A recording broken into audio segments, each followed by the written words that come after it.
The Shurangama Sutra. Enlightenment in Mahayana Buddhism consists in transmuting the mind into the great mirror wisdom. And so the Shurangama Sutra points directly at the mind, which, when stirred by the first thought, creates the basic illusion of an ego and splits the whole into subject and object. In this sutra, the Buddha began by stripping Ananda of this attachment to the illusory body and mind before revealing the one mind. To teach how this one mind can be realized, he asked 25 bodhisattvas to describe the different methods by which each had attained enlightenment. Avalokiteshvara's method was judged the most suitable for mankind today. The Buddha disclosed the cause of transmigration through the 6 worlds and of the attainment of the 4 saintly planes, describing these 10 regions in some detail. Finally, he detailed and warned against clinging to the various mental states experienced when practicing the Shurangama Samadhi. We in the West know of the creation according to the Bible, but readers will now find in the sutra how man and his world came into being as taught by the Buddha. Preface. We take refuge in the Buddha. We take refuge in the Dharma. We take refuge in the Sangha. We take refuge in the triple gem. We take refuge in the triple gem within ourselves. This important sermon contains the essence of the Buddha's teachings, and as foretold by him, will be the first sutra to disappear in the Dharma ending age. It reveals the law of causality relating to both delusion and enlightenment, and teaches the methods of practice and realization to destroy forever the roots of birth and death. It aims at breaking up alaya, the store consciousness, whose 3 characteristics are self-evidencing, perception, and form. By means of the 3 meditative studies of noumenon, which is immaterial of phenomenon, which is unreal, and of the mean, which is inclusive of both, and leads to the all-embracing Shurangama Samadhi, which is the gateway to perfect enlightenment, and reveals the nature of the Tathagata store of one reality. In the practice of the Shurangama Samadhi to wipe out the store consciousness, we should know that the latter has been under delusion for a very long time, and that it is very difficult to transmute into the great mirror wisdom. Hence the Buddha uses 2 of its characteristics, perception and form, to explain the falseness of both so that we can relinquish our attachment to them and break its first characteristic, self-evidencing. The illusion of form, which includes the body and mind, made of the 5 aggregates, and the visible world is tackled first by returning each of its aspects to where it arises to prove its unreality. And then the illusion of perception is wiped out by revealing its essence, or alaya, which is like a second moon, also an illusory creation. Hence the Buddha says, when seeing perceives seeing, seeing is not seeing. Seeing strays from seeing. Seeing cannot reach it. Which Han Shan aptly interprets thus. When the absolute seeing perceives the essence of seeing, the former is not the latter, which still differs from it. How then can false seeing reach that absolute seeing? Absolute seeing is likened to the real moon in the sky. The essence of seeing to a second moon seen by bad eyes, and false seeing to the moon's reflection in water. In other words, the true moon stands for basic enlightenment, the second moon for alaya, or the essence of seeing which is close to the true moon, and the moon in the water for perception, an illusion which is very far from the real moon. As to alaya, which is the unenlightened aspect of self-nature, we cannot lightly dismiss it as non-existent, and this is why the Buddha avoids mentioning it, for, as he says in his Gatha, old habits flow like torrents in alaya's subtle consciousness. Since the real yet unreal can create confusion, I have refrained from revealing it to you. In answer to Ananda's request for instruction on the 3 meditative studies, samatha, samapati, dhyana, the Buddha reveals the light of the Shurangama Samadhi from the host position of the all-embracing one mind in its state of passionless imperturbability. Readers should not regard this revelation as some kind of miracle which cannot be proved by science, and which should be dismissed as nonsense. As mentioned in the book, The Secrets of Chinese Meditation, all serious students of the Dharma experience this state of brightness as soon as they succeed in stilling their minds in the practice of dhyana. This absolute mind, as revealed by the Buddha, has 3 great characteristics: greatness of its essence or substance, called the Dharmakaya; greatness of its attributes or manifestations, perfect in wisdom and mercy, called Sambhogakaya; and the greatness of its functions, perfectly converting all living beings to the right path, called Nirmanakaya. Instead of cognizing the true mind, we cling to the illusory body and mind made of the five aggregates as an ego, with sense data in the surrounding world as its objective field of activity. This coarse attachment to ego and things, Dharma, arises from discrimination and pertains to both the sixth and seventh consciousnesses. The subtle attachment to ego and Dharma is inborn. It arises from the seventh consciousness clinging to Alaya's perception as an inner ego and its realization of sainthood as Dharma. Only after wiping out both the discriminative and inborn attachments can we reach the source of the one mind and attain enlightenment. Hence the three meditative studies which aim at destroying both coarse and subtle clingings. It is much easier to relinquish the discriminative clinging that the inborn attachment and few practicers succeed in overcoming the latter. This pass is the most difficult one to get through, and only 1 or 2% of practicers can succeed in negotiating it, as said by Han Shan in The Secrets of Chinese Meditation. The inborn attachment to an ego can be cut off only after one has reached the 7th stage of bodhisattva development, whereas the inborn clinging to Dharma still remains in and above the 8th stage, for the 7th consciousness has its unclean and clean characteristics. The unclean one is wiped out in the 7th stage when the name of store consciousness is dropped and replaced by that of pure consciousness, which can now be transmuted into the Absolute. However, the 7th consciousness still remains and clings to the Absolute as the object aimed at. This is the subtle attachment to Dharma. Hence the Buddha says, the idea that Bodhi mind is created after the samsaric mind has been annihilated pertains to samsara. For this clinging to the Absolute that can be attained also implies the duality of subject and object, that is, attachment to Dharma. Only after this last attachment has been cut off can enlightenment be realized. These two coarse and subtle attachments do not go beyond the 8th consciousness and its created 5 aggregates, the breaking up of which is the aim of the teaching in this sutra. This sermon deals with basic ignorance caused by the first dim thought of self-awareness as subject and its counterpart, dull emptiness, as object. The dimness so created by mind's separateness is called primordial darkness by non-Buddhist philosophers in the East and is the origin of creation according to the Buddhist teaching, which then explains the 3 subtle causes of unenlightenment: basic ignorance, subject and object, and its 6 coarse conditions: knowledge, responsiveness, attachment, assigning names to objects, karmic activity, and suffering. These 6 conditions result in the manifestation of different forms, such as the world and living beings in the store consciousness. Here begins the law of continuity, that of the physical world resting on the 4 wheels of wind, water, metal, and space, which spring from the illusion thus created, that of living beings of the 4 types of birth, and that of karmic retribution caused by carnality, killing and stealing, the 3 cardinal conditions of birth and death. The Buddha orders the 25 enlightened ones in the assembly to disclose the various means by which they have attained enlightenment, so that others can learn something from them. After their statements of their realization by means of the 6 sense data, 6 sense organs, 6 consciousnesses, and 7 elements of fire, earth, water, wind, space, consciousness, and perception, the world-honored one asks Manjushri for his opinion on these 25 methods. Manjushri praises Avalokiteshvara Bodhisattva for the latter's method by means of the organ of hearing, which is the most suitable for human beings. The Buddha then teaches the assembly the Shurangama mantra and rituals for avoiding all obstructions on the path to enlightenment. The Buddha goes on to explain why living beings are caught in the net of samsara through the 12 types of birth and how to escape by practicing the 55 gradual stages of bodhisattva development to realize complete enlightenment. As asked by Ananda, he described the realms of hells, the 10 realms each of hungry ghosts, animals, human beings, and seers, the 6 deva realms of desire, the 18 deva realms of form, the 4 deva realms beyond form, and the 4 realms of titans. Before the meeting ends, the Buddha warns the assembly against 50 mental states caused by the 5 aggregates, which hinder the practice of Dharma.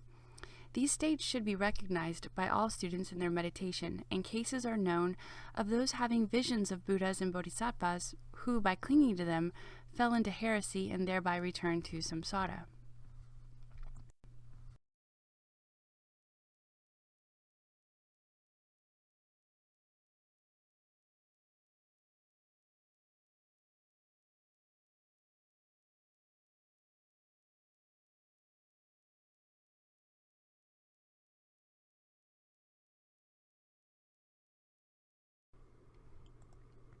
Shurangama Sutra, Chapter 1. Thus I have heard. At one time the Buddha dwelt at the city of Shravasti, in sublime abode of the Jeta Grove, with a gathering of great bhikshus, 1,250 in all. All were great arhats without outflows, disciples of the Buddha who dwelt in and maintained the Dharma. They had fully transcended all existence and were able to perfect the majestic deportment wherever they went. They followed the Buddha in turning the wheel and were wonderfully worthy of the bequest. Stern and pure in the Vinaya, they were great exemplars in the three realms. Their numberless response bodies took beings across and liberated them, extricating and rescuing those of the future so they could transcend the bonds of all mundane defilements. The names of the leaders were the greatly wise Shariputra, Mahamaggalyayana, Mahakaushtila, Purnamaitriyani Putra, Subhuti, Upanishad, and others. Moreover, numberless Pratyeka Buddhas who were beyond learning and those of initial resolve came to where the Buddha was. All the bhikshus were there as well, having the pravarana at the close of summer retreat. And there were also bodhisattvas from the 10 directions who desired counsel in order to resolve their doubts. All were respectful and obedient to the compassionate and stately one as they prepared to seek the secret meaning. Then the Tathagata arranged his seat, sat quietly and peacefully, and for the sake of everyone in the congregation, proclaimed the profound and mysterious. At the banquet of Dharma, what the members of the pure congregation obtained was unprecedented. The immortals' Kalavinka sound pervaded the worlds of the 10 directions, and bodhisattvas as many as the Ganges sands gathered at the way place with Manjushri as their leader. On the day of mourning, King Prasenajit, for the sake of his father, the former king, arranged a vegetarian feast and invited the Buddha to side rooms of the palace. He welcomed the Tathagata with a vast array of superb delicacies of unsurpassed, wonderful flavors, and himself invited the great bodhisattvas as well. Elders and lay people of the city were also prepared to provide meals for the Sangha at that same time, and they stood waiting for the Buddha to come and receive offerings. The Buddha commanded Manjushri to assign the bodhisattvas and arhats to receive offerings from the various vegetarian hosts. Only Ananda, who had traveled far to accept a special invitation earlier and had not yet returned, was late for the apportioning of the Sangha. No senior bhikshu or acharya was with him, so he was returning alone on the road.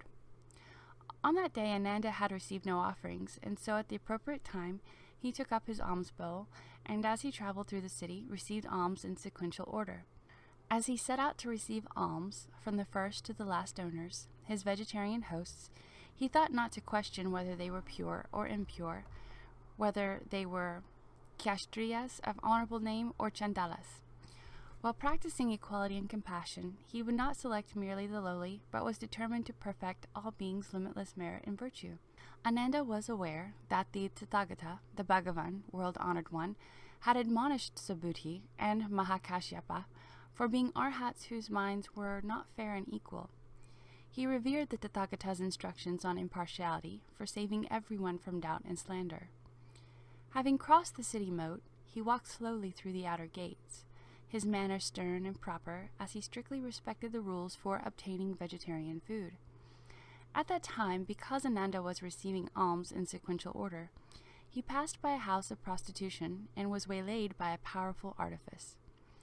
On the strength of Kapila's mantra, which came from the Brahma heaven, the daughter of Matanji drew him onto an impure mat. With her licentious body she caressed him until he was on the verge of destroying the precept substance. The Tathagata, knowing Ananda was being taken advantage of by an impure artifice, finished the meal and immediately returned to the sublime abode. The king, great officials, elders, and lay people followed along after the Buddha, desiring to hear the essentials of the Dharma. Then the Bhagavan, from his crown, emitted hundreds of rays of jeweled light which dispelled all fear. Within the light appeared a 1,000-petaled jeweled lotus, upon which was seated a transformation body Buddha in full lotus posture, proclaiming a holy mantra. Shakyamuni Buddha commanded Manjushri to take the mantra and go provide protection, and, when the evil mantra was dispelled, to support Ananda and Matanji's daughter, and encourage them to return to where the Buddha was. Ananda saw the Buddha, bowed and wept sorrowfully, regretting that from time without beginning he had been preoccupied with erudition, and had not yet perfected his strength in the way. He respectfully and repeatedly requested an explanation of the initial expedients of the wonderful shamatha, samapatti, and dhyana, by means of which the Tathagatas of the 10 directions had realized Bodhi. At that time, bodhisattvas as numerous as Ganges sands, great arhats, pratyeka Buddhas, and others from the 10 directions were also present. Pleased at the opportunity to listen, they withdrew quietly to their seats to receive the sagely instruction. The Buddha said to Ananda, "You and I are of the same family and share the affection of this natural relationship. At the time of your initial resolve, what were the outstanding characteristics which you saw in my Dharma that caused you to suddenly cast aside the deep kindness and love found in the world?" Ananda said to the Buddha, "I saw the Tathagata's 32 hallmarks, which were so supremely wonderful and incomparable that his entire body had a shimmering translucence, just like that of crystal. I often thought that those hallmarks could not have been born of desire and love. Why? The vapors of desire are coarse and murky. From foul and putrid intercourse comes a turbid mixture of pus and blood, which cannot give off such a magnificent, pure, and brilliant concentration of purple golden light. And so I eagerly gazed upward, followed the Buddha, and let the hair fall from my head." The Buddha said, "Very good, Ananda. You should know that from beginningless time, all beings are continually born and continually die, simply because they do not know the everlasting true mind with its pure nature and bright substance. Instead, they engage in false thinking. These thoughts are not true, and so they lead to further transmigration. Now you wish to investigate the unsurpassed Bodhi and actually discover your nature. You should answer my questions with a straightforward mind. The Tathagatas of the 10 directions escaped birth and death because their minds were straightforward. Since their minds and words were consistently in that way, from the beginning through the intermediate stages to the end, they were never in the least evasive. Ananda, I now ask you, at the time of your initial resolve, which arose in response to the Tathagata's 32 hallmarks, what was it that saw those characteristics, and who delighted in them?" Ananda said to the Buddha, "World-honored one, this is the way I experienced the delight. I used my mind and eyes, because my eyes saw the Tathagata's outstanding hallmarks. My mind gave rise to delight. That is why I became resolved and wished to extricate myself from birth and death." The Buddha said to Ananda, "It is as you say. That experience of delight actually occurs because of your mind and eyes. If you do not know where your mind and eyes are, you will not be able to conquer the wearisome, mundane defilements. For example, when a country is invaded by thieves and the king sends out troops to suppress and banish them, the troops must know where the thieves are. It is the fault of your mind and eyes that you undergo transmigration. I now ask you specifically about your mind and eyes. Where are they now?" Ananda answered the Buddha, "Bhagavan, all the 10 kinds of beings in the world alike maintain that the mind consciousness dwells within the body, and as I regard the Tathagata's eyes that resemble blue lotuses, they are on the Buddha's face. I now observe that these prominent organs, 4 kinds of defiling objects, are on my face, and my mind consciousness actually is within my body." The Buddha said to Ananda, "You are now sitting in the Tathagata's lecture hall. Where is the Jeta grove that you are gazing at?" "Bhagavan, this great many-storied pure lecture hall is in the garden of the benefactor of the solitary. At present, the Jeta grove is, in fact, outside the hall." Ananda, as you are now in the hall, what do you see first?" "Bhagavan, here in the hall I first see the Tathagata. Next I see the public, and from there I gaze outward. I see the grove and garden." "Ananda, how are you able to see the grove and garden?" "Bhagavan, since the doors and windows of this great lecture hall have been thrown open wide, I can be in the hall and see into the distance." Then, in the midst of the great assembly, the Bhagavan extended his golden arm, rubbed Ananda's crown, and said to Ananda and the public, "There is a samadhi called the King of the Foremost Shurangama at the great Buddha's crown replete with the myriad practices. It is a path wonderfully adorned, and the single door through which the Tathagatas of the 10 directions gain transcendence. You should now listen attentively. Ananda bowed down to receive the compassionate instruction humbly. The Buddha said to Ananda, "It is as you say. When one is in the lecture hall and the doors and windows are open wide, one can see far into the garden and the grove. Could someone in the hall not see the Tathagata and yet see outside the hall?" Ananda answered, "Bhagavan, to be in the hall and not see the Tathagata and yet see the grove and fountains is impossible." Ananda, you are like that too. Your mind is capable of understanding everything thoroughly. Now if your present mind, which thoroughly understands everything, were in your body, then you should first be aware of what is inside your body. Could there be beings who first see the inside of their bodies before observing external phenomena? Even if you cannot see your heart, liver, spleen, and stomach, still you should be able to clearly perceive the growing of your nails and hair, the twist of your sinews, and the throb of your pulse. Why don't you perceive these things? If you cannot perceive your internal organs, how could you perceive what is external to you? Therefore, you should know that declaring that the aware and knowing mind is inside the body is an impossible statement.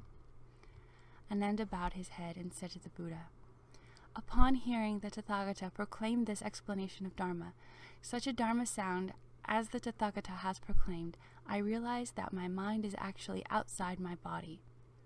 How is that possible?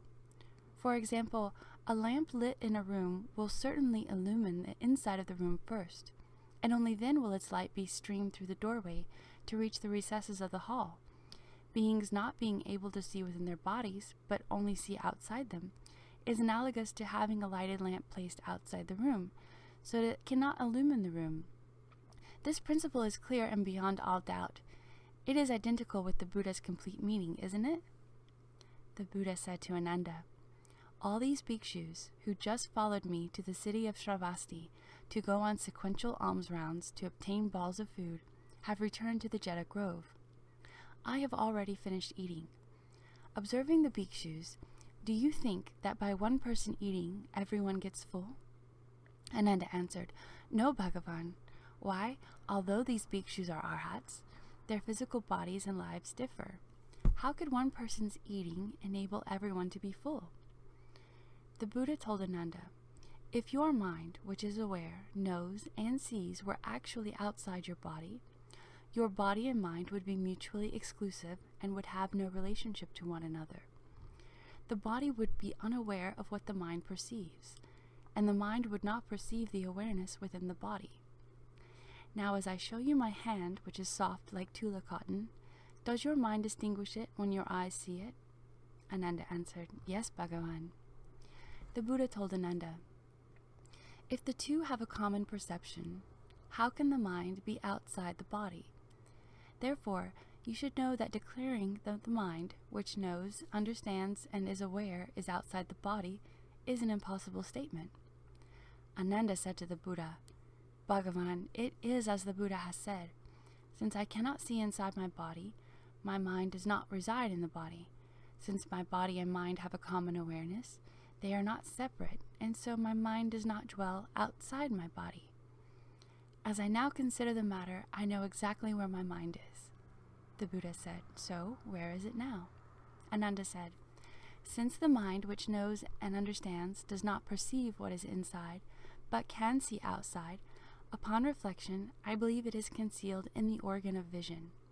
This is analogous to a person placing crystal lenses over his eyes. The lenses would cover his eyes, but would not obstruct his vision. The organ of vision would thus be able to see, and discriminations could be made accordingly, and so my mind is aware and knows, understands, and is aware does not see within because it resides in the organ. It can gaze outside clearly without obstruction for the same reason. It is concealed in the organ." The Buddha said to Ananda, "Assuming that it is concealed in the organ, as you assert in your analogy of the crystals, if a person were to cover his eyes with the crystals and look at the mountains and rivers, would he see the crystals as well?" "Yes, world-honored one, if that person were to cover his eyes with the crystals, he would in fact see the crystals." The Buddha said to Ananda, "If your mind is analogous to the eyes covered with the crystals, then when you see the mountains and rivers, why don't you see your eyes? If you could see your eyes, your eyes would not be part of the external environment. But that is not the case.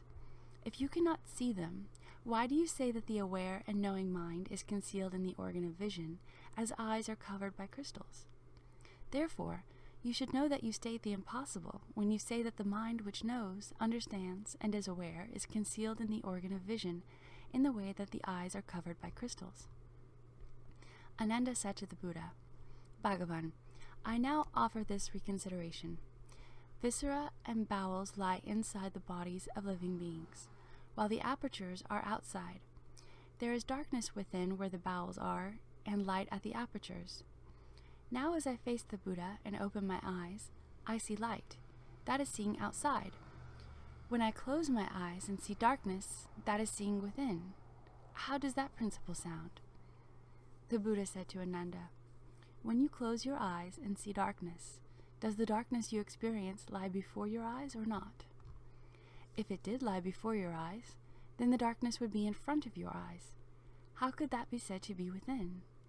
If it were within, then when you were in a dark room without the light of sun, moon, or lamps, the darkness in the room would constitute your vital organs and viscera. If it were not before you, how could you see it? If you assert that there is an inward seeing that is distinct from seeing outside, then when you close your eyes and see darkness, you would be seeing the inside of your body. Consequently, when you open your eyes and see light, why can't you see your own face? If you cannot see your face, then there can be no seeing within. If you could see your own face, then your mind, which is aware and knows, and your organ of vision as well, would have to be suspended in space. How could they be inside? If they were in space, then they would not be part of your body. Otherwise, the Tathagata who now sees your face should be part of your body as well. In that case, when your eyes perceive something, your body would remain unaware of it. If you press the point and insist that the body and eyes each have an awareness, then you should have two perceptions, and your body should eventually become two Buddhas. Therefore, you should know declaring that to see darkness is to see within is an impossible statement. Ananda said to the Buddha, I have often heard the Buddha instruct the four assemblies that since the mind arises, every kind of Dharma arises, and that since Dharmas arise, every kind of mind arises.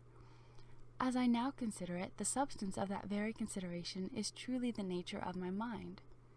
Wherever it joins with things, the mind exists in response. It does not exist in any of the three locations, inside, outside, and in between. The Buddha said to Ananda, Now you say that because dharmas arise, every kind of mind arises. Wherever it joins with things, the mind exists in response. But it has no substance. The mind cannot come together with anything. If having no substance, it could yet come together with things, that would constitute a 19th realm brought about by union with the 7th defiling object. But there is no such principle. If it had substance, when you pinch your body with your fingers, would your mind which perceives it come out from the inside or in from the outside? If it came from the inside, then once again, it should be able to see within your body. If it came from the outside, it should see your face first. Ananda said, Seeing is done with the eyes, mental perception is not. To call mental perception seeing doesn't make sense. The Buddha said, Supposing the eyes did the seeing, that would be like being in a room where the doors could see. Also, when a person has died, but his eyes are still intact, his eyes should see things. But how could one be dead if one can still see?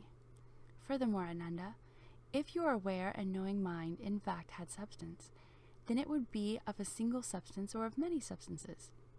Would its substance perceive the body in which it resides, or would it not perceive it? Supposing it were a single substance, then when you pinched one limb with your fingers, the 4 limbs would be aware of it. If they were all aware of it, the pinch could not be at any one place. If the pinch is located in one place, then the single substance you propose could not exist.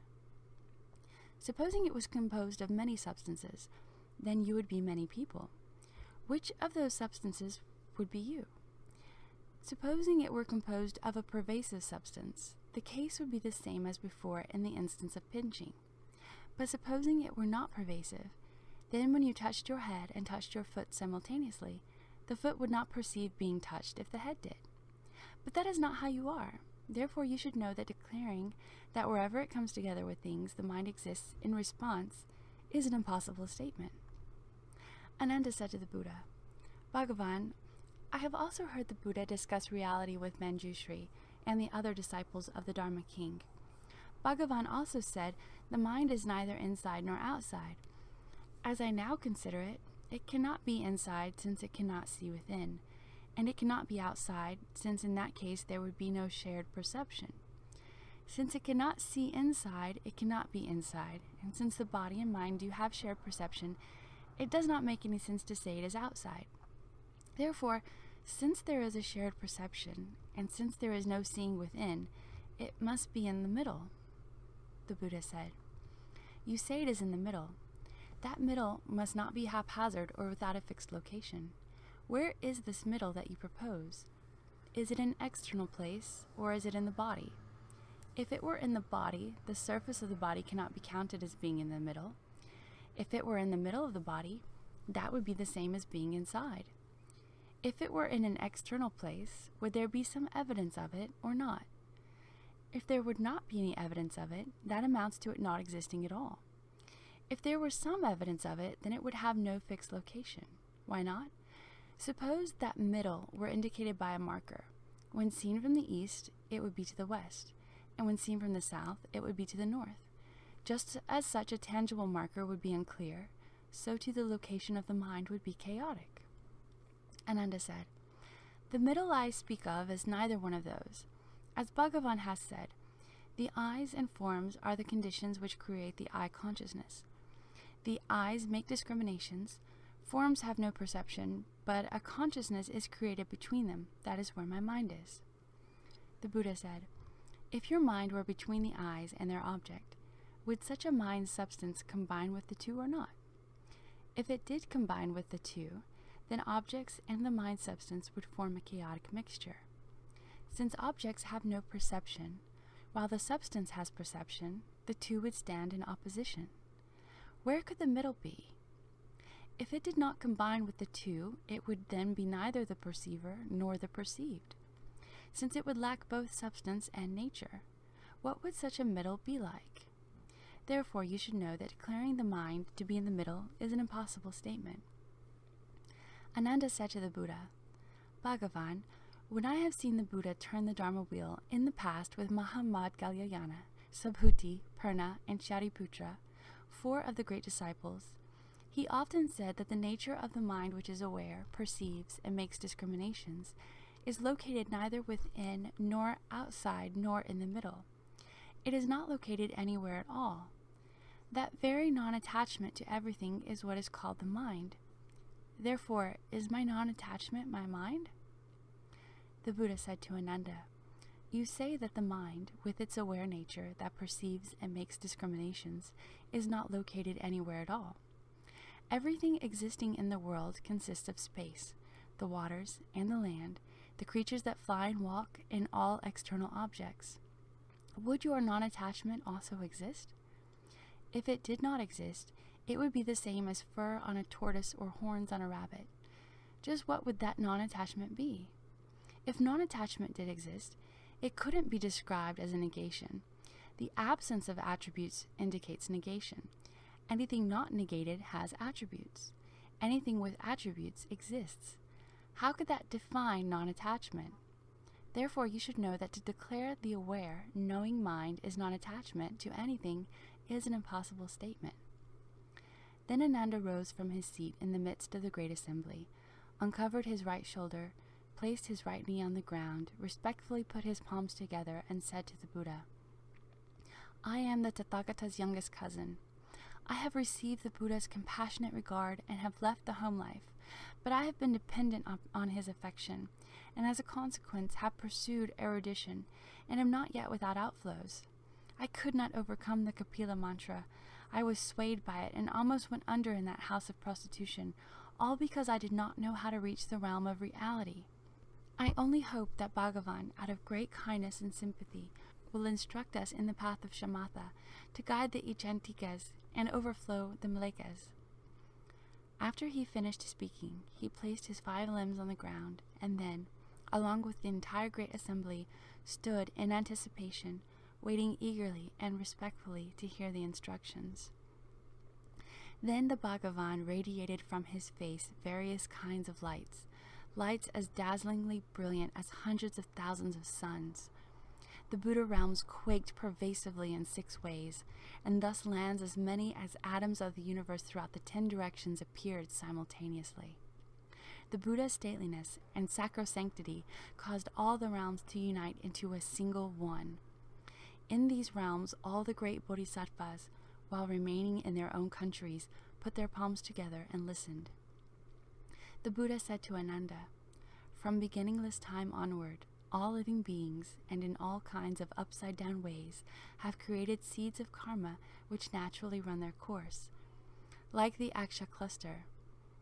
The reason that cultivators cannot accomplish unsurpassed bodhi, but instead reach the level of hearers, or of those enlightened to conditions, or become accomplished in externalist ways as heaven dwellers, or as demon kings, or as members of the demons' retinues, is that they do not know the 2 fundamental roots, and so are mistaken and confused in their cultivation.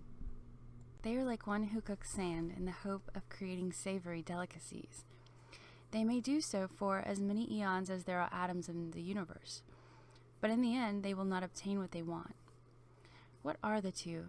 Ananda, the first is the root of beginningless birth and death, which is the mind that seizes upon conditions, and that you and all living beings now make use of, taking it to be your own nature. The second is the primal pure substance of beginningless bodhi nirvana.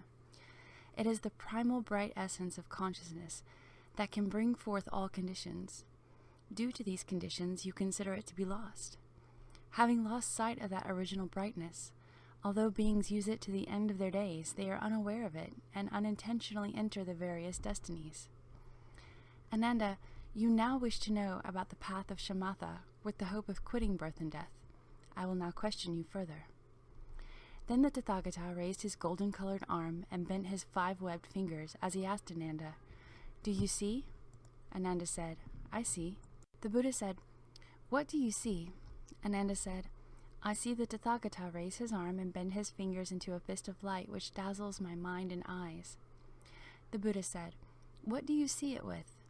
Ananda said, "The members of the Great Assembly and I each see it with our eyes." The Buddha said to Ananda, "You have answered me by saying that the Tathagata bends his fingers into a fist of light which dazzles your mind and eyes. Your eyes are able to see, but what is the mind that is dazzled by my fist?" Ananda said, "The Tathagata is asking where the mind is located. Now that I use my mind to search for it thoroughly, I propose that precisely that which is able to investigate is my mind." The Buddha exclaimed, "Hey, Ananda, that is not your mind." Startled, Ananda leapt up from his seat, stood, put his palms together, and said to the Buddha, "If that is not my mind, what is it?" The Buddha said to Ananda, "It is your perception of false appearances based on external objects, which causes your true nature to be diluted, and has caused you from beginningless time to present your life, to take a thief for your son, to lose your eternal source, and to undergo transmigration." Ananda said to the Buddha, "Bhagavan, I am Buddha's favorite cousin. It is because my mind loved the Buddha that I was led to leave the home life. With my mind I not only make offerings to the Tathagata, but also in passing through lands as many as the grains of sand in the Ganges River, to serve all Buddhas and good, wise advisors, and in marshalling great courage to practice every difficult aspect of the Dharma, I always use my mind. Even if I were to slander the Dharma and eternally sever my good roots, it would also be because of this mind. If this is not my mind, then I have no mind, and I am the same as a clod of earth or a piece of wood, because nothing exists apart from the awareness and knowing. Why does the Tathagata say this is not my mind? I am startled and frightened, and not one member of the Great Assembly is without doubt. I only hope that Bhagavan will regard us with compassion and instruct those who have not yet awakened." Then the Bhagavan gave instruction to Ananda and the Great Assembly, wishing to cause their minds to enter the state of patience with the non-existence of beings and dharmas. From the lion's seat he rubbed Ananda's crown and said to him, "The Tathagata has often said that all dharmas that arise are only manifestations of the mind. All causes and effects, the worlds as many as atoms of universe, take on substance because of the heart.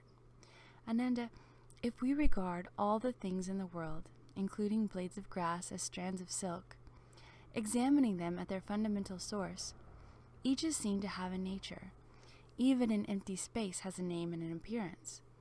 And so how could the clear, wonderful, pure, bright mind, the essence of all thought, itself be without substance? If you insist that the nature which is aware, observes, and knows is the mind, then apart from all forms, smells, tastes, and tangibles, apart from the workings of all the defiling objects, that mind should have its own complete nature. And yet now, as you listen to my Dharma, it is because of sound that you are able to make distinctions. Even if you could put an end to all seeing, hearing, awareness, and knowing, and maintain an inner composure, the shadows of your discrimination of dharmas would remain. I do not insist that you grant that it is not the mind, but examine your mind in minute detail to see whether there is a discriminating nature apart from the sense objects. That would truly be your mind. If the discriminating nature you discover has no substance apart from objects, then that would make it just a shadow of discriminations of mental objects. The objects are not eternal, and when they pass out of existence, such a mind would be like fur on a tortoise or horns on a rabbit. In that case, your Dharma body would come to an end along with it. Then who would be left to cultivate and attain patience with the non-existence of beings and dharmas? At that point, Ananda and everyone in the great assembly was speechless and at a total loss. The Buddha said to Ananda, "There are cultivators in the world who, although they realize the 9 successive stages of samadhi, do not achieve the extinction of outflows or become arhats, all because they are attached to birth and death and false thinking, and mistake these for what is truly real. That is why now, although you were highly erudite, you have not realized sagehood." When Ananda heard that, he again wept sorrowfully, placed his 5 limbs on the ground, knelt on both knees, put his palms together, and said to the Buddha, "Since I followed the Buddha and left home, I have relied on the Buddha's stateliness and sacrosanctity. I have often thought, there is no reason for me to toil at cultivation, expecting that the Tathagata would bestow samadhi upon me. I never realized that he could not stand in for me in body or mind. Thus I lost my original mind, and although my body has left the home life, my mind has not entered the way. I am like the poor son who renounced his father and roamed around. Therefore today I realize that although I am greatly learned, if I do not cultivate, it amounts to not having learned anything. Just as someone who only speaks of food will never get full. Bhagavan, now we are all bound by 2 obstructions, and as a consequence, do not perceive the still, eternal nature of the mind. I only hope that Tathagata will empathize with us poor and destitute ones, disclose the wonderful bright mind, and open our way eyes." Then, from this Svastika myriad on his chest, the Tathagata poured forth gem-like light, radiant with hundreds of thousands of colors. This brilliant light simultaneously pervaded throughout the 10 directions to Buddha realms, as many as atoms of universe, anointing the crowns of every Tathagata in all these jeweled Buddha lands of the 10 directions. Then it swept back to Ananda and all the great assembly. The Buddha said to Ananda, "I will now erect the great Dharma banner for you, to cause all living beings in the 10 directions to obtain the wondrous subtle secret, the pure nature, the bright mind, and to attain those pure eyes. Ananda, you have told me that you saw my fist of bright light. How did it take the form of a fist? How did the fist come to emit light? How was the fist made? By what means could you see it?" Ananda replied, "The body of the Buddha is born of purity and cleanness, and therefore it assumes the color of Jambu River gold with deep red hues. Hence it shone as brilliant and dazzling as a precious mountain. It was actually my eyes that saw the Buddha bend his 5-wheeled fingers to form a fist, which was shown to all of us." The Buddha told Ananda, "Today the Tathagata will tell you the truth. All those with wisdom are able to achieve enlightenment through the use of examples. Ananda, take for example my fist. If I didn't have a hand, I couldn't make a fist. If you didn't have eyes, you couldn't see. If you apply the example of my fist to the case of your eyes, Is the principle the same? Ananda said, Yes, Bhagavan. Since I can't see without my eyes, if one applies the example of the Tathagata's fist to the case of my eyes, the principle is the same. The Buddha said to Ananda, You say it is the same, but that is not right. Why? If a person has no hand, his fist is gone forever. But one who is without eyes is not entirely devoid of sight. Why not? Try consulting a blind man on the street. What do you see? Any blind person will certainly answer, Now I see only darkness in front of my eyes. Nothing else meets my gaze. The meaning is apparent. If he sees dark in front of him, how could his sight be considered lost? Ananda said, The only thing blind people see in front of their eyes is darkness. How can that be called seeing? The Buddha said to Ananda, Is there any difference between the darkness seen by blind people, who do not have use of their eyes, and the darkness seen by someone who has the use of his eyes when he is in a dark room? Stated in that way, Bhagavan, there is no difference between the two kinds of blackness, that seen by a person in a dark room and that seen by the blind. Ananda, if the person without use of his eyes, who sees only darkness, were suddenly to regain his sight and see all kinds of forms, and you say it is his eyes which see, then, when a person in a dark room, who sees only darkness, suddenly sees all kinds of forms because of a lamp is lit, you should say it is the lamp which sees. If the lamp did the seeing, it would be endowed with sight, but then we would not call it a lamp any more. Besides, if the lamp were to do the seeing, what would that have to do with you? Therefore you should know that while the lamp can reveal forms, the eyes, not the lamp, do the seeing. And while the eyes can reveal forms, the seeing nature comes from the mind, not the eyes. Although Ananda and everyone in the great assembly had heard what was said, their minds had not yet understood, and so they remained silent, hoping to hear more of the gentle sounds of the Tathagata's teaching. They put their palms together, purified their minds, and stood waiting for the Tathagata's compassionate instruction. Then the Bhagavan extended his bright hand that is soft as tula cotton, opened his 5 webbed fingers, and told Ananda and the great assembly, When I first accomplished the way, I went to the deer park, and for the sake of Ajnata Kayundinya and all 5 of the bhikshus, as well as for you of the fourfold assembly, I said, It is because beings are impeded by transitory defilements and afflictions that they do not realize Bodhi or become arhats.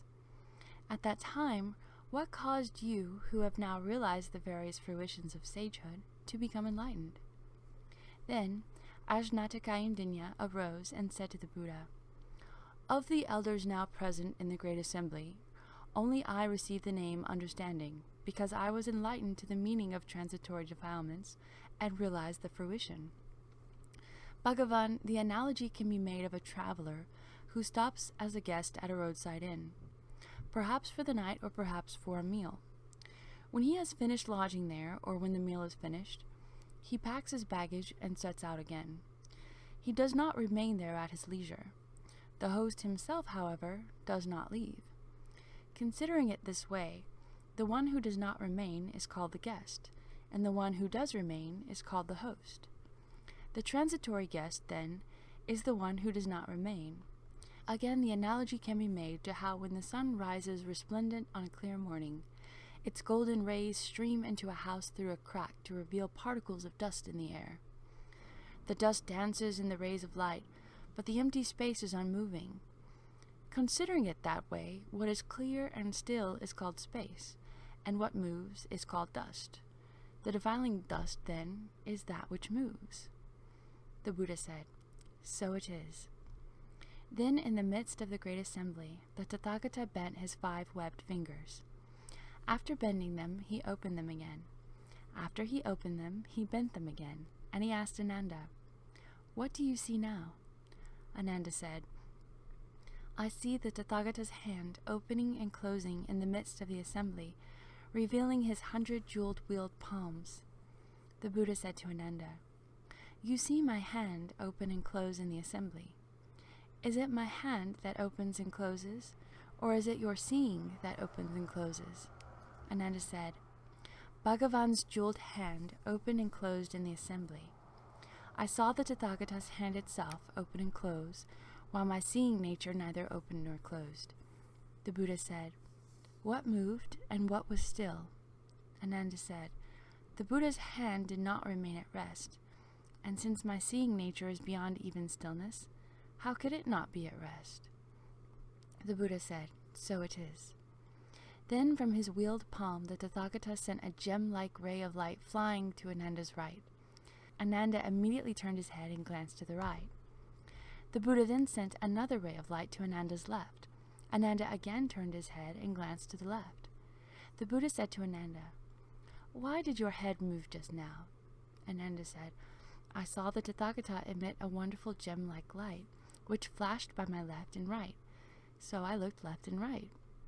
My head moved by itself." Ananda, when you glanced at the Buddha's light and moved your head left and right, was it your head that moved or your seeing that moved? Bhagavan, my head moved itself. Since my seeing nature is beyond even cessation, how could it move? The Buddha said, "So it is." Then the Tathagata told everyone in the assembly, "Normally beings would say that the defiling dust moves and that the transitory guest does not remain. You have observed that it was Ananda's head moved, and yet his seeing did not move. You have also observed my hand open and close, yet your seeing did not stretch or bend. Why do you continue to rely on your physical bodies which move and on the external environment which also moves?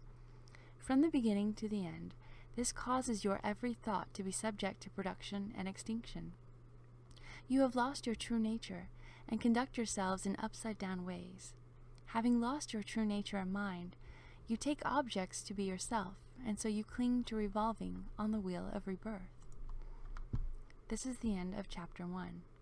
Chapter 1. Chapter 1. Chapter 1. Chapter 1. Chapter 2. Shurangama Sutra. When Ananda and the Great Assembly heard the Buddha's instructions, they became peaceful and composed both in body and mind. They recollected that since time without beginning they had strayed from their fundamental true mind by mistakenly taking the shadows of differentiations of conditioned defilements to be real. Now on this day, as they awakened, they were each like a lost infant who suddenly finds its beloved mother. They put their palms together to make obeisance to the Buddha.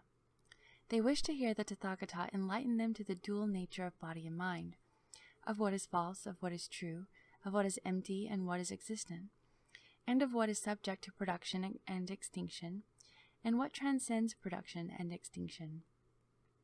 Then King Prasenajit rose and said to the Buddha, "In the past, when I had not yet received teachings of the Buddha, I met Katyayana and Vairatiputra, both of whom said that this body ends at death, and that this is nirvana. Now, although I have met the Buddha, I still wonder about that. How can I go about realizing the mind at the level of no production and no extinction? Now all in this great assembly who still have outflows also wish to be instructed on this subject." The Buddha said to the great king, "Let's talk about your body as it is right now. Now I ask you, will your physical body be like Vajra, indestructible and living forever, or will it change and go bad?"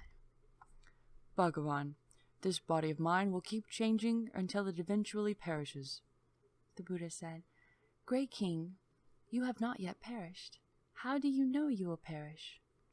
"Bhagavan, although my impermanent, changing and decaying body has not yet become extinct, I observe it now, as every passing thought fades away. Each new one fails to remain, but is gradually extinguished like a fire turning wood to ashes. This ceaseless extinguishing convinces me that this body will eventually completely perish." The Buddha said, "So it is. Great king, at your present age, you are already old and declining. How does your appearance and complexion compare to when you were a youth?" "Bhagavan, in the past when I was young, my skin was moist and shining. When I reached the prime of my life, my blood and breath were full. But now, in my declining years, as I race into old age, my form is withered and wizened and my spirit dull. My hair is white and my face is wrinkled, and not much time remains for me. How could one possibly compare me now with the way I was when I was in my prime?" The Buddha said, "Great King, your appearance should not decline so suddenly." The king said, "Bhagavan, the change has been a hidden transformation of which I honestly have not been aware. I have come to this gradually through the passing of winters and summers. How did it happen? In my 20s I was still young, but my features had aged since the time I was 10. My 30s were a further decline from my 20s, and now at 62 I look back at my 50s as hale and hearty. Bhagavan, I now contemplate these hidden transformations. Although the changes wrought by this process of dying are evident through the decades, I might consider them further in finer detail. These changes do not occur just in periods of 12 years. There are actually changes year by year. Not only are there annual changes, there are also monthly transformations. Nor does it stop at monthly transformations. There are also differences day by day. Examining them closely, I find that kshana by kshana, thought after thought, they never stop. And so I know my body will keep changing until it has perished."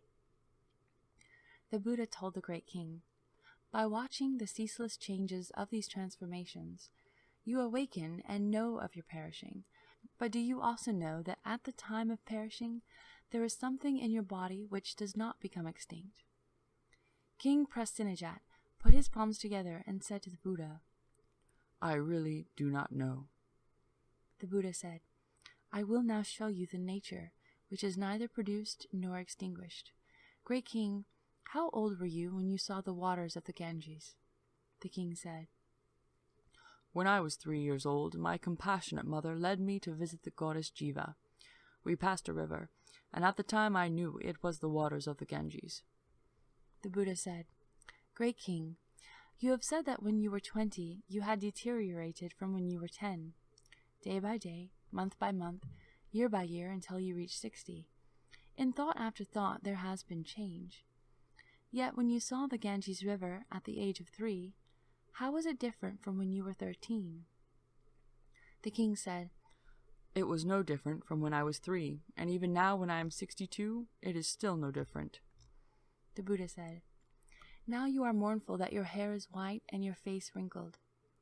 In the same way that your face is definitely more wrinkled than it was in your youth, has the seeing with which you look at the Ganges aged, so that it is old now, but when young, when you looked at the river as a child in the past?" The king said, "No, Bhagavan." The Buddha said, "Great King, your face is wrinkled, but the essential nature of your seeing will never wrinkle. What wrinkles is subject to change. What does not wrinkle does not change. What changes will perish, but what does not change is fundamentally free of production and extinction. How could it be subject to your birth and death? Furthermore, why bring up what Maskari Ji Oshaliputra and the others say, that after the death of this body there is total annihilation?" The king heard these words, believed them, and realized that when the life of this body is finished, there will be rebirth. He and the entire great assembly were greatly delighted at having obtained what they never had before. Ananda then arose from this seat, made obeisance to the Buddha, put his palms together, knelt on both knees, and said to the Buddha, "Bhagavan, if this seeing and hearing are indeed neither produced nor extinguished, why did Bhagavan refer to us people as having lost our true natures, and as going about things in an upside-down way? I hope that Bhagavan will give rise to great compassion and wash my dust and defilement away."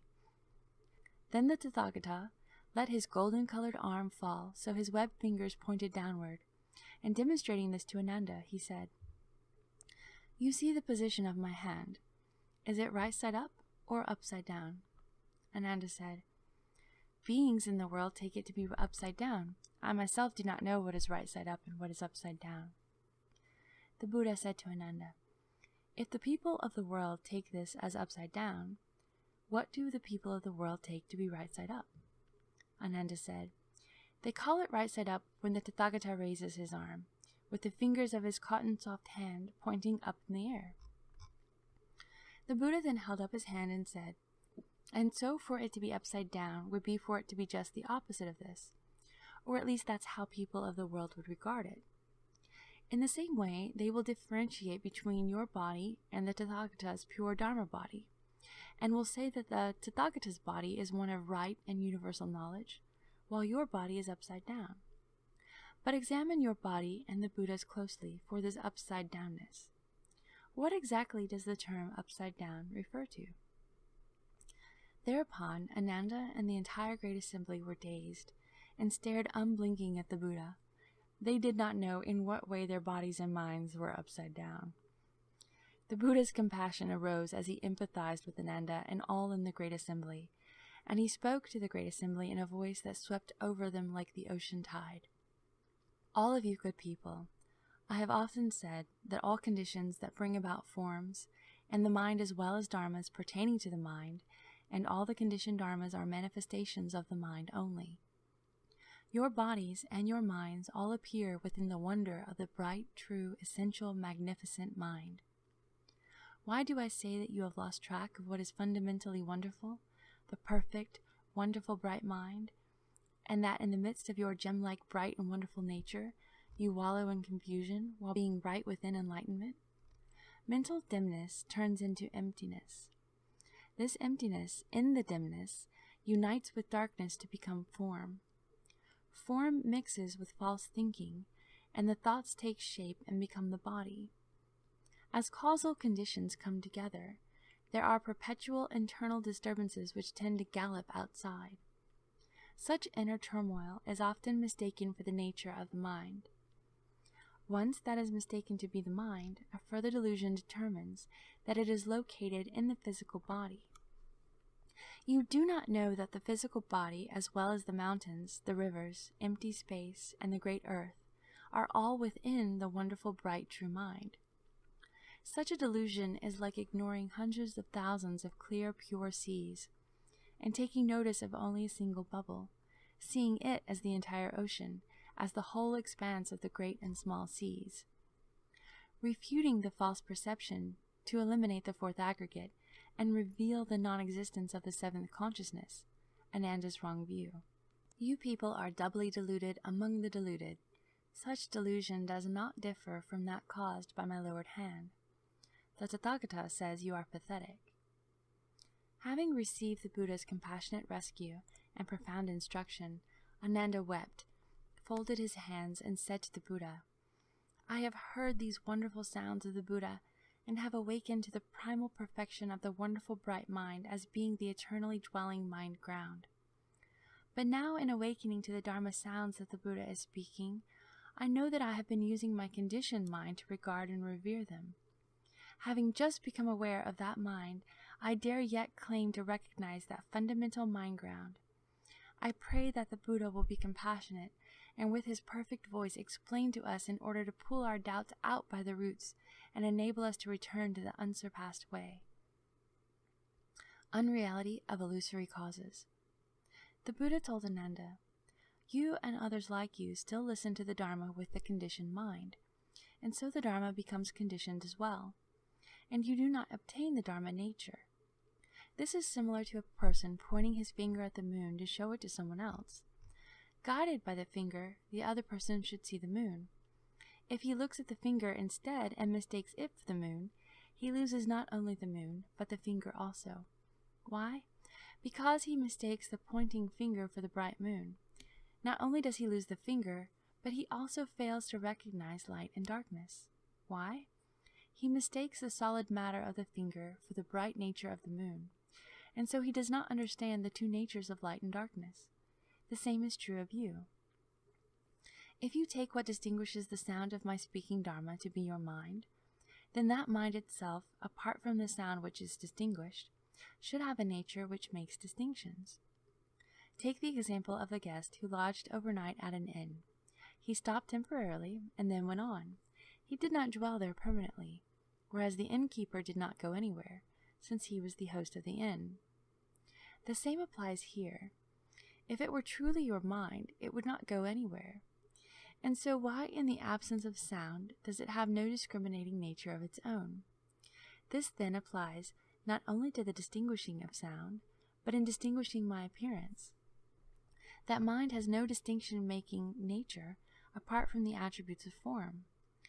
This is true even when the making of distinctions is totally absent, when there is no form and no emptiness, or in the obscurity which Goshali and others take to be the profound truth.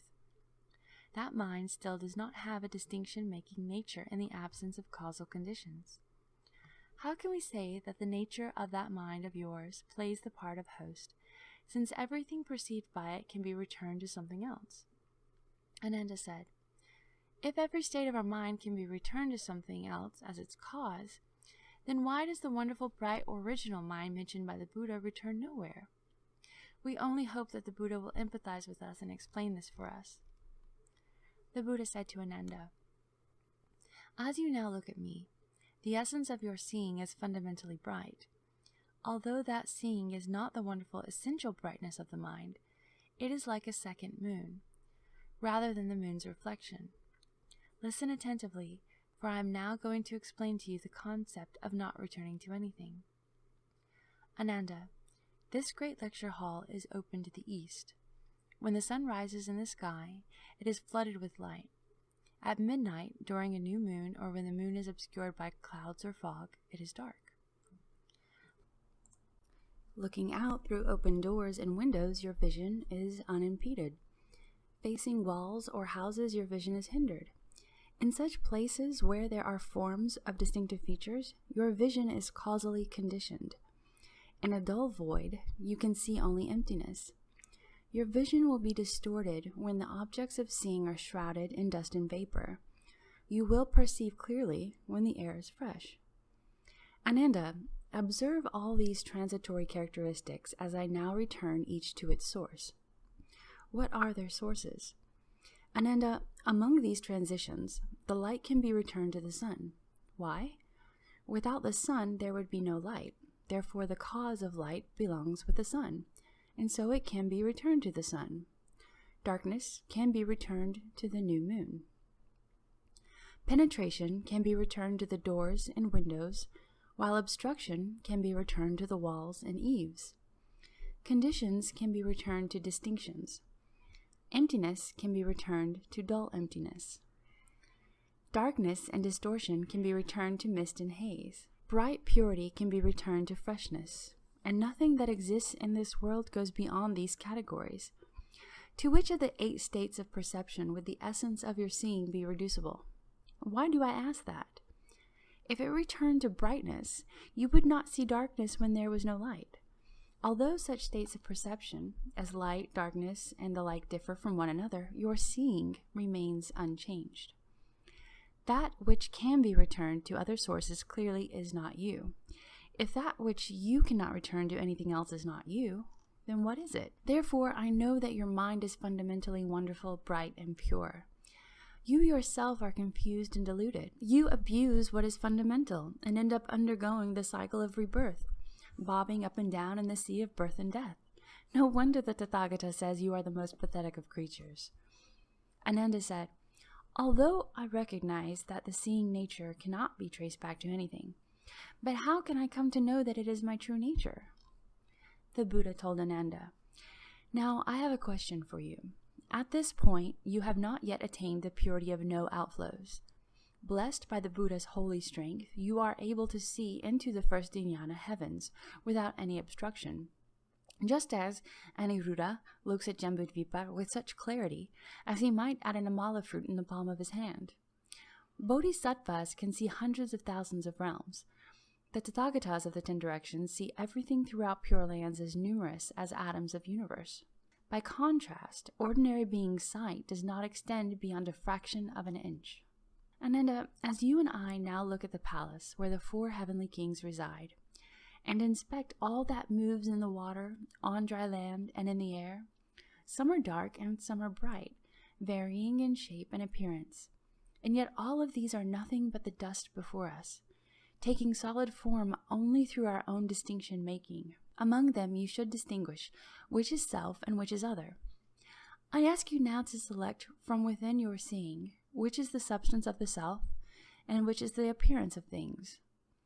Ananda, if you take a good look at everything, everywhere, within the range of your vision extending from the palaces of the sun and moon to the 7 gold mountain ranges, all that you see is phenomena of different features and degrees of light. At closer range, you will gradually see clouds floating, birds flying, wind blowing, dust rising, trees, mountains, streams, grasses, seeds, people, and animals, all of which are phenomena, but none of which are you. Ananda, all phenomena, near and far, have their own nature. Although each is distinctly different, they are seen with the same pure essence of seeing. Thus, all the categories of phenomena have their individual distinctions. But the seeing nature has no differences. That essential, wonderful brightness is most certainly your seeing nature. If seeing were a phenomenon, then you should also be able to see my seeing. If we both looked at the same phenomenon, you would also be seeing my seeing. Then, when I'm not seeing, why can't you see my not seeing? If you could see my not seeing, it clearly would not be the phenomenon that I am not seeing. If you cannot not see my not seeing, then it is clearly not a phenomena. How could it not be you? Besides that, if your seeing a phenomena was like that, then when you saw things, things should also see you. With substance and nature mixed together, you and I and everyone in the world would no longer be distinguishable from each other. Ananda, when you see, it is you who sees, not me. The seeing nature pervades everywhere.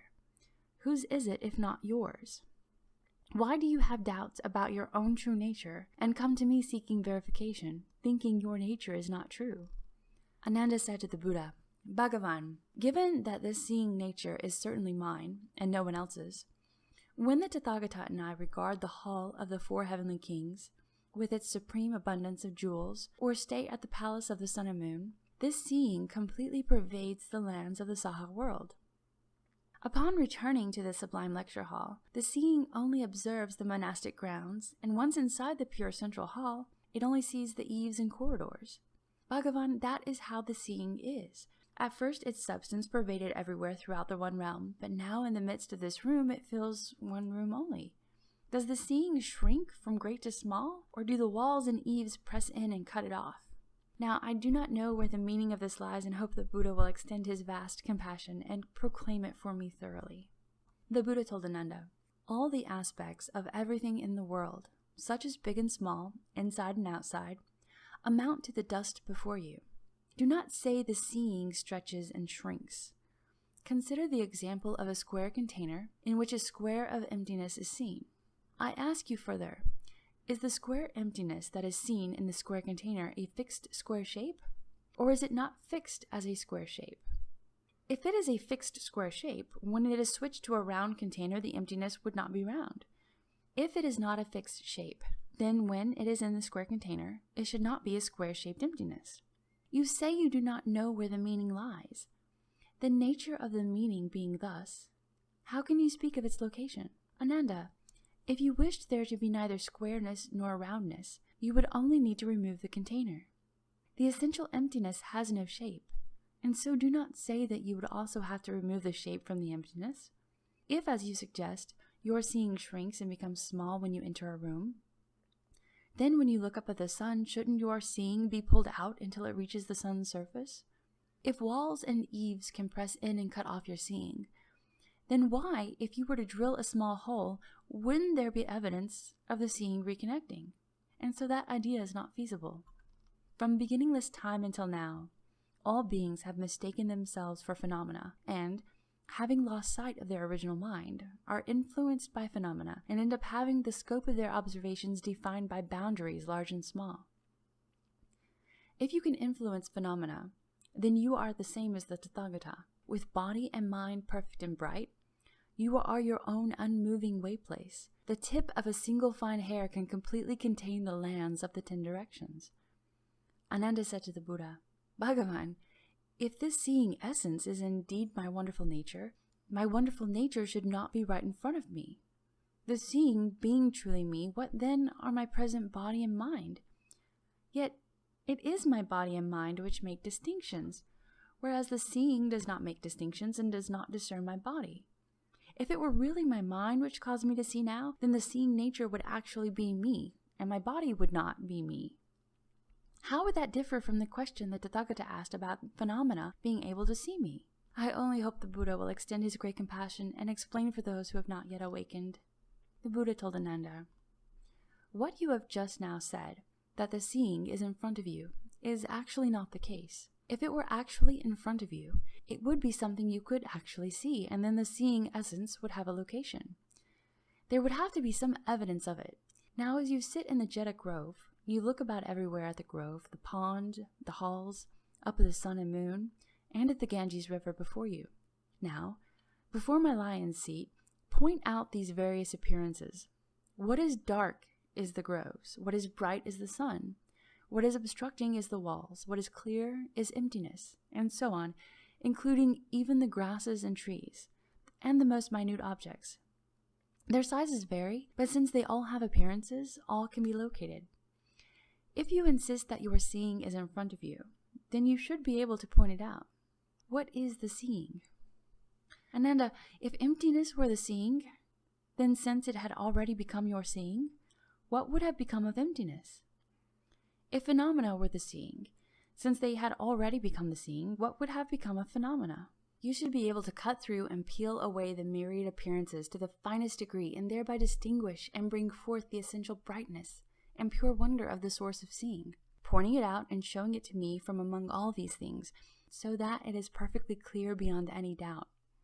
Ananda said, "From where I am now in this many-storied lecture hall, reaching to the distant Ganges River and the sun and moon overhead, all that I might raise my hand to and point to, all that I indulge my eyes in seeing, all are phenomena. They are not the seeing. Bhagavan, it is as the Buddha has said, not to mention someone like me, a hearer of the first stage, who still has outflows. Even bodhisattvas cannot break open and reveal, among the myriad appearances which are before them, an essence of seeing which has a special nature of its own apart from all phenomena." The Buddha said, "So it is, so it is." The Buddha further said to Ananda, "It is as you have said, no seeing essence that would have a nature of its own apart from all phenomena can be found. Therefore, all the phenomena you point to are phenomena, and none of them is the seeing. Now I will tell you something else. As you and the Tathagata sit here in the Jeta Grove, and look again at the groves and gardens, up to the sun and moon, and at all the various different appearances, having determined that the seeing essence is not among anything you might point to, I now advise you to go ahead and discover what among all these phenomena is not your seeing."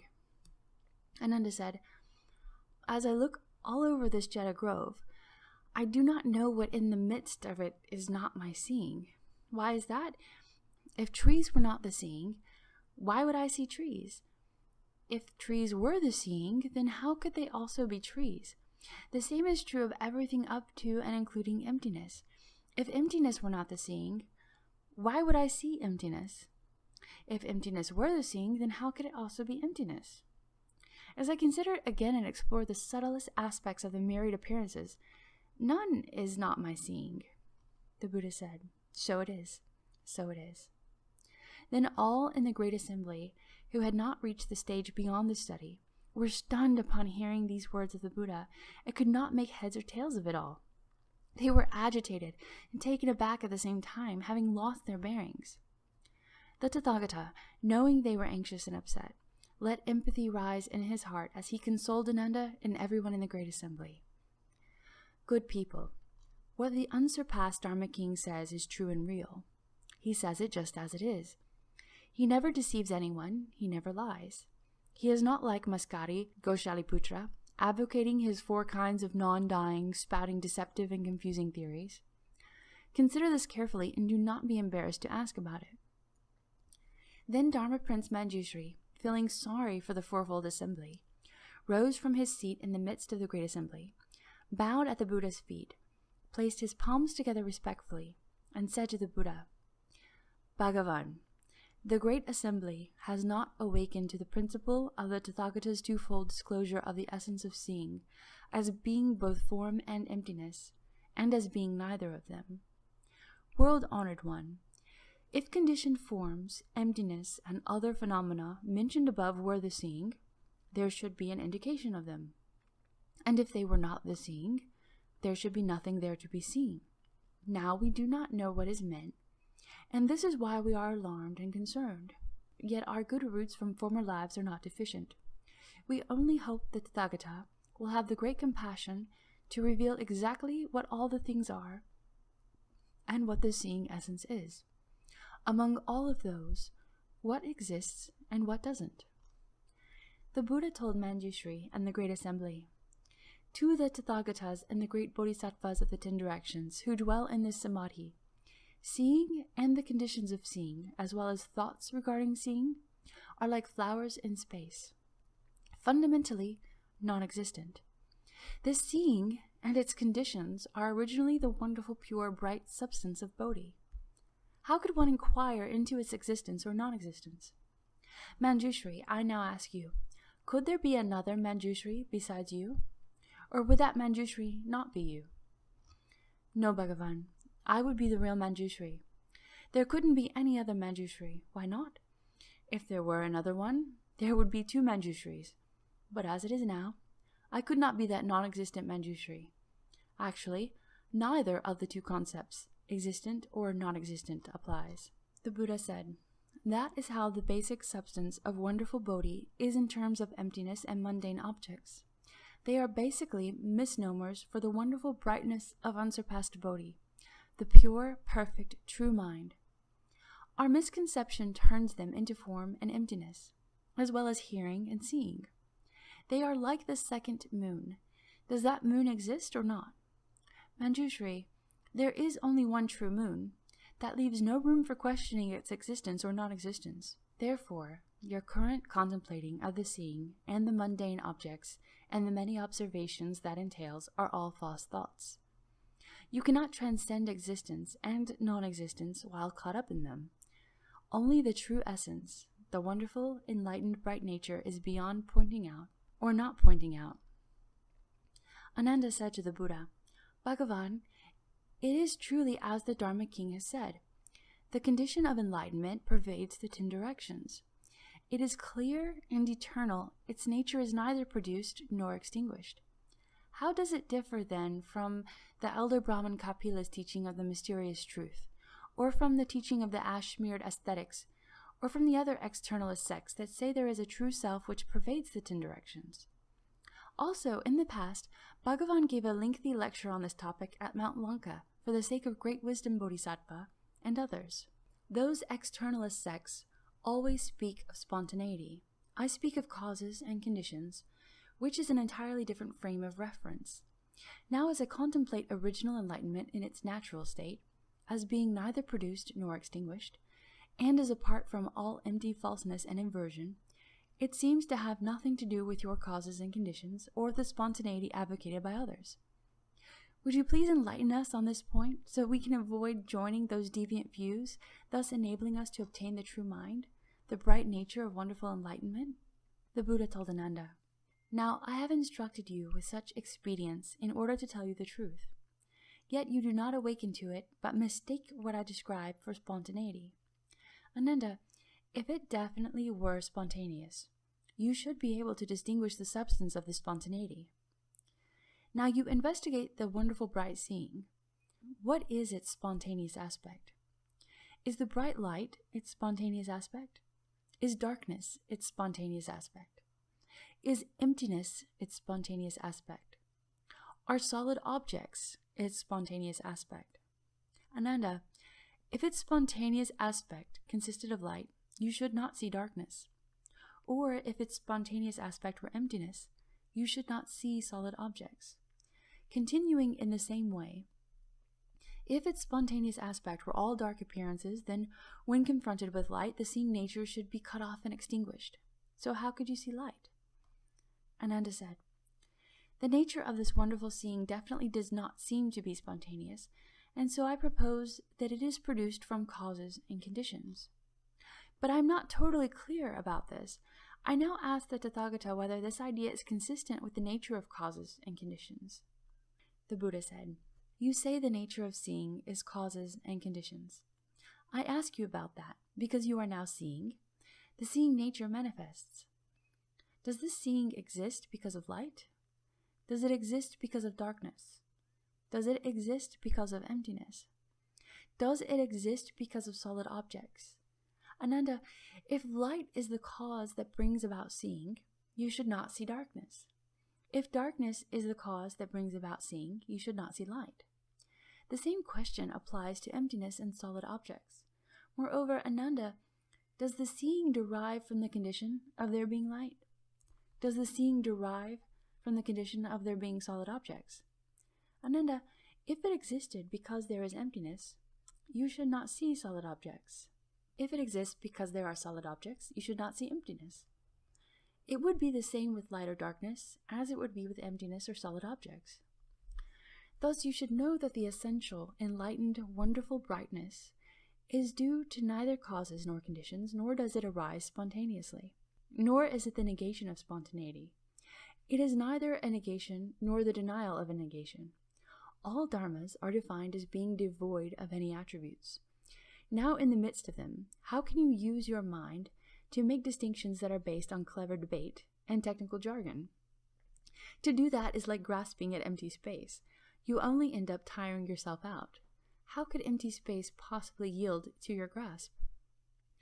Ananda said to the Buddha, if the nature of the wonderful enlightenment has neither causes nor conditions, then why does Bhagavan always tell the bhikshus that the nature of seeing derives from the four conditions of emptiness, brightness, the mind, and the eyes? What does that mean? The Buddha said, Ananda, what I have spoken about causes and conditions in the mundane sense does not describe the primary meaning. Ananda, I ask you again, people in the world say, I can see. What is that seeing, and what is not seeing? Ananda said, the light of the sun, the moon, and lamps is the cause that allows people in the world to see all kinds of appearances. That is called seeing. Without these three kinds of light, they would not be able to see. Ananda, if you say there is no seeing in the absence of light, then you should not see darkness. If in fact you do see darkness, which is just a lack of light, how can you say there is no seeing? Ananda, if when it is dark you call that not seeing because you do not see light, then since it is now light and you do not see the characteristic of darkness, that should also be called not seeing. Thus both aspects would be called not seeing. Although these two aspects counteract each other, your seeing nature does not lapse for an instant. Thus, you should know that seeing continues in both cases.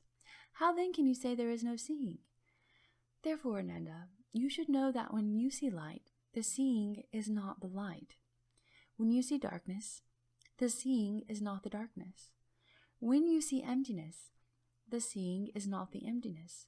When you see solid objects, the seeing is not the solid objects. And by extension of these four facts, you should also know that when you see your seeing, the seeing is not that seeing. Since the former seeing is beyond the latter cannot reach it. Such being the case, how can you describe it as being due to causes and conditions or spontaneity, or that it has something to do with mixing and uniting? You narrow-minded hearers are so inferior and ignorant that you are unable to penetrate through the purity of ultimate reality. Now I will continue to instruct you. Consider well what is said. Do not become weary or negligent on the wonderful road to Bodhi. Ananda said to the Buddha, Bhagavan, we have still not understood what the Buddha, the Bhagavan, has explained for me and for others like me about causes and conditions, spontaneity, the attributes of mixing and uniting, and the absence of mixing and uniting. And now to hear further that seeing that can be seen is not the seeing adds yet another layer of confusion. Humbly, I hope that with your vast compassion you will bestow upon us the great wisdom eye, so as to show us the bright, pure, enlightened mind. After saying this, he wept, made obeisance, and waited to receive the sacred instruction. Then the Bhagavan, out of pity for Ananda and the great assembly, began to explain extensively the wonderful path of cultivation for all samadhis of the great Dharani, and said to Ananda, although you have a keen memory, it only benefits your extensive learning, but your mind has not yet understood the subtle secret contemplation and illumination of shamatha. Listen attentively now as I explain it for you in detail, and cause all those of future who have outflows to obtain the fruition of Bodhi.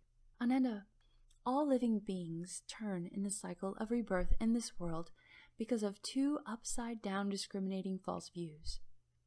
Wherever these views arise, they cause one to revolve through the cycle in accord with their corresponding karma. What are the two views? The first consists of the false view based on living beings' individual karma. The second consists of the false view based on living beings' collective karma.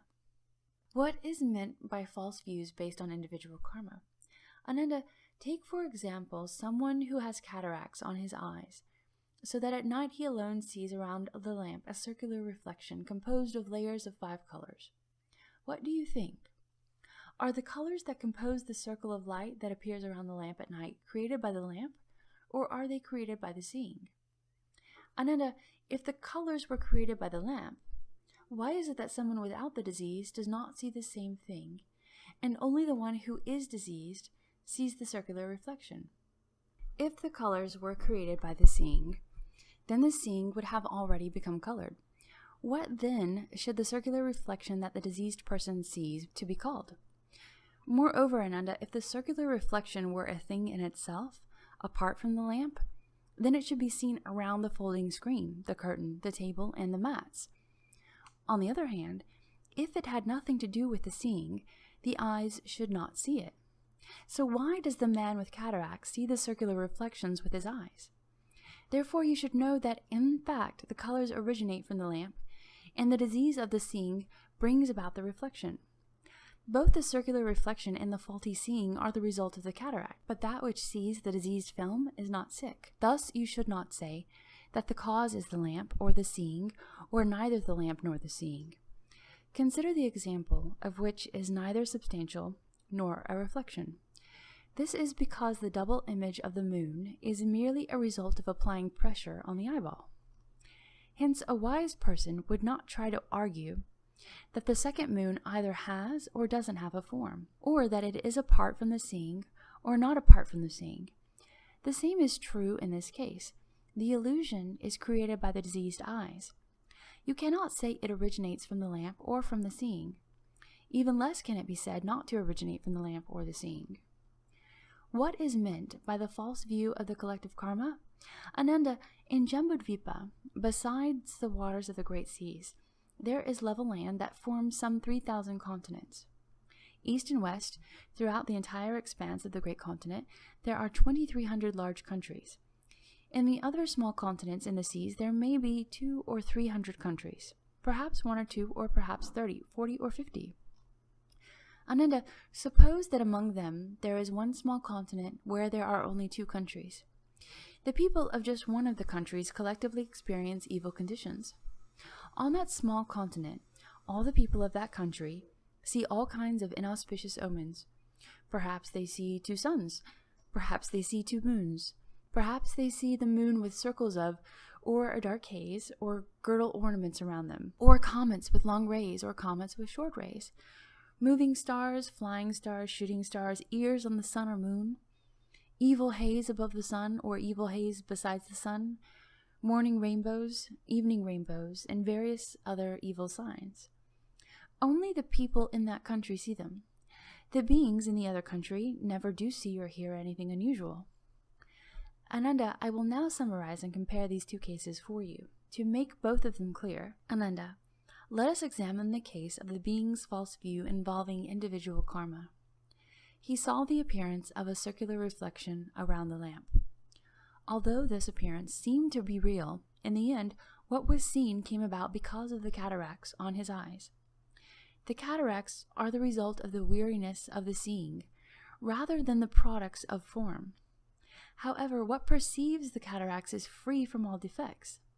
By the same token, you now use your eyes to look at the mountains, the rivers, the countries, and all the living beings, and they are all brought about by the disease of your seeing contracted since time without beginning. Seeing, and the conditions of seeing, seem to reveal what is before you. Originally, our enlightenment is bright. The cataracts influence the seeing and its conditions, so that what is perceived by the seeing is affected by the cataracts.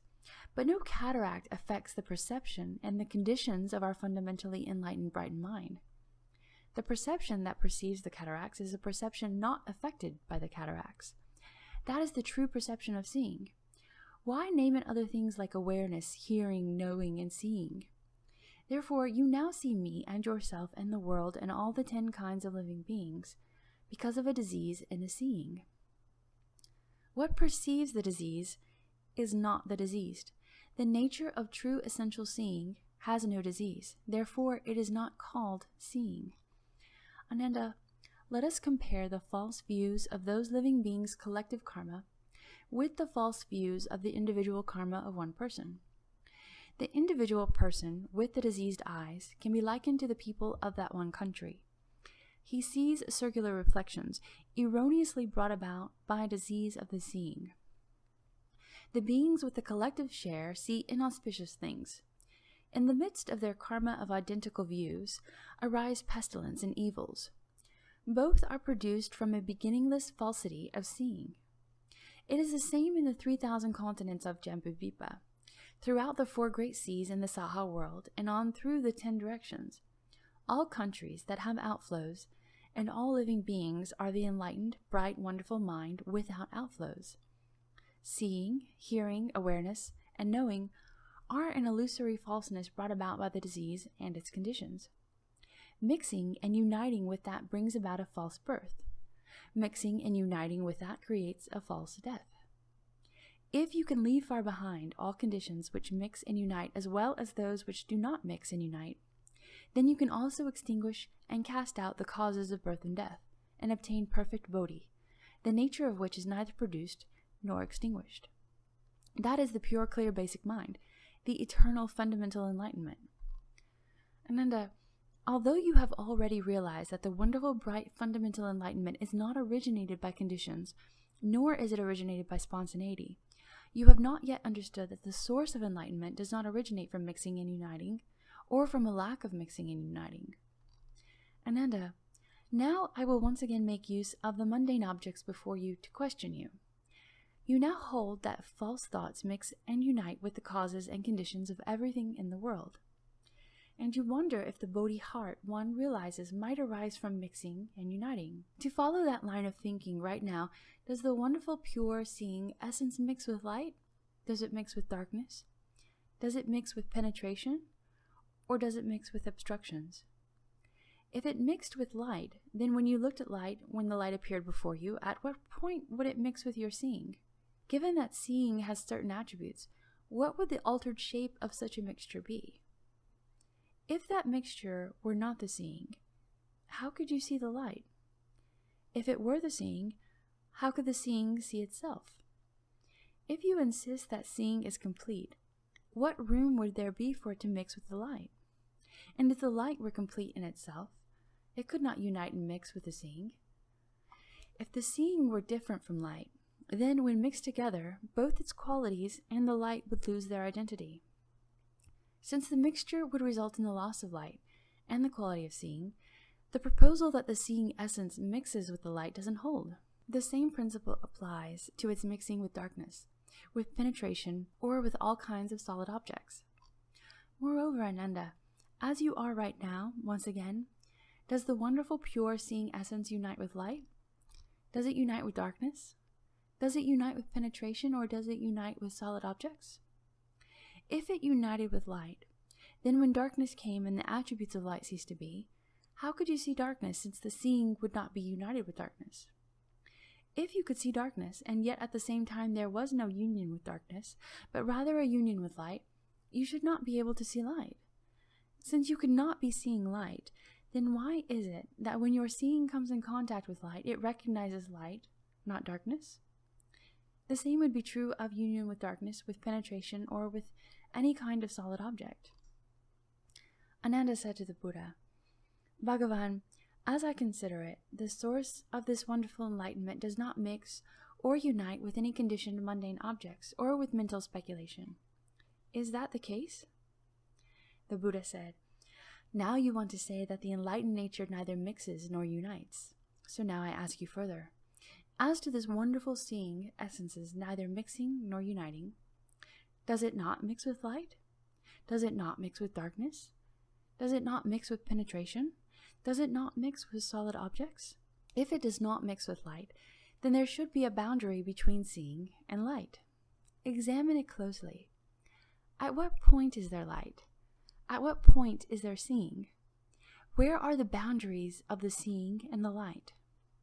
Ananda, if there were no seeing within the boundaries of light, then there would be no contact between them, and clearly one would not know what the attributes of light were. Then how could its boundaries be defined? As to its not mixing with darkness, with penetration, or with any kind of solid object, the principle would be the same. Moreover, as to the wonderful seeing essences neither mixing nor uniting, does it not unite with light? Does it not unite with darkness? Does it not unite with penetration? Does it not unite with solid objects? If it did not unite with light, then the seeing and the light would be at odds with each other by their nature, as are the ear and the light, which does not come in contact. Since the seeing would not know what the attributes of the light were, how could it determine clearly whether there is any union? As to its not uniting with darkness, with penetration, or with any kind of solid object, the principle would be the same. Ananda, you have not yet understood that all the defiling objects that appear, all the illusory, ephemeral phenomena, spring up in the very spot where they also come to an end. Their phenomena aspects are illusory and false, but their nature is in truth the bright substance of wonderful enlightenment. Thus it is throughout, up to the 5 skandhas and the 6 entrances, to the 12 places and the 18 realms. The union and mixture of various causes and conditions account for their illusory and false existence, and the separation and dispersion of the causes and conditions result in their illusory and false extinction. Who would have thought that production and extinction, coming and going, are fundamentally the eternal, wonderful light of the Tathagata, the unmoving, all-pervading perfection, the wonderful nature of true suchness? If within the true and eternal nature one seeks coming and going, confusion and enlightenment, or birth and death, one will never find them. Ananda, why do I say that the 5 skandhas are basically the wonderful nature of true suchness, the treasury of the Tathagata? Ananda, suppose a person with clear vision were to gaze at clear bright space. His gaze would perceive only clear emptiness, devoid of anything else. Then if that person for no particular reason fixed his gaze, the staring would cause fatigue. Thus, in empty space, he would see illusory flowers and other illusory and disordered unreal appearances. You should be aware that the form skandha is like that. Ananda, those illusory flowers did not originate from space, nor did they come from the eyes. In fact, Ananda, if they came from space, coming from there, they should also return to and enter space. But if objects were to enter and leave it, space would not be empty. And if space was not empty, then there would be no room for it to contain the flowers that might appear or disappear, just as Ananda's body cannot contain another Ananda. If the flowers came from the eyes, coming from them, they should also return to the eyes. If the image of flowers originated in the eyes, then they themselves should have vision. If they had vision, when they went out to space, they should be able to turn around and see the person's eyes. If they didn't have vision, then in going out, they would obscure space, and in returning, they would obscure the eyes. But when the person saw the flowers, his eyes should not have been obscured. But on the contrary, isn't it when we see clear space that our vision is said to be clear? From this you should understand that the form skandha is empty and false. Fundamentally, its nature cannot be attributed to either causes and conditions or spontaneity. Ananda, suppose a person's hands and feet were relaxed, and his entire body was in balance. He was unaware of his life processes to the point that he experienced neither pain nor pleasure. Then for no particular reason that person might rub his hands together, creating the illusory sensation of friction and smoothness, cold and warmth, and other sensations. You should be aware that the feeling skandha is like that. Ananda, that imaginary contact did not originate in the surrounding air, nor did it originate in the palms. In fact, Ananda, if it had come from the air, since the contact affected the palms, why didn't it affect the rest of the body? Nor should the air select what it comes in contact with. If the sensation came from the palms, there would be no need to rub the palms together to experience it. Besides, if it came from the palms would experience it when joined. but when they were not joined, the sense of contact should return into the palms. And in that case, the arms, wrists, bones, and marrow should also be aware of its course of entry. If you insist that the mind would be aware of its leaving and entering, then the contact would be a thing in itself that came and went with the body. What need would there be to wait for the palms to be joined to experience it and identify it as contact?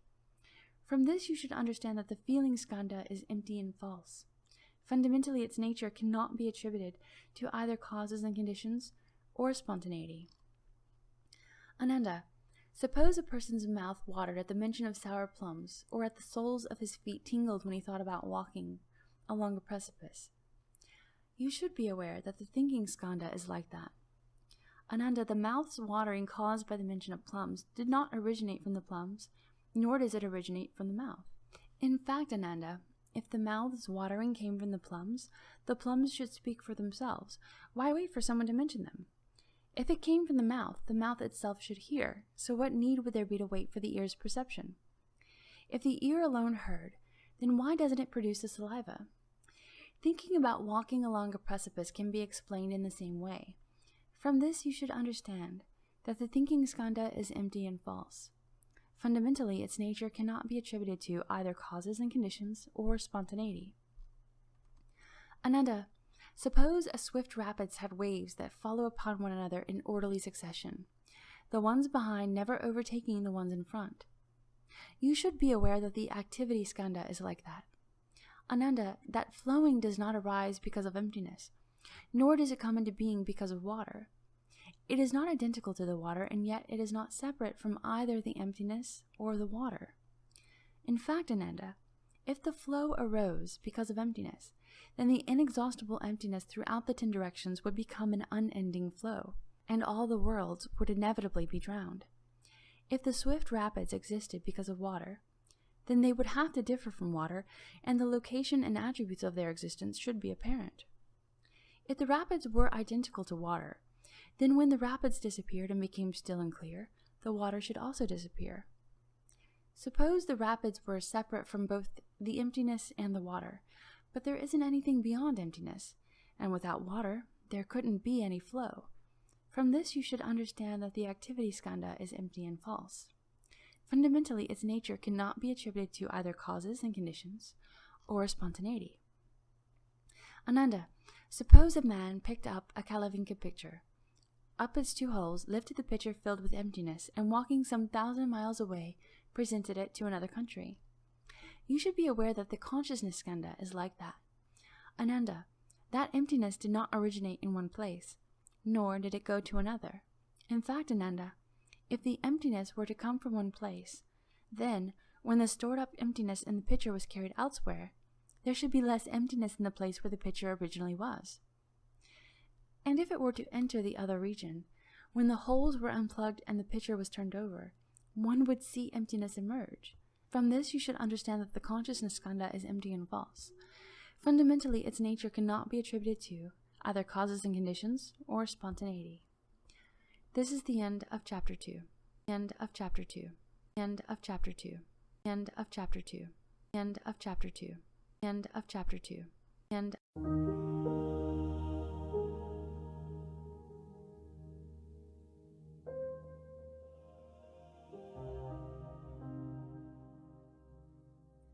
Chapter 3. Furthermore, Ananda, why do I say that the 6 entrances are basically the wonderful nature of true suchness, the treasury of the Tathagata? Ananda, although the eye's staring causes fatigue, both the eye and the fatigue originate in bodhi.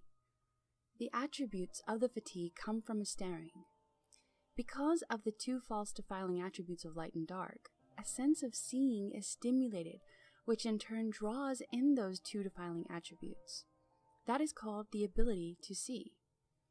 Apart from these 2 defiling attributes of light and dark, this seeing is ultimately without substance. In fact, Ananda, you should know that seeing does not originate from light or dark, nor from the sense organ, nor from emptiness. Why not? If it is originated from light, then it would be extinguished when there was darkness, and you would not see darkness. If it came from darkness, then it would be extinguished when there was light, and you would not see light.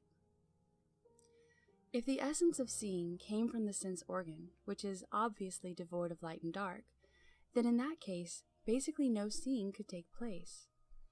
If it came from emptiness, then looking ahead it would see the shapes of mundane phenomena. Looking back, it should see the eye itself. Moreover, if emptiness itself did the seeing, what would that have to do with your eye? From this you should understand that the eye entrance is empty and false. Fundamentally, its nature cannot be attributed to either causes or conditions or spontaneity. Ananda. Suppose a person suddenly stops up his ears with his fingers. Because the sense organ of hearing becomes fatigued, he hears a sound in his head. However, both the ear and its fatigue originate in bodhi. The attribute of fatigue comes from the monotony. Because of the two false defiling attributes of motion and stillness, a sense of hearing is stimulated, which in turn draws in those two defiling attributes. That is called the ability to hear. Apart from the two defiling attributes of motion and stillness, this hearing is ultimately without substance. In fact, Ananda, you should know that hearing does not originate from motion and stillness, nor from the sense organ, nor from emptiness. Why not? If it came from stillness, it would be extinguished when there was motion, and you would not hear motion. If it came from motion, then it would be extinguished when there was stillness, and you would not be aware of the stillness. If the capacity to hear came from the sense organ, which is obviously devoid of motion and stillness, then in that case, basically the hearing would not have a nature of its own. Suppose it came from emptiness, then emptiness would become hearing and would no longer be empty. Moreover, if emptiness itself did the hearing, what would that have to do with your ear? From this you should understand that the ear entrance is empty and false. Fundamentally, its nature cannot be attributed to either causes and conditions or spontaneity. Ananda, suppose a person inhaled deeply through his nose. After he inhaled for a long time, he became fatigued, and then there is a sensation of coldness in the nose. Because of that sensation, distinctions of penetration and obstruction, of emptiness and actuality, and so forth, including all fragrant and stinking vapors, are made. However, both the nose and its fatigue originate in bodhi. The attributes of fatigue comes from overexertion. Because of the two false defiling attributes of penetration and obstruction, a sense of smelling is stimulated, which in turn draws in those two defiling attributes. That is called the ability to smell. Apart from the two defiling attributes of penetration and obstruction, this smelling is ultimately without substance. You should know that smelling does not come from penetration and obstruction, nor from the sense organ, nor from emptiness. Why not? If it came from penetration, the smelling would be extinguished when there was obstruction, and then how could it experience obstruction? If it existed because of obstruction, then where there was penetration, there would be no smelling. In that case, how would the awareness of fragrance, stench, and other sensations come into being? If the mechanism of hearing came from the sense organ, which is obviously devoid of penetration and obstruction, then in that case, basically smelling would not have a nature. If it came from emptiness, then smelling itself should be able to turn around and smell your own nose. Moreover, if emptiness itself did the smelling, what would that have to do with your ability to smell?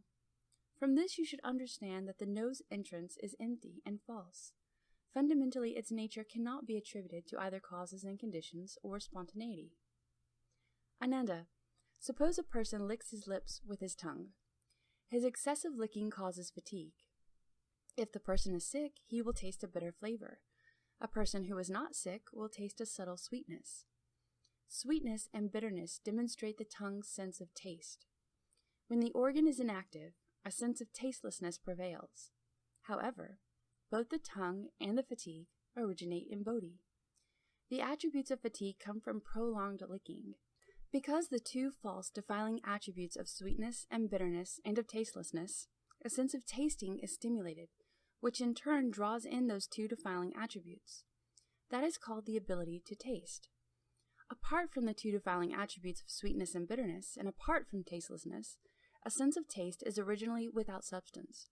In fact, Ananda, you should know that the perception of sweetness, bitterness, or tastelessness does not originate from sweetness or bitterness, nor from tastelessness, nor from the sense organ, nor from emptiness. Why not?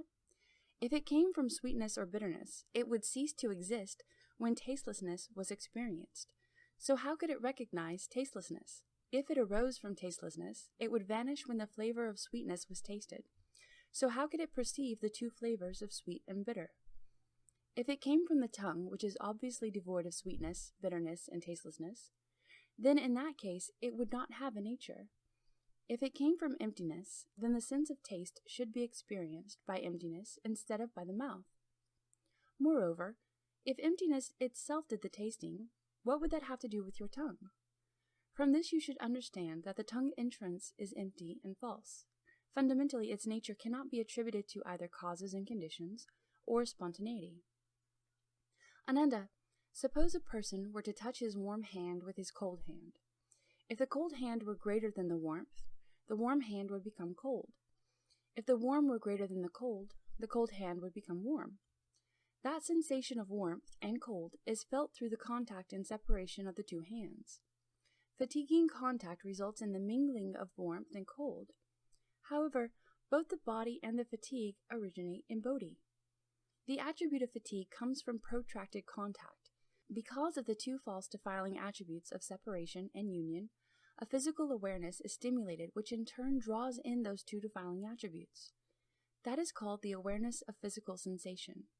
Apart from the two sets of defiling attributes of separation and union, and pleasure and pain, the awareness of sensation is originally without a substance. In fact, Ananda, you should know that the sensation does not come from separation and union, nor does it exist because of pleasure and pain, nor does it arise from the sense organ, nor is it produced from emptiness. Why not?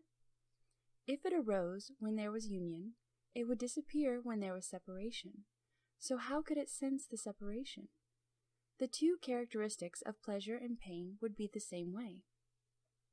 If it came from the sense organ, which is obviously devoid of the four characteristics of union, separation, pleasure, and pain, then in that case basically no awareness of physical sensation could take place. If it came from emptiness, then the awareness of sensations would be experienced by emptiness itself. What would that have to do with your body? From this you should understand that the body entrance is empty and false. Fundamentally, its nature cannot be attributed to either causes and conditions or spontaneity. Ananda, suppose a person becomes so fatigued that he goes to sleep. Having slept soundly, he awakens and tries to recollect what he experienced while asleep. He recalls some things and forgets others. Thus his upside-downness goes through production, dwelling, change, and extinction, which are taken in and processed through the mind's central system habitually, each following the next without ever being overtaken. That is called the ability to know. The mind and its fatigue are both bodhi. The attributes of fatigue come from persistent thinking. The two defiling attributes of arising and ending stimulate a sense of knowing, which in turn grasps these inner sense data, reversing the flow of seeing and hearing. The place beyond the reach of this flow is known as the faculty of intellect. Apart from the two sets of defiling attributes of waking and sleeping, and of arising and ceasing, the faculty of intellect is originally without substance. In fact, Ananda, you should know that the faculty of intellect does not come from waking, sleeping, arising, or ceasing, nor from the mind organ, nor from emptiness. Why not? If it came from waking, it would disappear during sleep. So how could it experience sleep? If it came from arising, it would cease to exist at the time of ceasing. So how could it experience ceasing? If it came from ceasing, it would disappear at the time of arising. So how could it experience arising? If mental awareness came from the faculty of intellect, it would be no more than the physical opening and closing caused by the waking and sleep states respectively. Apart from these two movements, the faculty of intellect would be as insubstantial as flowers in space. And in that case, basically no cognition could exist. If mental awareness came from emptiness, then emptiness itself should become cognition. What would that have to do with the mind entrance? From this you should understand that the mind entrance is empty and false. Fundamentally, its nature cannot be attributed to either causes and conditions or spontaneity. Moreover, Ananda, why do I say that the 12 places are basically the wonderful nature of true suchness, the treasury of the Tathagata? Ananda, look again at the trees in the Jeta Grove and the river and pools. What do you think? Do these things come into being because the forms arise, and thus the eyes see them, or because the eyes produce the attributes of form? Ananda, if the eyes were to produce the attributes of forms, then when the eyes looked at empty space, the forms should be obliterated. Once they were obliterated, everything that had manifested would disappear. Since the attributes of forms would then be absent, who would be able to recognize emptiness? The same principle applied to emptiness. If, moreover, forms arose and the eye saw them, then seeing should perish upon looking at space, which has no form. Once seeing perished, everything would disappear, and then who would be able to recognize either emptiness or form? From this you should understand that neither seeing, nor form, nor emptiness can be located, and thus the two places of form and seeing are empty and false. Fundamentally, their natures cannot be attributed to either causes and conditions or spontaneity. Ananda, listen again to the drum being beaten in the Jeta garden when the food is ready. The assembly gathers as the bell is struck. The sounds of the bell and the drum follow one another in succession. What do you think? Do these things come into existence because the sound arrives in the vicinity of the ear, or because the ear's hearing extends to the source of the sound? Ananda, once again, if the sound arrived in the vicinity of the ear, then that would be like when I go on alms rounds to the city of Shravasti. I am no longer in the Jeta Grove. And so, if the sound definitely arrived in the vicinity of Ananda's ear, then neither Madhyayana nor Kashyapa would hear it, much less the 1,250 Shramanas who, upon hearing the sound of the bell, come to the dining hall at the same time. Again, if the ear arrived in the vicinity of the sound, that would be like when I returned to the Jeta Grove. I am no longer in the city of Shravasti. When you hear the sound of the drum, your hearing would already have gone to the place where the drum was being beaten. Thus, when the bell pealed, you could not hear that sound, even less those of the elephants, horses, cattle, sheep, and all the other various sounds around you. However, without coming or going, there would be no hearing. From this you should understand that neither hearing nor sound can be located, and thus the two places of hearing and sound are empty and false. Fundamentally, their natures cannot be attributed to either causes and conditions or spontaneity. Moreover, Ananda, you smell the chandana in the censer. When one particle of this incense is lit, it can be smelled simultaneously through 40 miles around the city of Shravasti. What do you think? Is this fragrance produced from the chandana wood? Is it produced in your nose, or does it arise with emptiness? Ananda, once again, if the fragrance were produced from your nose, what is said to be produced from the nose should come forth from the nose. Your nose is not chandana, so how can your nose have the fragrance of chandana? When you say you smell a fragrance, it should enter your nose. Smelling is not defined as the nose emitting fragrance. If it were produced from within emptiness, since the nature of emptiness is eternal and unchanging, the fragrance should be constantly present. Why should the presence of the fragrance be contingent on the burning of dry wood in the censer? If it were produced from the wood, since the nature of this incense is such that it gives off smoke when it is burned, then when the nose smelled it, the nose should be filled with smoke, which does not happen. The smoke rises into the air, and before it has reached the distance, how can the fragrance already be smelled at a distance of more than 10 miles? From this you should understand that neither the fragrance nor the nose's smelling can be located, and thus the two places of smelling and fragrance are empty and false. Fundamentally, their natures cannot be attributed to either causes and conditions or spontaneity. Ananda, twice every day you take up your bowl, along with the rest of the assembly, and among what you receive may be fine-tasting foods, such as curds, buttermilk, and clarified butter. What do you think? Are these flavors produced from emptiness? Do they come forth from the tongue, or does the food produce them?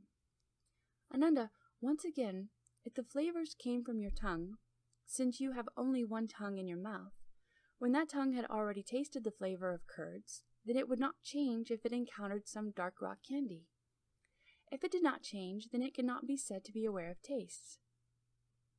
Yet if it did change, since the tongue is made up of many substances, how could the one tongue know so many tastes? If the taste were produced from the food, since food does not have consciousness, how could it know tastes? Moreover, if the food itself were to recognize them, that would be the same as someone else eating. Then what connection would that have with what is called your recognition of tastes? If the taste were produced in emptiness, then when you eat emptiness, what flavor does it have? Suppose that emptiness had the flavor of salt. Then since your tongue was salty, your face should also be salty, and likewise everyone in the world would be like fish in the sea. Since you would be constantly influenced by salt, you would never know tastelessness. Yet if you did not recognize tastelessness, you could not be aware of the saltiness. You would not know anything at all. How could that be called taste? From this you should understand that neither the flavors nor the tongue's tasting can be located, and thus the two places of tasting and flavors are empty and false. Fundamentally, their natures cannot be attributed to either causes and conditions or spontaneity. Ananda, early every morning you rub your head with your hand. What do you think? When the sensation of rubbing occurs, what does the touching? Does the head or the hand do the touching? If the ability to touch were in the hand, then the head should have no knowledge of it. How could we then say that the head was touched? If it were in the head, then the hand would be useless. And how could it be said to have touched? If each had the ability to touch, then you, Ananda, should have two bodies. If between the head and the hand only one touch took place, then the hand and the head would be of one substance. If they were one substance, then no touch would be possible. If they were two substances, to which would the touch belong? The one that was capable of touch would not be the one that was touched. The one that was touched would not be the one that was capable of touch. Nor should it be that the touch came into being between you and emptiness. From this you should understand that neither the sensation of touch nor the body can be located, and thus the two places of body and touch are empty and false. Fundamentally, their natures cannot be attributed to either causes and conditions or spontaneity. Ananda, your mind is always conditioned by the three qualities of good, bad, and indeterminate, which produce patterns of dharmas. Are these dharmas produced by the mind, or do they have a special place apart from the mind? Ananda, if they were the mind, the dharmas would not be its defiling objects. Since they would not be conditions of the mind, how could you say that they had a location? If they were to have a special place apart from the mind, then would dharmas themselves be able to know? If they had a sense of knowing, they would be called a mind. Being something other than you, and yet not defiling objects, they would be someone else's mind. Being the same as you, they would be your own mind. But how could your mind exist apart from you? If they had no sense of knowing, and yet these defiling objects were not forms, sounds, smells, or tastes, neither cold nor warmth nor emptiness, where would they be located? They are not represented in form or emptiness, nor is it likely that they exist somewhere in the human realm beyond emptiness. For if they did, the mind could not be aware of them. From where, then, would they arise? From this you should understand that neither dharmas nor the mind can be located, and thus the two places of mind and dharmas are empty and false. Fundamentally, their natures cannot be attributed to either causes and conditions or spontaneity. Moreover, Ananda, why do I say that the 18 realms are basically the wonderful nature of true suchness, the treasury of the Tathagata? Ananda, as you understand it, the eyes and forms create the conditions that produce the eye consciousness. Is this consciousness produced because of the eyes, such that the eyes are its realm? Or is it produced because of forms, such that forms are its realm? Ananda, if it were produced because of the eyes, then in the absence of emptiness and form, it would not be able to make distinctions. And so, even if you had a consciousness, of what use would it be? Moreover, your seeing is neither green, yellow, red, nor white. There is virtually nothing in which it is represented. Therefore, from what would the realm be established? If it were produced because of form, then when no forms were present in emptiness, your consciousness would cease to be. Then, why is it that the consciousness recognizes emptiness?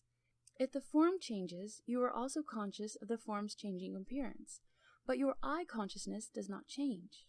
Where is the boundary established? If the eye consciousness did change when form changed, then such a realm would have no attributes. If it did not change, it would be constant, and given that it was produced from form, it should have no conscious knowledge of where emptiness was. If they were combined, then there would be a crack in between. If they were separate, then half of your eye consciousness would possess awareness and half of it would lack awareness. With such chaotic and disordered substances and natures, how could they comprise a realm? From this you should understand that as to the eyes and form being the conditions that produce the realm of eye consciousness, none of the three places exists. Fundamentally, the natures of the eyes, forms, and the form realm, these three, cannot be attributed to either causes and conditions, or spontaneity. Moreover, Ananda, as you understand it, the ear and the sound create the conditions that produce the ear consciousness. Is this consciousness produced because of the ear such that the ear is its realm? Or is it produced because of sound, such that sound is its realm? Ananda, if it were produced because of the ear, then since motion and stillness would be lacking, the ear would not be aware of anything. Certainly in the absence of awareness, nothing could be known, and so what would characterize the consciousness? You may hold that the ears hear, but without motion and stillness, hearing cannot occur. Besides, how could the combination of the ears, which are but physical forms and external objects, be called the realm of consciousness? Once again, then how would the realm of the ear consciousness be established? If it were produced from sound, then the consciousness would exist because of the sound and would have no connection with hearing. Without hearing, the attributes of sound would have no location. If the ear consciousness came from sound, given that sound exists because of the hearing, then what you heard would be the ear consciousness itself. If the ear consciousness were not heard, then there would be no realm. If it were heard, then it would be the same as sound. If the consciousness were being heard, who would the perceiver and hearer of the consciousness be? If there were no perceiver, then in the end you would be like grass or wood.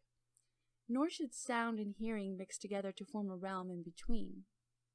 Lacking a realm in between them, how could those internal and external phenomena be delineated?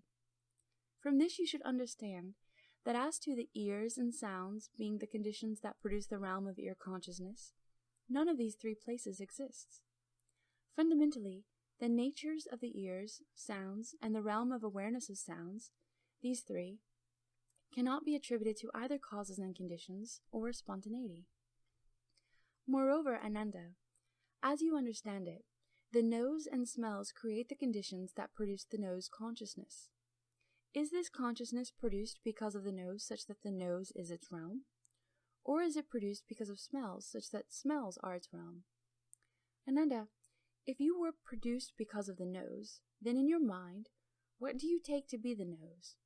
Do you hold that it takes the form of two fleshy claws? Or do you hold that it is an inherent ability of the nature which perceives smells as a result of motion? If you hold that the nose is fleshy claws, the flesh is an integral part of your body and the body's perception is touch. Then it should be called body instead of nose, and its objects would be those of touch. Since it would not even be called a nose, how could a realm be established for it? If you hold that the act of smelling is perceived, then, in your opinion, what is the perceiver? Were the flesh the perceiver, basically what the flesh perceived is objects of touch, which have nothing to do with the nose. Were emptiness the perceiver, then emptiness would perceive by itself, and the flesh would have no awareness. If that were the case, then empty space would be you, and since your body would be without perception, Ananda would not exist. If the smells were the perceiver, perception itself would lie with the smells. What would that have to do with you? If you insist that smells of both fragrance and stench are produced from your nose, then these two wafting smells of fragrance and stench would not arise from the wood of either Airavana or Chandana. Given that the smells would not come from those two things, when you smelled your own nose, would it be fragrant or would it stink? What stinks does not give off a fragrance. What is fragrant does not stink. If you could smell both the fragrance and the stench, then you, a single person, would have two noses, and I would now be addressing questions to two Anandas. Which one would be you? If you only have one nose, then fragrance and stench would not have two separate identities. Since stench would be fragrance and fragrance would be stench, thereby lacking two distinctive natures, what would make up the realm? If the nose consciousness were produced because of smells, it would exist because of smells. Just as the eyes can see but are unable to see themselves, so too, if the nose consciousness existed because of smells, it should not be aware of smells. If it had no awareness, it could not be a consciousness. If the consciousness were not aware of smells, then the realm could not be established from smells. If the consciousness was not aware of smells, then the realm could not be established due to smells, since no realm of consciousness would exist between them. Then how could any of the internal or external phenomena exist either? A nature of smelling like that would be ultimately empty and false. From this you should understand that as to the nose and smells being the conditions that produce the realm of nose consciousness, none of these three places exist.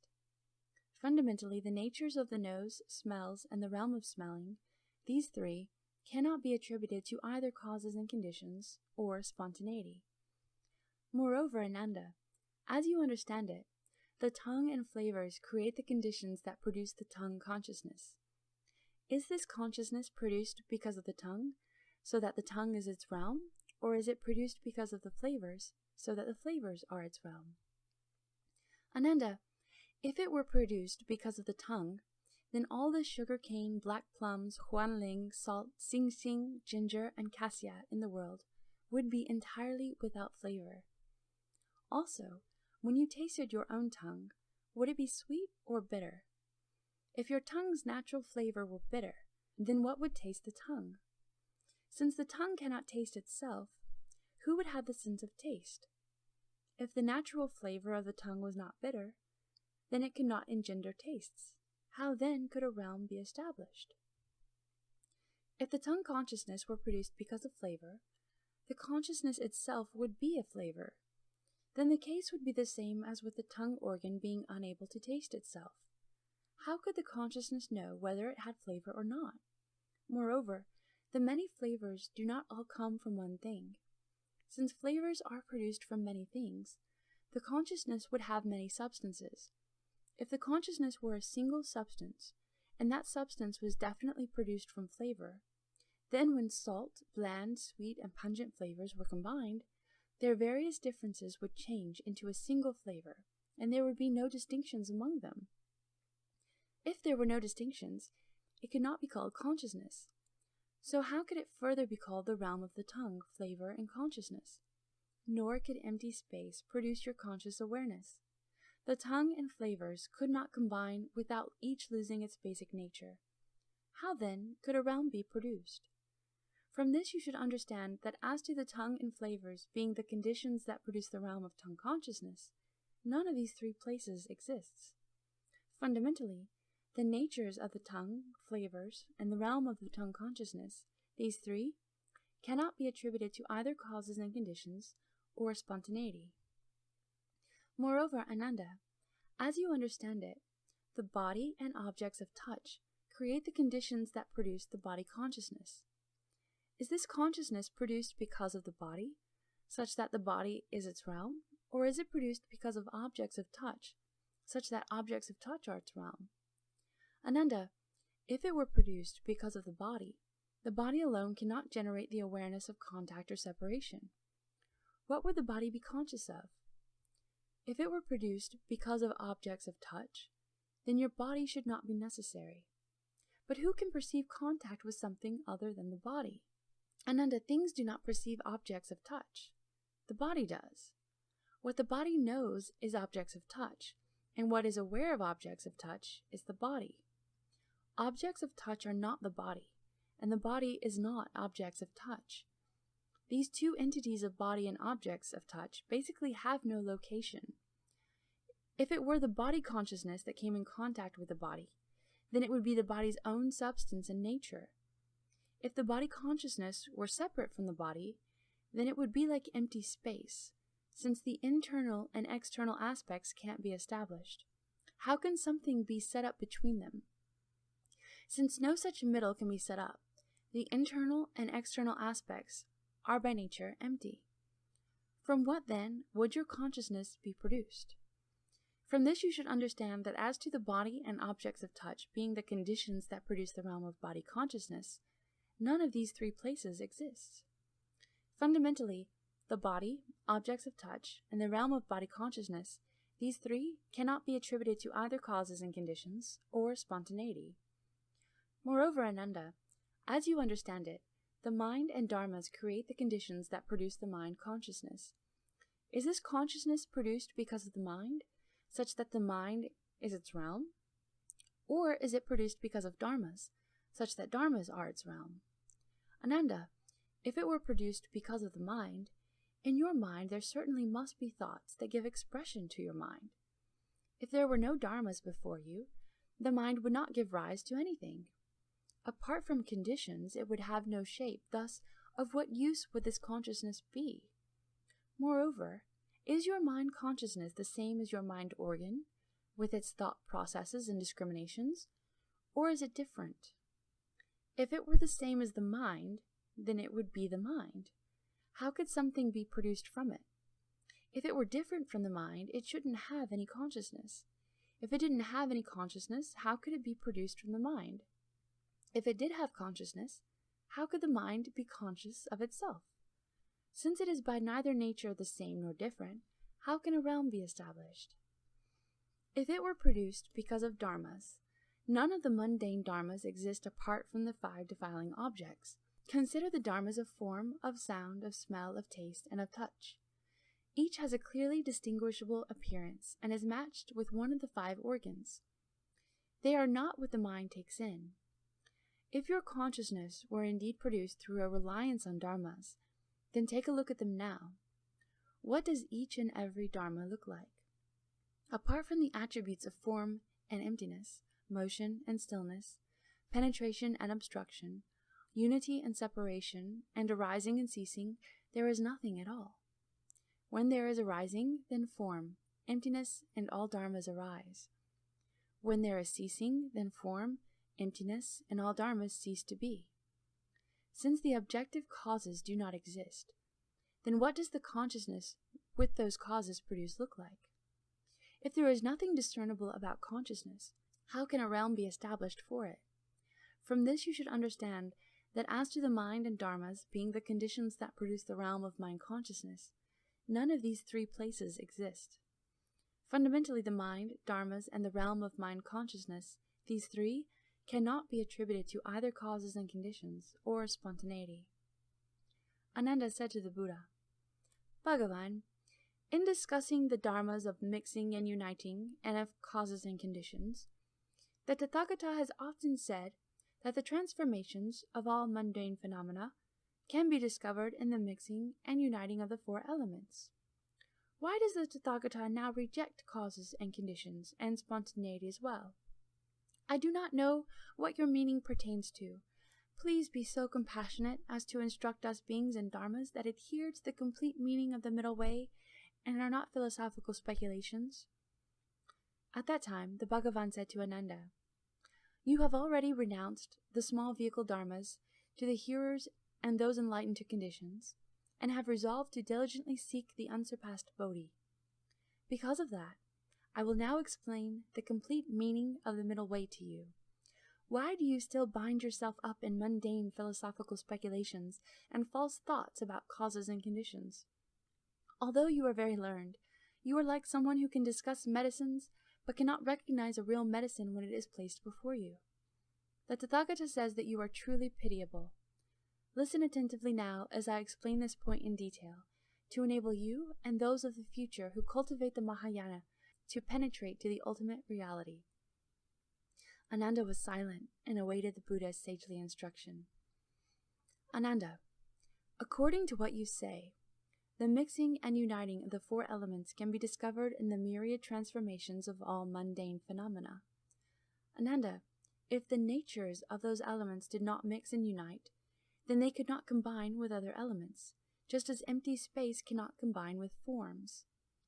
If the natures of those elements do not mix and unite, they are themselves transformations in a never-ending process of bringing each other into being.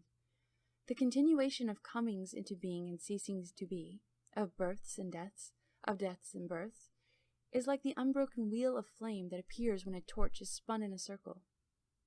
Ananda, the process is like water becoming ice, and ice turning into water again. Consider the nature of earth. Its coarsest aspect is the earth itself. Its subtlest aspect is a mote of dust, which at its smallest would be a particle of dust bordering on emptiness. If one divided one of those particles of dust, that is barely formed to begin with, into 7 parts, and then split one of those parts, emptiness itself would be arrived at. Ananda, if a particle of dust bordering on emptiness can be divided to arrive at emptiness, it should be that emptiness can give rise to form. Just now you asked if mixing and uniting doesn't bring about all mundane transformations. You should carefully consider how much emptiness mixes and unites with itself to arrive at a single particle of dust bordering on emptiness. Such a particle cannot be composed of other particles of dust bordering on emptiness. Moreover, since particles of dust bordering upon emptiness can be reduced to emptiness, of how many particles of such form would emptiness be composed? When those particles of form mass together, a mass of form does not make emptiness. When emptiness is massed together, a mass of emptiness does not make form. Besides, although form can be divided, how can emptiness be massed together? You still have not realized that in the treasury of the Tathagata, the nature of form is true emptiness, and the nature of emptiness is true form. That fundamental purity pervades the Dharma realm. Beings' minds absorb it according to their capacity to know. Whatever manifests does so in compliance with karma. Ignorant of that fact, people of the world are so deluded as to assign its origin to causes and conditions, or to spontaneity. These mistakes, which arise from the discriminations and reasoning processes of the mind, are nothing but the play of empty and meaningless words. Ananda, the nature of fire is devoid of identity, being dependent upon various causes and conditions for its existence. Consider a family in the city that has not yet eaten. When they wish to prepare food, they hold up a brass mirror to the sun seeking fire. Ananda, speaking of mixing and uniting, you and I and the 1,250 bhikshus unite to form a community. However, a careful analysis of the community reveals that every member composing it has his own body, family name, clan, and name. For instance, Shariputra is a Brahmin, Uruvilva is of the Kashyapa clan, and you, Ananda, come from the Gautama family. Ananda, if fire existed because of mixing and uniting, then when your hand holds up the mirror to the sun to seek fire, does the fire come out of the mirror? Does it come out of the moksha tinder? Or does it come from the sun? Ananda, if the fire came from the sun, then only would it burn the moksha tinder in your hand. But as it came across the grooves of the trees, it should burn them up as well. Suppose it came from the mirror. Since it would come out to the mirror to ignite the moksha tinder, why doesn't the mirror melt? Yet as your hand that holds the mirror feels no heat, how could the mirror melt?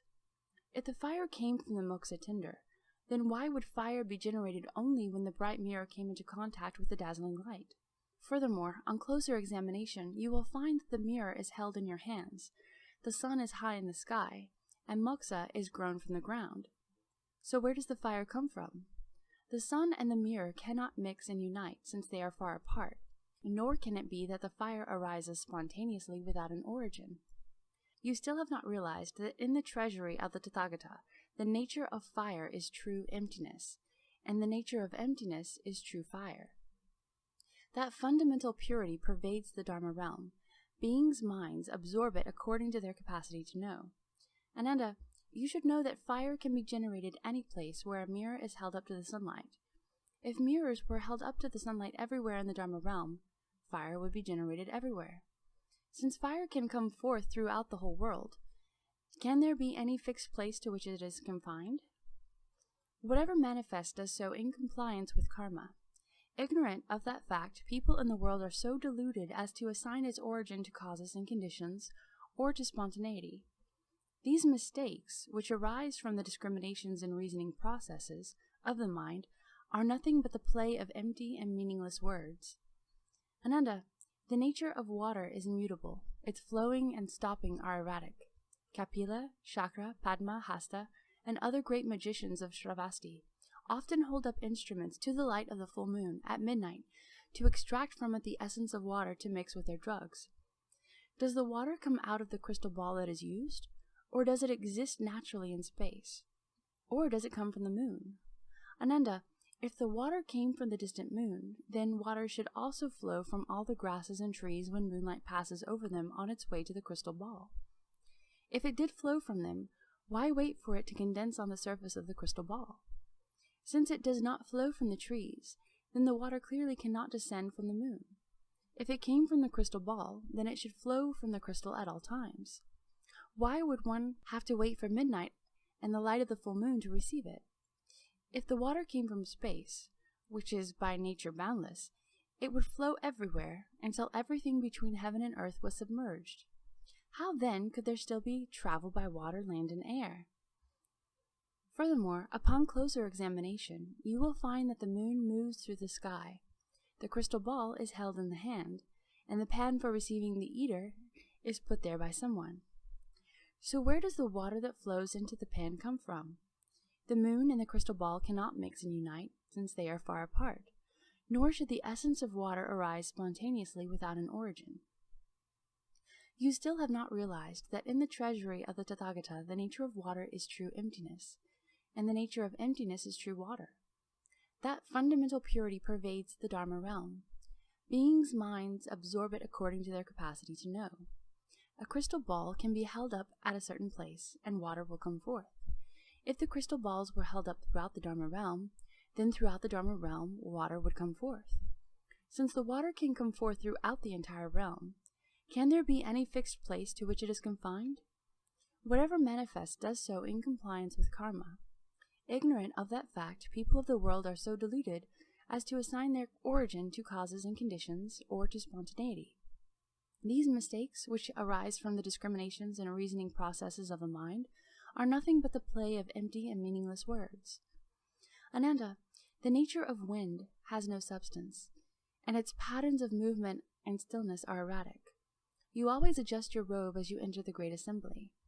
When the corner of your Samgati robe brushes the person next to you, the air stirs against that person's face. Does that wind come from the corner of the Kashaya sash? Does it arise from emptiness, or is it produced from the face of the person brushed by the air? Ananda, if that wind came from the corner of the Kashaya, then you would be clad in the wind, and your Kashaya should fly off and leave your body. But my robe remains motionless and hangs straight down as I now speak Dharma in the midst of the assembly. Observing my robe closely, where is the wind in it?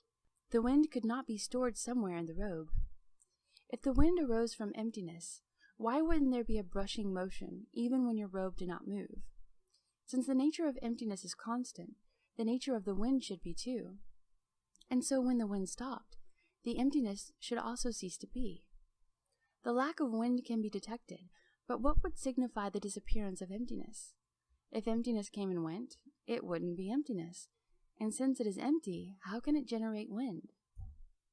If the wind came from the face of the person it brushed, it would blow upon you too.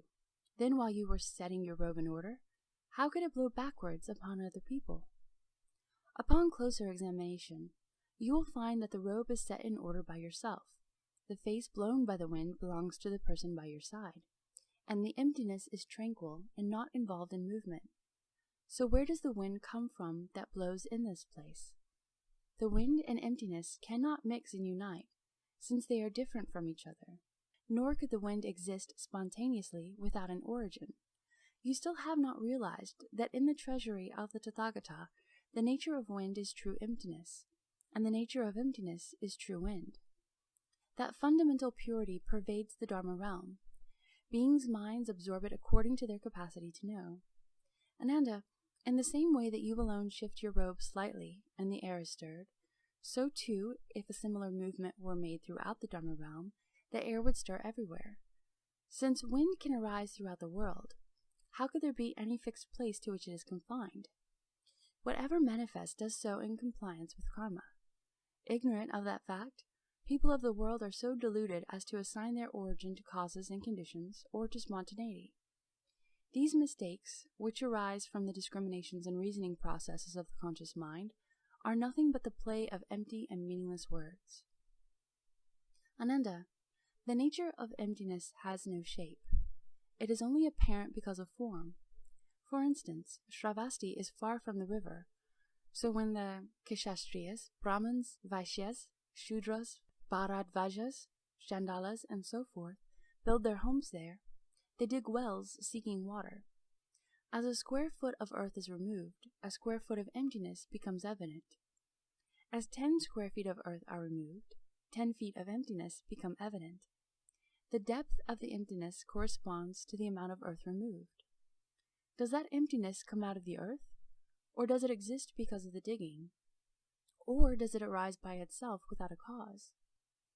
Ananda, if that emptiness arose by itself without any cause, why wasn't it evident before the earth was dug?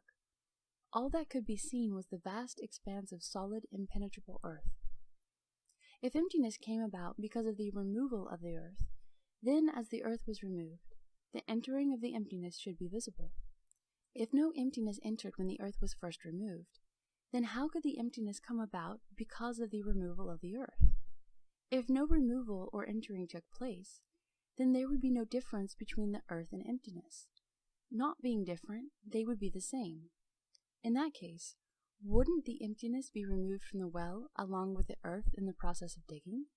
If emptiness appeared because of the digging, then the digging would bring out emptiness instead of the earth. If emptiness did not emerge because of the digging, then the digging should only remove the earth. Why then do we see emptiness appear as the well is dug? Consider this even more carefully. Look into it deeply, and you will find that the digging comes from the person's hands engaged in that act, and the earth exists because of its removal from the ground. So what causes the emptiness to appear? The digging and the emptiness, one being substantial and the other insubstantial, are not compatible. They do not mix and unite. Nor could emptiness exist spontaneously without an origin. Although the nature of emptiness is completely pervasive and basically unmoving, you should know that emptiness, earth, water, fire, and wind are called the 5 elements. Their natures are true, perfectly fused, identical with the treasury of the Tathagata, and neither come into being nor cease to be. Ananda, your mind is murky and confused, and you do not awaken to the fact that the source of the 4 elements is none other than the treasury of the Tathagata. Is the emptiness you see subject to removal or entering, or is it not subject to removal or entering? You still do not realize that in the treasury of the Tathagata, the nature of enlightenment is true emptiness, and the nature of emptiness is true enlightenment. That fundamental purity pervades the Dharma realm. Beings' minds absorb it according to their capacity to know. Ananda, wherever there is an empty well, emptiness fills that well. The same is true of emptiness in the 10 directions. Since emptiness fills the 10 directions, how could there be any fixed place in which it was found? Whatever manifests does so in compliance with karma. Ignorant of that fact, people of the world are so deluded as to assign their origin to causes and conditions or to spontaneity. These mistakes, which arise from the discriminations and reasoning processes of the mind, are nothing but the play of empty and meaningless words. Ananda, the seeing awareness does not perceive by itself. It depends upon form and emptiness for its existence. You are now in the Jeta Grove, where you see the brightness of the morning and the darkness of the evening. Deep in the night you see brightness when the moon rises, and darkness are discerned by the seeing. Is the seeing identical in substance with brightness, darkness, or emptiness? Or are they not of the same substance? Are they the same and yet different, or are they neither the same nor different? Ananda, suppose seeing shared a single substance with brightness, darkness, or emptiness. Darkness and brightness cancel each other out. When it is dark, there is no light. When it is light, there is no darkness. If seeing were one with darkness, it would cease to exist in brightness. If it were one with brightness, it would cease to exist in darkness. Since it would cease to exist, how could it perceive both brightness and darkness? If brightness and darkness differ from each other, and that seeing has neither existence nor ceasing to exist, how can it be of the same substance with brightness and darkness? If the essence of seeing were not of one substance with brightness and darkness, and you were separate from light, darkness, and emptiness, then what shape and appearance would the source of the seeing have? In the absence of darkness, brightness, and emptiness, the seeing would be the same as fur on a tortoise or horns on a hare. How could there be seeing without the presence of the three attributes of brightness, darkness, and emptiness? How could the seeing be one with darkness and brightness, since they are opposites? Yet how could it be different from these three attributes, since in their absence there would be no seeing? How could the seeing not be one with emptiness, since no boundary exists between them? But how could the seeing not differ from emptiness, since the seeing remains unchanged, regardless of whether it is perceived by brightness or darkness? Examine this in even greater detail. Investigate it minutely. Consider and contemplate it carefully. The light comes from the sun and darkness from the new moon. Penetration belongs to emptiness, and solidity returns to the earth. So where does the essence of seeing arise from? Seeing has awareness, while emptiness is inanimate. They do not mix and unite. Nor could the essence of seeing arise spontaneously without an origin. If the nature of seeing, hearing, and knowing are pervasive and unmoving, you should know that the stable, boundless emptiness, together with the unstable elements such as earth, water, fire, and wind, are together known as the 6 elements. Their natures are true, perfectly fused, identical with the treasury of the Tathagata, and fundamentally devoid of coming into being and ceasing to be. Ananda, your nature is so submerged that you have not realized that your seeing, hearing, awareness, and knowing are basically the treasury of the Tathagata. Contemplate seeing, hearing, awareness, and knowing to see whether they are subject to coming into being and ceasing to be, whether they are identical or different, whether they are not subject to coming into being and ceasing to be, and whether they are neither identical nor different. You still do not realize that in the treasury of the Tathagata, the nature of seeing is enlightened brightness. The essence of enlightenment is bright seeing. That fundamental purity pervades the Dharma realm. Beings' minds absorb it according to their capacity to know.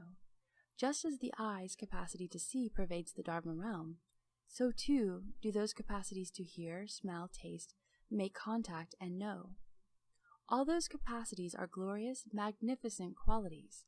Since they pervade the Dharma realm and fill all emptiness in the 10 directions, how could they be found in any fixed location? Whatever manifests does so in compliance with karma. Ignorant of that fact, people of the world are so deluded as to assign its origin to causes and conditions, or to spontaneity. These mistakes, which arise from the discriminations and reasoning processes of the conscious mind, are nothing but the play of empty and meaningless words. Ananda, the nature of consciousness has no source, but is a false manifestation based on the 6 organs and their corresponding objects. Now take a look at the entire sagely assembly gathered here. The observations made by your eyes are similar to reflections in a mirror, both being devoid of distinction-making. However, your consciousness will systematically identify what is seen. That is Manjushri, that is Purna, there is Maudgalyayana, there is Subhuti, and that one is Shariputra. Does the consciousness which is aware and knows comes from seeing, from forms, from emptiness, or does it arise suddenly without a cause? Ananda, if your consciousness came from seeing, then in the absence of the 4 attributes of brightness, darkness, form, and emptiness, you would not be able to see. Since those attributes would not exist, where would your consciousness come from? If your consciousness arose from form rather than form seeing, it would see neither brightness nor darkness. In the absence of brightness and darkness, it would not see form or emptiness either. Since those attributes would not exist, where would your consciousness come from? If it came from emptiness, it would be neither an appearance nor the seeing. Without seeing, it could not function, being unable to discern brightness, darkness, forms, or emptiness by itself. Without appearances, there would be no external conditions, and thus no location where seeing, hearing, awareness, and knowing could be established. Being located at neither of those two places, the consciousness would be empty, as if non-existent. If it did exist, it would not be a phenomenon. Even if you could exercise a consciousness, how would it discern anything? If it suddenly comes forth without a cause, why can't you discern the moonlight within the sunlight? Investigate this even more carefully. Discriminate it in detail and look into it. The seeing belongs to your eyes. The appearances are considered to be the environment. What has an appearance exists. What lacks appearance does not.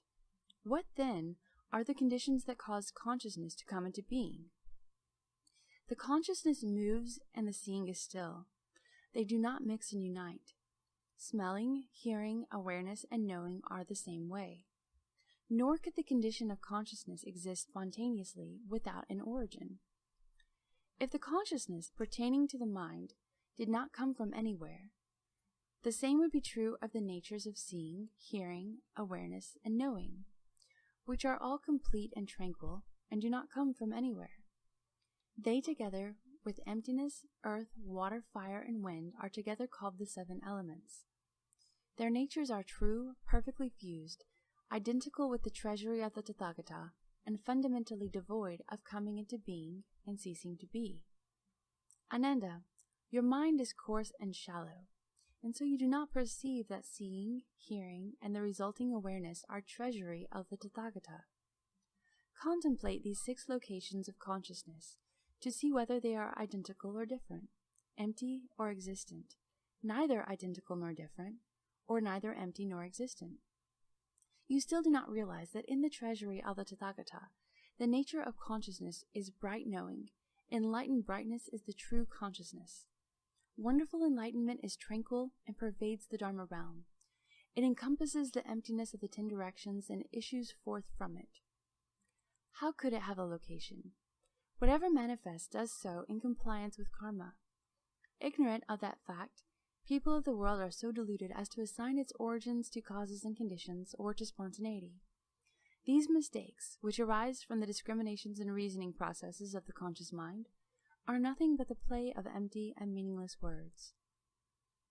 At that time, Ananda and the Great Assembly, filled with the subtle, wonderful instruction of the Buddha, the Tathagata, experienced unhindered physical and mental peace. Everyone in the Great Assembly became aware of how his mind pervaded the 10 directions, beholding emptiness in the 10 directions as one might look at a leaf or other held in the palm of one's hand. All mundane phenomena became the wonderfully bright primal mind of Bodhi. The essence of the mind became completely pervasive, containing the 10 directions. Each person regarded his physical body as being like a particle of dust blown about in the emptiness of the 10 directions, sometimes visible, sometimes not, or as being lie in a single bubble floating on the clear, vast sea, appearing from nowhere and disappearing into oblivion. Each person comprehended and knew personally the fundamental wonderful mind possessed by all as being eternal and never ceasing to be. They bowed to the Buddha and placed their palms together, having gone through this unprecedented experience. Then, before the Tathagata, Ananda spoke a gatha in praise of the Buddha. Shurangama vows, the wonderful and recondite Dharani, the moveless, honored one, the foremost Shurangama king, is unique in the world. It dissolves away my inverted thoughts that gathered through billions of eons, so I needn't endure asamkhya eons to consummate the Dharma body. I wish now to achieve the result and become an honored king, who then returns to save beings, as many as the Ganges sands. I give this deepmost heart to all worlds, as many as atoms of universe, to repay the kindness given to me by Buddhas. Humbly, I ask the Bhagavan to certify my vow to come back to the 5 turbid evil realms, and as long as even one being has not yet become a Buddha, I will never enter nirvana. Great hero, with great strength, great kindness and compassion, please further search out and dispel my subtlest doubts. Cause me to quickly attain the supreme enlightenment and sit in way places in worlds of the 10 directions. Were even the nature of emptiness to entirely melt away, this Vajra mind will never waver. This is the end of Chapter 3. Chapter 3. Chapter 3. Chapter 3. Chapter 3. Chapter 3. Chapter 3.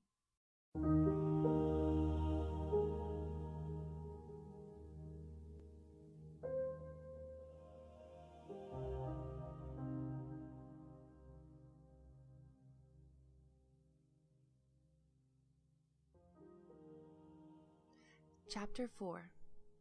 Then Purnama Maitreya Putra arose from his seat in the midst of the great assembly, uncovered his right shoulder, knelt on his right knee, put his palms together respectfully, and said to the Buddha, "The most virtuous and awe-inspiring Bhagavan has, for the sake of beings, expounded the primary truth of the Tathagata with remarkable eloquence. Bhagavan often singles me out as the foremost among speakers of the Dharma. But now when I hear the Tathagata's wonderful, subtle expressions of Dharma, I am like a deaf person who at a distance of more than 100 paces tries to hear a mosquito, which in fact cannot be seen, let alone heard. Although the Buddha's clear expressions have succeeded in dispelling our doubts, we still have not fathomed the ultimate meaning that could enable us to rise above all delusions. Those who were like Ananda, although enlightened, have not yet ended their outflows of their habits. Those of us present in the assembly who have reached the stage of no outflows, despite having ended our outflows, still wonder about the Dharma spoken by the Tathagata today. Bhagavan, if all the mundane sense organs, sense objects, skandhas, places, and realms are the treasury of the Tathagata, why, in that fundamental purity, do the mountains, rivers, great earth, and all other conditioned phenomena suddenly arise, cyclically change and flow, end, and then begin again? Moreover, the Tathagata said that the basic natures of earth, water, fire, and wind are perfectly fused, pervade the Dharma realm, and are tranquil and eternal. World-honored one, if the nature of earth is pervasive, how could it contain water? If the nature of water is pervasive, fire would not arise. Further, how do you explain that the natures of fire and water can each pervade empty space without displacing one another? Bhagavan, the nature of earth is solid, the nature of emptiness is vacuous. How can they both pervade the Dharma realm? I don't know what this doctrine is aiming at. I only hope that the Tathagata will compassionately explain in order to clear the clouds of confusion that engulf us all in the great assembly." After saying that, he made a full prostration and respectfully and expectantly awaited the Tathagata's unsurpassed compassionate instruction. The Bhagavan then told Purna and all the Arhats in the assembly who had ended their outflows and had reached the level beyond study. Today, the Tathagata will explain in depth the truest, most supreme meaning. May those of you in the assembly who are hearers or arhats of a fixed nature, who have not yet realized the 2 kinds of emptiness, and all who are dedicated to the superior vehicle reach the tranquility of that one vehicle, the true aranya, the proper place of cultivation. Listen attentively, and I will explain it for you. Purna and the others listened quietly, respecting the Buddha's expression of Dharma. The Buddha said, "Purna, you have asked why in fundamental purity the mountains, the rivers, and the great earth suddenly arise. Have you not often heard the Tathagata expound upon the wonderful light of the enlightened nature and the bright wonder of fundamental enlightenment?" Purna said, "Yes, Bhagavan, I have often heard the Buddha expound upon that subject." The Buddha said, "You speak of understanding enlightenment. Does the nature understand, and is that called enlightenment? Or does enlightenment initially lack understanding, and so you speak of understanding enlightenment? Purna said, if a lack of understanding is called enlightenment, then there would be no understanding at all. The Buddha said, if there were no understanding at all, then there could be no understanding of enlightenment. If understanding is added, then that is not enlightenment. If understanding is not added, then there is no understanding. But a lack of understanding or ignorance is not the lucid, bright nature of enlightenment. The nature of enlightenment certainly includes understanding. It's redundant to speak of understanding enlightenment.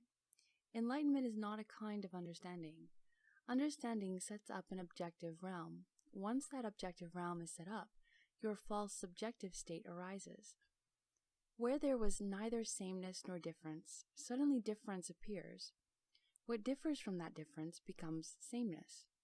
Once sameness and difference mutually rise, and due to them, what is neither the same nor different is created.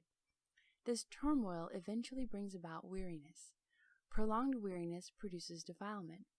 The combination of these in a murky turbidity creates afflictions with respect to wearisome defilements. The world comes about through this arising. The lack of any arising becomes emptiness. Emptiness is sameness, the world, difference. Those that have neither difference nor sameness become conditioned dharmas. The understanding added to enlightenment creates a light that stands in mutual opposition with the darkness of emptiness. As a result, wind wheels that support the world come into being. The tension between emptiness and that light creates movement. The false, persistent light congeals into a solidity that becomes metal. A lack of enlightenment nurtures that persistence and causes metal wheels to secure all lands. That tenacious, unenlightened state creates metal, while the fluctuations of light cause the wind to rise. The friction between wind and metal creates fire, which is mutable in nature. Metal produces moisture, which causes flame to rise from the fire. Thus the wheel of water that encompasses all realms in the 10 directions comes about. Fire rises and water falls, and the combination becomes tenacious. What is wet becomes the oceans and seas. What is dry becomes the continents and islands. Because of this, fire often rises up in the oceans, and on the continents the streams and rivers ever flow. When the power of water is less than that of fire, high mountains result. That is why mountain rocks give off sparks when struck, and become liquid when melted. When the power of earth is less than that of water, the outcome is grasses and trees. That is why the vegetation in groves and marshes turns to ashes when burned, and oozes water when twisted. The interaction of that false dichotomy in turn creates these elements as seeds, and from these causes and conditions comes the continuity of the world. Moreover, Purna, the false understanding is none other than the mistake of adding understanding to enlightenment. After the falseness of the objective realm is established, the subjective understanding cannot transcend it. Due to that, hearing does not go beyond sound, and seeing does not surpass form. Forms, smells, tastes, object of touch, and the others of the 6 falsenesses are realized. Because of them, there is a division into seeing, sensation, hearing, and knowing. Similar karma binds beings together. Union and separation bring about their transformations. The manifestation of light is caused by false view and ignorance. Competitive views generate hatred. Compatible views create love. The flow of love becomes a seed. The potential fetus is taken in and conception occurs. When intercourse takes place, beings with similar karma are drawn in. From these causes and conditions, the Kalaka, our Buddha, and the other fetal stages evolve. The womb-born, egg-born, moisture-born, and transformation-born beings come about in response. The egg-born comes from thought. The womb-born are due to emotion. The moisture-born arise from union, and transformations occur through separation. Emotion, thought, union, and separation go through further changes, and the maturation of such karma causes one to rise or sink. From such causes and conditions comes the continuity of beings. Purna, thought and love become bound together so that people love each other and cannot bear to be apart. As a result, ceaseless successive births of parents, children, and grandchildren occur in this world. and the basis for all that is desire and greed. Greed and emotional love feed on one another until the greed becomes insatiable. The result of that in this world is the tendency of egg-born, womb-born, moisture-born, and transformation-born beings to devour one another to the extent that their strength permits. The basis for all that is killing and greed. Suppose a person eats a sheep. The sheep dies and becomes a person. The person dies and becomes a sheep. The same applies in rebirths among the 10 categories. Through death after death and birth after birth, they eat each other. The evil karma one is born with continues to the bounds of the future. The basis for all that is stealing and greed. You owe me a life. I must repay a debt to you. Due to such causes and conditions, we pass through hundreds of thousands of eons in sustained cycle of birth and death. You love my mind. I adore your good looks. Due to such causes and conditions, we pass through hundreds of thousands of eons in sustained mutual entanglement. Killing, stealing, and lust are the basic roots. From such causes and conditions comes the continuity of karma and retribution. Purna, these 3 kinds of upside-down continuity come from adding understanding to enlightenment. That lack of understanding generates an internal awareness which gives rise to external phenomena. Both are born of false views. From this falseness, the mountains, the rivers, the great earth, and all conditioned phenomena unfold themselves in a succession that recurs in endless cycles. Purna said, if this wonderful enlightenment, the wonderful awareness of fundamental enlightenment, which is neither greater than nor less than the mind of the Tathagata, abruptly brings forth the mountains, the rivers, and the great earth, and all conditioned phenomena, then now that the Tathagata has attained the wonderful emptiness of clear enlightenment, will the mountains, the rivers, the great earth, and all conditioned habitual outflows arise ever again? The Buddha said to Purna, if a person living in a village were confused about directions, mistaking south for north, would that confusion be the result of confusion or of awareness? Purna said, his confusion would be the result of neither. Why not? Confusion is fundamentally baseless, so how could anything arise because of it? And as awareness does not produce confusion, how could confusion arise out of it? The Buddha said, if someone who knows the directions points them out to the confused person, then once the person who was confused becomes aware, do you suppose, Purna, that he could lose his sense of direction again in that village? No, Bhagavan. Purna, the Tathagatas of the 10 directions are the same way. Confusion is groundless and ultimately empty in nature. In the past, there basically was no confusion. It merely seemed as if there were confusion and enlightenment. When the delusion about confusion and enlightenment is ended, enlightenment will not give rise to confusion. Consider the person who, because of cataracts, saw flowers in space. Once the cataracts were removed, the flowers in space disappeared. Were he to rush to the spot where the flowers disappeared and wait for them to reappear, would you consider that person to be stupid or wise? Purna said, originally, there weren't any flowers in space. It was through a seeing disability that they appeared and disappeared. To see the disappearance of the flowers in space is already a distortion. To wait for them to reappear is sheer madness. Why bother to determine further if such a person is stupid or wise? The Buddha said, since you explain it in that way, why do you ask if the clear emptiness of the wonderful enlightenment can once again give rise to the mountains, the rivers, and the great earth? Consider a piece of ore containing gold and other metals mixed together. Once the pure gold is extracted, it will never become ore again. Consider wood that has been burnt to ashes. It will never become wood again. The Bodhi and Nirvana of all the Buddhas, the Tathagatas, are the same way. Purna, you also asked whether the natures of water and fire would not destroy each other if the natures of earth, water, fire, and wind were all perfectly fused and pervaded the Dharma realm, and whether space and the great earth would not be incompatible if both pervaded the Dharma realm. Purna, consider space. Its substance is not the various phenomena, yet that does not prevent all phenomena from being included within it. How do we know that? Purna, empty space is bright on a sunny day and dark when the sky is cloudy. It moves when the wind arises. It's fresh when the sky clears. It is turbid and hazy when the weather is foul. It is obscure when a dust storm breaks out. It casts a bright reflection on a pool of clear water. Do you think these conditioned phenomena come into existence at different places? Are they created from these conditions themselves, or is their origin in space? If they arise from these conditions, Purna, then on a sunny day, since the sun is bright, all worlds of the 10 directions should take on the form of the sun. Then why on a sunny day do we see the round sun in the sky? If space is bright, space itself should shine.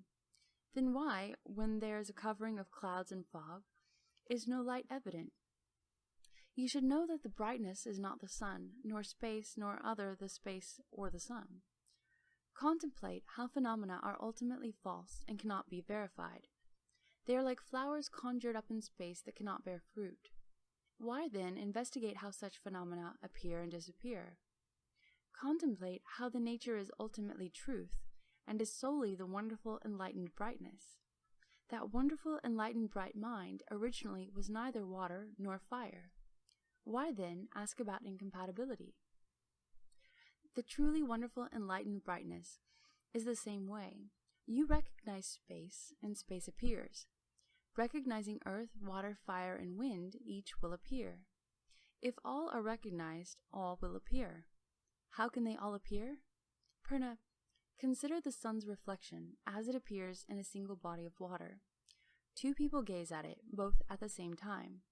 Then one person walks east, and the other walks west.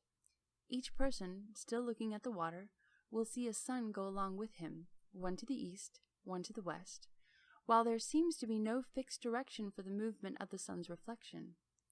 Don't belabor the question, ask, if there is one sun, how can it follow both people? Or if the sun is double, why does only one appear in the sky? This is just revolving in falseness, because such things cannot be proven. Purna, you think that form and emptiness overcome and destroy one another in the treasury of the Tathagata. Thus the treasury of the Tathagata appears to you as form and emptiness throughout the Dharma realm. And so, within it the wind moves, emptiness is still, the sun is bright, and the clouds are dark. The reason for this lies in the delusion of beings who have turned their backs on enlightenment and joined with the defiling dust. Thus the wearisome defilements come into being, and mundane phenomena exist. Based on wonderful understanding that neither ceases to be nor comes into being, I unite with the treasury of the Tathagata. Thus the treasury of the Tathagata is the unique and wonderful enlightened brightness, which completely illumines the Dharma realm. That is why within it the one is limitless, the limitless is one. In the small appears the great, and the great appears the small, unmoving in the Bodhimanda, yet pervading the 10 directions. My body contains the 10 directions and endless emptiness. On the tip of a single hair appear the lands of the jeweled kings.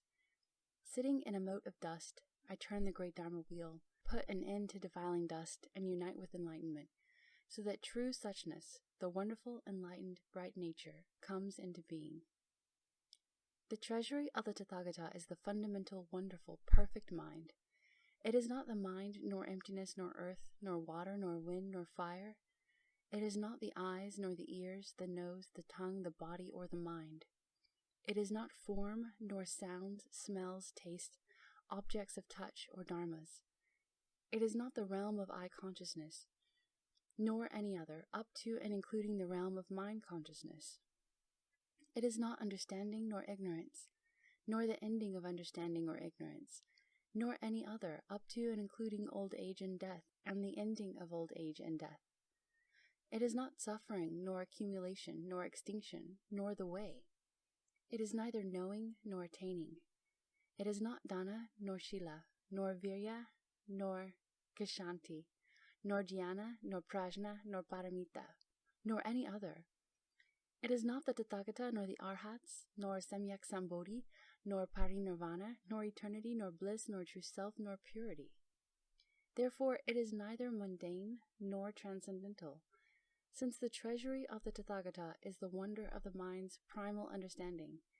It is the mind, it is emptiness, it is earth, it is water, it is wind, it is fire, it is the eyes, it is the ears, the nose, the tongue, the body, and the mind. It is form, it is sounds, smells, taste, objects of touch, and dharmas. It is the realm of eye consciousness and so forth, up to and including the realm of mind consciousness. It is understanding and ignorance, and the ending of understanding and ignorance, and so forth, up to and including old age and death, and the ending of old age and death. It is suffering, it is accumulation, it is extinction, and it is the way. It is knowing and attaining. It is dana, and it is shila, it is virya, it is kishanti, and it is dhyana. It is prajna, and it is paramita, and so forth, up to and including the Tathagata, the Arhats, Samyak Sambodhi, Parinirvana, eternity, bliss, true self, and purity. It is both mundane and transcendental, since the treasury of the Tathagata is the wonderful understanding of the primal mind. It is apart from identity and negation. It is identity and negation. How can beings in the three realms of mundane existence, and the hearers and those enlightened to conditions at the level of transcendental existence, make suppositions about the unsurpassed Bodhi of the Tathagata with the minds that they know of, or enter the knowledge and vision of the Buddha through the medium of worldly language? Consider lutes, flutes, and guitars. Although those can make wonderful sounds, but if there are no skilled fingers to play them, their music will never come forth. You and all beings are the same way. The precious enlightened true mind is perfect in everyone. I apply pressure, and the ocean impression emits light. You move your mind, and the wearisome defilements spring up. That happens all because you do not diligently seek the unsurpassed enlightened way, but are fond of the lesser vehicle, and are satisfied with little attainment. Purna said, My mind and the Tathagata's true wonderful pure mind are no different in their perfect precious enlightenment and complete understanding.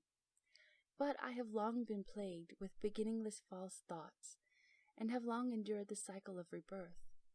As of yet my attainment in the sagely vehicle is not ultimate. Bhagavan has completely ended all falseness, and attained wonderful eternal truth. I venture to ask the Thus Come One why all beings exist in falseness and conceal their own wonderful understanding, so that they keep drowning in this deluge. The Buddha said to Purna, Although you have cast off doubts, you still have not ended residual delusions. I will now question you about a mundane event. Did you hear about Yajnadatta from Shavasti, who, on impulse one morning, held a mirror to his face and fell in love with the head in the mirror? He gazed at the eyes and eyebrows, but got angry because he could not see his own face. He decided he must be a mountain or a river sprite, lost control, and ran madly about. What do you think? Why did this person set out on a mad cause for no reason? Purna said, That person was insane. There is no other reason. The Buddha said, What reason can you give for saying that the wonderful, enlightened, bright perfection, the fundamentally perfect bright wonder, is false? If there is a reason, then how do you define false? All of your own false thinking becomes, in turn, the cause for more. From confusion you accumulate confusion through eon after eon. Although the Buddha is aware of it, he cannot counteract it. From such confused causes, the cause of confusion perpetuates itself. When one realizes that confusion has no cause, the falseness becomes baseless. Since it never arose, why would you hope for its end? One who obtains Bodhi is like a person who awakens to tell the events in a dream. Since his mind will remain awake and clear, why would he want to hold on to the things in a dream? This is especially true for things that lack a cause and are basically non-existent, such as Yajnadatta's situation that day in the city. Was there any reason why he became fearful for his head and went running about? If his madness had suddenly ceased, he still wouldn't get his head back from someplace else outside. And so before his madness ceased, how could his head have been lost? Purna, falseness is the same way. How can it exist? You only need not follow discriminations about the three kinds of continuity of the world, beings, and karmic retributions. By cutting off those three conditions, the causes will not arise. Then the madness, like Yajnadatta's, will cease by itself. Once it ceases, Bodhi appears. The supreme, pure, bright mind originally pervades the Dharma realm. It is not something obtained from anyone else. Why then toil at cultivation, making yourself bone-tired trying to gain certification? Consider a person who has a wish-fulfilling pearl sewn into his clothing but does not know it. Poverty-stricken and ragged, he roams around begging for food and always on the move. Although he is indeed destitute, the pearl is never lost. Suddenly, a wise person points out the pearl. Then all his wishes are fulfilled. He obtains great wealth, and he realizes that the pearl did not come from somewhere outside. Then from among the great assembly, Ananda bowed at the Buddha's feet, stood, and said to the Buddha, Bhagavan has just explained about the karma of killing, stealing, and lust. When the three conditions are cut off, the three causes do not arise. Then the madness, like Yajnadatta's, will cease by itself, and once it ceases, Bodhi appears. It is not something obtained from anyone else. Those clearly are causes and conditions. Why then does the Tathagata abruptly reject causes and conditions? My enlightenments have come about through causes and conditions. Bhagavan, that is not only true of those of us who are young in years, or who are hearers still in the process of learning. Mahamaldgayana, Shariputra, and Subhuti, and others who followed the elder Brahmins, became enlightened and obtained no outflows upon hearing the Buddha expound upon causes and conditions. Now you say the Bodhi does not come from causes and conditions.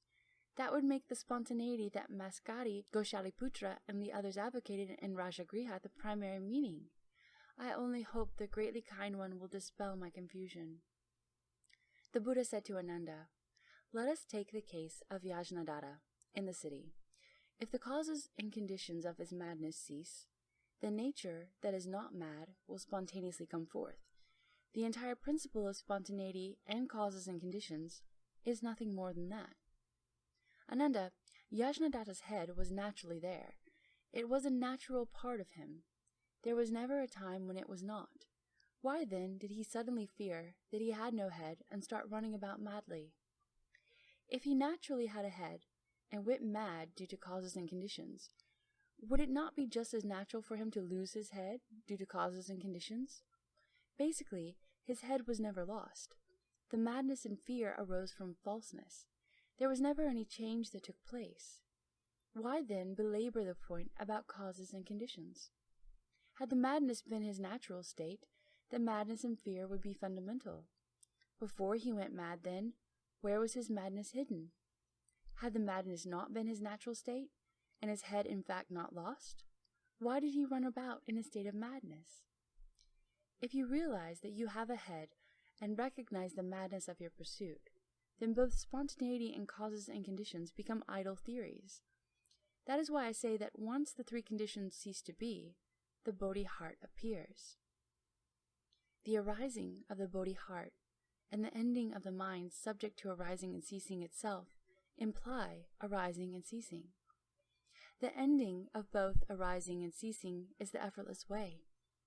If there is spontaneity, then clearly the thought of spontaneity must arise and the mind subject to arising and ceasing end. But that is still a case of arising and ceasing. To call the lack of arising and ceasing spontaneity would be like saying that a combination of mundane phenomena that form a single substance are mixed and united in nature, and that everything not mixed and united is spontaneous in nature. Spontaneity is not natural, and mixing and uniting lack unifying qualities. Spontaneity and unity alike must be abandoned, and both their abandonment and their existence cease to be. Achieving that would be no idle theory. Bodhi and Nirvana are still so far away that you must undoubtedly pass through eons of bitterness and diligence before you cultivate them and are certified. You can memorize the 12 divisions of the sutras spoken by the Buddhas of the 10 directions, and their pure, wonderful principles, as many as the sands of the Ganges River, but that only aids your idle theorizing. Although you can discuss causes and conditions and spontaneity and understand them perfectly clearly, and people refer to you as one of the foremost in learning, still, the eons upon eons you have spent saturating yourself with learning did not help you avoid the trouble with Matanji's daughter. Why did you have to wait for me to use the holy mantra of the Buddha's crown to put out the fire of lust in Matanji's daughter's heart, causing her to attain the position of an anagaman and join a vigorous group in my Dharma assembly? drying up the river of emotional love in her and setting you free. Therefore, Ananda, your ability to intellectually master the Tathagata's wonderful secret teachings for eons upon eons is not as good as a single day of non-outflow cultivation that is intent upon quitting the two worldly sufferings of love and hate. In Mantanji's daughter, a former prostitute, emotional love and desire were dispelled by the holy power of the mantra. Now her Dharma name is Bhikshuni nature. She and Rahula's mother, Yasodhara, both became aware of their past causes and knew that for several eons they had endured the suffering of greed and emotional love. Due to their single-mindedness, they became permeated with the cultivation of non-outflow goodness. They were both freed from their bonds and received predictions. Why then do you cheat yourself and still remain caught up in looking and listening? When Ananda and the Great Assembly heard the Buddha's instruction, their doubts and delusions were dispelled. Their minds awakened to the ultimate reality. They experienced both physical and mental light ease and unprecedented attainments. Once again, Ananda wept, bowed at the Buddha's feet, knelt, placed his palms together, and said to the Buddha, "The unsurpassed, great, compassionate, pure, and precious King has instructed me well, so that, by means of these various causes and conditions, expedients and encouragements, all of us who were immersed in the sea of suffering have escaped it. Bhagavan, having heard that explanation of Dharma, I know that the treasury of the Tathagata, the wonderful, enlightened, bright mind, pervades the 10 directions, and contains the lands of Tathagatas throughout the 10 directions, all the pure and elegantly adorned kshetras of wonderful enlightened kings. The Tathagata also admonished that erudition is of no merit, and is not as good as cultivation. So now I am like a wanderer who suddenly encounters a divine king who bestows upon him an elegant house. Even though he has obtained a mansion, he has to enter through a door. I only hope that Tathagata will not withhold his great compassion in instructing those of us in the assembly who are covered by darkness, so that we may renounce the small vehicle and attain at last the Tathagata's nirvana without residue, the fundamental path of resolve. May he enable those who are still learning to know how to subdue the age-old habit of seeking to manipulate conditions to one's advantage, to obtain dharani, and to enter into the knowledge and vision of the Buddhas." Having said this, he made a full prostration, and together with the members of the assembly, single-mindedly awaited the Buddha's compassionate instruction. The Bhagavan then sympathized with the hearers and those enlightened to conditions in the assembly, all those who were not yet at ease with the Bodhi heart. His sympathy also extended to helping beings in the future Dharma-ending age, after the Buddha's entry into tranquility, to arouse the Bodhi heart. He revealed the wonderful path of cultivation of the unsurpassed vehicle. He proclaimed to Ananda and to the Great Assembly, "You have decisively aroused the Bodhi heart, and so you should not grow weary when it comes to the wonderful samadhi of the Buddhas, the Tathagatas. You must first understand 2 absolutes regarding initial resolve for enlightenment. What are the 2 absolutes regarding initial resolve for enlightenment? Ananda, the first absolute is that if you wish to renounce the position of hearer and cultivate the Bodhisattva vehicle, and to enter the knowledge and vision of the Buddhas, you must carefully consider whether the resolve on the cause ground and the enlightenment on the ground of fruition are the same or different. Ananda, it is impossible, while on the cause ground, to base one's cultivation on the mind that is subject to arising and ceasing, when in quest of the Buddha vehicle, which neither arises nor ceases to be. For this reason, you should realize that all composite dharmas belonging to the material world will decay and disappear. Ananda, contemplate the world. What composite dharmas will not wear out? But I have never heard of empty space wearing out. Has anyone ever heard of the disintegration of the void? Why not? Empty space is not a composite, and it can never wear out. While you are in your body, what is solid is of earth, what is moist is of water, what is warm is of fire, and what moves is of wind.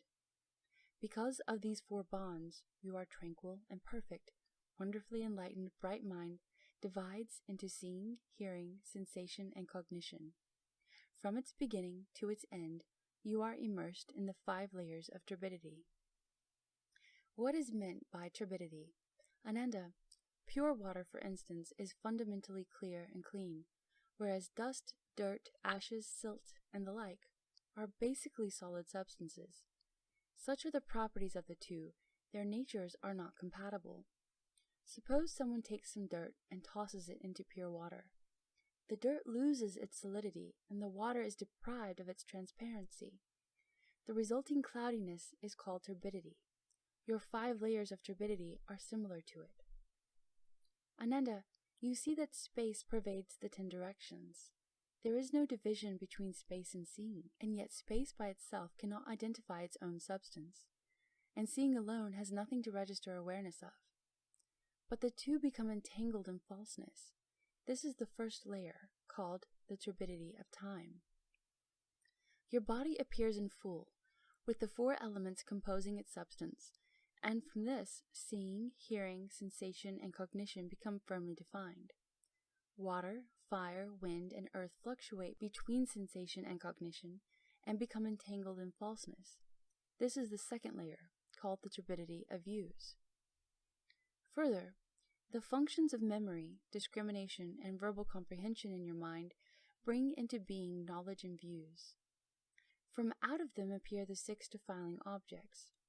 Apart from the defiling objects, the consciousness would lack attributes. Apart from cognition, the objects would have no nature, but they become entangled in a falseness. This is the third layer, called the turbidity of afflictions.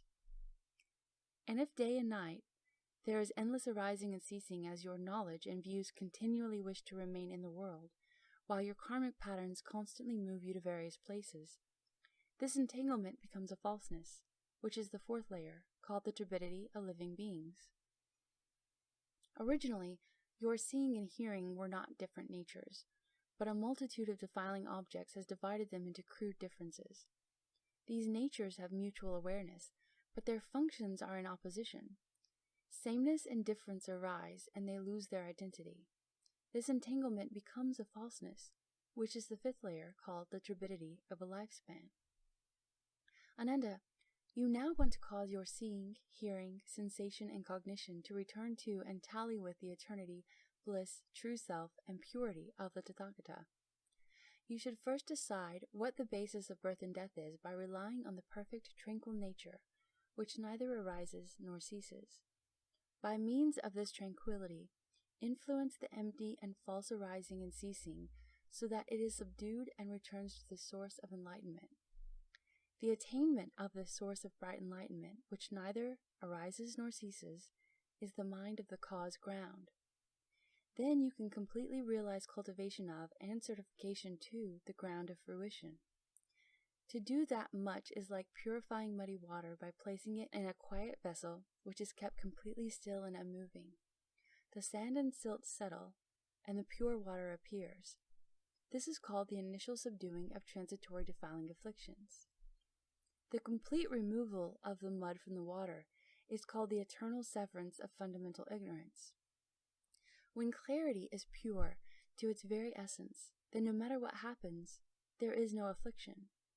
Everything is in accord with the pure and wonderful virtues of nirvana.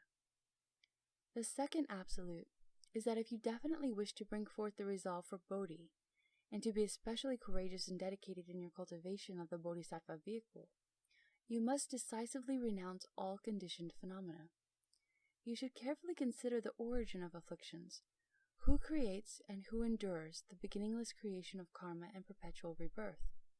Ananda, if in your cultivation of Bodhi you do not carefully consider the origin of affliction, you cannot realize where the location of the upside-downness of the empty and false sense organs and sense objects is.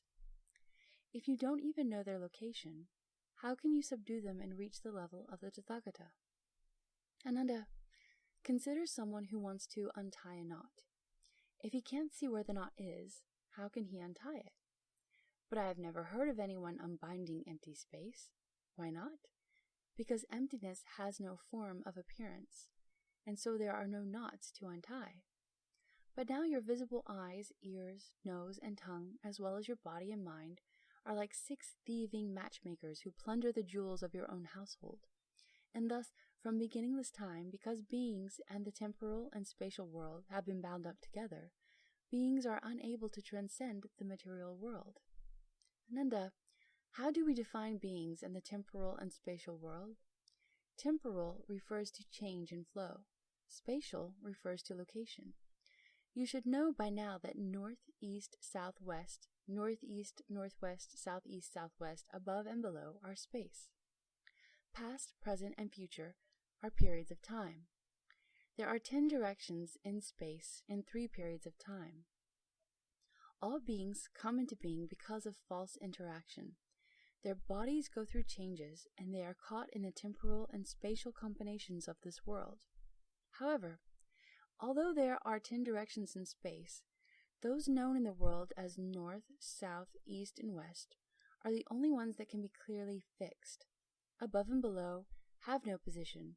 The intermediates have no definite direction. Determined clearly to be 4 in number, they are then combined with the 3 periods of time. 3 times 4, or alternately 4 times 3, makes 12. Increase this to the 3rd place, from the tens through the hundreds to the thousands. The greatest possible efficacy of each of the 6 organs is 1,200. Ananda, you can thereby establish their value. Consider how the eyes see darkness behind and light in front. The front is totally light, the back is totally dark. With your peripheral vision included, you can see 2/3 around at most. Therefore, its capacity can be expressed as an efficacy which is not complete. 1/3 of its efficacy is without virtue. Know then that the eyes have an efficacy of only 800. Consider how the ears hear everywhere in the 10 directions without any loss. They hear movements, whether far or near, and stillness without bounds. Know then that the organ of hearing is complete with the efficacy of 1200. Consider how the nose smells odors with each inhalation and exhalation of the breath. It is deficient at the point between the inhalation and exhalation. The organ of smell can be considered to be deficient by 1/3. Know then that the nose has an efficacy of only 800. Consider how the tongue can proclaim the entirety of worldly and transcendental wisdom. Although language varies according to locality, the principles go beyond boundaries of any kind. Know then that the organ of the tongue is complete with an efficacy of 1200. Consider how the body is aware of touch, registering it as pain or pleasure. When it makes contact, it is aware of the thing touched. When in isolation, it has no tactile knowledge of other things. Isolation has a single, and contact has a dual aspect. The organ of the body can be considered as deficient by 1/3. Know then that the body has an efficacy of only 800. Consider how the mind silently includes all worldly and transcendental dharmas of the 10 directions and 3 periods of time. Regardless of whether it be sagely or ordinary, everything is included in its boundlessness. Know then that the organ of the mind is complete with an efficacy of 1200. Ananda, now you wish to oppose the flow of desire that leads to birth and death. You should turn back the flow of the organs to reach a state of neither arising nor ceasing. You should investigate all of the 6 functioning organs to see which are uniting, which are isolated, which are deep, which are shallow, which will penetrate perfectly, and which are not perfect. If you can realize which organs penetrates perfectly, you can thereupon reverse the flow of its beginningless involvement in false karma and follow that to perfect penetration. The difference between that and an organ which is not perfect is like the difference between a day and an eon. I have now revealed to you the fundamental efficacy of the tranquil, perfect brightness of these 6. This is what the numbers are. It is up to you to select which one to enter. I will explain more to aid your progress in that. The Tathagatas of the 10 directions, cultivating by means of one or another of the 18 realms, attained perfect, unsurpassed bodhi. For them, any of those 18 were generally adequate, but you are at an inferior level, and are not yet able to perfect comfortable wisdom among them. Therefore I shall give you an explanation so that you will be able to enter deeply into the door. Enter one without falseness, and the 6 sense organs will be simultaneously pure. Ananda said to the Buddha, Bhagavan, how do we oppose the flow, enter deeply into one door, and cause the 6 organs to simultaneously become pure? The Buddha told Ananda, you have already obtained the fruition of a Shrotapana, You have already put an end to the view delusions that living beings in the three realms possess. But you do not yet know that your organs have accumulated habits that are without beginning. The severing of these habits must be done through cultivation, including the numerous subtleties of their arising, dwelling, changing, and ceasing. You should now contemplate the 6 organs further. Are they 1 or 6? Ananda, if you say that they are 1, why can't the ears see? Why can't the eyes hear? Why can't the head walk? Why can't the feet talk? If the 6 organs are definitely 6, then as I now explain in this subtle, wonderful Dharma door for you in this assembly, which of your 6 organs is receiving it? Ananda said, I hear it with my ears. The Buddha said, your ears hear by themselves? What then does that have to do with your body and mouth? And yet you ask about the principles with your mouth, and your body displays veneration. Therefore you should know that if they are not 1, then they are 6, and if they are not 6, they must be 1. But you can't say that your organs are basically 1 and 6. Ananda, you should know that these organs are neither 1 nor 6. It is from being upside down and sinking into involvements throughout time, without beginning, that the theory of 1 and 6 has become established. As a Shrotapana, you have dissolved the 6, but you still have not done away with the 1. That is like filling emptiness into differently shaped vessels, and then saying that emptiness is whatever shape the vessel is.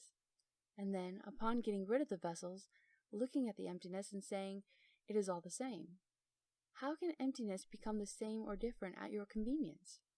Even less you call it 1 or not 1, you should understand that the 6 receptive functioning organs are the same way. Seeing occurs because of the 2 attributes of darkness and light, and their like firmly adhere to the quietude in what originally was wonderful perfection. The essence of seeing reflects form and combines with forms to become an organ. This organ, which was originally the 4 pure elements, is called an eye and is shaped like a grape.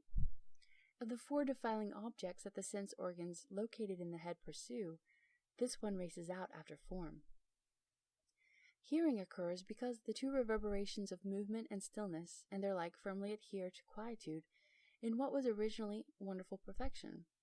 The essence of hearing reflects sound and resounds with it to become the organ of the ear. The primal composition of the ear organ is the purely defined 4 elements. Those portions we call the ears are shaped like fresh curled leaves. Of the 4 defiling objects that the sense organs pursue, this one is loosed upon sound. Smelling occurs because 2 appearances of penetration and obstruction and their like firmly adhere to tranquility in what originally was wonderful perfection. The essence of smelling reflects the sense and takes incense to become the organ of the nose. The primal composition of the nose organ is the purely defined 4 elements. That portion we call the nose is shaped like a double hanging claw. Of the 4 defiling objects that the sense organs pursue, this one probes out after sense. Tasting occurs because the 2 blends of blandness and variety of flavor, and their like firmly adhere to the quietude in what was originally wonderful perfection. The essence of tasting reflects flavors and becomes entwined with flavors to become the organ of the tongue. The primal composition of the tongue organ is purely defined 4 elements.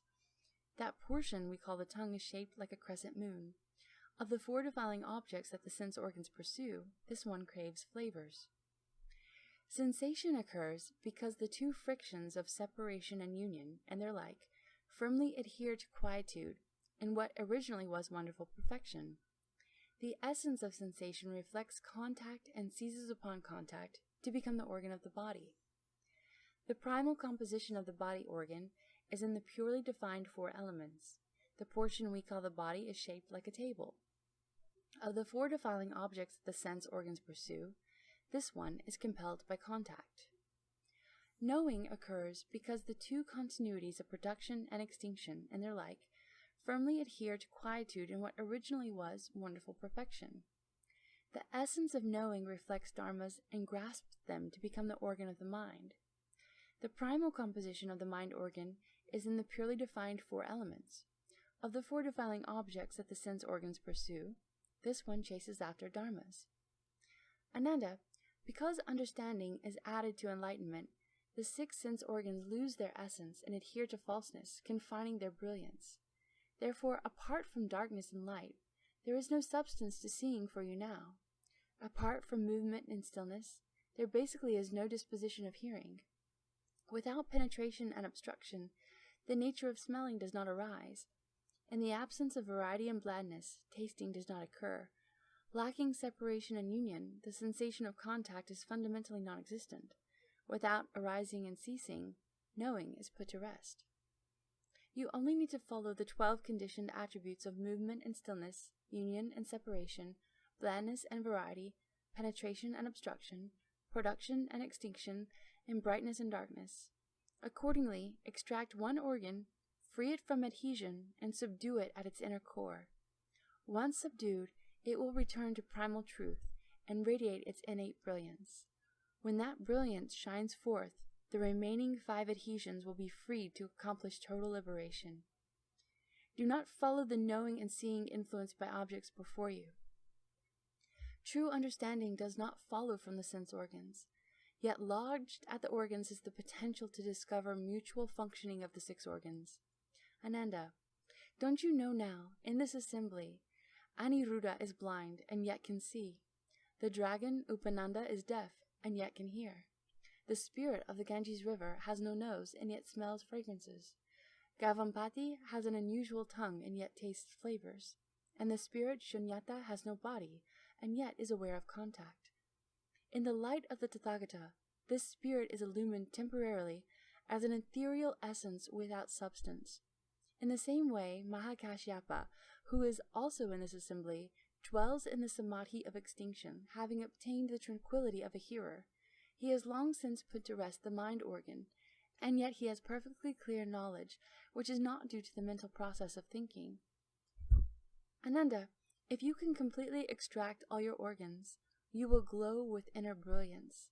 Then the ephemeral defiling objects and all the changing phenomena of the material world will become like ice being melted by hot liquid. In response to your mind, the transformation will bring unsurpassed enlightenment. Ananda, consider a person who has confined seeing to his eyes. If you suddenly have him close his eyes, he will see darkness before him. The 6 organs will be enveloped in total darkness. From head to toe, he will experience that. If the person traces the shape of external things with his hands, then even though he cannot see, he can recognize someone from head to toe. Enlightenment is also like that. If light were the condition requisite for seeing, then darkness would bring the absence of seeing.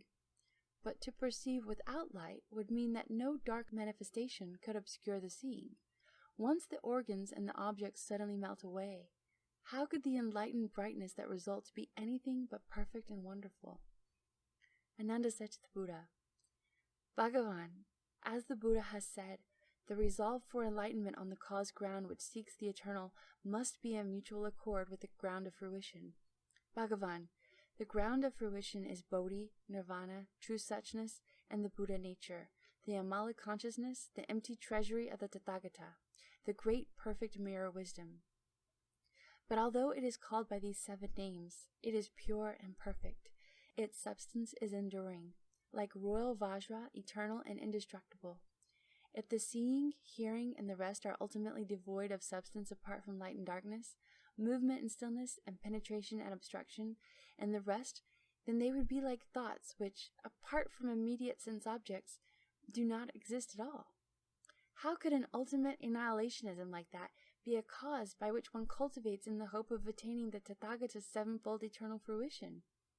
Bhagavan, if seeing is ultimately empty apart from light and darkness, just as thoughts cease of themselves in the absence of any immediate sense object, then my comparisons become circular, and no matter how carefully I search, there seems to be no such thing as my mind or what pertains to it. Just what should be used to seek the unsurpassed enlightenment? The Tathagata previously referred to a tranquil essence, perfect and eternal. His present contradiction defies belief and his resort to idle theorizing. How can the Tathagata's words be true and actual? I only hope the Buddha will let fall his great compassion and instruct us who do not understand and who are holding on tightly. The Buddha told Ananda, You study and learn much, but you have not yet put an end to outflows. In your mind, you know only the causes of being upside down, but when the true inversion manifests, you really cannot recognize it yet. Lest your sincerity and faith remain insufficient, I will try to make use of an ordinary event to dispel your doubts. Then the Tathagata instructed Rahula to strike the bell once, and he asked Ananda, "Did you hear that?" Ananda and the members of the Great Assembly all said, "We heard it." The bell ceased to sound, and the Buddha again asked, "Do you hear it now?" Ananda and the members of the Great Assembly all said, "We do not hear it." Then Rahula struck the bell again. The Buddha asked again, "Do you hear it now?" Ananda and the Great Assembly again said, "We hear it." The Buddha asked Ananda, "What do you hear and what do you not hear?" Ananda and the members of the Great Assembly all said to the Buddha, "When the bell is rung, we hear it. Once the sound of the bell ceases so that even its echo fades away, we do not hear it." The Tathagata again instructed Rahula to strike the bell, and asked Ananda, "Is there a sound now?" Ananda and the members of the Great Assembly all said, "There is a sound." And after a short time the sound ceased, and the Buddha again asked, "Is there a sound now?" Ananda and the Great Assembly answered, "There is no sound." After a moment, Rahula again struck the bell, and the Buddha again asked, "Is there a sound now?" Ananda and the Great Assembly said together, "There is a sound." The Buddha asked Ananda, "What is meant by sound, and what is meant by no sound?" Everyone in the Great Assembly, including Ananda, told the Buddha, "When the bell is struck, there is a sound. Once the sound ceases, and even the echo fades away, there is said to be no sound." The Buddha said to Ananda and the Great Assembly, "Why are you inconsistent in what you say?" The Great Assembly and Ananda then asked the Buddha, "In what way have we been inconsistent?" The Buddha said, "When I asked if it was your hearing, you said it was your hearing. Then, when I asked you if it was a sound, you said it was a sound. I cannot ascertain from your answers if it is a hearing or if it is a sound. How can you not say that is inconsistent? Ananda, when the sound is gone without an echo, you say there is no hearing. If there really were no hearing, the hearing nature would cease to be. It would be just like dead wood. If then the bell sounded again, how would you know? What you know to be there or not to be there is the defiling object of sound, which seems to come into being and cease to be. But how could the hearing nature be there or not be there? And if the hearing really were, as you contend, not there, who would know it was not there? And so, Ananda, the sounds that you hear are what rise and cease. Your hearing nature does not come into being and cease to be based on the rising and ceasing of the sounds you hear. You are so upside down that you mistake sound for hearing. No wonder you are so confused that you take what is eternal to be annihilationism. Ultimately, you cannot say that there is no hearing nature apart from movement and stillness, from obstruction and penetration and the rest. Consider a person who falls into a deep sleep while napping on his bed. While he is asleep, someone in his household starts beating cloves or pounding rice. In his dream, the person hears the sound of a beating and pounding and takes it for something else, perhaps for the striking of a drum or the ringing of a bell. In his dream, he wonders why the bell sounds like stone or wood. Suddenly he awakens and immediately recognizes the sound of pounding. He tells the member of his household, "I was just having a dream in which I mistook the sound of pounding for the sound of a drum." Ananda, how can this person in the dream state remember stillness and motion, penetrability and obstruction? Although he is physically asleep, his hearing nature is not unclear. Even when your physical existence melts away and your life force changes and dwindles, how could that nature melt away and be gone from you? But because beings from time without beginning have pursued forms and sounds, and have followed their thoughts as they turn and flow, they are still not enlightened to the wonderful, eternal, pure nature. They do not accord with what is eternal, but chase after things that are subject to arising and ceasing. That is what causes them to be born again and again, flowing and turning in defilement. But if they reject arising and ceasing, and uphold the eternal truth, an enduring light will appear, and with that, the sense organs, defiling objects, and consciousness will disappear. Then you must maintain your distance from the defilements of the manifestations of thinking, and the emotional states of consciousness. Then your Dharma eye will accordingly become pure and bright. And how can you fail to realize unsurpassed enlightenment? This is the end of Chapter 4.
Chapter 5. Ananda said to the Buddha, Bhagavan, although Tathagata has explained this second absolute, as I now regard someone who wants to untie a knot, if he cannot find its center, he will never get the knot undone. Bhagavan, I and all the other hearers in the great assembly who are not beyond study are the same way. From time without beginning, we have been accompanied in birth and death by ignorance. We have obtained these good roots of erudition, and are said to have left the home life, yet in fact we act like someone with recurrent malaria. I only hope, greatly compassionate one, that you will take pity on us who are sinking and drowning. What are the knots in our body and mind, and how do we untie them? Your explanation will also enable future beings who are in suffering and difficulty to avoid the cycle of rebirth, and keep them from falling into the three realms of existence. After saying that, he and everyone in the great assembly made full prostrations. He wept profusely, and with sincere anticipation awaited the unsurpassed instruction of the Buddha, the Tathagata. Then the Bhagavan took pity on Ananda and those in the assembly with something left to study, as well as on beings of the future who have the potential to transcend the world and to develop insight. He rubbed the crown of Ananda's head with his hand that shone with Jambunanda purple golden light. Instantaneously, all the Buddha lands of the 10 directions quaked in 6 ways. Tathagatas as numerous as atoms of universe, each dwelling in his respective world, emitted a precious light from the crowns of his head. At one and the same time, their light went from their own countries to the Jeta Grove and anointed the crown of the Tathagata's head. All in the assembly received unprecedented benefits. Then Ananda and everyone in the great assembly heard the Tathagatas as numerous as atoms of universe throughout the 10 directions speak to Ananda with different mouths, but with a single voice. Good indeed, Ananda. You wish to recognize your innate ignorance that causes you to turn on the wheel. The origin of the knot of birth and death is simply your 6 sense organs and nothing else. You also want to understand unsurpassed Bodhi, so that you can quickly realize bliss, liberation, tranquility, and wonderful permanence. It, too, is your 6 sense organs, and nothing else. Although Ananda heard those sounds of Dharma, he did not yet understand them. Bowing his head, he said to the Buddha, How can what causes me to revolve in the cycle of birth and death, and what enables me to gain bliss and wonderful eternity, be the 6 sense organs in both cases and nothing else? The Buddha said to Ananda, The sense organs and the objects are the same source. The bonds and their release are not different things. The nature of the consciousness is empty and false, like flowers in space. Ananda, awareness arises because of defiling objects. Phenomena exist because of the sense organs. The phenomena and the perception are both devoid of their own natures. They support each other like intertwining reeds. Therefore, creating knowledge within enlightened perception is fundamental ignorance. To be devoid of perception within enlightened perception is the non-outflow true purity of nirvana. Why try to put something else in these? Then the Bhagavan, wishing to restate that meaning, spoke verses saying, in the true nature, conditioned things are empty. Conditions that arise are like illusions. Things conditioned neither arise nor cease. Unreal they are, like flowers in space. To speak of the false is to reveal the true. But both the false and the true are false themselves. Since there is neither truth nor untruth, how could there be perceiver and perceived? Between the two no real nature exists. Thus they are likened to entwining reeds. The knots and their release have a common cause. The sages and ordinary people's paths are not two. Regard the nature of the intertwined. They are neither empty nor existent. Dark confusion is simply ignorance. Bringing it to light is liberation. The knots must be untied successively. When the 6 are released, even the one ceases to be. Select an organ preferred for perfect penetration. Enter the flow and realize proper enlightenment. Extremely subtle, the Adana consciousness makes patterns of habit that flow on in torrents. Fearing you will confuse the truth with what is not, I rarely tell you all of this. With your own mind, you grasp at your own mind.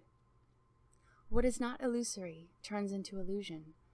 Do not grasp, and nothing will not be illusion. Since even non-illusion does not arise, how can illusory dharmas be established? This is called the wonderful lotus flower, the regal Vajra gem of enlightenment. And this samapati, that is likened to illusion, transcend to the level beyond learning. This abhidharma, incomparable, is the single pathway through nirvana's gates, taken by Bhagavans in all the 10 directions. When Ananda and the great assembly heard the unsurpassed compassionate instruction of the Buddha, the Tathagata, this harmonious and brilliant Gaya verse, with its clear and penetrating wonderful principles, their hearts and eyes were opened, and they exclaimed that this Dharma was unprecedented. Ananda put his palms together, bowed, and said to the Buddha, having heard the Buddha's unrestrained, greatly kind, true and actual expression of Dharma that is pure in nature and wonderfully eternal, I still have not understood the sequence for releasing the knots, so that when the 6 are untied, the one is gone also. I only hope that you will be compassionate and once again empathize with this assembly and those of the future by offering us explanation of the Dharma to wash and rinse away our deep-rooted defilements. Then, upon the lion's throne, the Tathagata straightened his nirvana robes, arranged his samgatik sash, took hold of the table inlaid with the 7 gems, reached out onto the table and picked up an exquisitely beautiful cloth given to him by a god from the Suyama heaven. Then, as the assembly watched, he tied it into a knot and showed it to Ananda, asking, "What is this called?" Ananda and the great assembly answered together, "It is called a knot." Then the Tathagata tied another knot in the beautiful cloth and asked Ananda again, "What is this called?" Ananda and the great assembly once again answered together, "It, too, is called a knot." He continued this pattern until he had tied 6 knots in the beautiful cloth. As he made each knot, he held it up to Ananda and asked, "What is this called?" And each time Ananda and the great assembly answered the Buddha in the same way, "It is called a knot." The Buddha said to Ananda, "When I first tied the cloth, you called it a knot. Since the beautiful cloth is basically a single strip, how could you give the same answer for the 2nd and 3rd time?" Ananda said to the Buddha, "Bhagavan, this beautiful cloth is just one piece, but the way I understand it, when the Tathagata makes one tie, it is called a knot. If he were to make 100 ties, they would be called 100 knots. And so now that exactly 6 knots, not 5 or 7, have been tied in the cloth, why does the Tathagata only allow me to speak of 1 knot and not of 2 or 3? The Buddha told Ananda, "You know that this precious cloth is basically 1 strip. But when I made 6 ties in it, you said it had 6 knots. Carefully consider the substance of the cloth. It remains unchanged except for the knots in it. What do you think? You identified the first knot as I tied number 1. Now I am ready to tie the 6th knot. Will you also call it number 1? No, Bhagavan. If there are 6 knots, the 6th knot can never be called the first one. Even if I exhausted all my intelligence and eloquence in life after life, I could reverse the sequence of these 6 knots. The Buddha said, So it is. The 6 knots are not identical. Consider their origin. They are created from the one cloth, and were tied in a certain order. It would be impossible to scramble that sequence. Your 6 sense organs are also like that. From what was identical, decisive differences arise, the Buddha said to Ananda. Assuming you do not want these 6 knots, and would like there to be just one cloth, how could you achieve that end? Ananda said, As long as these knots remain, dispute about what they are and what they are not will arise. Their very existence will lead to such distinctions as this knot not being that knot, and that knot not being this one. But if the Tathagata were to untie them all right now so that none remained, then there would be no this or that. There would not even be anything called one, how much the less 6. The Buddha said, This is also what happens when the 6 sense organs are freed. Even the one is gone. Because from beginningless time your mind and nature have been insane and disturbed. You have created false knowledge and views. As that falseness continues to arise without respite, perception becomes weary and defilements arise. Just like the whirling flowers that appeared when the eyes grew tired of staring, these too are disturbances that arise without a cause within the tranquil, essential brightness. Everything in the world, the mountains, the rivers, the earth itself, as well as birth and death and nirvana, is these flowers that appear because are being turned upside down by insanity and weariness. Ananda said, This weariness is the same as these knots. How do we untie them? The Tathagata took hold of the knotted cloth, pulled on its left end, and asked Ananda, Is this the way to untie them? No, Bhagavan. Then the Buddha pulled on the right end and asked Ananda again, Is this the way to untie them? No, Bhagavan. The Buddha said to Ananda, Now I have pulled the cloth left and right and still have not been able to undo the knots. What method do you propose for untying them? Ananda said to the Buddha, Bhagavan, you must untie the knots from their center, so they will come undone. The Buddha said to Ananda, So it is, so it is. If you want to undo them, you have to untie them from the center. Ananda, the Buddha Dharma I explain arises from causes and conditions. But that does not imply grasping at the mixing and uniting of coarse worldly appearances. The Tathagata understands all worldly and world-transcending dharmas, and knows their fundamental causes and what conditions bring them into being. This is so to the extent that I know how many drops of rain fall, and as many worlds away from here as there are dust motes in the Ganges.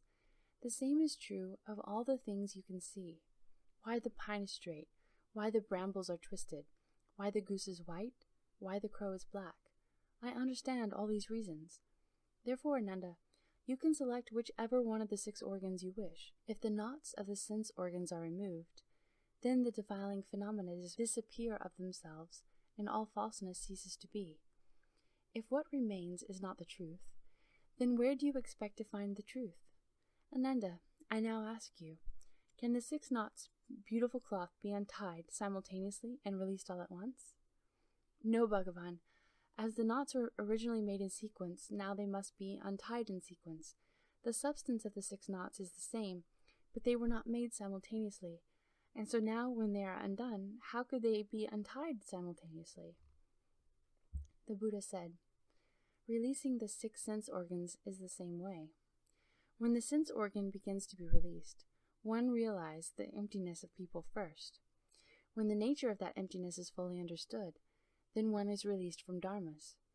Once one is freed from dharmas, neither kind of emptiness will arise. That is called the patience with non-production that bodhisattvas attain by means of samadhi. Upon receiving the Buddha's instruction, Ananda and the Great Assembly gained wisdom and awareness that was perfectly penetrating and free of doubt and delusion. All at the same time, they placed their palms together and bowed at the Buddha's feet. Ananda then said to the Buddha, Today, our bodies and minds are illumined, and we are happily free from obstruction.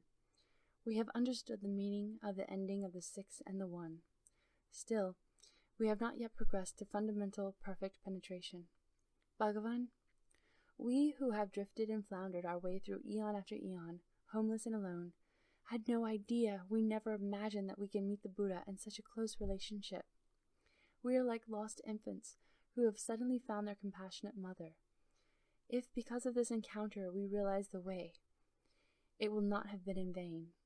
If we treat these secret instructions with our former mode of understanding, it will be the same as if we hadn't even heard them. We only wish the greatly compassionate One will bestow upon us the profound secret as the Tathagata's final instruction. After saying this, Ananda prostrated himself, withdrew, and silently anticipated the Buddha's hidden transmission. The expedients to Samadhi. Then the Bhagavan told all those in the assembly who were great bodhisattvas and great arhats, with their outflows extinguished. All of you bodhisattvas and arhats, who are born from within my Dharma and have attained the stage beyond study, I now ask you, when you first brought forth your resolve and became enlightened to the 18 realms, which one of these brought perfect penetration? Through which expedient did you enter Samadhi?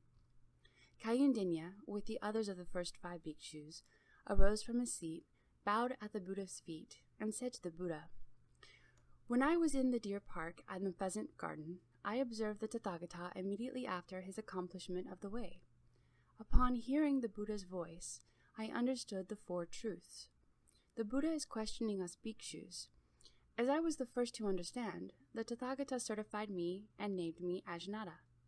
His wonderful sound was both secret and all-pervasive. It was through sound that I became an arhat.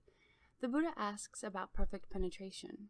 As I have been certified to it, sound is the foremost means. Upanishad arose from his seat, bowed at the Buddha's feet, and said to the Buddha, I also saw the Buddha when he first accomplished the way. I learned to contemplate the attributes of impurity until I grew to loathe it, and came to understand that the nature of all forms is unclean. Bare bones and fine dust all return to emptiness, and so both emptiness and forms are done away with. With this realization, I accomplished the path beyond study. The Tathagata certified me and named me Upanishad. Objects of form came to an end, and wonderful form was both secret and all-pervasive. Thus it was through the attributes of forms that I became an arhat. The Buddha asks about perfect penetration. As I have been certified to it, forms are the foremost means. The pure youth, exalted by fragrance, arose from his seat, bowed at the Buddha's feet, and said to the Buddha, I heard the Tathagata teach me to contemplate attentively all conditioned phenomena. I then left the Buddha and dwelt quietly in a pure abode. I observed that when the bhikshus lit sinking incense, its fragrant scent quietly entered my nostrils.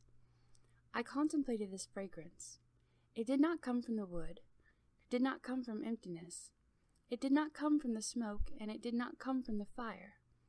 There was no place it came from and no place it went to. Because of that, my discriminating mind was dispelled, and I attained the absence of outflows. The Tathagata certified me and called me exalted by fragrance. Defiling sense suddenly vanished, and wonderful fragrance was both secret and all-pervasive. It was through the adornment of fragrance that I became an arhat. The Buddha asks about perfect penetration. As I have been certified to it, being exalted by fragrances are the foremost means. The 2 Dharma princes, Vaishyaja Raja, medicine king, and Vaishyaja Samudgata, superior medicine, and 500 Brahma gods in the assembly arose from their seats, bowed at the Buddha's feet, and said to the Buddha, From beginningless eons until now, we have been good doctors for the world. Our mouths have tasted many herbs, wood, metals, and stones of the Saha world. 108,000 flavors. We know in detail the bitter, sour, salty, bland, sweet, and pungent flavors, and the like, in all their combinations and inherent changes. We have a thorough knowledge of whether they are cooling or warming, poisonous or non-poisonous. While serving the Tathagata, we came to know that the nature of flavors is neither empty nor existent, nor of the body nor of the mind, nor apart from the body or the mind. We became enlightened by discriminating among flavors. The Tathagata sealed and certified us brothers, and named us Bodhisattvas, Medicine King, and Superior Medicine. Now, in the assembly, we are Dharma princes, who have ascended to the Bodhisattva level, due to having become enlightened by means of flavors. The Buddha asks us about perfect penetration. As we have been certified to it, the cause of flavors is the foremost means. Vajrapala and 16 awakened lords, who were his companions, arose from their seats, bowed at the Buddha's feet, and said to the Buddha, "We first heard the Dharma and left the home life under majestic Sound King Buddha. Once, when it was time for the Sangha to bathe, I followed the custom and entered the bathhouse. Suddenly I awakened to the fact that water does not wash away the dust, nor does it cleanse the body. And in that moment, I became peaceful and attained the state of there being nothing at all. To this day, I have never forgotten that experience. Having left home with the Buddha, I have advanced beyond study. The Buddha named me Vajrapala. Wonderful touch was revealed, and I reached the level of being a disciple of the Buddha. The Buddha asks about perfect penetration. As I have been certified to it, touch is the foremost means."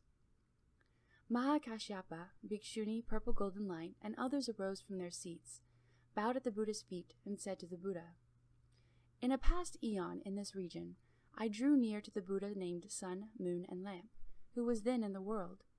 I heard the Dharma from him, and I cultivated and studied with him. After that Buddha entered tranquility, I made offerings to his sharira and lit lamps to continue his light. Bhikshuni Purple Golden Light gilded the Buddha's image. From that time on, in life after life, my body has always been perfect and has shone with a purple golden light. The Bhikshuni Purple Golden Light and others make up my retinue, and we all brought forth the resolve for Bodhi at the same time. I contemplated that the world's 6 sense objects change and decay. They are but empty stillness. Based on this, I cultivated tranquility. Now my body and mind can pass through hundreds of thousands of eons as though they were a finger snap. Based on the emptiness of dharmas, I accomplished arhatship. Bhagavan says that I am foremost in dutta aesthetic practices. Wonderful Dharma brought me awakening and understanding, and I put an end to all outflows. The Buddha asks about perfect penetration. As I have been certified to it, dharmas are the foremost means." Aniruddha arose from his seat, bowed at the Buddha's feet, and said to the Buddha, "When I first left home, I was fond of sleeping all the time. The Tathagata scolded me and said I was no better than an animal. When I heard the Buddha's scolding, I wept and upbraided myself. For 7 days I did not sleep, and I lost the sight in both my eyes. Bhagavan taught me the Vajra Samadhi of delightful seeing, which illumines and is bright. Without using my eyes, I could contemplate the 10 directions with true and penetrating clarity, just as if I were looking at a piece of fruit in the palm of my hand. The Tathagata certified me as having attained arhatship. The Buddha asks about perfect penetration. As I have been certified to it, returning the seeing back to its source is the foremost means." Keshudrapantaka arose from his seat, bowed at the Buddha's feet, and said to the Buddha, "I am deficient in the ability to memorize and do not have much innate intelligence. When I first met the Buddha, I heard the Dharma and left the home life. But when I tried to remember one line of a verse by the Tathagata, I spent 100 days remembering the first part and forgetting the last, or remembering the last and forgetting the first. The Buddha pitied my dullness and taught me to relax and to regulate my breath. I contemplated my breath thoroughly to the subtle point in which arising, dwelling, decay, and ceasing happened in every moment. My mind suddenly attained vast non-obstruction until my outflows were ended and I accomplished arhatship. Beneath the Buddha's seat, I was sealed and certified as being beyond study. The Buddha asks about perfect penetration. As I have been certified to it, turning the breath back to emptiness is the foremost means." Gavampati arose from his seat, bowed at the Buddha's feet, and said to the Buddha, "I created an offense that resulted in mouth karma in a past eon. I slighted ashramana, and in life after life I've had this cow-cud sickness. The Tathagata taught me the mind-ground Dharma door of the purity of a single flavor. My thoughts ended, I entered samadhi, and learned by contemplating flavors how they have no substance and are not things. As a result, my mind transcended all worldly outflows. Internally, my body and mind were liberated, and externally, I abandoned the world. I left the 3 realms of existence far behind, just like a bird released from its cage. I separated from filth and wiped out defilements, and so my Dharma eye became pure, and I accomplished arhatship. The Tathagata personally certified me as having ascended to the stage beyond study. The The Buddha asks about perfect penetration. As I have been certified to it, returning flavor and turning awareness around is the foremost means.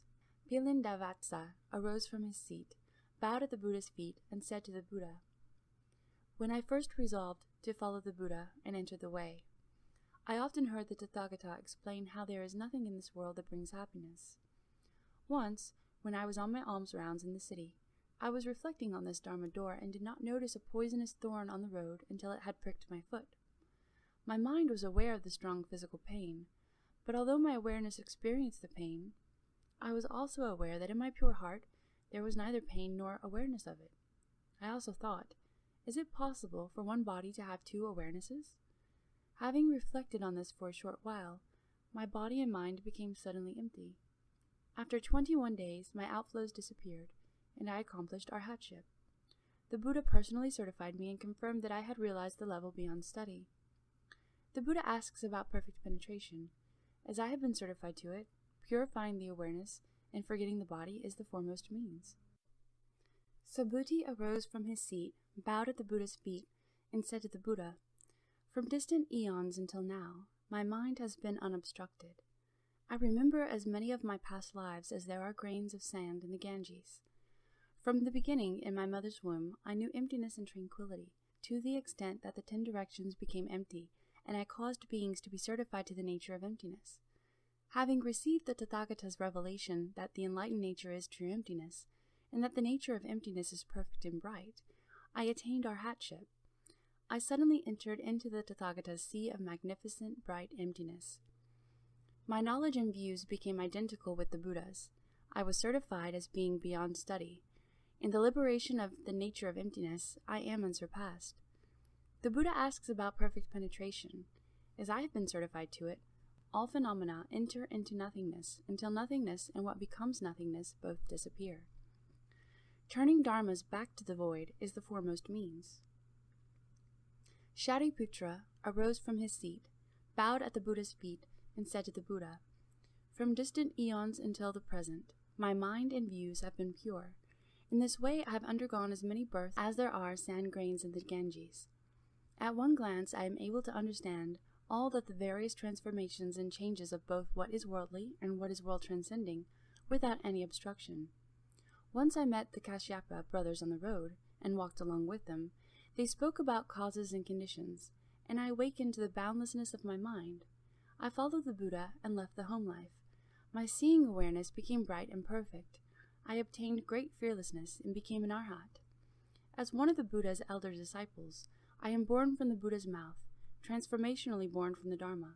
The Buddha asks about perfect penetration. As I have been certified to it, for the mind and the seeing to emit light, and for the light to radiate throughout both knowing and seeing, is the foremost means.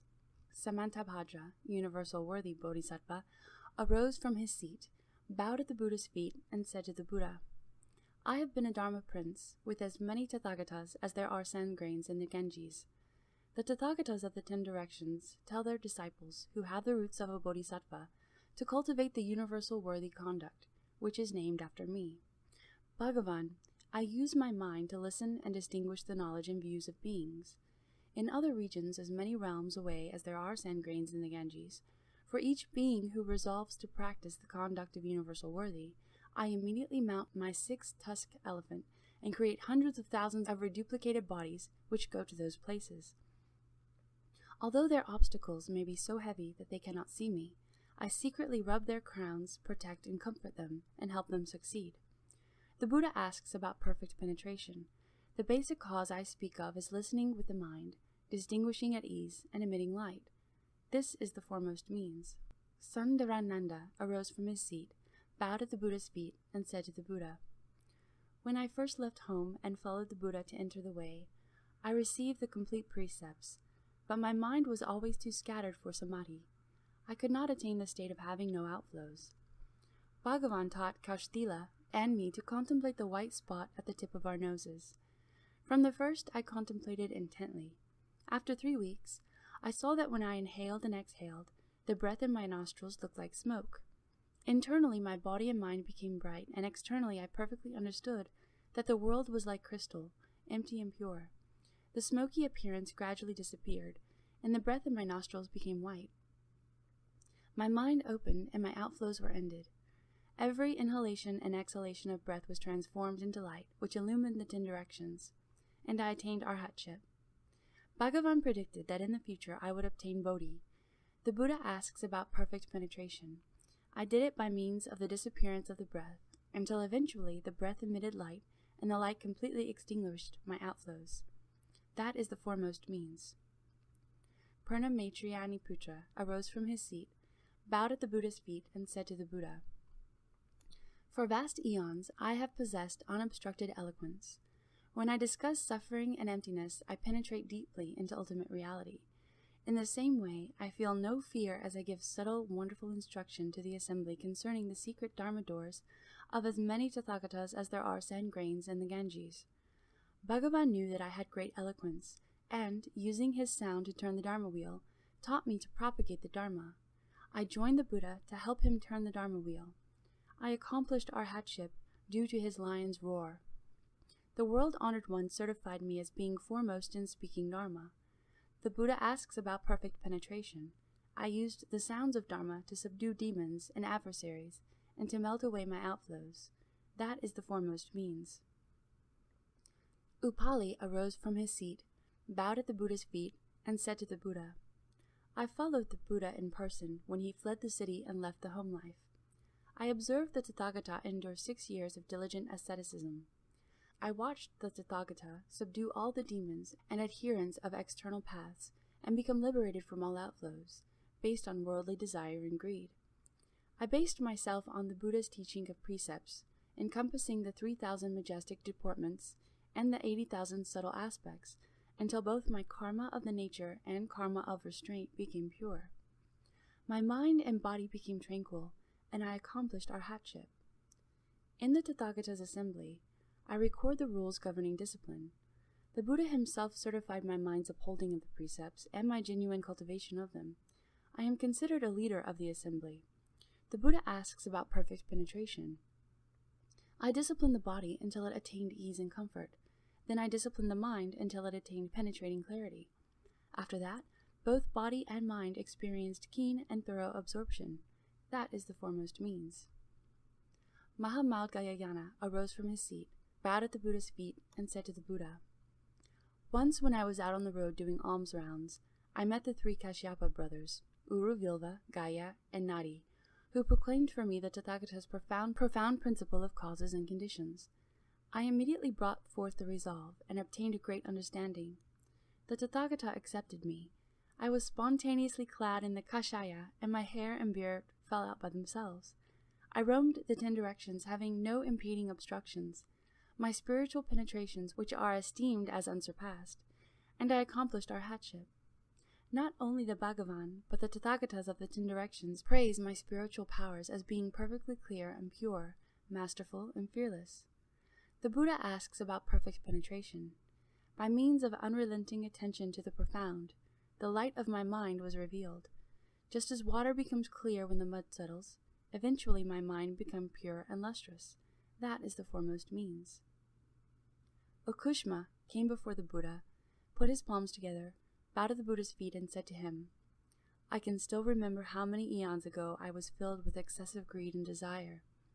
The Buddha, named King of Emptiness, was in the world, and he said that people with too much lustful desire turn into a raging mass of fire.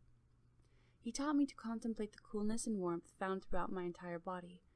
Then the spiritual light coalesced inside me and transformed my thoughts of excessive lust into the fire of wisdom. After that, all the Buddhas referred to me by the name Firehead. Due to the strength of this firelight samadhi, I accomplished arhatship. I made a great vow that when any Buddha accomplishes the way, I will be a powerful knight and personally subdue the demon's enmity." The Buddha asks about perfect penetration. I used attentive contemplation of the effects of heat in my body and mind until it became unobstructed and penetrating, and all my outflows were consumed. I produced a blazing brilliance and ascended to enlightenment. That is the foremost means. The Bodhisattva maintaining the earth arose from his seat, bowed at the Buddha's feet, and said to the Buddha, "I remember when Universal Light Tathagata appeared in the world in the past. I was a bhikshu who continually worked on making level the major roads, ferry landings, and the dangerous spots in the ground, where the disrepair might hinder or harm horse carriages. I did everything from building bridges to hauling sand. Throughout the appearance of limitless Buddhas in the world, I was diligent in this hard labor. If there were people waiting by the walls and gates of the city who needed someone to carry their goods, I would carry them all the way to their destination, set the things down, and leave without taking any recompense. When the Buddha, Vipassana, appeared in the world, there was widespread famine. I would carry people on my back, and no matter how far the distance, I would accept only one small coin. If there was an ox cart stuck in the mud, I would use my spiritual strength to push the wheels out and resolve the hardship.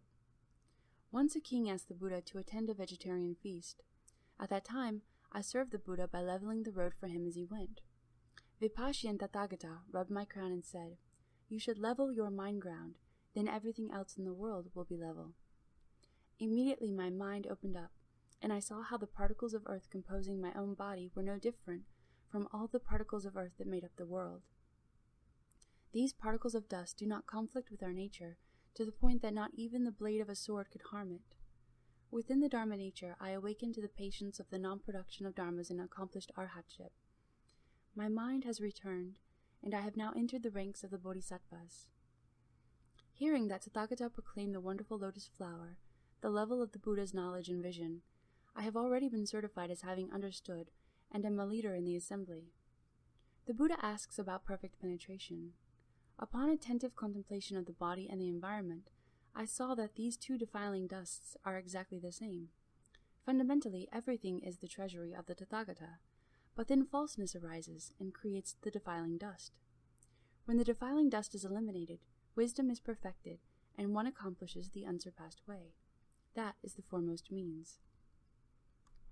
The pure youth, Moonlight, arose from his seat, bowed at the Buddha's feet, and said to the Buddha, "I remember that long ago, beyond eons as many as there are sand grains in the Ganges, there was a Buddha in the world named Water God, who taught all the bodhisattvas to cultivate the contemplation of water and enter samadhi. I reflected upon how throughout the body the essence of water is not in discord. I started with mucus, phlegm, saliva, marrow, and blood, and went through to urine and excrement. As it circulated through my body, the nature of water remained the same. I saw that the water in my body was not at all different from that in the world outside, even in the royal lands of the floating banners, with all their seas of fragrant waters. At that time, when I first succeeded in the contemplation of water, I could see only water. I still had not gotten beyond my physical body. I was a bhikshu then, and once when I was in dhyana repose in my room, a disciple of mine peeked in the window and saw only clear water filling the entire room. He saw nothing else. The lad was young, and not knowing any better, he picked up a tile and tossed it into the water. It hit the water with a plunk. He gazed around and then left. When I came out of concentration, I was suddenly aware of a pain in my heart, and I felt like Shariputra must have felt when he met that cruel ghost. I thought, I am already an arhat, and have since long abandoned conditions that bring on illness. Why do I suddenly have this pain in my heart? Am I about to lose the position of non-retreat? Just then, the young lad came promptly to me and related what had happened. I quickly said to him, "When you see the water again, open the door, wade into the water, and remove the tile." The boy was obedient, so when I re-entered samadhi, he again saw the water, and the tile as well, opened the door, and took it out. When I came out of concentration, my body was as it had been before. I encountered limitless Buddhas, and cultivated in that way until the coming of the Tathagata, king of masterful penetrations of mountains and seas. Then I finally had no body. My nature and the seas of fragrant waters throughout the 10 directions were identical with true emptiness, without any duality or difference. Now I am joined with the Tathagata, and am known as pure youth, and I have joined the assembly of bodhisattvas. The Buddha asks about perfect penetration. By means of the nature of water, I penetrated through to the flow of a single flavor, obtained patience with the non-production of dharmas, and reached the perfection of bodhi. That is the foremost means. The Dharma Prince, Vaidurya Light, arose from his seat, bowed at the Buddha's feet, and said to the Buddha, "I can still remember back through eons, as many as sand grains in the Ganges, to the time of a Buddha named Limitless Sound, who instructed the bodhisattvas that fundamental enlightenment is wonderful and bright. He taught them to contemplate this world and all the beings' physical bodies as being false conditions propelled by the power of wind. At that time, I contemplated the position of the world. I regarded the passage of time in the world. I reflected on the motion and stillness of my body. I considered the arising of thoughts in my mind. There was no difference among all these kinds of motion. They were all the same. I then understood that the nature of movement does not come from anywhere, nor does it go anywhere. Every single material particle throughout the 10 directions, and every deluded being, is of the same empty falseness. Eventually, the beings in each of the worlds of the 3,000 Great Thousand World System were like so many mosquitoes confined in a vessel, droning monotonously. Caught in those few square inches, their hum built to a maddening crescendo. Not long after I encountered the Buddha, I attained patience with non-existence of beings and dharmas. My mind then opened, and I could see the country of the Buddha unmoving in the east. I became a Dharma prince, and served the Buddhas of the 10 directions. My body and mind emit a light that makes them completely clear and translucent. The Buddha asks about perfect penetration. I contemplated the power of wind as lacking anything to rely on. Awakened to the Bodhi heart and entered Samadhi, meshing with the single wonderful heart transmitted by all the Buddhas of the 10 directions. That is the foremost means. Akasagarbha, treasury of emptiness, Bodhisattva, arose from his seat, bowed at the Buddha's feet, and said to the Buddha, "The Tathagata and I attained boundless bodies when with the Buddha Samadhi light. At the time I held in my hands 4 huge precious pearls, which shone on Buddha lands as many as atoms of universe in the 10 directions. Transforming them into emptiness, in my mind there appeared a great perfect mirror, and from it issued forth 10 kinds of subtle, wonderful, precious light that poured out into the 10 directions to the farthest bounds of emptiness. All the royal lands adorned with banners were reflected in this mirror and passed through my body. This interaction was totally unhindered, because my body was like emptiness. Because my mind had become completely compliant, I could enter with ease as many countries as there are atoms of universe, and could do the Buddha's work on a wide scale. I achieved this great spiritual power from contemplating in detail how the 4 elements lack any reliance, how the arising and ceasing of false thoughts is no different from emptiness, how all the Buddha lands are basically the same. Once I realized this identity, I obtained patience with the non-existence of beings and dharmas. The Buddha asks about perfect penetration. I used the contemplation of the boundlessness of emptiness to enter Samadhi and attain wonderful power and perfect clarity. That is the foremost means. Maitreya Bodhisattva arose from his seat, bowed at the Buddha's feet, and said to the Buddha, "I remember when, as many eons ago as there are atoms of universe, a Buddha named Light of Sun Moon Lamp appeared in the world. Under that Buddha, I left the home life, yet I was deeply committed to worldly fame and liked to associate with people of good families. Then the Bhagavan taught me to cultivate consciousness-only concentration, and I entered that Samadhi. For many eons, I have made use of that Samadhi as I served as many Buddhas as there are grains of sand in the Ganges. My seeking for worldly name and fame ceased completely and never recurred. When Burning Lamp Buddha appeared in the world, I finally accomplished the unsurpassed, wonderfully perfect Samadhi of consciousness. I went on until, to the ends of empty space, all the lands of the Tathagata, whether pure or defiled, existent or non-existent, were transformations appearing from my own mind. Bhagavan. Because I understand consciousness only, limitless Tathagatas flow forth from this nature of consciousness. Now I have received the prediction that I will be the next to take the Buddha's place." The Buddha asks about perfect penetration. I intensely contemplated the 10 directions as originating only from consciousness. When the consciousness is perfect and bright, one perfects wisdom that perceives ultimate reality. One leaves behind reliance on others and attachment to incessant calculating, and attains the patience with the non-existence of beings and dharmas. That is the foremost means. Mahastamaprapta Bodhisattva's preachment on being mindful of the Buddha. The Dharma Prince Mahastamaprapta, great strength, together with 52 fellow Bodhisattvas, arose from their seats, bowed at the Buddha's feet, and said to the Buddha, "I remember when, as many eons ago as there are sand grains in the Ganges River, a Buddha called Limitless Light appeared in the world. During that same eon, there were 12 successive Tathagatas, the last of whom was called Light Surpassing the Sun and the Moon Buddha. Those Buddhas taught me the Buddha mindfulness samadhi. Suppose there are two people, one of whom always remembers the other, while the other has entirely forgotten about the first one. Even if these two people were to meet or see each other, it would be the same as not meeting or seeing each other. On the other hand, if two people develop intense memories for one another, then in life after life they will be together like an object and its shadow, and they will never be separated. The Tathagatas of the 10 directions are tenderly mindful of living beings, just like a mother remembering her son. But if the son runs away, of what use is the mother's concern? However, if the son remembers his mother in the same way that the mother remembers her son, then in life after life, mother and son will never be far apart. If living beings remember the Buddha and are mindful of the Buddha, they will certainly see the Buddha now and in the future. Being close to the Buddha, even without the aid of expedients, their hearts will be open of themselves. That is like a person who, once perfumed by incense, carries the fragrance on his body. That is called the adornment of fragrance and light. On the causal ground, I use mindfulness of the Buddha to be patient with the non-arising of both beings and dharmas.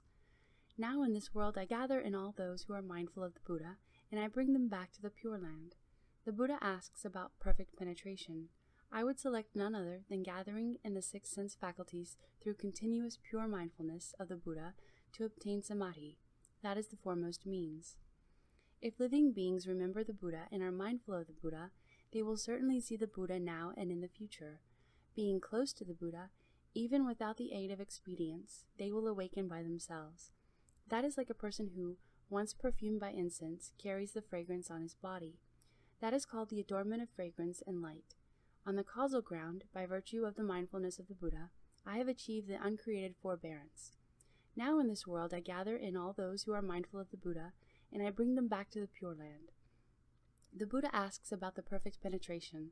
I would select none other than gathering in the sense 6 faculties through continuous pure mindfulness of the Buddha to obtain samadhi. That is the foremost means. This is the end of Chapter 5.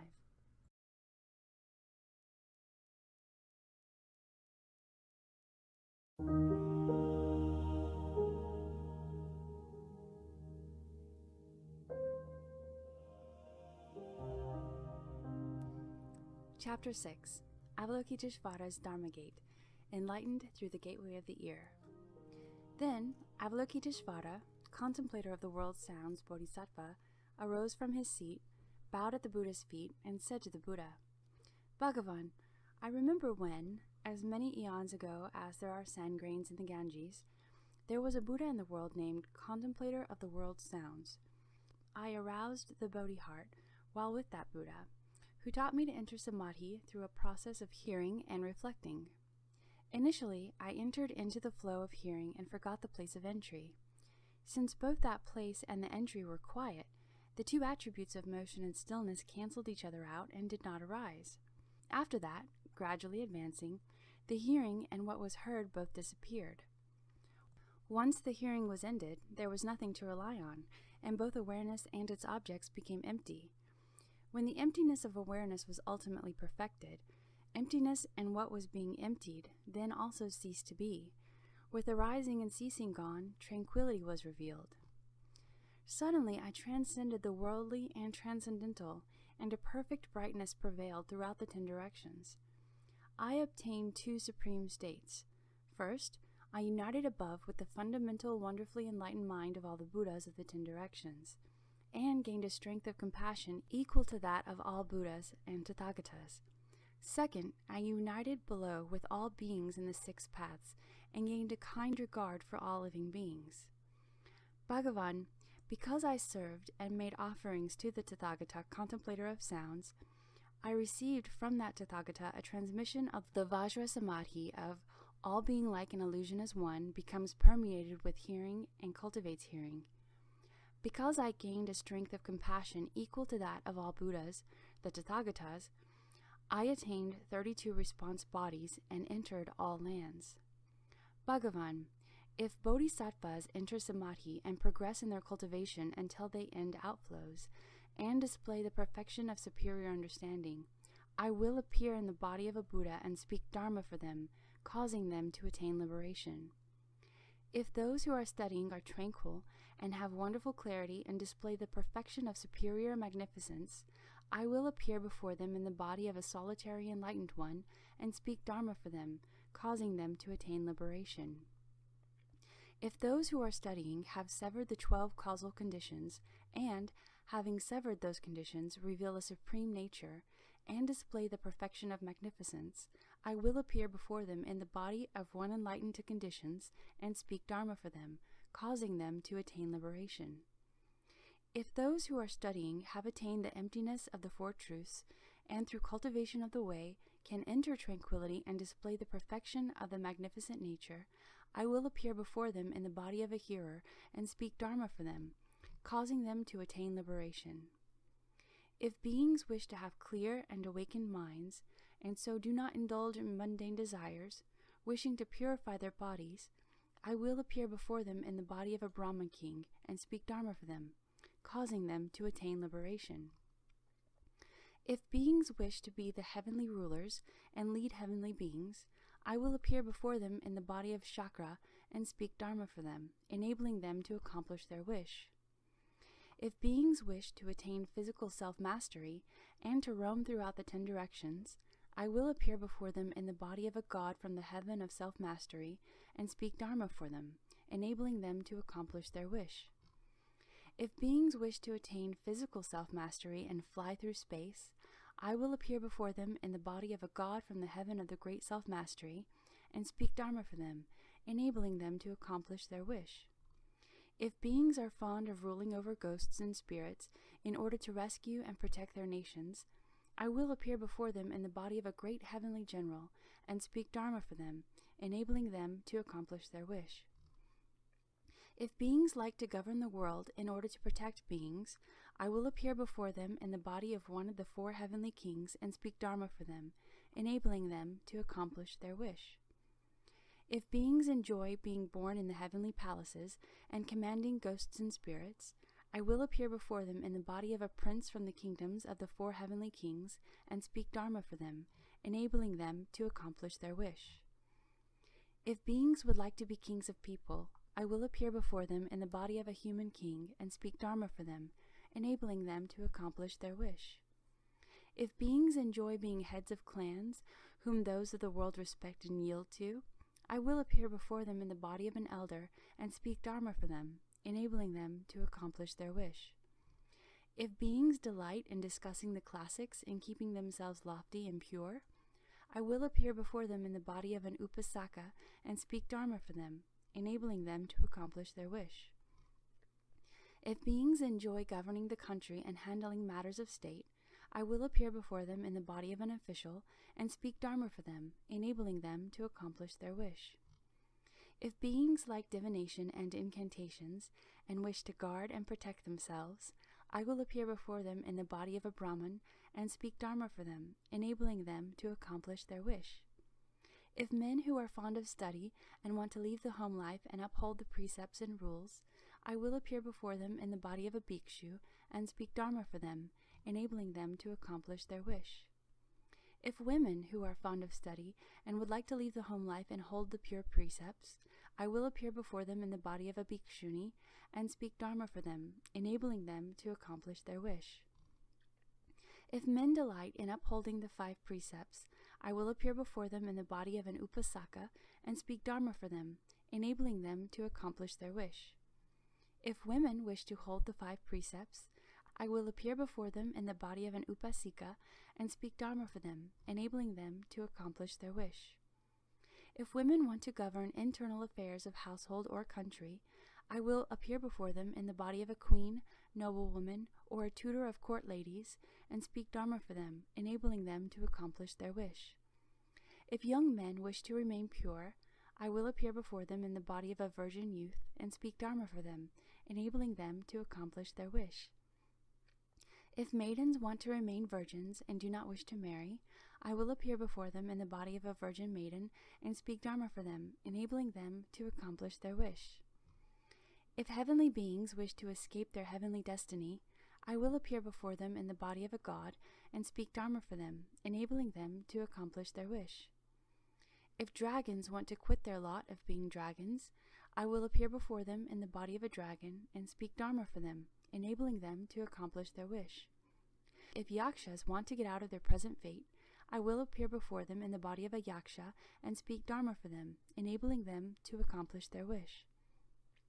If Gandharvas wish to be freed from their destiny, I will appear before them in the body of a Gandharva and speak Dharma for them, enabling them to accomplish their wish.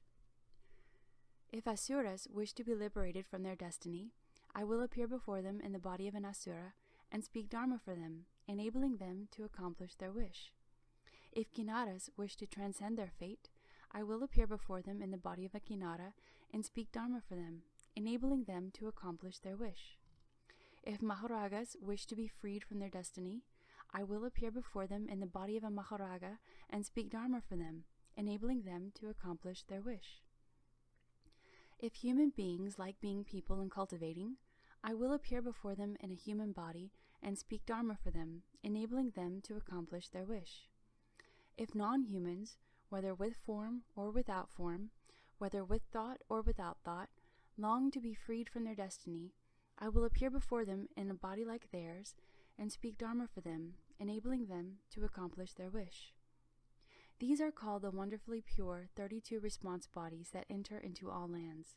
They come into being through the effortless, wonderful strength and self-mastery of the samadhi of becoming permeated with hearing and cultivating hearing. Bhagavan, also due to the effortless, wonderful strength of this Vajra samadhi of becoming permeated with hearing and cultivating hearing, I have a kind empathy for all beings in the 6 paths throughout the 10 directions and the 3 periods of time. Based on my physical and mental accomplishments, I can cause beings who encounter bodies of mine to receive the meritorious virtues of 14 kinds of fearlessness. First, because I do not contemplate sounds themselves, but rather the contemplator, I can enable beings throughout the 10 directions who are suffering and in distress to attain liberation by contemplating their sounds of reciting my name. Second, since I am able to turn my knowledge and views inward, I can keep beings who are caught in a raging fire from being burned. Third, since I am able to turn my contemplation and listening inward, I can keep beings who are floundering in deep water from being drowned. Fourth, since my false thinking is cut off and my mind is without thoughts of killing or harming, I can keep beings who enter the territory of ghosts from being harmed. Fifth, since I am permeated with hearing and have realized what hearing is, so that the 6 sense organs have dissolved and returned to becoming identical with hearing, I can keep beings from being wounded by causing the knives to break into pieces. I can cause swords to have no more effect than if they were to slice into water, or if one were to blow upon light. Sixth, since my hearing has become permeating and my essential energy bright, light pervades the Dharma realm so that absolutely no darkness remains. Then I can keep beings safe from yakshas, rakshasas, kumbhandas, pishachas, and putanas by causing the ghosts to become unable to see them even if they come close to them. Seventh, since the nature of sound has completely melted away and through contemplation my hearing has returned to itself, leaving involvement with false and defiling sense objects, I can free beings from the locks of kangs and fetters. Eighth, when sound is gone and the hearing is perfected, an all-pervasive power of compassion arises, and I keep beings who are traveling a dangerous road from being robbed by robbers.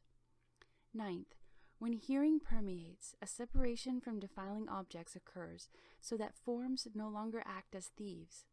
Then I can enable with lust to leave greed and desire far behind. 10th, when sound is so pure that there is no defiling object, the sense organ and the external state are perfectly fused, and nothing is matched to anything else. Then I can enable beings who are full of rage and hate to stop being hateful. 11th, when the defiling objects have gone, a light spirals, and the Dharma realm and the body and mind are like crystal, transparent and unobstructed.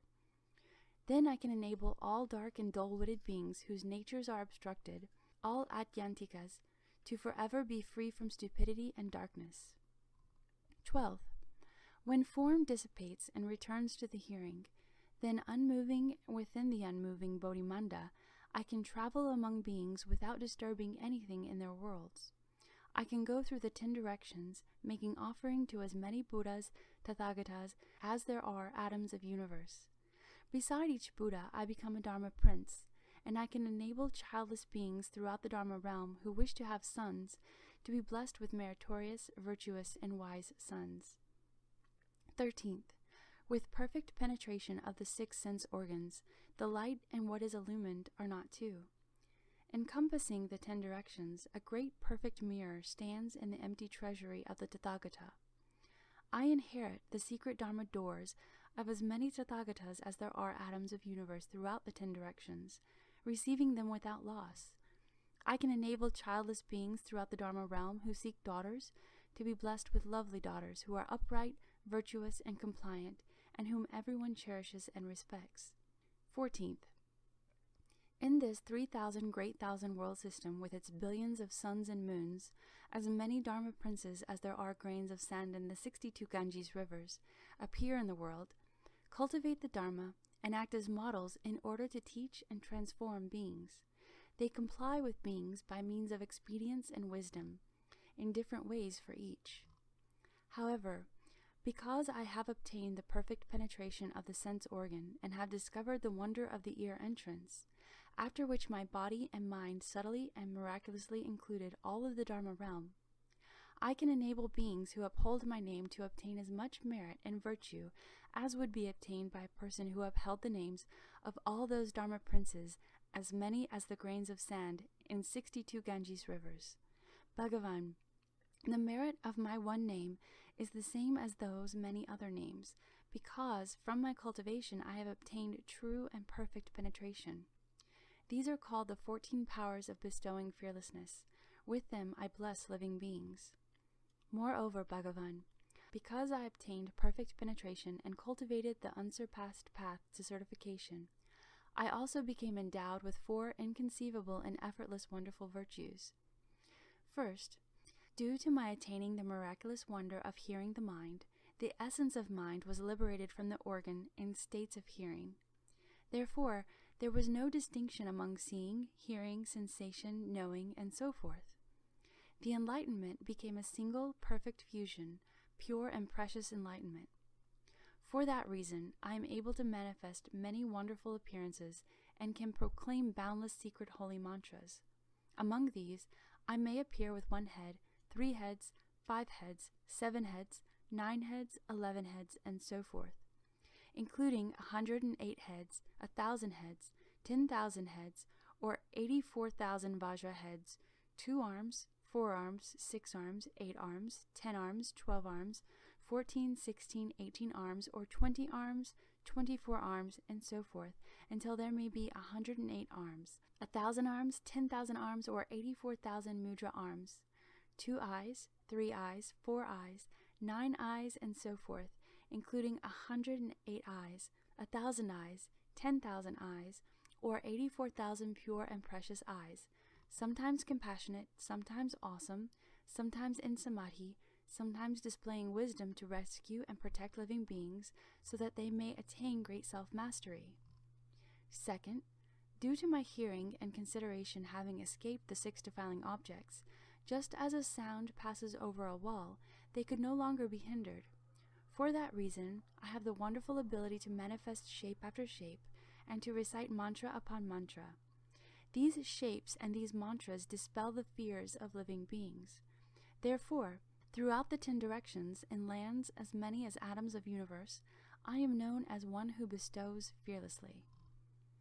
Third, due to my cultivation of fundamental, wonderful, perfect penetration and purification of the sense organ, anywhere I go in any world I can inspire beings to offer up their lives and valuables to seek my sympathy. Fourth, due to my obtaining the Buddha's mind and being certified as having attained the ultimate end, I can make offerings of rare treasures to the Tathagatas of the 10 directions and to beings in the 6 paths throughout the Dharma realm. If beings seek a spouse, they can obtain a spouse. If they seek children, they can have children. Seeking samadhi, they obtain samadhi. Seeking long life, they obtain long life, and so forth, to the extent that if they seek the great nirvana, they obtain the great nirvana. The Buddha asks about perfect penetration. From the gateway of the ear, I obtained a perfect and illumining samadhi that allowed me to respond at ease to beings' minds. By entering the flow back to the nature and obtaining samadhi, I accomplished bodhi. That is the foremost means. Bhagavan, that Buddha, the Tathagata, praised me as having obtained the Dharma door of perfect penetration. In the great assembly, he bestowed a prediction upon me and the name Contemplator of the World's Sounds. Due to my contemplation and listening being perfectly clear throughout the 10 directions, the name Contemplator of the World's Sounds pervades all the realms of the 10 directions. Then the Bhagavan, upon his lion's throne, emitted simultaneously from his 5 extremities a radiant light which shone far throughout the 10 directions to anoint the crowns of as many Tathagatas and Dharma Prince Bodhisattvas as there are motes of dust.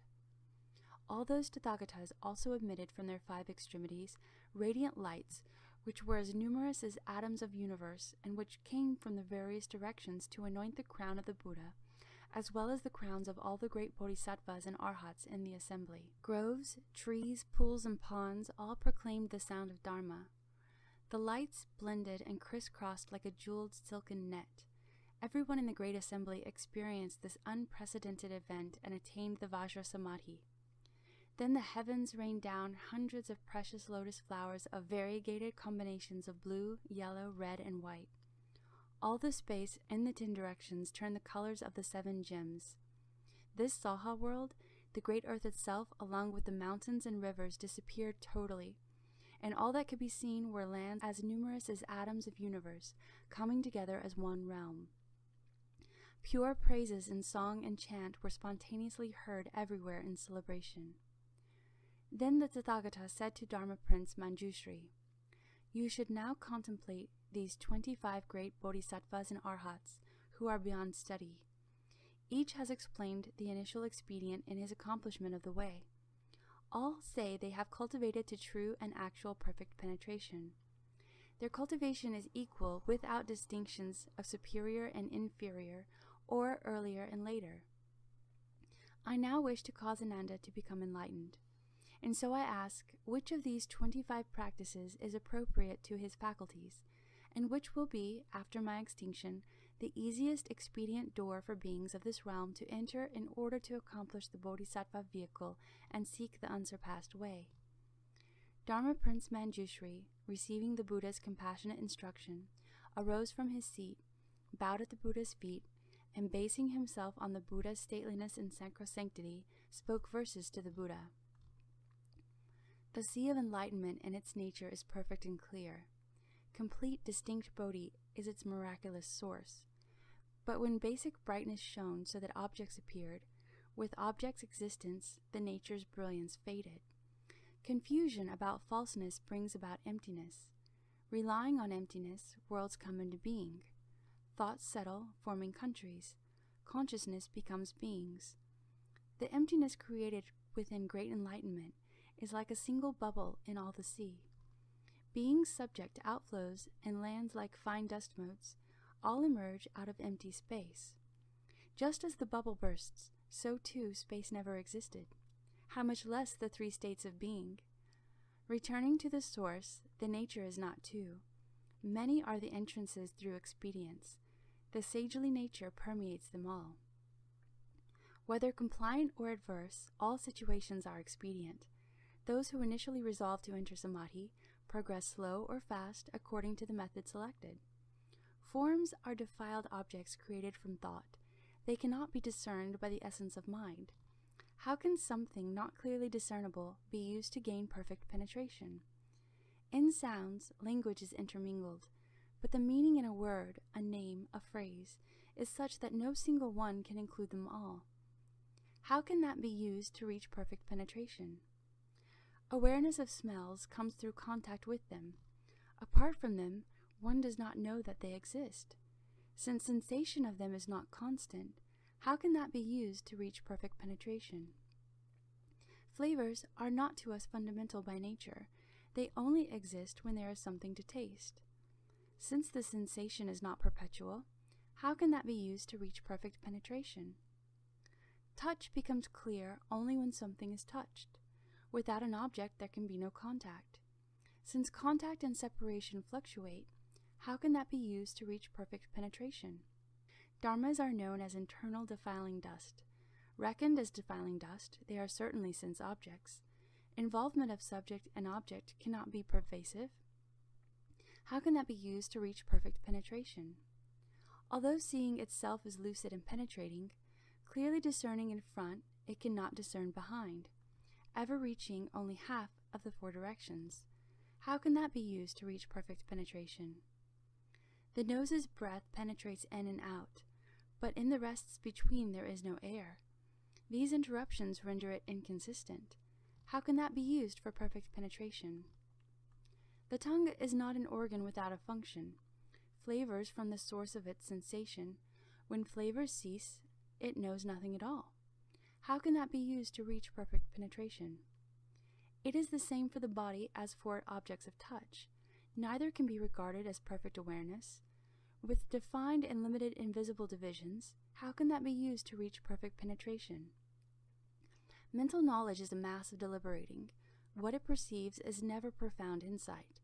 Unable to get beyond reflection and thought, how can that be used to reach perfect penetration?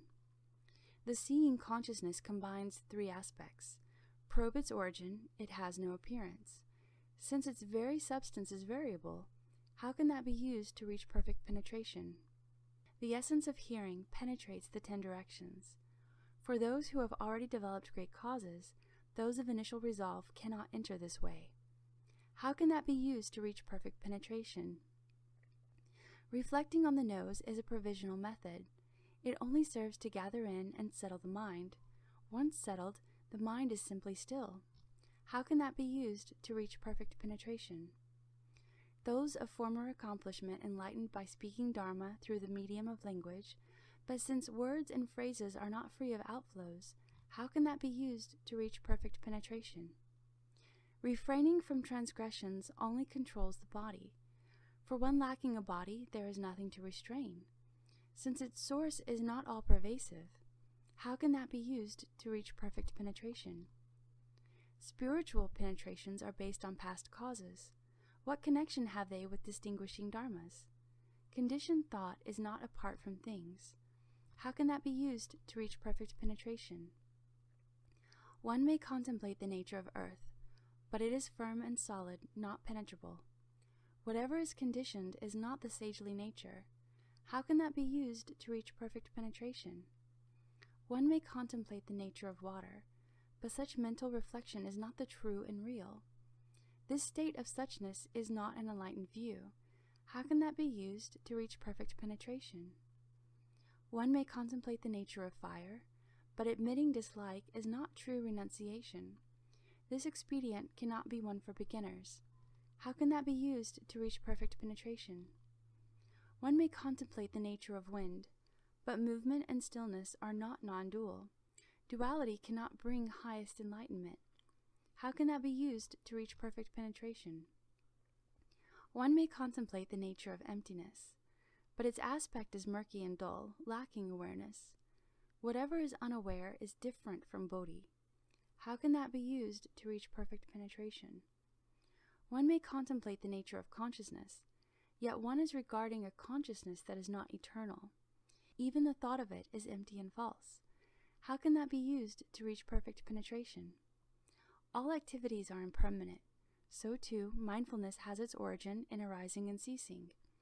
Since at any given time the factors propelling cause and effect differ, how can that be used to reach perfect penetration? I now inform the Bhagavan, the Buddha appearing in the Saha world. In this land, the true substance of teaching resides in hearing the sounds purely. If one wants to attain samadhi, hearing is the best way to enter. Apart from suffering, liberation is found. How excellent is he who contemplates the world's sounds. Throughout eons as numerous as Ganges sands, he enters Buddha lands as many as fine dust motes. Obtaining great power of self-mastery, he bestows fearlessness on living beings. Wonderful is the sound of contemplator of the world's sounds, a pure sound like the ocean's roar. He saves the world and brings peace to all within it. He has transcended the world, and his attainment is eternal. I now evaluate, Tathagata, what the contemplator of sounds has just explained. Consider someone in a quiet place who, when drums are rolled throughout the 10 directions, can hear at once the sounds from all the 10 locations. That is actual true perfection. The eyes cannot see through solid forms. The mouth and nose are much the same. The body registers awareness only through contact. The mind, tangled in thoughts, lacks clear connections. Sounds can be heard even through solid walls. The ears can listen to things both near and far. None of the other 5 organs can match this. It, then, is penetrating, true, and real. The nature of sounds is based in motion and stillness. One hears according to whether there is sound. With no sound, there is said to be no hearing, but this does not mean that the hearing nature is gone.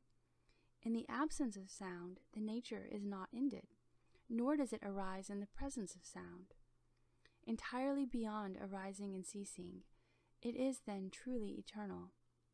Ever present, even in dream thinking, it does not disappear when conditions and thought are gone. Enlightened, this contemplation transcends cognition, reaching beyond both the body and the mind. Now, in the Saha world, the theory of sounds has been proclaimed and understood. Yet beings are confused about the source of hearing. They follow sounds and so turn and flow. Ananda's power to remember was exceptional, yet he fell prey to a deviant plot. Was it not from heeding sounds that he was nearly lost? By turning back the flow, one will be above falseness. Ananda, listen attentively. I rely upon the Buddha's mighty power in describing to you the Vajra King, a samadhi inconceivable that is like an illusion. It is the true mother of all Buddhas. You may hear the secret Dharma doors of Buddhas as numerous as atoms of universe, but without first renouncing desire and outflows, you may amass learning and still make mistakes. You exploit learning to uphold the Buddhahood of the Buddhas. Why don't you try to hear your own hearing? Hearing does not arise spontaneously. It gets its name due to sounds. But when hearing returns and is free of sound, what does one call that which is set free? As soon as one sense organ returns to the source, all the 6 are liberated. Sight and hearing are like an illusory covering. The triple realm, a vision of flowers in space. When hearing reverts, the covering of the sense organs is gone. The defiling dust gives way to pure and perfect insight. With ultimate purity, the light is penetrating. A stillness shines and includes within it all of emptiness. Looking at the world from this point of view, everything that happens is just like a dream. Mantanji's daughter, too, is part of the dream. Who is able, then, to physically detain you? Consider a shadow puppeteer at work, making the dolls seem as real as people. Although one sees them move freely, they are really governed by a set of strings. Cease operating the controls, and they become still. The entire illusion was never really there. The 6 sense organs are also thus. At first, there was one essential brightness, which split into 6-fold combination. If but one part ceases and returns, all 6 functions will stop as well. Responding to a thought, defiling objects vanish, becoming pure and wonderful perfect brightness. If there is residual defilement, one must still study. When the brightness is ultimate, one becomes a Tathagata. Ananda and everyone in the great assembly, turn around your mechanism for hearing. Return the hearing to hear your own nature. The nature will become the supreme way. That is what perfect penetration really means. That is the gateway entered by Buddhas as many as dust motes. That is the one path leading to nirvana. Tathagatas of the past perfected this method. Bodhisattvas now merge with this total brightness. People of the future who study and practice will also rely on this Dharma. Through this method, I too have been certified. Contemplator of the world's sounds, Bodhisattva was not the only one. The Buddha, the Bhagavan, inquired of me which expedient would save those in the final eon who seek to escape the mundane world and perfect the mind of nirvana. The best way is to contemplate the sounds of the world. All the other kinds of expedients require the stateliness and sacrosanctity of the Buddha. In some cases, they bring immediate transcendence, but they are not the customary means of practice. Spoken for those of shallow and deep roots alike, I bow to the Tathagatas and the Tripitaka, and to those inconceivable ones with no outflows, trusting they will aid those in the future, so that no one will doubt this method. It is an expedient easy to master, and appropriate teaching for Ananda, and for those floundering in the final age. They should use the ear organ to cultivate a perfect penetration surpassing all others. That is the way to the true mind. Thereupon, Ananda and all in the great assembly experienced a clarity of body and mind upon receiving such profound instruction. They contemplated the Buddha's Bodhi and parinirvana like someone who, having traveled far on business, knows that he is on the road home, although he has not yet returned completely.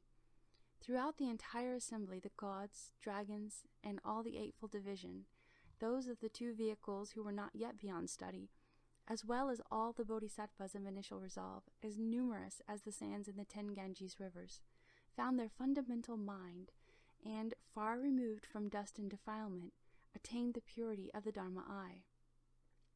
The bhikshuni nature attained arhatship after hearing this verse, and limitless beings aroused the matchless, unequaled heart of Anuttara Samyak Sambodhi.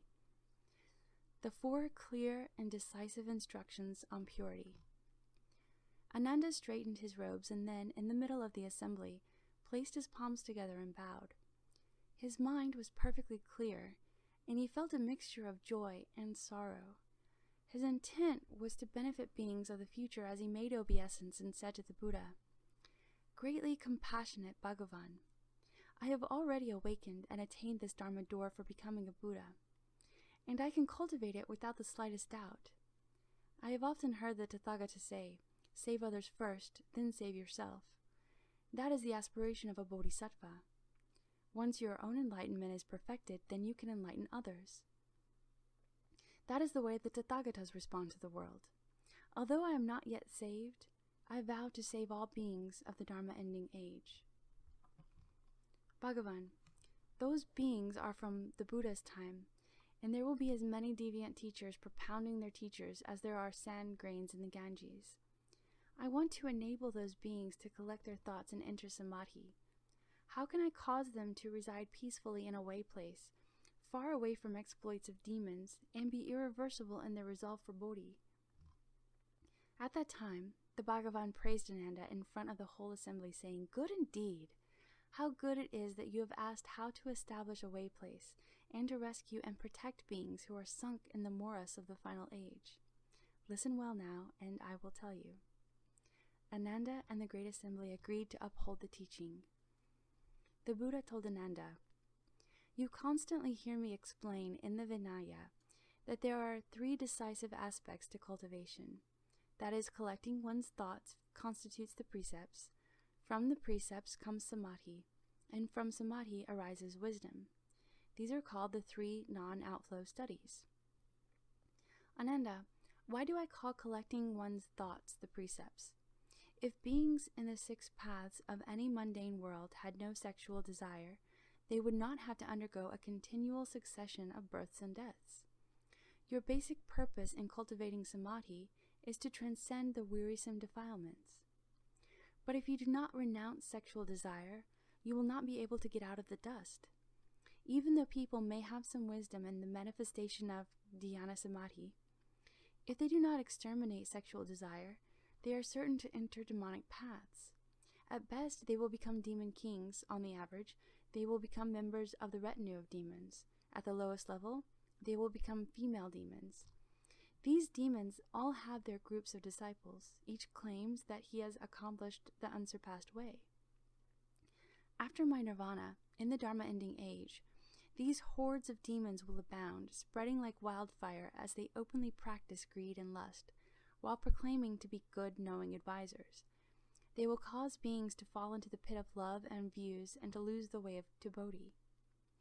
When you teach people of the world to cultivate samadhi, they must first of all cut off the mind of sexual desire.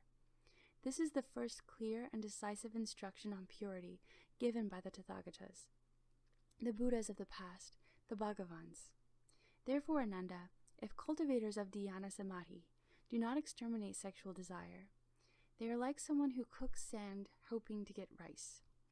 After hundreds of thousands of eons, it will just be hot sand. Why? It wasn't rice to begin with. It was only sand.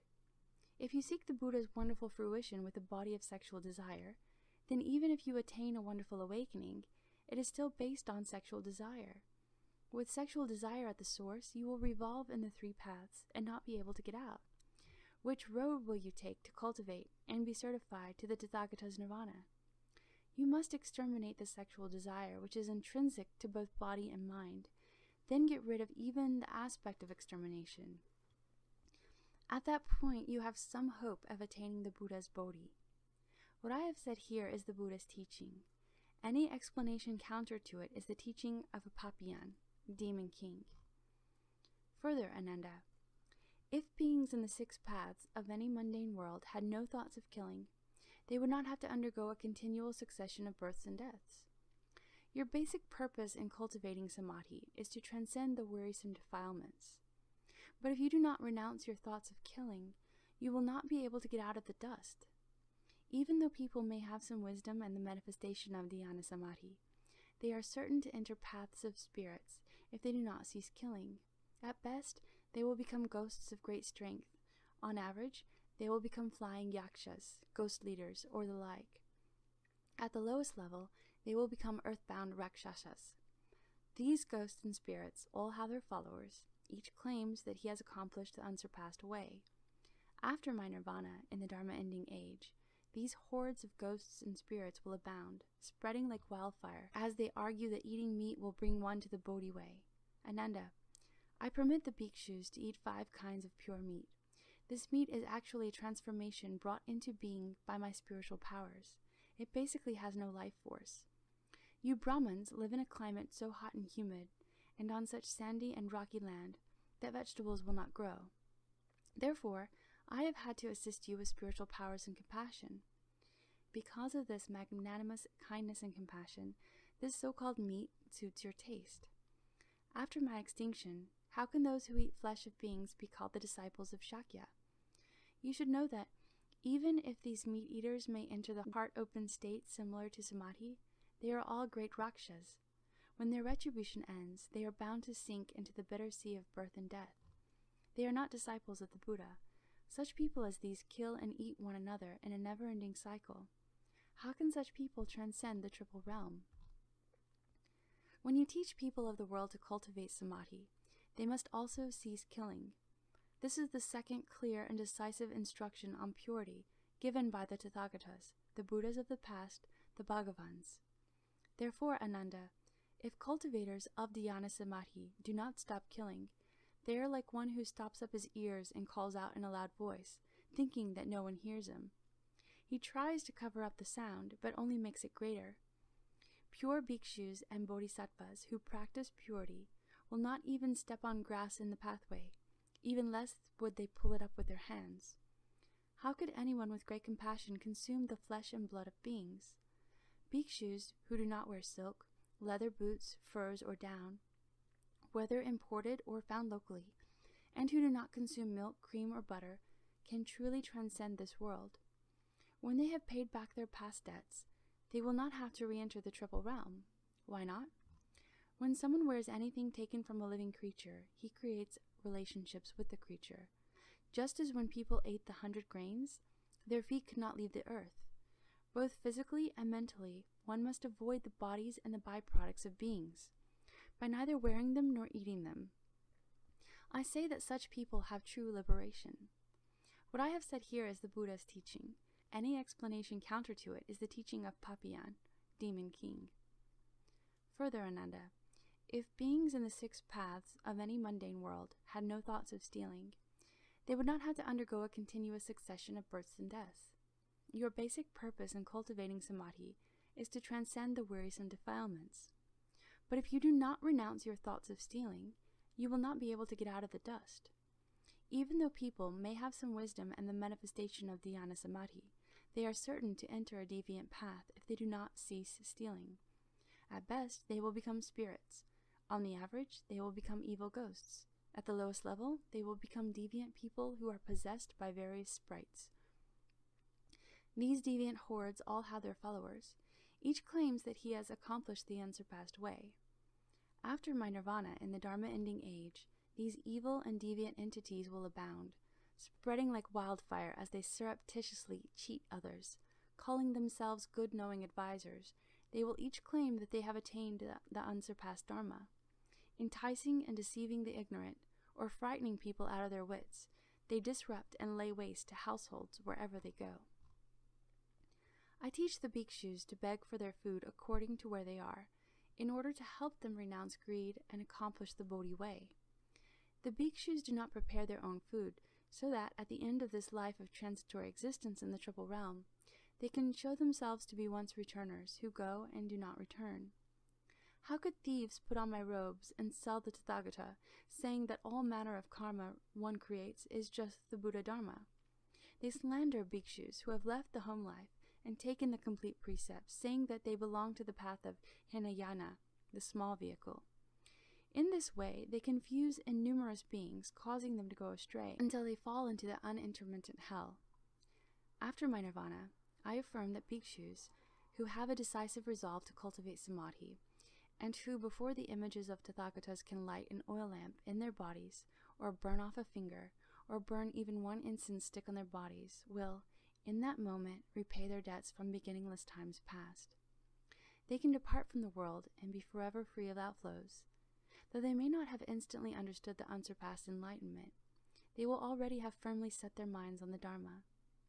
If one does not practice any of these token renunciations of the body on the causal level, then even if one realizes the unconditioned, one will still have to come back as a person to repay one's past debts, exactly as I had to undergo the retribution of having to eat the grain mint for the horses.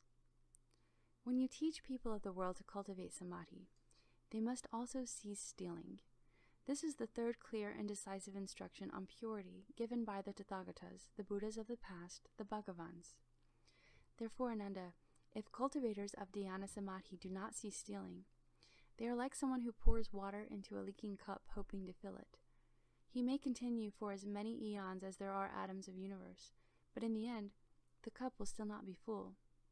If bhikshus do not store away anything else than their robes and bowls, if they give what is left over from their food offerings to hungry beings, if they put their palms together and make obeisance to the great entire assembly, if when people scold them, they can treat it as praise, if they can sacrifice their very bodies and minds, giving their flesh, bones, and blood to living creatures, and if they do not repeat the non-ultimate teachings of the Tathagata as though they were their own explanations, misleading those who have just begun to study, then Buddhas certify that they will attain true samadhi.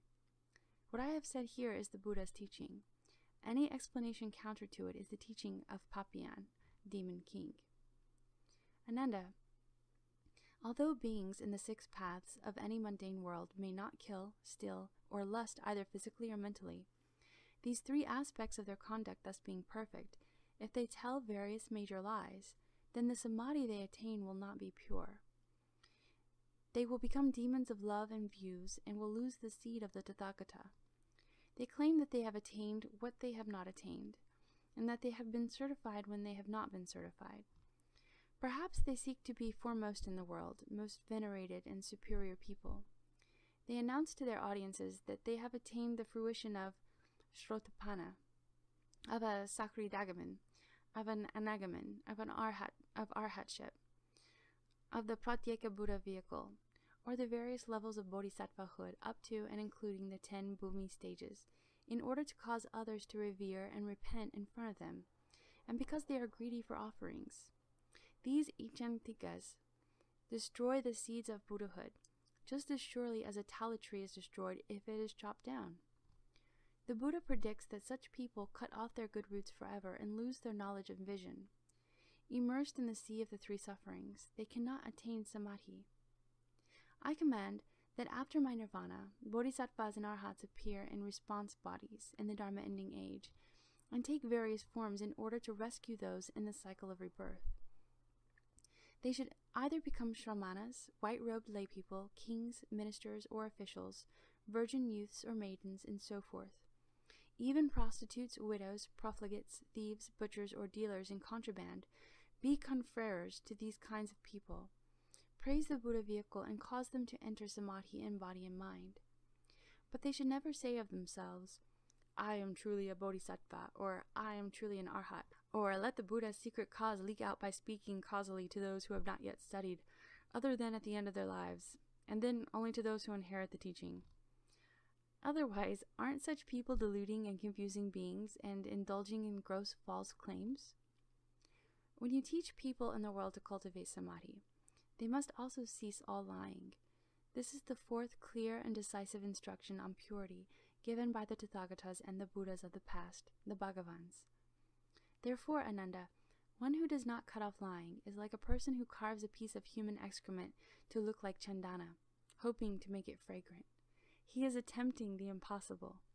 I teach the bhikshus that the straight mind is the way place, and that in all aspects of their practice of the four majestic deportments, they should avoid falseness.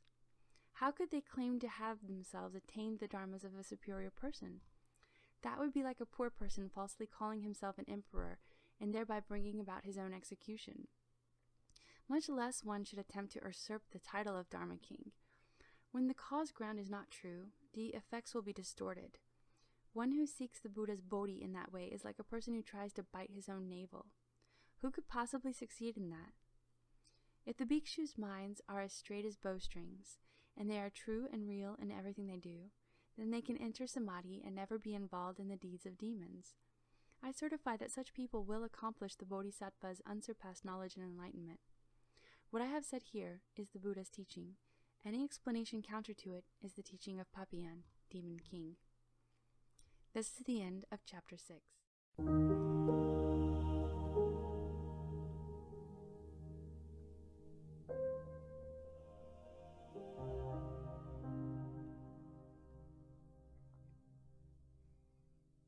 Chapter 7. Ananda, you asked about collecting one's thoughts. I have now begun to explain the wonderful method of cultivation for entrance into samadhi in order to seek the bodhisattva way. First, one must be as pure as glistening frost in keeping these 4 rules of deportment.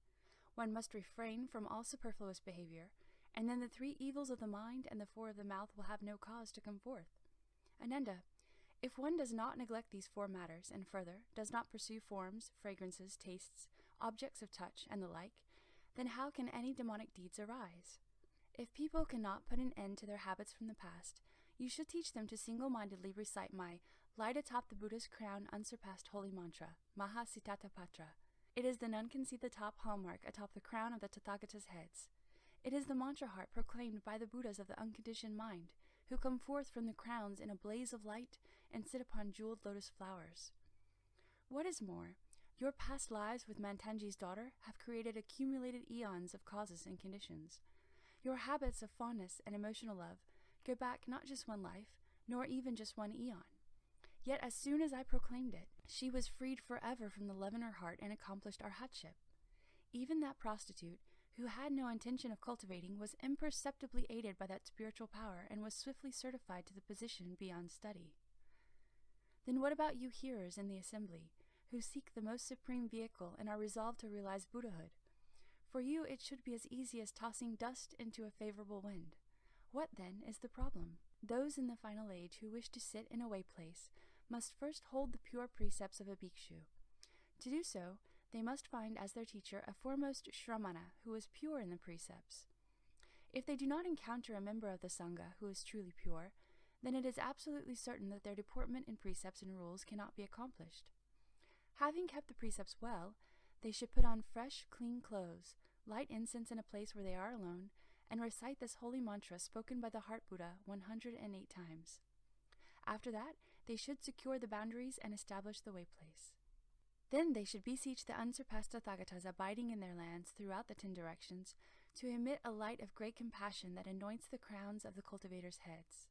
Ananda, when any such pure bhikshus, bhikshunis, or white-robed donors in the Dharma-ending age, who can get rid of greed and lust even at the mental level, hold the Buddha's pure precepts in a way place, make the vows of a bodhisattva, and can bathe upon entering and exiting each time, continuing that practice of the way day and night for 3 weeks without sleep, I will appear before these people in a physical form and rub the crowns of their heads to comfort them and enable them to become enlightened. Ananda said to the Buddha, Bhagavan, enveloped in the Tathagata's unsurpassed, compassionate instruction, my mind has already gained an awakening, and I now know how to cultivate and be certified to the way beyond study. But how do those who cultivate in the final age and want to establish a way place secure the boundaries in accord with the rules of purity of the Buddhas, Bhagavans? The Buddha said to Ananda, if there are people in the Dharma-ending age who wish to establish a way place, they should first find a powerful white cow in the snowy mountains, one which eats the lush and fertile sweet-smelling grasses of the mountains. Since such a cow also drinks only the pure water of the snowy mountains, its dung will be very fine. They can take that cow dung, mix it with chandana, and plaster the ground with it. If not from the snowy mountains, the cow dung will smell bad and cannot be used to smear on the ground. In that case, select a level place, dig down 5 feet or so, and use that yellow earth. Mix it with chandana incense, sinking in water incense, jasmine incense, continuously permeating incense, tulip incense, white paste incense, green wood incense, fragrant mound incense, sweet pine incense, and chicken tongue incense. Grind these 10 ingredients to a fine powder, make a paste, and smear it on the ground of the platform. The area should be 16 feet wide and octagonal in shape. In the center of the platform, place a lotus flower made of gold, silver, copper, or wood. In the middle of the flower, set a bowl filled with dew collected in the 8th lunar month. Float an abundance of lotus petals on the water. Arrange 8 circular mirrors at measured intervals around the flower and the bowl. Outside the mirrors, place 16 lotus flowers and 16 censers, so that the incense burners are adorned and arranged between the flowers. Burn only sinking in water incense, lighting it with an ember, not an open flame. Place the milk of a white cow in 16 vessels along with cakes made with the same kind of milk, granulated sugar, oil cakes, milk porridge, turushka, honeyed ginger, clarified butter, and filtered honey. These 16 are set around the outside of the 16 flowers as an offering to the Buddhas and great Bodhisattvas. At every mealtime and at midnight, prepare a half pint of honey and 3/10 a pint of clarified butter. Set up a small incense burner in front of the platform. Decoct the fragrant liquid from the turushka incense and use it to cleanse the coals. Light them so that the blaze bursts forth, and toss the clarified butter and honey into the flaming censer. Let it burn until the smoke disappears, and present it to the Buddhas and Bodhisattvas. Drape flags and flower garlands on the 4 outer walls, and within the room where the platform is located. Arrange images of the Tathagatas and Bodhisattvas of the 10 directions on the 4 walls. In the most prominent place, display images of Vairochana Buddha, Shakyamuni Buddha, Maitreya Bodhisattva, Akshobhya Buddha, Amitabha Buddha, and all the magnificent transformations of Avalokiteshvara, contemplator of the world sounds Bodhisattva. To the left and right, place the Vajra treasury Bodhisattvas. Beside them, display the Lord Chakra and Brahma, Ukushma and the Blue Durga, as well as Kundalin and Brukuti, and all 4 heavenly kings, with Vinayaka to the left and right of the door. Then suspend 8 mirrors in the space around the platform so that they are exactly opposite the mirrors on the platform. This will allow the reflections in them to interpenetrate infinitely. During the first 7 days, bow sincerely to the names of the Tathagatas of the 10 directions and the great Bodhisattvas, and the names of the Arhats. Throughout the 6 periods of the day and night, continually recite the mantra while circumambulating the platform. Practice the way with a sincere mind, reciting the mantra 108 times in each session. During the week, make the vows of a bodhisattva with unwavering, ceaseless intent. In my Vinaya, I have already taught about vows. During the 3rd week, hold the Buddha's Patra mantra for 12 hours at a time with a single intent. And on the 7th day, the Tathagatas of the 10 directions will appear simultaneously. Their light will interreflect in the mirrors, illumining the entire area, and they will rub the crowns of the practitioners' heads. Cultivating samadhi like this in a way place, even in the Dharma-ending age, one can study and practice until one's body and mind are as pure and clear as Vaidura. Ananda, if any one of the bhikshu's precept transmitting masters, or any one of the 10 bhikshus in the same assembly is not pure, the way place as described will not be successful. After 3 weeks, sit upright and still for 100 days. Those with sharp roots will not arise from their seats and will become shrotapanas. Although their bodies and minds have not yet attained the ultimate fruition of sagehood, they know for certain, beyond question, that they will eventually realize Buddhahood. You have asked how the way place is established. That is the way it is done. Ananda bowed at the Buddha's feet and said, After I left the home life, I relied on the Buddha's affectionate regard. Because I sought erudition, I still have not been certified to the unconditioned. When I encountered that Brahma heaven mantra, I was captured by the deviant spell. Though my mind was aware, I had no strength to free myself. I had to rely on Manjushri Bodhisattva to liberate me. Although I was blessed by the Tathagata's holy mantra of the Buddha's crown and imperceptibly received its strength, I still have not heard it myself. I only hope that the greatly compassionate one will proclaim it again to kindly rescue all the cultivators in this assembly, and those of the future in the paths of rebirth, so they may become liberated in body and mind by relying on the Buddha's secret sounds. At that moment, everyone in the congregation bowed as one, and stood waiting to hear the Tathagata's secret phrases. At that time, hundreds of sacrosanct light welled forth from the flesh mound, Usnisa, at the crown of the Bhagavan's head. 1,000-petaled precious lotus then welled forth from amidst those rays.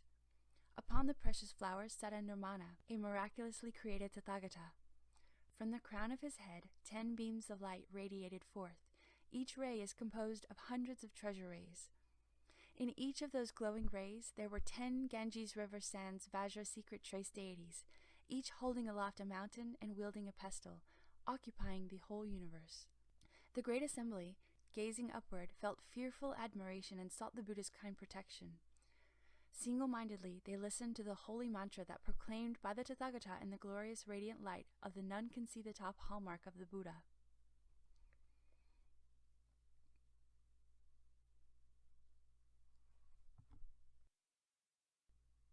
Namo Satata Sukataya Arhate Samyak Sambuddhasya Satata Buddha Koti Usnisam Namo Sarva Buddha Bodhisattvebhya Namo Saptanam Samyak Sambuddha Kotinam Sa Shravaka Samganam Namo Loki Arhatanam Namo Shrota Apananam Namo Sakradagaminam Namo Loki Samyakatanam Samyak Pratipananam Namo Deva Srinam Namo Siddhya Vidya Dara Risinam Sapa Anugraha Saha Samarthanam Namo Brahmane Namo Indraya Namo Bhagavate Rujaya Umapati Sahayaya Namo Bhagavati Narayanaya Pancha Mahamudra Namaskritaya Namo Bhagavate Mahakalaya Tripura Nagara Vidra Panakaraya Arhi Mukti Smasana Nivasini Matrigana Namaskritaya Namo Bhagavate Tathagata Kulaya Namo Padma Kulaya Namo Vajra Kulaya Namo Mani Kulaya Namo Gaja Kulaya Namo Bhagavate Dura Sura Sena Praharana Rajaya Tathagataya Namo Bhagavate Amitabhaya Tathagataya Arhate Samyak Sambuddhaya Namo Bhagavate Akshobhyaya Tathagataya Arhate Samyak Sambuddhaya Namo Bhagavate Bashaja Guru Vaidura Prabha Rajaya Tathagataya Arhate Samyak Sambuddhaya Namo Bhagavate Sampushpita Salindra Rajaya Tathagataya Arhate Samyak Sambuddhaya Namo Bhagavate Sakyamuniye Tathagataya Arhate Samyak Sambuddhaya Namo Bhagavate Ratna Ketu Rajaya Tathagataya Arhate Samyak Sambuddhaya Tebhyo Namaskritva Imam Bhagavans Tathagata Usnisam Sitata Patram Namo Apa Rajitam Prati Yangiram Sarva Bhuta Graha Nigrahaka Kari Hani Para Vidya Chedanam Akalamritu Pari Chayana Kari Sarva Bandhana Mokshani Sarva Dushta Du Svapna Nivarani Katura Sitinam Graha Saha Shranam Vidvam Sanakari Asa Vim Santinam Naksatranam Prasadanakari Asasanam Mahagrahanam Vidvam Sanakari Sarva Satru Nivaranam Goram Dusvapnam Ganasani Visa Sastra Agni Udaka Ranam Aparajita Gora Mahabala Kanda Mahadipta Mahateja Mahasveta Jvala Mahabala Pandara Varsini Arya Tara Brikusi Cheva Vijaya Vaja Maleti Vishruta Padmaka, Vajra Jiva, Chamala Cheva, Aparajita Vajra Danda, Visala Chasanta, Sveteva Pujita Sama Rupa, Mahasveta Aryatara, Mahabala Apara Vajra Samkala Cheva Vajra Kamari Kulam Tari, Vajra Hasta Chavidya, Kana Malika Kusum Bhakta Ratna, Vairochana Kuliyaya Artha Usnisa, Vizrumba Mani Ka Vajra Kanaka Prabha Lokana, Vajra Tundicha Svetacha Kamalaksa Siasi Prabha, Iti Mudra Gana Sarva Raksam Kurvantu Iman Mama Asya, Om Risigana Prasastas Tathagata Usnisa, Hum Trum Jabana, Hum Trum Stabana, Hum Trum Para Vijay Sambakshana Kara, Hum Trum Sarva Dusha Nam Stabana Kara, Hum Trum Sarva Yaksa Raksasha Grahanam Vidvam Sanakara, Hum Trum Sarva Yaksa Raksasa Grahanam Vidvam Sanakara, Hum Trum Katura Sitinam Graha Sahasranam Vidvam Sanakara, Hum Trum Asa Vimsatinam Naksatranam Prasadanakara, Hum Trum Asanam Mahagrahanam Vidvasanakara, Hum Trum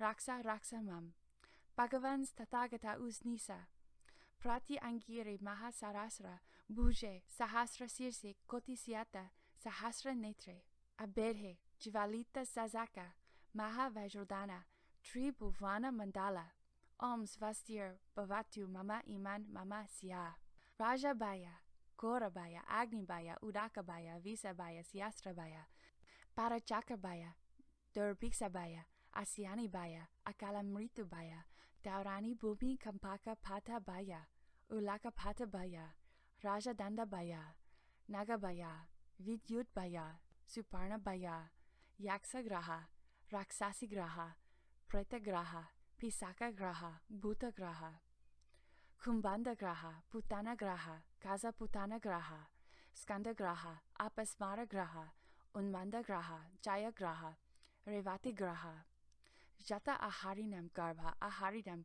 Rudira Aharinam, Mamsa Aharinam, Meda Aharinam, Maja Aharinam, Jata Aharinam, Javita Aharinam, Pita Aharinam, Vanda Aharinam, Asukya Aharinam, Sita Aharinam, Tesam, Sarvasam, Sarvagrahanam, Vidyam Chedayami Kilayami, Pari Vrajaka Kritam, Vidyam Chedayami Kilayami, Dakini Kritam, Vidyam Chedayami Kilayami, Maha Pashupati Rudra Kritam, Vidyam Chedayami Kilayami, Narayana Kritam, Vidyam Chedayami Kilayami, Tattva Garuda Kritam, Vidyam Chedayami Kilayami, Maha Kalamatri, Gana Kritam, Vidyam Chedayami Kilayami, Kapalika Kritam, Vidyam Chedayami Kilayami, Jayakara Madhukara Sarva Artha Sadaka Kritam, Vidyam Chedayami Kilayami, Katur Bhagini Kritam, Vidyam Chedayami Kilayami, Bringi Rizi Nandike Svara Ganapati Sahaya Kritam, Vidyam Chedayami Kilayami, Nagna Sramana Kritam, Vidyam Chedayami Kilayami, Arhanta Kritam, Vidyam Chedayami Kilayami, Vitaraga Kritam, Vidyam Chedayami Kilayami, Vajrapani Guha Kadipati Kritam, Vidyam Chedayami Kilayami, Raksamam Bhagavan Iman Mamasya, Bhagavan Tathagata Usnisa Sitata Patra Namos Dute, Asita Nalarika Prabha Spusa, Vikasi Tata Patre, Javala, Dara, Bidara, Chira, Hum, Fut, Svaha, Heha, Fat, Amogha Ya, Fat, Apratihata, Fat, Varaprada, Fat, Sura Vidrapaka, Fat, Varaprada, Fat, Sura Vidrapaka, Fat, Sarva Deva Biafat, Sarva Naga Biafat, Sarva Yaksa Biafat, Sarva Gandharva Biafat, Sarva Asura Biafat, Sarva Garuda Biafat, Sarva Kimunare Biafat, Sarva Bahurage Biafat, Sarva Raksase Biafat, Sarva Bhute Biafat, Sarva Pisache Biafat, Sarva Kumbande Biafat, Sarva Manusye Biafat, Sarva Amanusia Biafat, Sarva Putani Biafat, Sarva Kasa Putani Biafat, Sarva Dulangite Biafat, Sarva Dusprexite Biafat, Sarva Jvari Biafat, Sarva Apasmare Biafat, Sarva Sramani Biafat, Sarva Tiritike Biafat, Sarva Utbantake Biafat, Sarva Vidya Rajakare Biafat, Jayakara Madhukara Sarva Artha Sadake Biafat, Vidya Achare Biafat, Kacharbagiri Biafat, Vajrakamari Kulam Dari Vijra Raje Biafat, Mahaprate Angiri Biafat, Vajra Samkara Yaprati Angira Raja Yafat, Mahakalaya Mahametrigana Namaskritya Fat, Visnavi Yefat, Brahmani Yefat, Agni Yefat, Mahakali Yefat, Kaladandi Yefat, Indra Yefat, Matra Yefat, Raudra Yefat, Kamunda Yefat, Kalarachi Yefat, Kapali Yefat, Adhi Muktaka, Smasana Vasin Yefat, Yekechita Sattva Asya, Mama Iman Mama Asya, Dusa Chita, Papa Chita, Rodar Chita, Vidsvesa Chita, Amriti Chita, Utpada Yanti, Kila Yanti, Mantra Yanti, Japanti Juhanti, Oja Ahara, Garbha Ahara, Rudira Ahara, Vasa Ahara, Maji Ahara, Jata Ahara, Jivita Ahara, Balya Ahara, Malya Ahara, Ganda Ahara, Puspa Ahara, Phala Ahara, Sasya Ahara, Papachita, Dosachita, Rodachita, Yaksa Graha, Raksasa Graha, Preta Graha, Pisaka Graha, Buddha Graha, Kumbanda Graha, Skanda Graha, Udmada Graha, Jaya Graha, Apasmara Graha, Daka Dakini Graha, Revati Graha, Jamika Graha, Sakuni Graha, Raudra Matri, Nandike Graha, Alambra Graha, Hanu Kanta Pani Graha, Javara, Ekahika, Divaiti Yaka, Treti Yaka, Katartaka, Nitya Dvara, Visama Dvara, Vatika Patika, Slasmika, Samnipatika, Sarva Dvara, Siro Hrati, Ardha Avabadhaka, Badha Arokaka, Aksi Rogam, Mukha Rogam, Hrid Rogam, Gala Graham, Karna Sulam, Danta Sulam, Hridaya Sulam, Marman Sulam, Parsva Sulam, Prisya Sulam, Udara Sulam, Kazi Sulam, Vasti Sulam, Uru Sulam, Naka Sulam, Hasta Sulam, Para Sulam, Sarva Anga Pratyanga Sulam, Bhuta Vetara, Dakini Dvara, Dadruka Kandu Kizi Baluta, Vaisarpa Loha Linga, Siastra Sanagara, Visa Yogi, Agne Udaka Mare Varya Kantara, Akala Mrityo, Tri Yambuka Trailasa, Vrishtika, Sarpa Nakula Simha, Viagra Riksa Taraska Mara, Jiviste Sam Sarva Sam, Sitata Patra Mahavajros Nisam, Mahaprati Angiram, Yavad Dva Dasa, Yojana Abhi, Antarena, Sima Bandam Karomi, Vidya Bandam Karomi, Tejo Bandam Karomi, Para Vidya Bandam Karomi, Tadyatha. Om Anali Visare Vira Vajra Dare Banda Bandavi Vajra Pani Fat Hum Trum Fat Swaha. Ananda, it is clear from this cluster of light atop the crown of the Buddha's head, the secret chant, Sitatapatra, with its exquisite, wonderful compilation of phrases, that all the Buddhas of the 10 directions come forth. Because the Tathagatas of the 10 directions use this mantra heart, they realized unsurpassed, proper, and all-pervading knowledge and enlightenment. Because the Tathagatas of the 10 directions take up this mantra heart, they subdue all demons and control all adherents of externalist ways. Because the Tathagatas of the 10 directions avail themselves of this mantra heart, they sit upon jeweled lotus flowers and respond throughout countries as numerous as atoms of universe. Because the Tathagatas of the 10 directions embody this mantra heart, they turn the great Dharma wheel in worlds as numerous as atoms of universe. Because the Tathagatas of the 10 directions hold this mantra heart, they are able to go throughout the 10 directions to rub the crowns of beings' heads and bestow predictions upon them.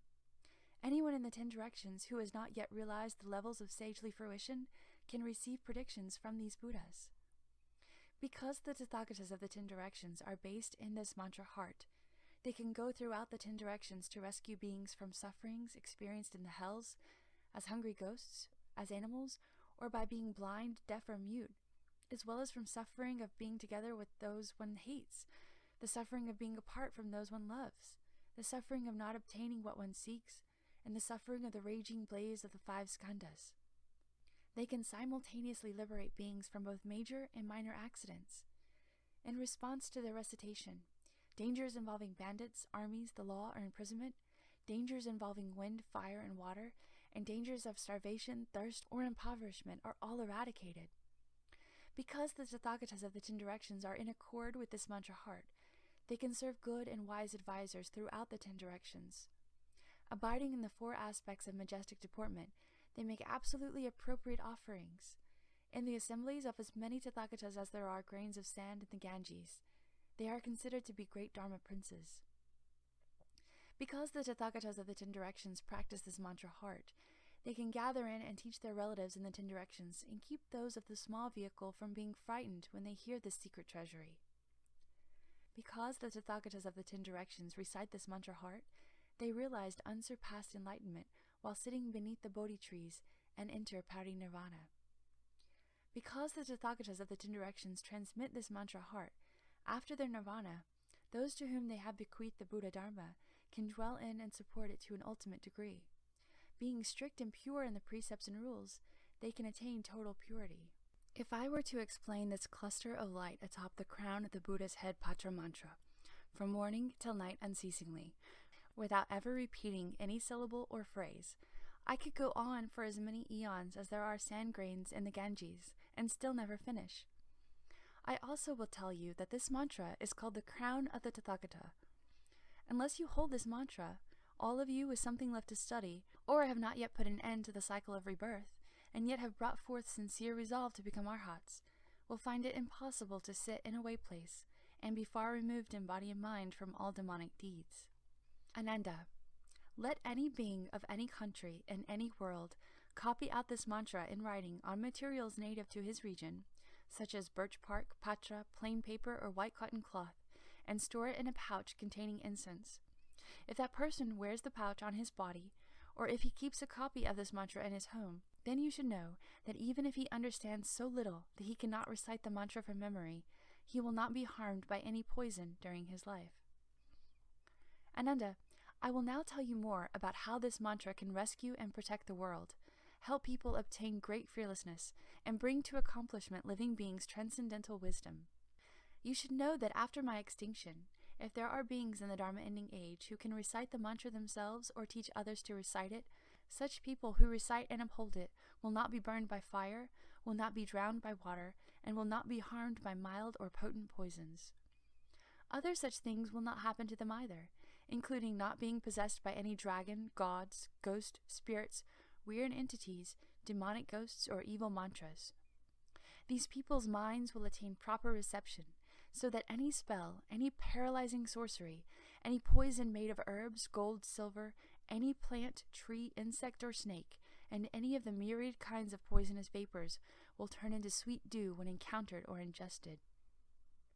No evil stars, nor any ghost or spirit that harbors malice in its heart and poisons others can work its evil on those people. Vinayaka, as well as all the evil ghost kings and their retinues, will be led by deep kindness to always guard and protect them.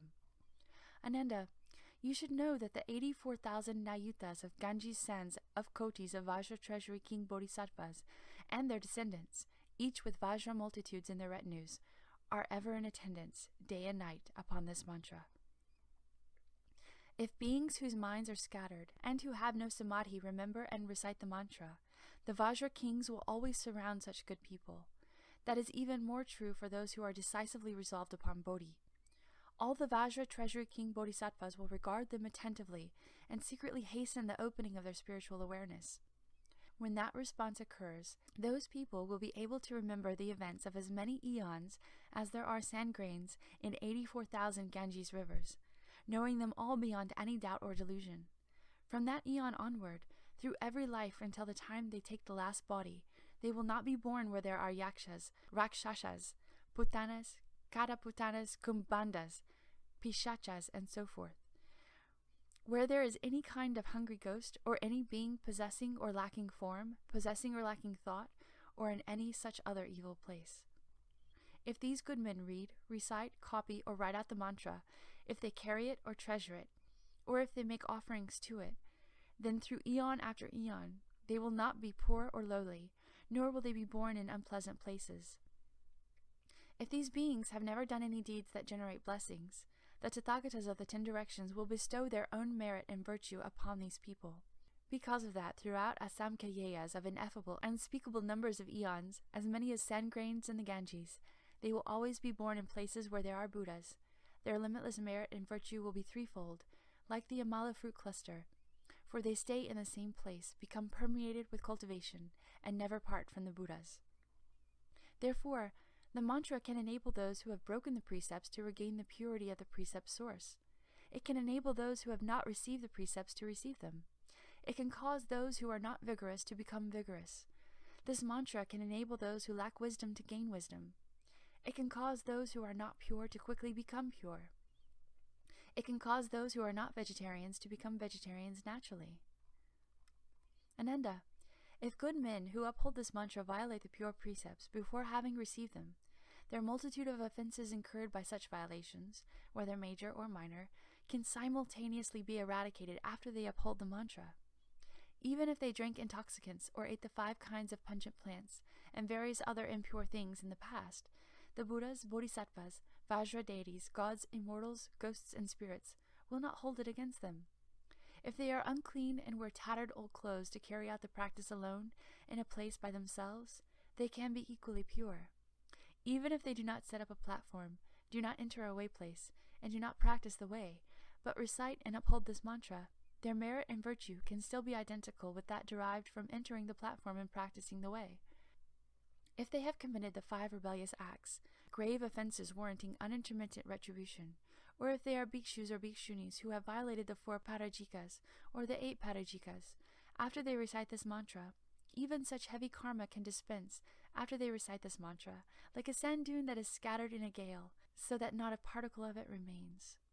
Ananda, if beings who have never repented and reformed any of the obstructive offenses, either heavy or light, that they have committed throughout infinite countless eons past, up to and including those of this very life, can nevertheless read, recite, copy, or write out this mantra, or wear it on their bodies, or place it in their homes, or in their garden houses, then all that accumulated karma will melt away like snow in hot water. Before long, they will obtain awakening to patience with the non-existence of both beings and dharmas. Moreover, Ananda, if women who do not have children and want to conceive can sincerely memorize and recite this mantra, or carry the Siddhata Patra mantra on their bodies, they can give birth to sons or daughters endowed with blessings, virtue, and wisdom. Those who seek long life will obtain long life.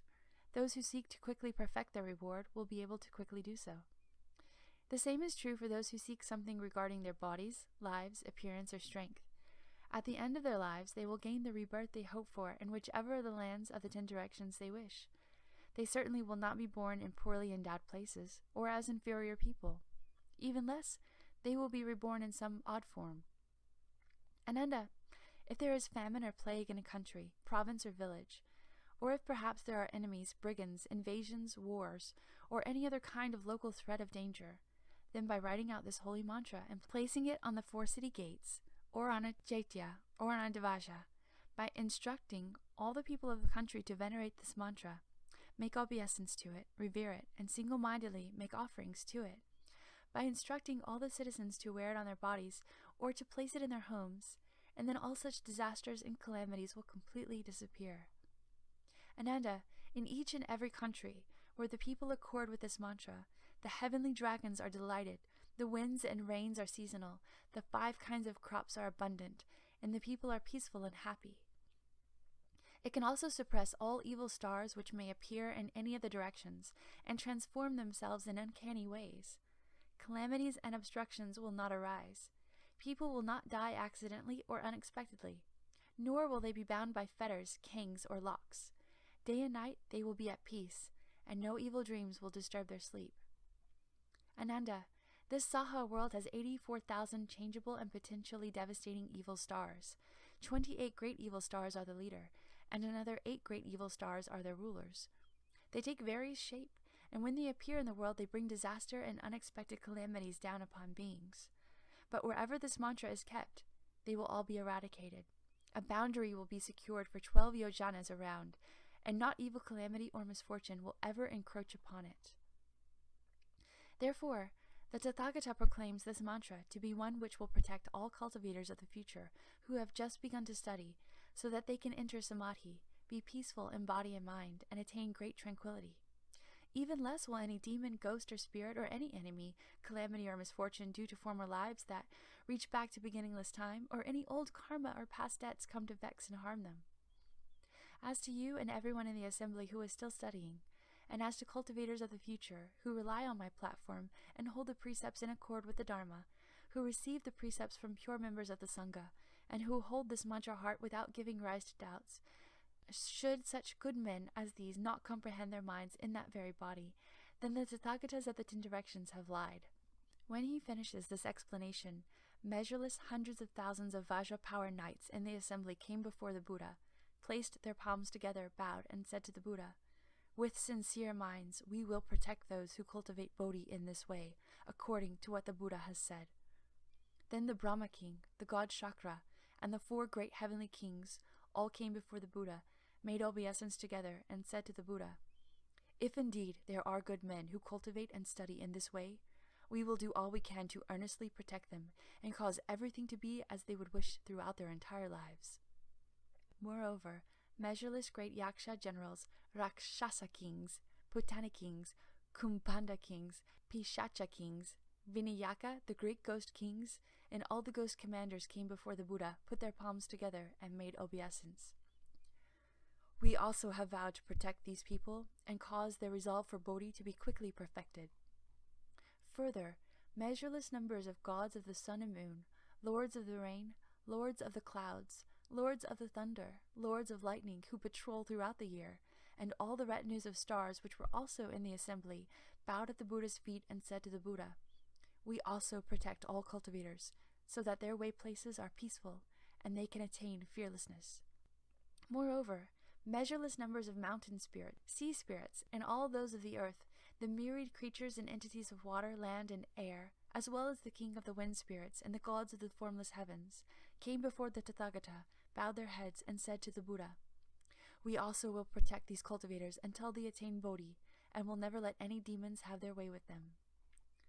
Then Vajra treasury king bodhisattvas in the great assembly, numbering as many as 84,000 nayutas of kotis worth of sand grains in the Ganges, arose from their seats, bowed at the Buddha's feet, and said to the Buddha, "Bhagavan, the nature of our deeds and cultivation is such that, although we have long since accomplished Bodhi, we do not grasp at nirvana, but always accompany those who hold this mantra, rescuing and protecting those in the final age who cultivate samadhi properly.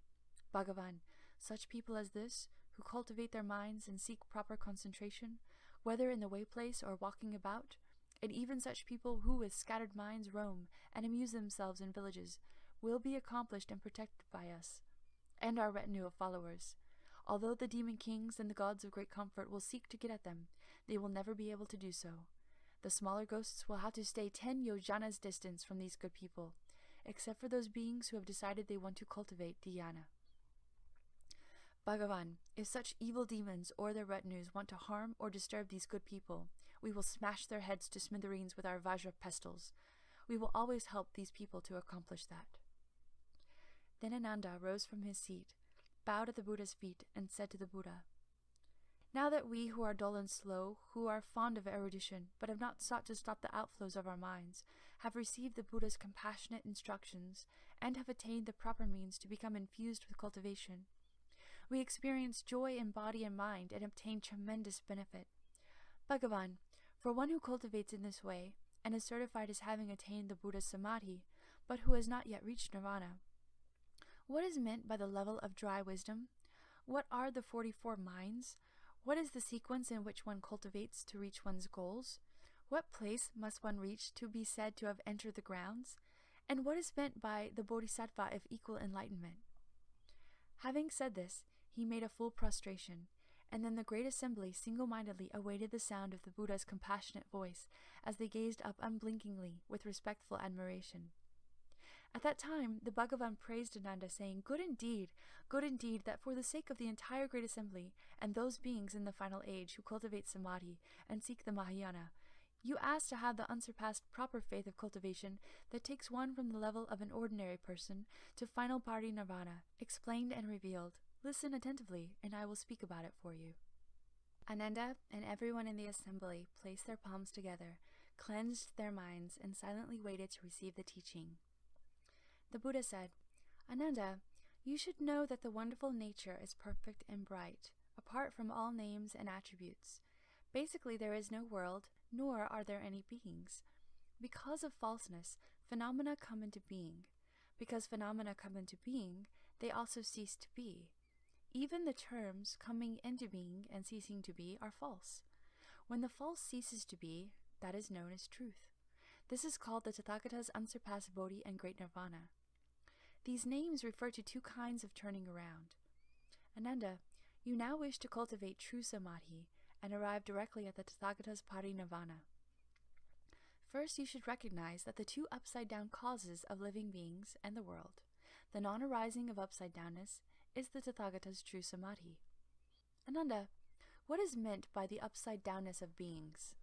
Ananda, our nature endows the mind with understanding, because the nature itself is the perfection of understanding. By adding understanding, another nature comes into being, and from that the false nature, views arise. From absolute nothingness comes ultimate existence. All that exists comes about in that way. The cause is not an actual cause. Subjective reliance on objective appearances is basically groundless. Thus, the very basis for the existence of the world and beings is fundamentally unreliable. Confusion about one's basic, perfect understanding results in the arising of falseness. Falseness itself is devoid of substance. It is not something which can be relied upon. One may wish to return to the truth, but that wish for the truth is already a falseness. The real nature of true suchness is not a truth that one can seek to return to. By doing so, one misses the mark. What basically does not arise, what basically does not dwell, what basically is not the mind, and what basically are not dharmas, come into being in turn. As they arise more and more strongly, they form the propensity to create karma. Similar karma sets up a mutual stimulus. Because of the karma thus generated, there is a mutual production and mutual extinction. That is the reason for the upside-downness of beings. Ananda, what is the upside-downness of the world? All that exists and pertains to existence falsely arises in sections and shares. The world is based on that, but this cause is not the actual cause. Everything that is dependent has nothing on which it is dependent, and so it shifts and slides ceaselessly. Because of this, the world of the three periods of time and the four directions come into being. Their union and interaction bring about changes which result in the 12 categories of beings. That is why in this world, movement brings about sounds. Sounds bring about forms.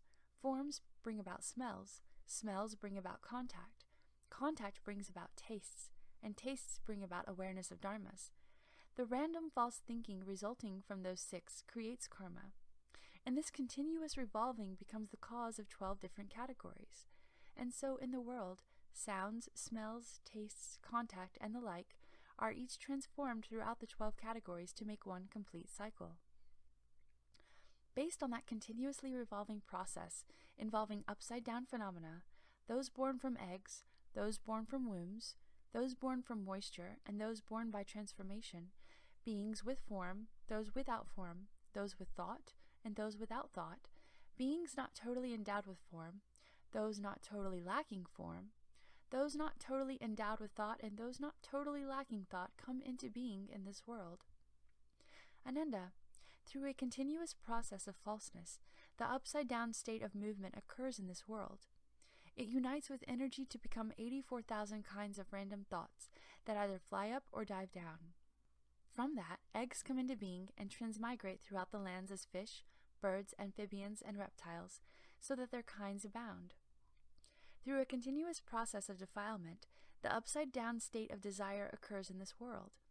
It unites with stimulation to become 84,000 kinds of random thoughts that are either erect or horizontal. From that, embryos in wombs come into being and transmigrate throughout the lands as human beings, animals, dragons, and immortals until their kinds abound.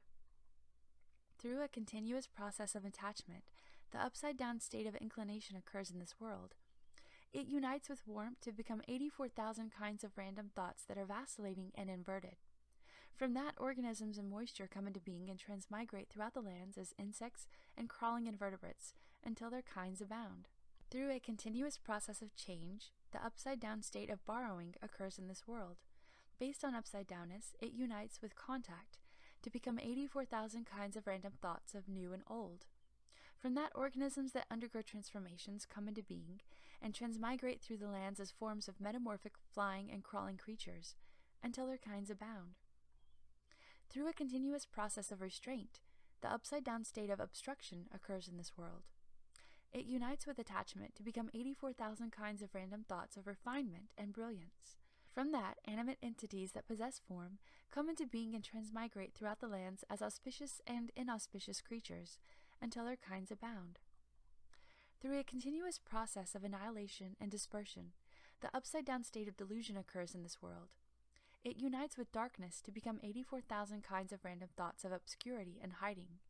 From that, animate entities that are formless come into being and transmigrate throughout the lands as empty, dispersed, annihilated, and submerged beings, until their kinds abound.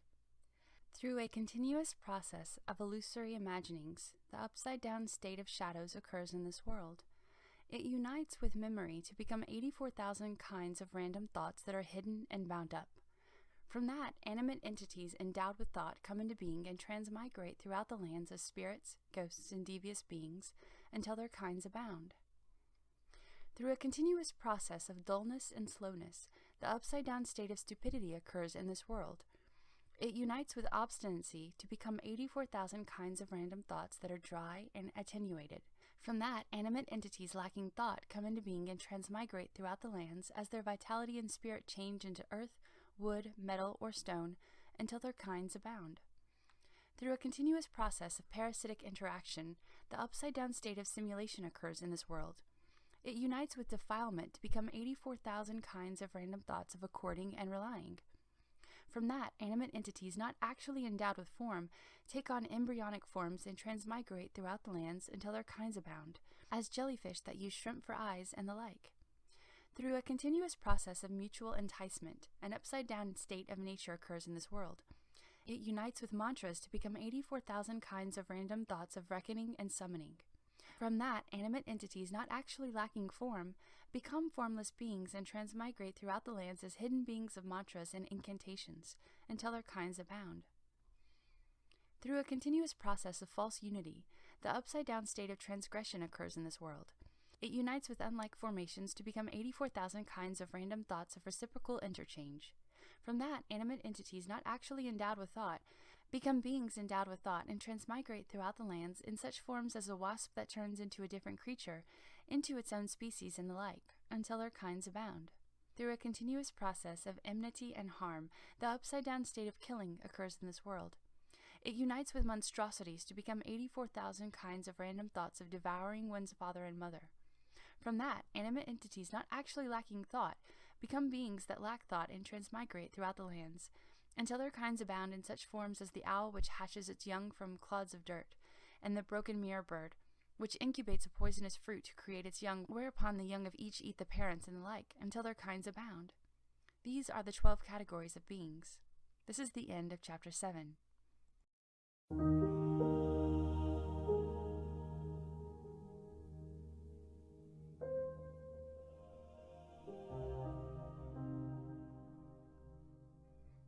Chapter 8.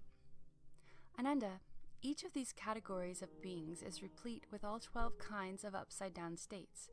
Just as pressing on one's eye produces a variety of flower-like images, with the inversion of wonderful perfection, pure understanding of the true mind becomes glutted with false and random thoughts. Now, as you cultivate toward certification to the Samadhi of Buddha, you will go through 3 gradual stages in order to get rid of the basic cause of these random thoughts. They work in just the way that hot water mixed with the ashes of incense cleanse a vessel that has held poisonous honey. Afterwards, such a vessel can be used to store sweet dew. What are the 3 gradual stages? The first is to correct one's habits by getting rid of the aiding causes. The second is to truly cultivate to cut out the very essence of karmic offenses. The third is to increase one's vigor to prevent the manifestation of karma. What are the aiding causes? Ananda, the 12 categories of beings in this world are not incomplete in themselves, but depend on 4 kinds of eating, that is, eating by portions, eating by contact, eating by thought, and eating by consciousness. Therefore, the Buddha said that all beings must eat to live. Ananda, all beings can live if they eat what is fresh, and they will die if they take poison. Beings who seek samadhi should refrain from eating the 5 pungent plants of this world. If these 5 are eaten cooked, they increase one's sexual desire. If they are eaten raw, they increase one's anger. Therefore, even if people in this world who eat pungent plants can expound the 12 divisions of the sutra canon, the gods and immortals of the 10 directions will stay far away from them because they smell so bad. However, after they eat these things, the hungry ghosts will hover around and kiss their lips. Beings always in the presence of ghosts, their blessings and virtue will dissolve as the days go by, and they will experience no lasting benefit. People who eat pungent plants and also cultivate samadhi will not be protected by the bodhisattvas, gods, immortals, or good spirits of the 10 directions. Therefore, the tremendously powerful demon kings, able to do as they please, will appear in the body of a Buddha and speak Dharma for them, denouncing the precepts and praising lust, rage, and delusion. When their lives end, these people will join the retinue of demon kings. When they use up their blessings as demons, they will fall into the unintermittent hell. Ananda, those who cultivate for Bodhi should never eat the 5 pungent plants. This is the first of the gradual stages of cultivation. What is the essence of karmic offenses? Ananda, beings who want to enter samadhi must first firmly uphold the pure precepts. They must exterminate sexual desire forever, not partake of wine or meat, and eat cooked rather than raw foods. Ananda, if cultivators do not cut off sexual desire and killing, it will be impossible for them to transcend the triple realm. You should regard sexual desire as a poisonous snake or a resentful bandit. First, hold to the hearer's 4 or 8 parashikas in order to control your physical activity. Then cultivate the bodhisattva's pure regulations in order to control your mental activity. When the precepts are successfully upheld, one will not create karma that leads to mutual rebirth and mutual killing in this world. If one does not steal, one will not be indebted, and one will not have to pay back past debts in this world. If people who are pure in this way cultivate samadhi, they will naturally be able to contemplate the extent of the worlds of the 10 directions with the physical body given them by their parents. Without need of the heavenly eye, they will perceive the Buddha speaking Dharma and receive in person the sagely instruction. Obtaining great spiritual penetrations, they will roam through the 10 directions, gain clarity regarding past lives, and will not encounter difficulties and dangers. This is the second of the gradual stages of cultivation. What is the manifestation of karma? Ananda, such people as these who are pure and who uphold the precepts do not have thoughts of greed and sexual desire, and so they do not become dissipated in the pursuit of 6 external defiling sense objects. Because they do not pursue them, they turn around to their own source. Without the conditions of the defiling objects, there is nothing for the sense organs to match themselves with, and so they reverse their flow, becoming one unit, and are no longer confined to 6 individual functions. All the lands of the 10 directions then become as brilliantly clear and pure as a moon suspended in crystal.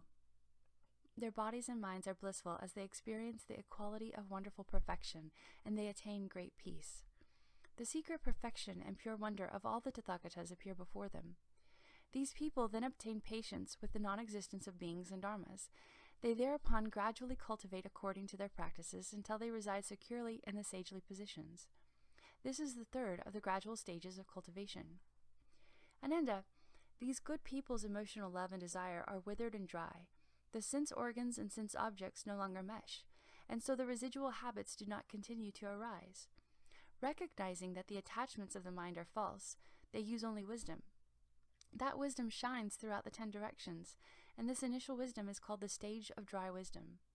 Although the habits of desire are initially dried up, they still have not merged with the Dharma water that flows from the Tathagatas. Then, with this mind centered on the middle, they enter the flow where wonderful perfection reveals itself. From the truth of that wonderful perfection, there repeatedly arise wonders of truth.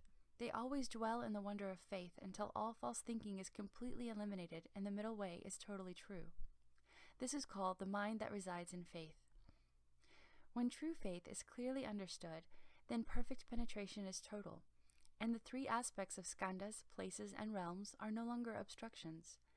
Then all their habits throughout innumerable eons of past and future, during which they abandon bodies and receive bodies, appear to them now in the present moment.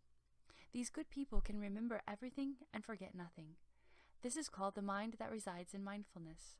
When the wonderful perfection is completely true, that essential true brings about a transformation.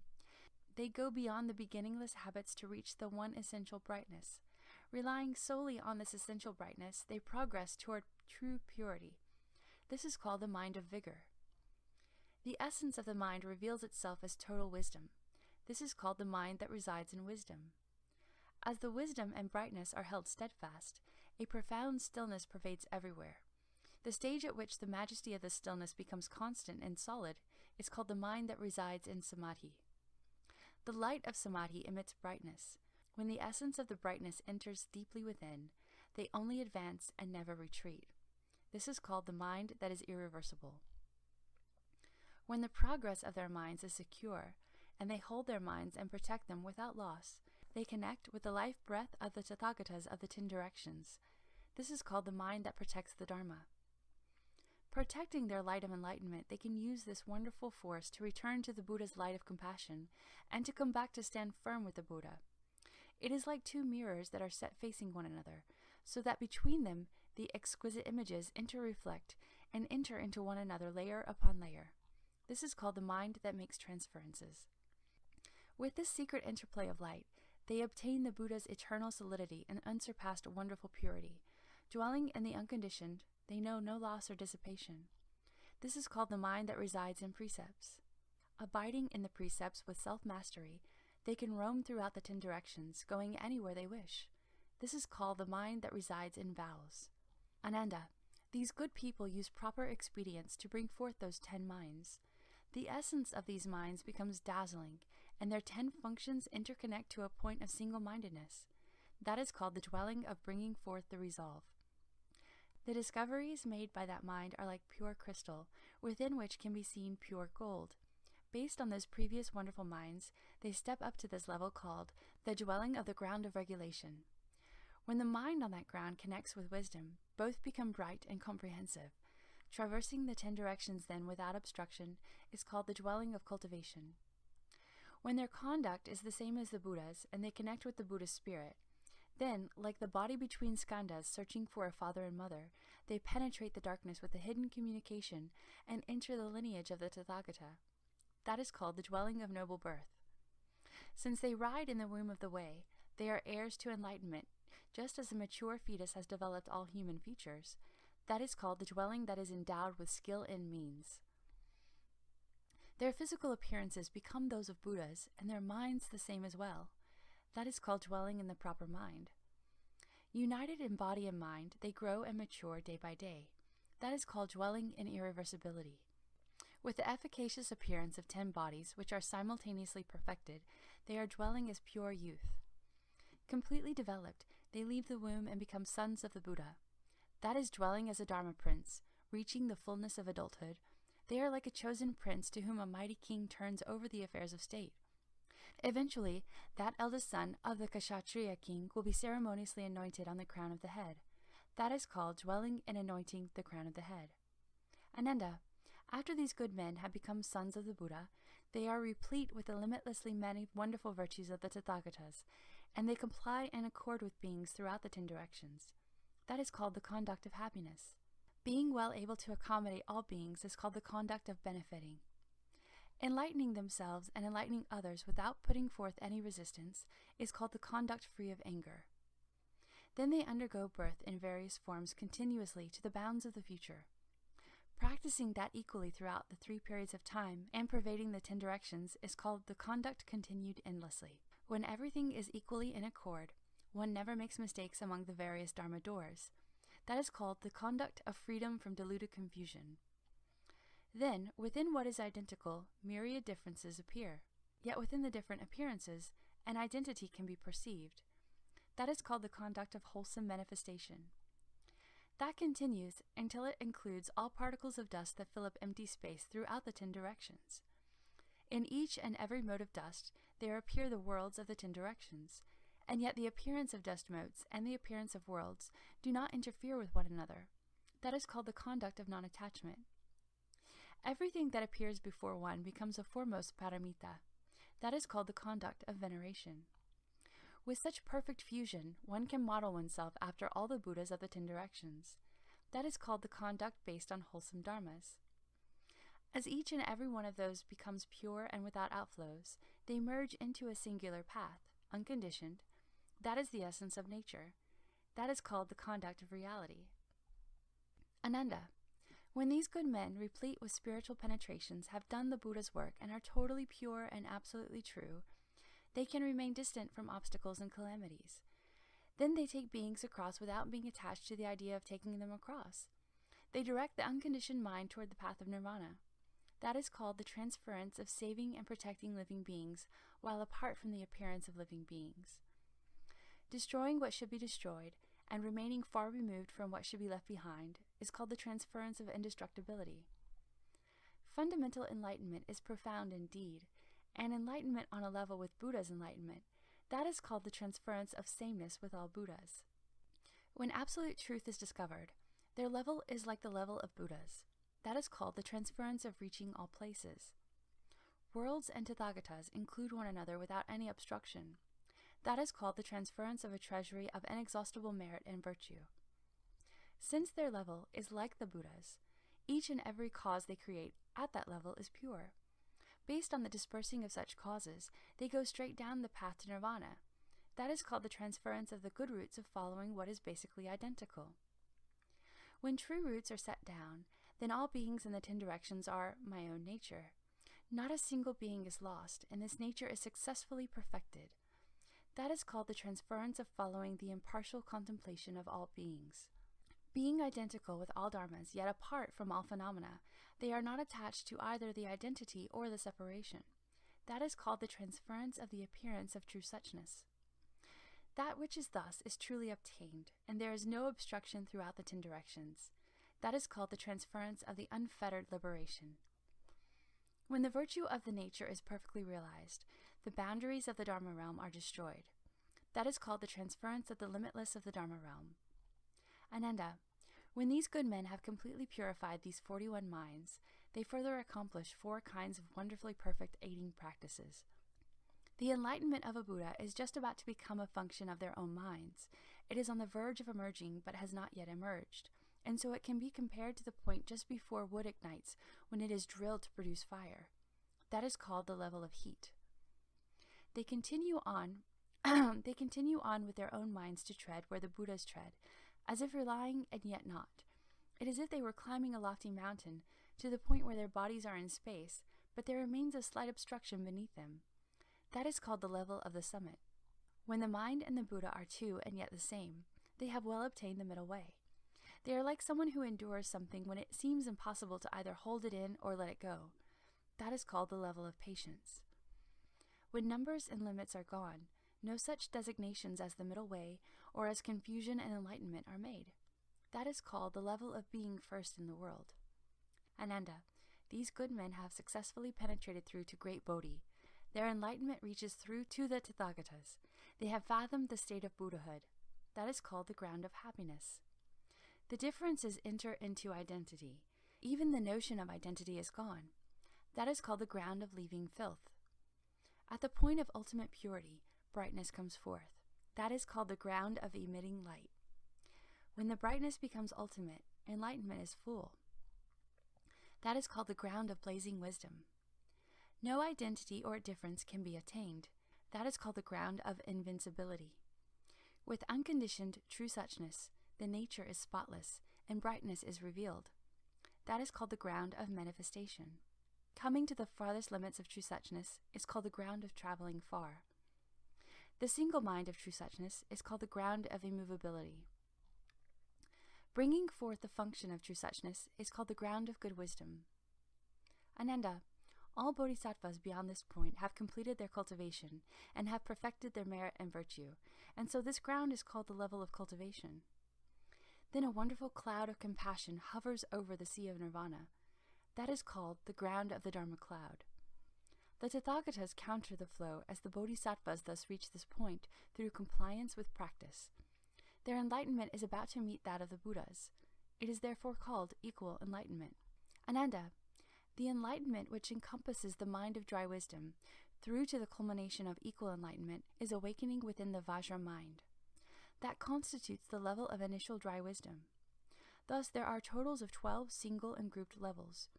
At last they reach wonderful enlightenment and accomplish the unsurpassed way. At all these levels, they use Vajra contemplation of 10 profound analogies for the ways in which things are like an illusion. In Shamatha, they use the Tathagata's Vipassana to cultivate them purely, to be certified to them, and to gradually enter them more and more deeply. Ananda, because they put to use the 3 means of advancement throughout all of them, they are well able to accomplish the 55 stages of the true Bodhi path. This manner of contemplation is called proper contemplation. Contemplation other than this is called deviant contemplation. Then Dharma Prince Manjushri arose from his seat, and in the midst of the assembly he bowed at the Buddha's feet and said to the Buddha, "What is the name of this sutra, and how should we and all beings uphold it?" The Buddha told Manjushri, "This sutra is called the Crown of Great Buddha, Siddharthapatra, the unsurpassed precious seal and pure, clear, ocean-like eye of the Tathagatas of the 10 directions. It is also called the cause for saving a relative, the rescue of Ananda and the Bhikshuni nature, and the attaining of the Bodhi heart and entry into the sea of pervasive knowledge. It is also called the Tathagata's secret cause of cultivation that brings certification to the complete meaning. It is also called the great expansive means, the wonderful lotus flower king, the Dharani mantra, which is the mother of all Buddhas of the 10 directions.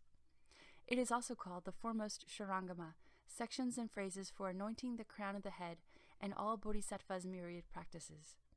Thus should you respectfully uphold it."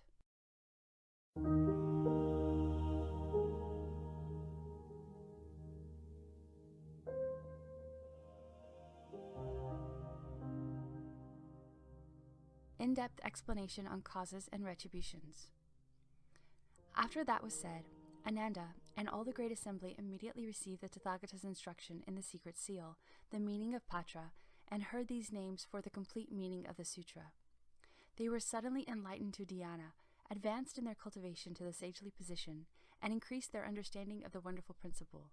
Their minds were focused and serene. Ananda cut off and cast aside 6 sections of subtle afflictions in his cultivation of the mind in the triple realm. He arose from his seat, bowed at the Buddha's feet, placed his palms together respectfully, and said to the Buddha, "The great, mighty, and virtuous Bhagavan, whose compassionate sound knows no limit, has well instructed beings as to their extremely subtle submersion in delusion, and has caused me on this day to become blissful in body and mind, and to obtain enormous benefit. Bhagavan, if the wonderful brightness of this truly pure and wonderful mind is basically all-pervading, then everything on the great earth, including the grasses and trees, the wriggling worms and tiny forms of life, are originally true suchness, and are themselves the Tathagata true embodiments of Buddhahood. Since the Buddha's embodiments are true and real, how can there also be hells, hungry ghosts, animals, asuras, humans, gods, and other paths of rebirth? Bhagavan, do these paths exist naturally of themselves, or are they created by beings' falseness and habits?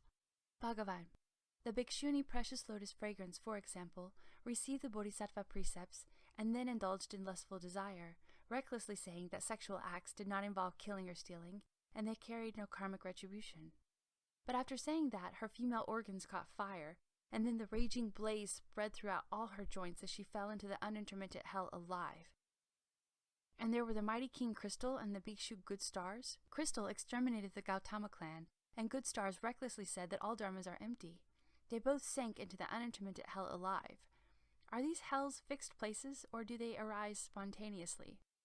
Is it that each individual undergoes whatever kind of karma he or she creates? I only hope the Buddha will be compassionate and instruct those of us who do not understand this. May he cause all beings who uphold the precepts to receive this definitive instruction with joyful respect upon hearing it, and be careful not to transgress it." The Buddha said to Ananda, "What a good question! You want to keep all living beings from adopting deviant views. You should listen attentively now, and I will explain this matter for you. Actually, Ananda, all beings are fundamentally true and pure. But because of their false views, they give rise to the falseness of habits, which are divided into an internal aspect and an external aspect. Ananda, the internal aspect refers to what occurs inside living beings. Because of love and defilement, they produce the falseness of emotions. When these emotions accumulate without cease, they can create the fluids of love. That is why living beings' mouths water when they think about delicious food. When they think about a deceased person, either with fondness or with anger, tears will flow from their eyes. When they are greedy for wealth, a current of lust will course through their hearts and their skin will become lustrous. When their minds dwell on lustful conduct, spontaneous secretions will come from the male or female organ. Ananda, although the kinds of love differ, their flow and formation is the same. With this moisture, one cannot ascend, but will naturally fall. This is called the internal aspect. Ananda, the external aspect refers to what happens outside living beings. Because of longing and yearning, they give rise to fantasies. When these fantasies persist without cease, they can create an uplifting energy. That is why when living beings uphold the precepts in their minds, their bodies will be buoyant and feel light and clear. When they uphold mantra seals in their minds, they will command a heroic and resolute perspective. When they have the desire in their minds to be born in the heavens, in their dreams they will have thoughts of flying and ascending. When they cherish the Buddha lands in their minds, then the sagely realms will appear in a shimmering vision, and they will serve the good and wise advisors with little thought for their own lives. Ananda, although the thought varies, the lightness and uplifting nature is the same. With flight and ascension, one will not sink, but will naturally become transcendent. This is called the external aspect. Ananda, beings in the world are caught up in the continuity of birth and death. Birth happens because of their habitual tendencies. Death results in flow and change. When they are on the verge of dying, but when the final warmth has not left their bodies, all the good and evil they have done in that life suddenly and simultaneously manifest. They experience the intermingling of two habits, an abhorrence of death and an attraction to life. Endowed solely with thought, they will fly and can certainly be reborn in the heavens. If they fly into the heart with blessings and wisdom as well as pure vows, then their hearts will spontaneously open and they will see the Buddhas of the 10 directions in all their pure lands, and they will be reborn in whichever one they wish. When they have won more thought than emotion, they are not quite as ethereal and so have become flying immortals, great mighty ghost kings, space-traveling yakshas, or earth-traveling rakshasas, who roam the heaven of the 4 kings, going where they please without obstruction. Among them may be some with good vows and good hearts who will protect and uphold my Dharma. Perhaps they protect the pure precepts by following and supporting those who hold precepts. Perhaps they protect holy mantras by following and supporting those who hold mantras. Perhaps they protect those who practice dhyana samadhi, so they can cultivate dharma ksanti, forbearance. These beings will be close to the Tathagata beneath his seat. When their thought and emotion are of equal proportions, they neither fly nor fall, but are born into the human realm, where the brightness of thought leads to intelligence, and the darkness of emotion leads to dullness.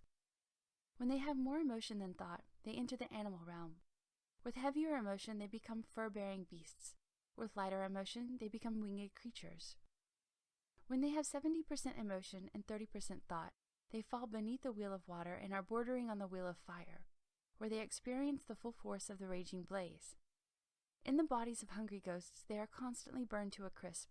Even water harms them, and they have nothing to eat or drink for hundreds of thousands of eons. When they have 90% emotion and 10% thought, they fall through the wheel of fire until their bodies enter a region where wind and fire interact. With lighter emotion, they are born in the intermittent hell. With heavier emotion, they are born in the unintermittent hell. When they are possessed entirely of emotion, they sink into the Avicii hell.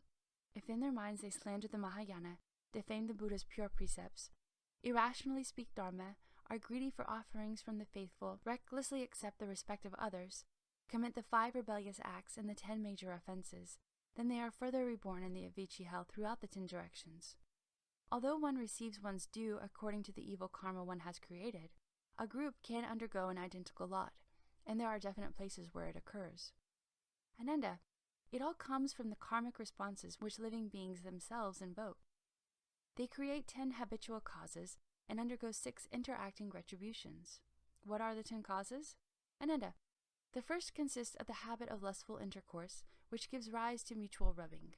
When this rubbing continues without cease, it activates a tremendous raging fire. Just as warmth arises between a person's hands when he rubs them together. Because these 2 habits set each other ablaze, there comes into being the iron bed, the copper pillar, and other such experiences. Therefore, the Tathagatas of the 10 directions look upon the act of lust and name it the fire of desire. Bodhisattvas avoid desire as they would a fiery pit. The second consists of the habit of greedy scheming, which gives rise to a suction. When the suction continues without cease, it produces intense cold and solid ice where freezing occurs. just as a sensation of cold is experienced when a person draws in a blast of wind through his mouth.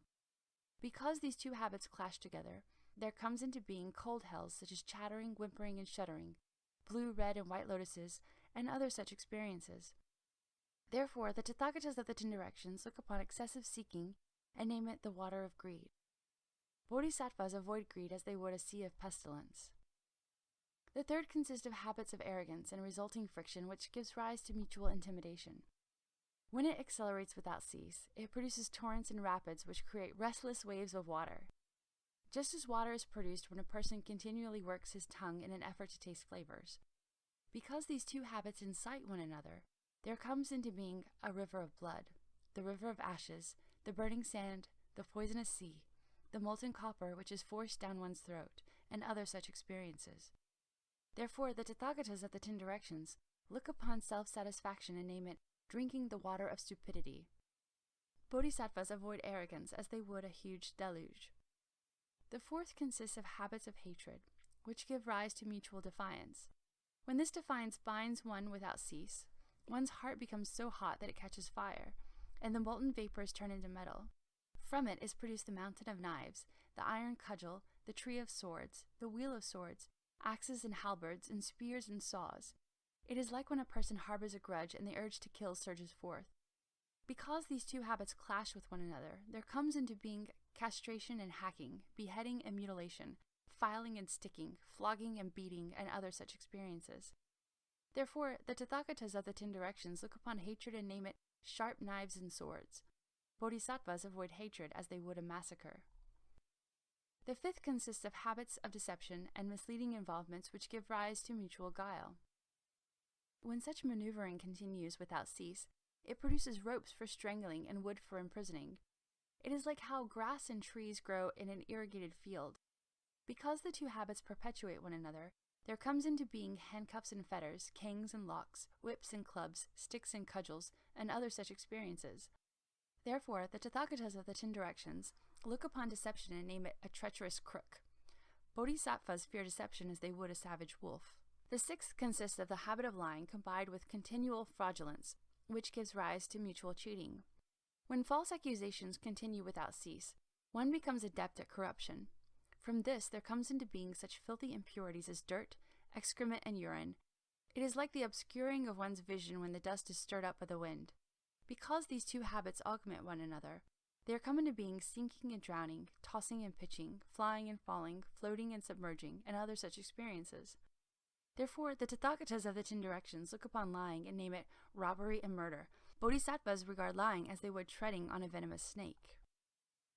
The seventh consists of the habits of enmity and mutual suspicion, which gives rise to grievances. From this there come into being the experiences of being pelted by flying rocks or gravel, being imprisoned in a box car or urn, and being bagged and struck. It is like a treacherous person who harbors evil in his mind. Because these two habits swallow one another up, there come into being tossing, pitching, seizing, striking, and banging, and other such experiences. Therefore, the Tathagatas of the 10 directions look upon animosity and name it a perverse and harmful ghost.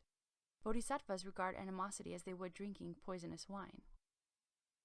The eighth consists of the habit of expressing wrong views, such as those of satkaya dristi, prohibitions, grasping, and other deviant insights, and the karma involved in these, which result from contradiction and opposition. From these there come into being court officials and deputies holding documents, whom one meets as if they were people coming and going on the road. Because these two habits influence one another, there come into being official inquiries, baited questions, examinations, interrogations, public investigations, exposure, the use to record good and evil, carrying the record books of the offender's arguments and rationalizations, and other such experiences. Therefore, the Tathagatas of the 10 directions look upon evil views and name them the pit of views. Bodhisattvas regard having false and one-sided views as they would standing on the edge of a steep ravine full of poison. The ninth consists of the habit of injustice that comes from instigating false charges and libeling. From them are produced crushing between mountains, crushing between rocks, stone rollers, stone grinders, plowing, and grinding. It is like a slanderous villain who engages in persecuting good people unjustly. Because these two habits join ranks, there come into being pressing and pushing, bludgeons and compulsion, squeezing and straining, weighing and measuring, and other such experiences. Therefore, the Tathagatas of the 10 directions look upon harmful accusations and name them a treacherous tiger. Bodhisattvas regard injustice as they would a bolt of lightning. The 10th consists of the habits of litigation and the mutual disputations which give rise to covering. From them are produced the mirror that reflects and the lamp that shines, exposing one just as if one were in direct sunlight and had no way to hide one's shadow. Because these two habits bicker back and forth, there come into being evil companions, the mirror of karma, the fiery pearl, the exposure of past karma, inquests, and other such experiences. Therefore, all the Tathagatas of the 10 directions look upon covering and name it a hidden villain. Bodhisattvas regard covering as they would having to carry a mountain atop their heads while walking upon the sea. What are the 6 retributions? Ananda, all living beings create karma with their 6 consciousnesses. The evil retributions they call down upon themselves will come from the 6 sense organs. What are the evil retributions that arise from the 6 sense organs? The first is the retribution of seeing, which brings an evil result. The karma of seeing intermingles so that at the time of death one first sees a raging conflagration, which fills the 10 directions. The deceased one's spiritual consciousness takes flight, but then falls. Riding on a wisp of smoke, it enters the unintermittent hell. There, 2 kinds of phenomena may occur. The first is clear perception, in which one sees all sorts of evil things. This causes one to experience boundless fear. The second is obscure perception, which is a stillness devoid of seeing. This causes one to experience boundless terror. When the fire that comes from seeing burns the sense of hearing, it becomes cauldrons of boiling water and molten copper. When it burns the breath, it becomes black smoke and purple fumes. When it burns the sense of taste, it becomes scorching hot pellets of molten iron gruel. When it burns the sense of touch, it becomes white-hot embers and glowing coals. When it burns the mind, it becomes sparks of fire that shower everywhere and whip up and inflame the entire realm of space. The second is the retribution of hearing, which brings an evil result. The karma of hearing intermingles, and thus at the time of death, one first sees gigantic waves that drown the whole world. The deceased one's spiritual consciousness falls into the water and rides the current into the unintermittent hell. There, 2 kinds of phenomena may occur. One is open hearing, in which it hears all sorts of noise and its essential spirit becomes confused. The other is closed hearing, in which there is a stillness devoid of hearing, and its soul sinks into oblivion. When the waves from hearing flow into the hearing, they become scolding and interrogation. When they flow into the seeing, they become thunder and roaring and evil poisonous vapors. When they flow into the breath, they become rain and fog permeated with poisonous organisms that entirely fill up the body. When they flow into the sense of taste, they become pus and blood and every kind of filth. When they flow into the sense of touch, they become animals and ghosts and excrement and urine. When they flow into the mind, they become lightning and hail which ravage the heart and soul. The third is the retribution of smelling, which brings an evil result. The karma of smelling intermingles, and thus at the time of death, one first sees a poisonous vapor that permeates the atmosphere near and far. The deceased one's spiritual consciousness wells up out of the earth and enters the unintermittent hell. There, 2 kinds of phenomena may occur. One is penetrating smelling, in which one is thoroughly infused with the evil vapors and one's mind becomes distressed.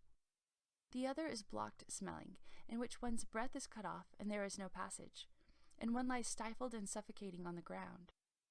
When the vapor of smelling invades the breath, it becomes cross-examination and torture. When it invades the seeing, it becomes fire and torches. When it invades the hearing, it becomes sinking and drowning, molten metal and boiling liquids. When it invades the sense of taste, it becomes putrid or rancid foods. When it invades the sense of touch, it becomes the actions of ripping apart and beating to a pulp. It also becomes a huge mountain of flesh, which has hundreds of thousands of eyes and which is sucked and fed upon by numerous worms. When it invades the mind, it becomes ashes, pestilent air, and flying sand and gravel which cut the body to ribbons. The fourth is the retribution of tasting, which brings an evil result.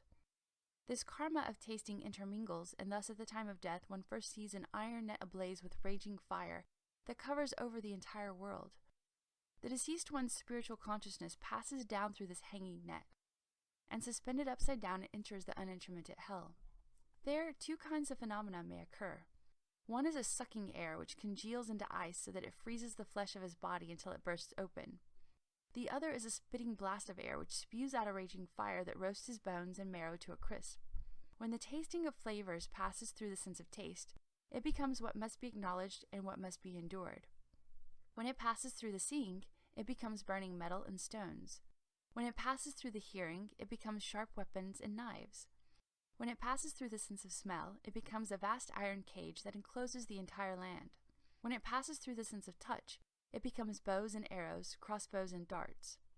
When it passes through the mind, it becomes flying pieces of molten iron that rain down from out of space. The fifth is the retribution of touching, which brings an evil result. The karma of touching intermingles, and thus at the time of death, one first sees huge mountains closing in on one from four sides, leaving no path to escape. The deceased one's spiritual consciousness then sees a vast iron city. Fiery snakes and fiery dogs, wolves, lions, ox-headed jail-keepers, and the horse-headed rakshasas, brandishing spears and lances, drive it into the iron city toward the unintermittent hell. There, two kinds of phenomena may occur. One is touch that involves coming together, in which mountains come together to squeeze its body until its flesh, bones, and blood are totally dispersed. The other is touch that involves separation, in which knives and swords attack the body, ripping the heart and liver to shreds.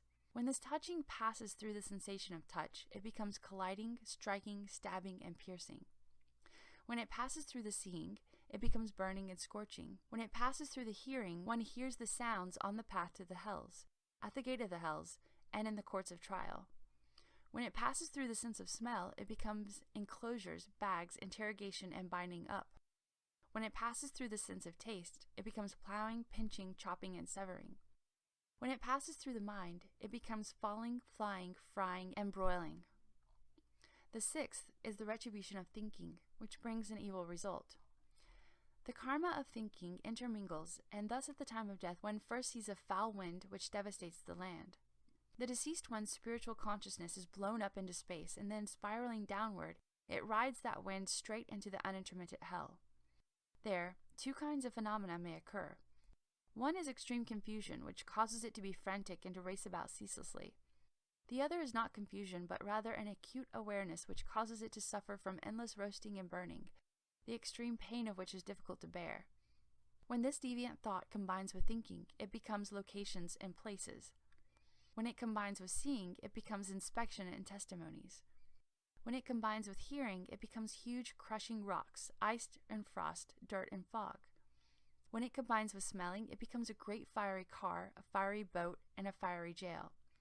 When it combines with tasting, it becomes a loud calling, wailing, and regretful weeping. When it combines with touch, it becomes sensations of large and small, where 10,000 births and 10,000 deaths are endured every day, and of lying with one's face to the ground. Ananda, these are called the 10 causes and 6 retributions of hell, which are all created by the confusion and falseness of living beings. If living beings create this evil karma simultaneously, they enter the Avicii hell and endure limitless suffering, passing through limitless kalpas. If each of the 6 sense organs creates them, and if what is done includes each state and each sense organ, then the person will enter the 8 unintermittent hells. If the 3 karmas of body, mouth, and mind commit acts of killing, stealing, and lust, the person will enter the 18 hells. If the 3 karmas are not involved, and there is perhaps just 1 act of killing and 1 act of stealing, then the person must enter the 36 hells.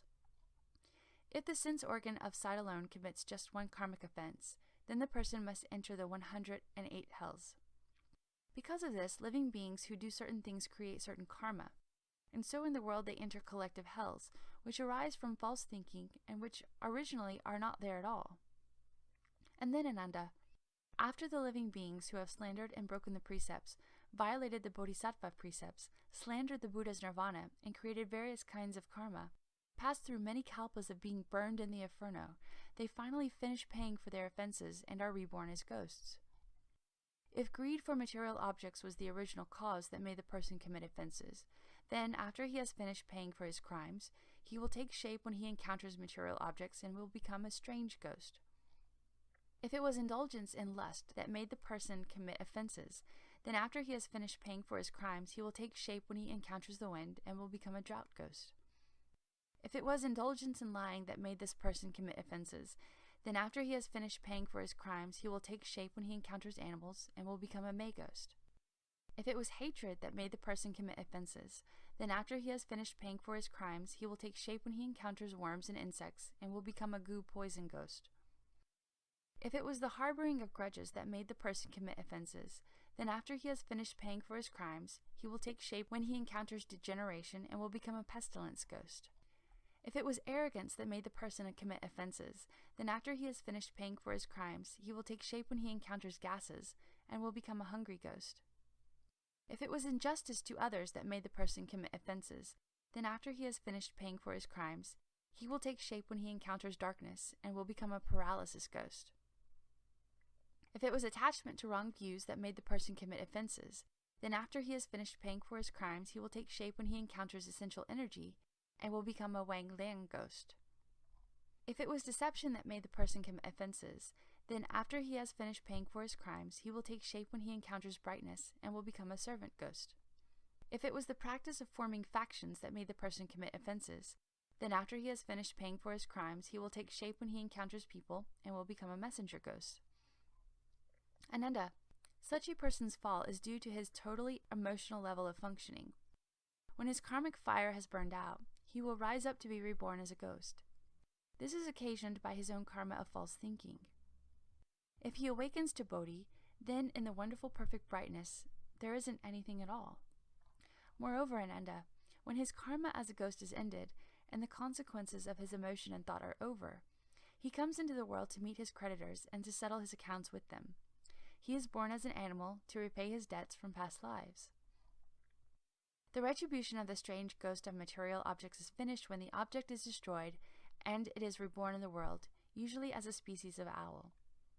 The retribution of the drought ghost of the wind is finished when the wind subsides and it is reborn in the world, usually as a species of uncanny creature which gives inauspicious prognostications. The retribution of the May ghost of an animal is finished when the animal dies, and it is reborn in the world, usually as a species of fox. The retribution of the goo ghost in the form of worms and insects is finished when the goo is exhausted, and it is reborn in the world, usually as a species of venomous creature. The retribution of a pestilence ghost found in degeneration is finished when the degeneration is complete, and it is reborn in the world, usually as a species of tapeworm. The retribution of a ghost which takes shape in gases is finished. When the gases are gone, it is then reborn in the world, usually as a species of animal used for food. The retribution of ghost of darkness is finished when the darkness ends, and it is then reborn in the world, usually as a species of animal used for clothing or service. The retribution of the ghost which unites with energy is finished when the union dissolves, and it is then reborn in the world, usually as a species of migratory creature. The retribution of the ghost of brightness and intellect is finished when the brightness disappears, and it is then reborn in the world, usually as a species of efficacious creature. The retribution of the ghost that relies on a person is finished when the person dies, and it is then reborn in the world, usually as a species of domestic animal. Ananda, all this is due to the burning out of his karmic fire in payment for his debts from past lives. The rebirth as an animal is also occasioned by his own false and empty karma. If he awakens to Bodhi, then fundamentally none of these false conditions will exist at all. You mentioned precious lotus fragrance, king crystal, and bhikshu good stars. Evil karma such as theirs was created by them alone. It did not fall down out of the heavens or well up from the earth, nor was it imposed upon them by some person. Their own falseness brought it into being, and so they themselves have to undergo it. In the Bodhi heart, it is empty and false, a cohesion of false thoughts. Moreover, Ananda, if while repaying his past debts by undergoing rebirth as an animal, such a living being pays back more than he owed, he will then be reborn as a human to rectify the excess. If the creditor is a person with strength, blessings, and virtue, then he can pay what he collected in excess without having to lose his human form. But if he lacks blessings, then he will be reborn as an animal to pay the outstanding balance. Ananda, if the debt involves money, material goods, or manual labor, and then once it is paid, the debt is resolved. But if in the process of repayment the lives of other beings were taken or their flesh eaten, then it will start a cycle of mutual devouring and slaughtering that will send the debtors and creditors up and down endlessly for as many eons as there are atoms of universe. There is no way to put a stop to it, except through shamatha or through a Buddha's coming to the world. You should know that when the owls and their kind have paid back their debts, they regain their original form and are born as obstinate people. When creatures that are inauspicious have paid back their debts, they regain their original form and are born as abnormal people. When foxes have paid back their debts, they regain their original form and are born as people who are simpletons. When creatures of the venomous category have paid back their debts, they regain their original form and are born as malicious people. When tapeworms and the like have paid back their debts, they regain their original form and are born as lowly people. When edible types of creatures have paid back their debts, they regain their original form and are reborn as weak people. When creatures that are used for clothing or service have paid back their debts, they regain their original form and are reborn as people who do hard labor. When creatures that migrate have paid back their debts, they regain their original form and are reborn as literary people. When efficacious creatures have paid back their debts, they regain their original form and are reborn as intelligent people. When domestic animals have paid back their debts, they regain their original form and are reborn as sophisticated people. Ananda, these are all beings that have finished paying back former debts and are born again in the human realm. They are involved in a beginningless scheme of karma and delusion and spend their lives killing and being killed by one another. They do not get to meet the Tathagata or hear the proper Dharma. They just abide in the wearisome dust, passing through a repetitive cycle. Such people can truly be called pitiful. Furthermore, Ananda, there are people who do not rely on proper enlightenment to cultivate samadhi, but cultivate in some special way that is based on their false thinking. Holding to the idea of perpetuating their physical bodies, they roam in the mountains and forests in places people do not go and become 10 kinds of immortals. Ananda, some living beings with unflagging resolution make themselves strong with specially prepared foods. When they have perfected this method of dieting, they are known as earth-traveling immortals. Some of these beings with unflagging resolution make themselves strong through the use of grasses and herbs. When they have perfected this method of taking herbs, they are known as flying immortals. Some of these beings with unflagging resolution make themselves strong through the use of metal and stone. When they have perfected this method of transformation, they are known as roaming immortals. Some of these beings with unflagging resolution make themselves strong through movement and stillness. When they have perfected their energy and essence, they are known as space-traveling immortals. Some of these beings with unflagging resolution make themselves strong by using the flow of saliva. When they have perfected their virtues of this moisture, they are known as the heaven-traveling immortals. Some of these beings with unflagging resolution make themselves strong with the essence of sun and moon. When they have perfected the inhalation of this essence, they are known as the all-penetrating immortals. Some of these beings with unflagging resolution make themselves strong through mantras and precepts. When they have perfected these skills, they are known as immortals of the way. Some of these beings with unflagging resolution make themselves strong through the use of thought processes. When they have perfected thought and memory, they are known as illuminating immortals. Some of these beings with unflagging resolution make themselves strong through internal union. When they have perfected the response, they are known as immortals of essence. Some of these beings with unflagging resolution make themselves strong through transformations. When they have perfected their awakening, they are known as immortals of the ultimate level. Ananda, these are all people who smelt their minds but do not cultivate proper enlightenment. They obtain some special principle of life and can live for thousands or tens of thousands of years. They retire deep into the mountains or onto islands in the sea and cut themselves off from the human realm. However, they are still part of the turning wheel because they flow and turn according to their false thinking and do not cultivate samadhi. When their reward is finished, they must still return and enter the various destinies. Ananda, there are many people in the world who do not seek what is eternal, and who cannot yet renounce the love that exists between themselves and their wives, but they have no interest in sexual misconduct, and so their purity develops and their light is revealed. When their life ends, they are born in the heaven of the 4 kings next to the sun and moon.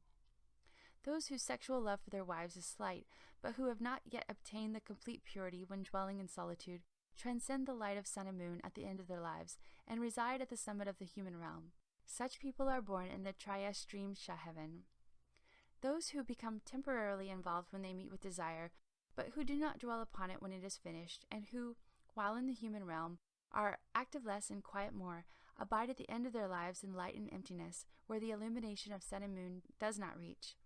These beings have their own light, and they are born in the Suyama heaven. Those who are quiet all the time, but who are not yet able to resist when stimulated by contact, ascend at the end of their lives to a subtle and ethereal place.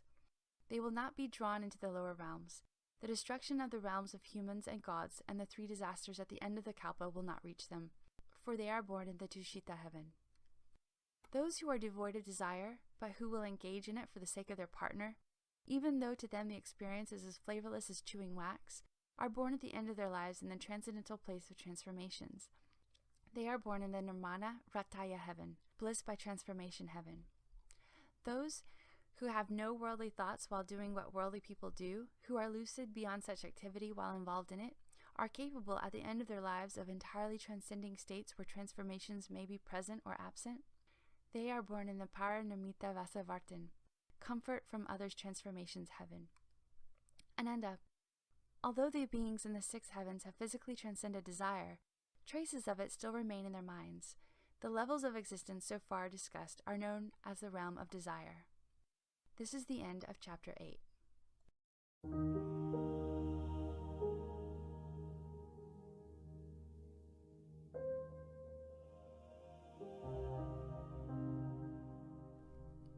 Chapter 9. Ananda, all those in the world who cultivate in their hearts, but do not avail themselves of dhyana, and so have no wisdom, can only control their bodies so as not to engage in sexual desire. Whether walking or sitting, or in their thoughts, they are totally devoid of it. Since they do not give rise to defiling love, they do not remain in the realm of desire. These people, in response to their thought, take on the bodies of Brahma beings. Such beings are in the heaven of the multitudes of Brahma. In those whose hearts of desire have already been cast aside, the mind apart from desire manifests. They delight in following the precepts, practicing Brahma virtue at all times. Such beings are in the heaven of the ministers of Brahma. Those whose bodies and minds are wonderfully perfect, and whose majestic deportment is not in the least deficient, are pure in the precepts and have a thorough understanding of them as well. Governing the Brahma multitudes as great Brahma lords, such beings are in the great Brahma heaven. Ananda, those who flow to these 3 superior levels will not be oppressed by any affliction. Although they have not developed proper samadhi, their minds are pure to the point that all outflows are stilled. This is called the first dhyana. Ananda, those beyond the Brahma heavens govern the Brahma beings, for their Brahma conduct is perfected. With their minds tranquil and unmoving, they emit light in profound stillness. Such beings are in the heaven of the lesser light. Those whose lights illumine each other in an endless dazzling blaze shine throughout the realms of the 10 directions, so that everything becomes like crystal. Such beings are in the heaven of limitless light. Those who sustain the light to perfection accomplish the substance of the teaching, creating and transforming the purity into endless responses and functions. Such beings are in the light sound heaven. Ananda, those who flow to these 3 superior levels will not be oppressed by worries or vexations. Although they have not developed proper samadhi, their minds are pure to the point that they have subdued their coarser outflows. This is called the second dhyana.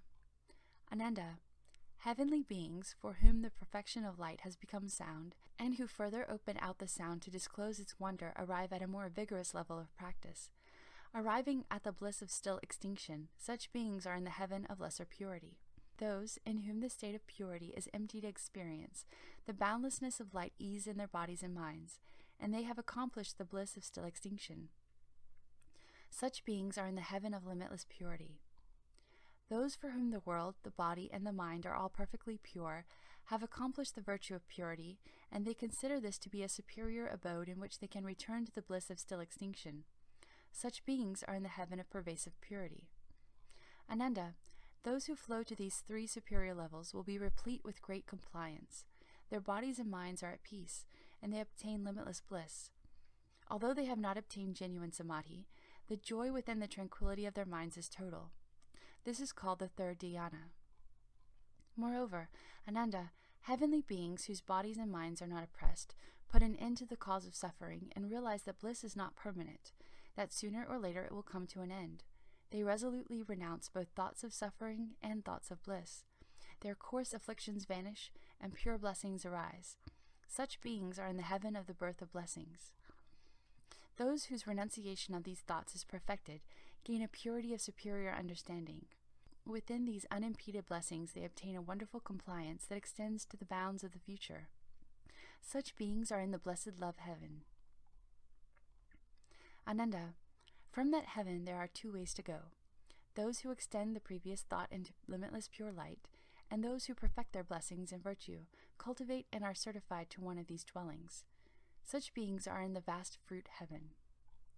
Those who extend the previous thought into a dislike of both suffering and bliss unceasingly intensify their renunciation until they perfect the path of renunciation. Their bodies and minds will become extinct, their thoughts will become like dead ashes. For 500 eons, these beings will perpetuate the cause for production and extinction. Being unable to uncover the nature which is neither produced nor extinguished, during the first half of these eons they will undergo extinction. During the second half, they will experience production. Such beings are in the heaven of no thought. Ananda, those who flow to these 4 superior levels will not be affected by any suffering or bliss in any world. Although this is not the unconditioned of the true ground of non-moving, because they still have the thought of obtaining something, their functioning is nonetheless quite advanced. This is called the 4th dhyana. Beyond these, Ananda, are the 5 heavens of no return. For those who have completely cut off the 9 categories of habits in the lower realms, neither suffering nor bliss exist, and there is no regression to the lower levels. All whose minds have achieved this renunciation dwell in these heavens together. Ananda, those who have put an end to suffering and bliss, and who do not get involved in the contention between such thoughts, are in the heaven of no affliction. When the mind and states are disengaged, even the thought of investigating that involvement is gone. Such beings are in the heaven of no heat. Those whose vision is wonderfully perfect and clear view the realms of the 10 directions as free of defiling appearances and devoid of all dirt and filth. Such beings are in the heaven of good view. Those whose essence of seeing has manifested and are able to transform at will without obstruction, such beings are in the heaven of good manifestation. Those who exhaustively fathom the ultimate principle and the nature of form reach the border of emptiness. Such beings are in the highest heaven of the form realm. Ananda, those in the 4 dhyanas and even the rulers of the gods at those 4 levels can only pay their respects through having heard of the beings in the heavens of no return. They cannot know them or see them, just as ordinary people of the world cannot see the places where the arhats abide in holy way places, deep in the wilderness and in the mountains. Ananda, in these 18 heavens are those who remain solitary and uninvolved, but who have not yet gotten rid of their form. These heavens are called the form realm. Furthermore, Ananda, from this summit of the form realm, there are also 2 roads. Those who are intent upon renunciation bring forth wisdom. The light of their wisdom becomes perfect and penetrating, so that they can transcend the defiling realms, accomplish arhatship, and enter the bodhisattva vehicle. They are called great arhats who have turned their minds around.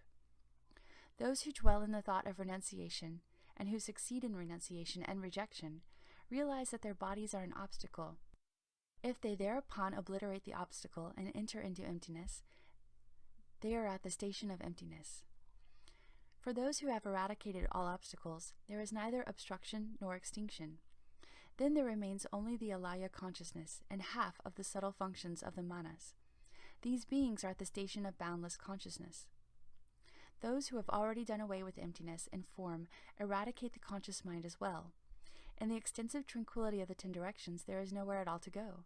These beings are at the station of nothing whatsoever. The nature of consciousness is unmoving, yet within extinction they exhaustively investigate it, attempting to put an end to what is endless. Thus, it is as if it existed and yet did not exist, as if it were ended and yet not ended. Such beings are at the station of neither thought nor non-thought. These beings who cultivate the path of sagehood from the heavens of no return by delving exhaustively into emptiness without fathoming the principle of emptiness are known as dull arhats who do not turn their minds around. Just like those in the heaven of non-thought and other externalist heavens who exhaustively investigate emptiness without knowing to turn around, these beings are ignorant and lost in the heavens with outflows. They will accordingly enter the cycle of rebirth again. Ananda, the beings in all these heavens are ordinary beings receiving the fruits of their karmic rewards. Once their rewards are exhausted, they must once again enter rebirth. The lords of these heavens, however, are all bodhisattvas who roam in samadhi. They gradually progress in their practice and make transference to the way cultivated by all sages. Ananda, these are the 4 heavens of emptiness, where the bodies and minds of the inhabitants are extinguished. Concentration emerges, and they are free from the karmic retribution of form. This final group is called the formless realm. The beings in all of them have not understood the wonderfully enlightened bright mind. Their accumulation of falseness brings into being false existence in the triple realm. Within this, they falsely follow along and become immersed in the 7 destinies. As Putgalas, they gather together with their own kind. Furthermore, Ananda, there are 4 categories of asuras in the triple realm. Those in the path of ghosts who, by means of their strength of protecting the Dharma, can ride their spiritual penetrations to enter into emptiness, are asuras born from eggs. They belong to the destiny of ghosts. Those who have fallen in virtue and have been dismissed from the heavens dwell in places near the sun and moon. They are asuras born from wombs and belong to the destiny of humans. There are asura kings who uphold the world with penetrating power and fearlessness. They are able to contend with the Brahma Lord, the god Chakra, and the 4 heavenly kings. These asuras come into being by transformation and belong to the destiny of gods. Ananda, there is another baser category of asuras. They are born in the center of the great seas and live in underwater caves. During the day, they roam in emptiness. At night, they return to their watery realm. These asuras come into being because of moisture and belong to the destiny of animals. Ananda, so it is that when the 7 destinies of hell dwellers, hungry ghosts, animals, people, spiritual immortals, gods, and asuras are investigated in detail, they are all found to be murky and embroiled in conditioned existence. Their births come from false thoughts. Their subsequent karma comes from false thoughts. Within the wonderful perfection of the fundamental mind that is without any doing, they are like strange flowers in space, for there is basically nothing to be attached to. They are entirely vain and false, and they have no source or beginning. Ananda, these living beings who do not recognize the fundamental mind all undergo rebirth for limitless kalpas.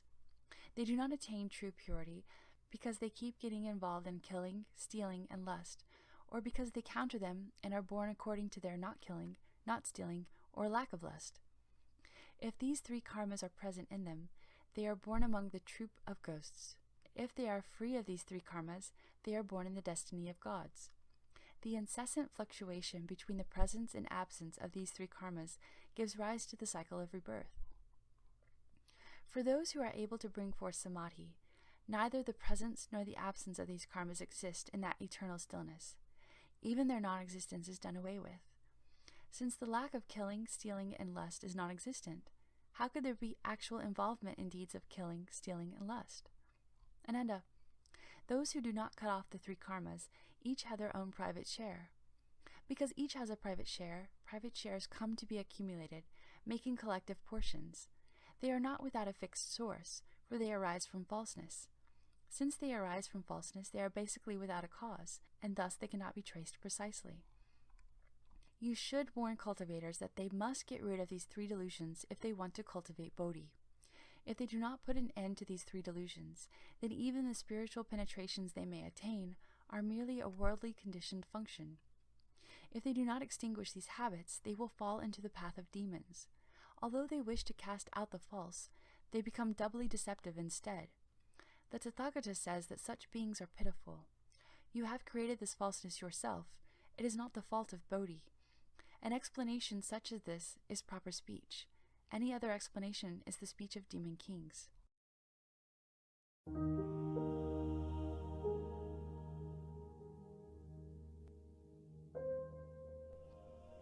At that time, the Tathagata was preparing to leave the Dharma seat.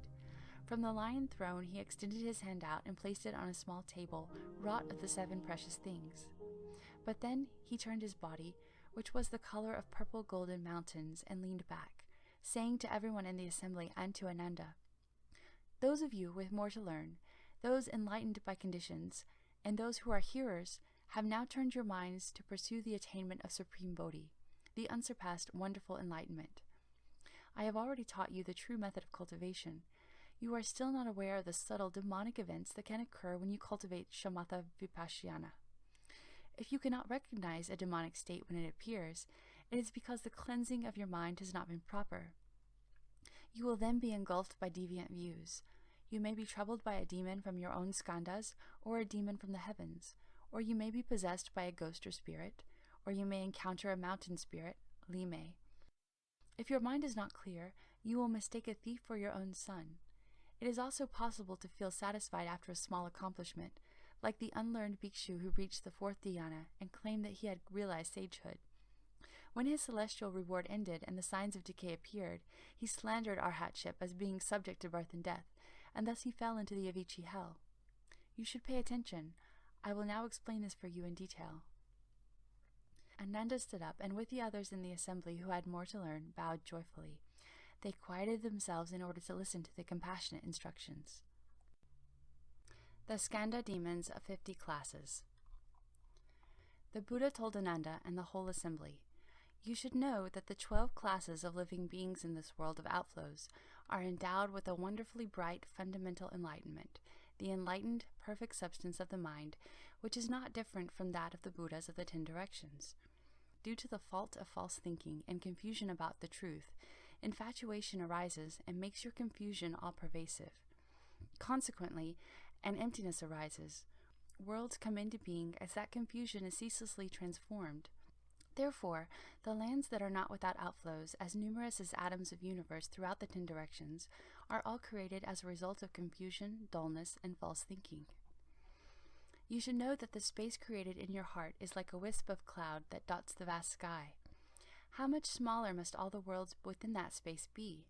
If even one person among you finds the truth and returns to the source, then all the space in the 10 directions is obliterated.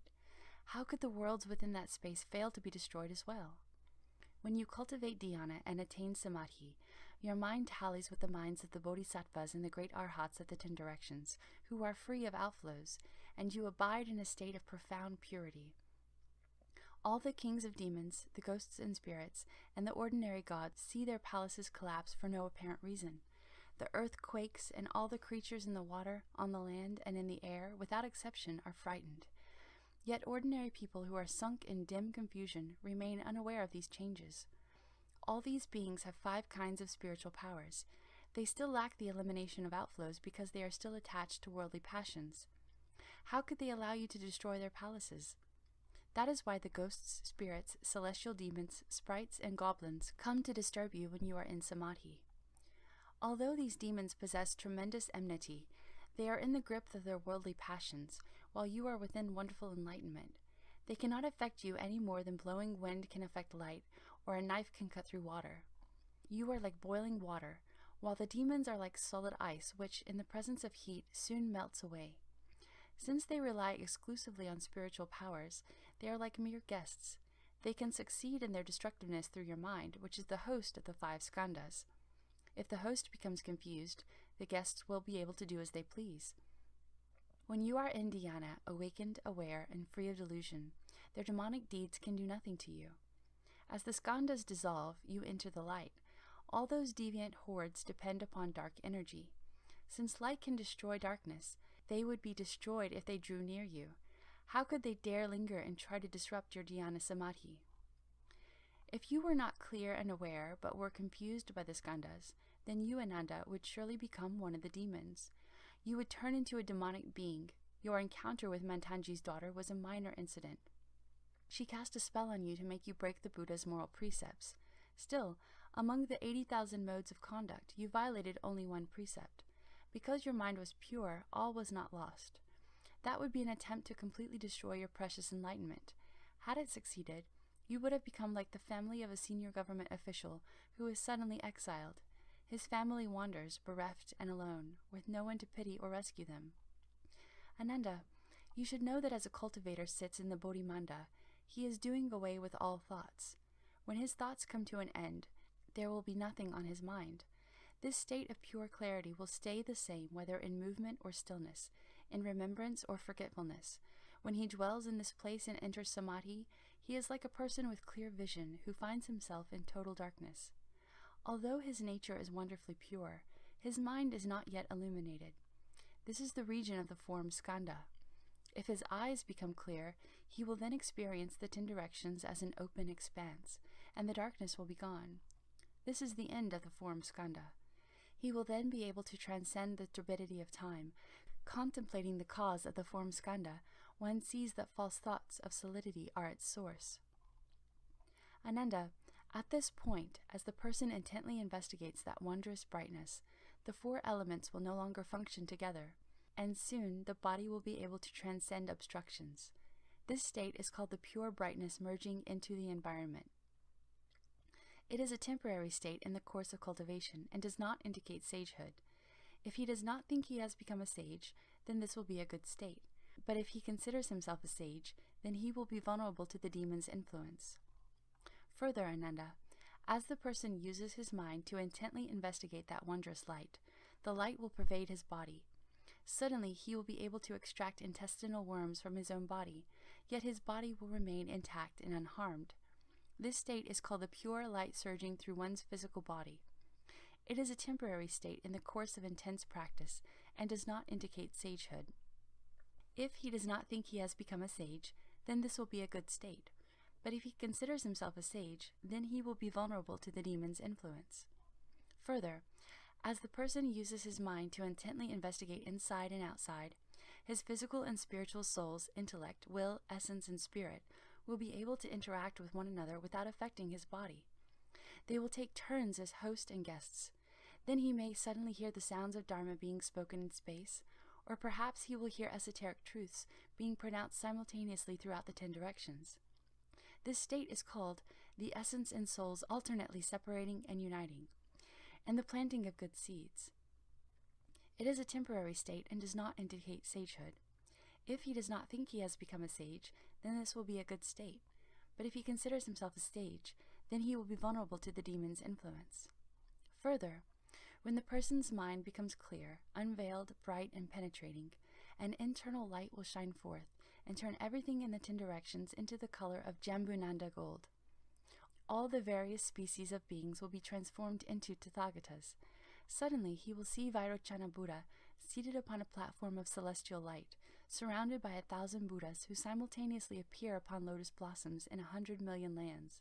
This state is called the mind and soul being instilled with spiritual awareness. When he has investigated to the point of clarity, the light of his mind will shine upon all worlds. This is a temporary state and does not indicate sagehood.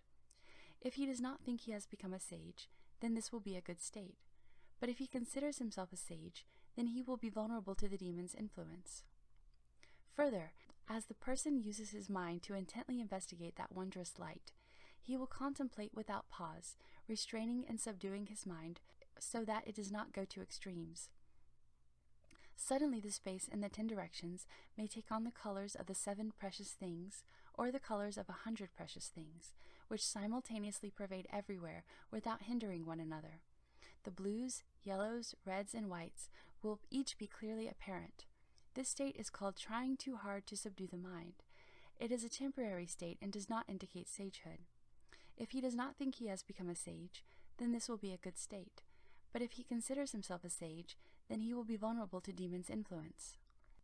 Further, as the person uses his mind to investigate with clear discernment until the pure light no longer scatters, he will suddenly be able to see various objects in a dark room at night, just as if it were daytime. Yet the things which were already in the dark room do not disappear. This state is called refining the mind and purifying the vision until one is able to see in the dark. It is a temporary state and does not indicate sagehood. If he does not think he has become a sage, then this will be a good state. But if he considers himself a sage, then he will be vulnerable to the demon's influence. Further, when his mind completely merges with emptiness, his 4 limbs will suddenly become like grass or wood, devoid of sensation, even when burned by fire or cut with a knife. The burning fire will not make his limbs hot, even when his flesh is cut. It will be like wood being whittled. This state is called the merging of external states and the blending of the 4 elements into a uniform substance. It is a temporary state and does not indicate sagehood. If he does not think he has become a sage, then this will be a good state. But if he considers himself a sage, then he will be vulnerable to the demon's influence.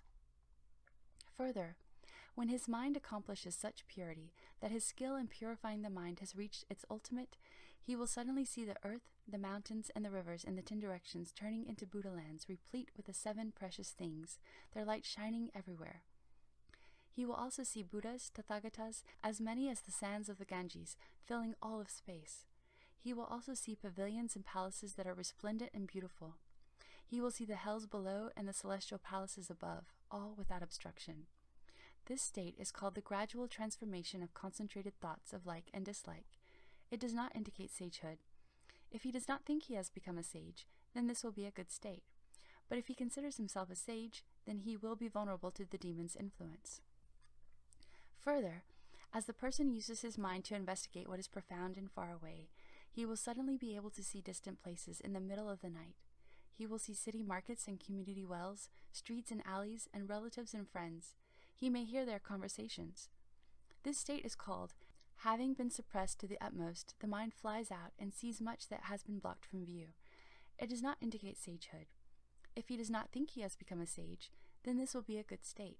But if he considers himself a sage, then he will be vulnerable to the demon's influence. Further, as the person uses his mind to investigate the utmost point, he may see a good and wise advisor whose body undergoes changes. Within a brief interval, various transformations will occur which cannot be explained. This state is called having an improper mind which is possessed by a mountain sprite or celestial demon, and without reason speaking Dharma that fathoms wondrous truths. It does not indicate sagehood. If he does not think he has become a sage, then the demonic activities will subside. But if he considers himself a sage, then he will be vulnerable to the demon's influence. Ananda, all 10 of those states may occur in dhyana as one's mental efforts interact with the form skandha. Dull and confused living beings do not evaluate themselves. Encountering such situations, in their confusion they fail to recognize them and say that they have become sages, thereby uttering a great lie. They will fall into the relentless hells. In the Dharma-ending age, after the Tathagata's nirvana, all of you should rely on and proclaim this teaching. Do not let the demons of the heavens have their way. Offer protection so all can realize the unsurpassed way. Ananda, when the good person who is cultivating samadhi and shamatha has put an end to the form skandha, he can see the mind of all Buddhas as if seeing an image reflected in a bright mirror. He seems to have obtained something, but he cannot use it. In this he resembles a paralyzed person. His hands and feet are intact, his seeing and hearing are not distorted, and yet his mind has come under a deviant influence, so that he is unable to move. This is the region of the feeling skandha. Once the problem of paralysis subsides, his mind can then leave his body and look back upon his face. It can go or stay as it pleases without further hindrance. This is the end of the feeling skandha. This person can then transcend the turbidity of views.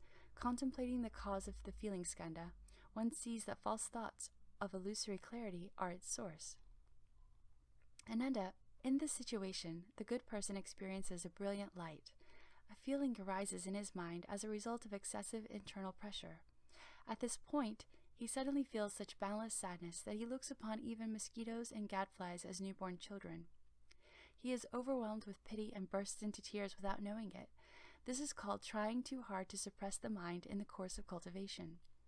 If he understands, then there is no error. This experience does not indicate sagehood. If he realizes that and remains unfocused, then after a time it will disappear. But if he considers himself a sage, then a demon of sadness will enter his mind. Then, as soon as he sees someone, he will feel sad and cry uncontrollably. Lacking proper samadhi, he will certainly fall. Further, Ananda, in this state of samadhi, the good person sees the disintegration of the form skandha and understands the feeling skandha. At that time he has a sublime vision and is overwhelmed with gratitude. In this situation, he suddenly evinces tremendous courage. His mind is bold and keen. He resolves to equal all Buddhas and say that he can transcend 3 asamkheyayas of eons in a single thought. This is called being too anxious to excel in cultivation. If he understands, then there is no error. This experience does not indicate sagehood. If he realizes that and remains unconfused, then after a time it will disappear.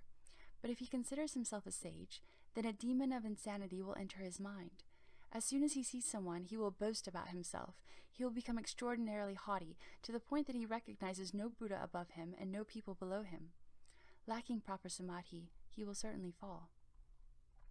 Further, in this state of samadhi, the good person sees the disintegration of the form skandha and understands the feeling skandha. with no new realization immediately ahead of him, and having lost his former status as well, his power of wisdom weakens, and he enters an impasse in which he sees nothing to anticipate. Suddenly, a feeling of tremendous monotony and thirst arises in his mind. At all times he is fixated in memories that do not disperse. He mistakes this for a sign of diligence and vigor. This is called cultivating the mind, but losing oneself due to a lack of wisdom. If he understands, then there is no error. This experience does not indicate sagehood, but if he considers himself a sage, then a demon of memory will enter his mind. Day and night it will hold his mind suspended in one place. Lacking proper samadhi, he will certainly fall. Further, in this state of samadhi, the good person sees the disintegration of the form skandha and understands the feeling skandha. His wisdom becomes stronger than his samadhi, and he mistakenly becomes impetuous. Cherishing the supremacy of his nature, he imagines that he is a nishanda, and rests content with his minor achievement. This is called applying the mind, but straying from constant examination and becoming preoccupied with ideas and opinions. If he understands, then there is no error. This experience does not indicate sagehood, but if he considers himself a sage, then a lowly demon that is easily satisfied will enter his mind. As soon as he sees someone, he will announce, "I have realized the unsurpassed absolute truth." Lacking proper samadhi, he will certainly fall. Further, in this state of samadhi, the good person sees the disintegration of the form skandha and understands the feeling skandha. He has not yet obtained any results, and his prior state of mind has already disappeared. Surveying the two extremes, he feels that he is in great danger. Suddenly he becomes greatly distraught, as if he were seated on the iron bird, or as if he has taken a poison. He has no wish to go on living, and he is always asking people to take his life so he can be released sooner. This is called cultivating but losing expedience. If he understands, then there is no error. This experience does not indicate sagehood, but if he considers himself a sage, then a demon of chronic depression will enter his mind. He may take up knives or swords and cut his own flesh, happily giving up his own life, or else, driven by constant anxiety, he may flee into the wilderness and be unwilling to see people. Lacking proper samadhi, he will certainly fall. Further, in this state of samadhi, the good person sees the disintegration of the form skandha and understands the feeling skandha. As he dwells in this purity, his mind is tranquil and at ease. Suddenly, a feeling of boundless joy wells up in him. There is such bliss in his mind that he cannot contain it. This is called experiencing lightness and ease, but lacking the wisdom to control it. If he understands, then there is no error.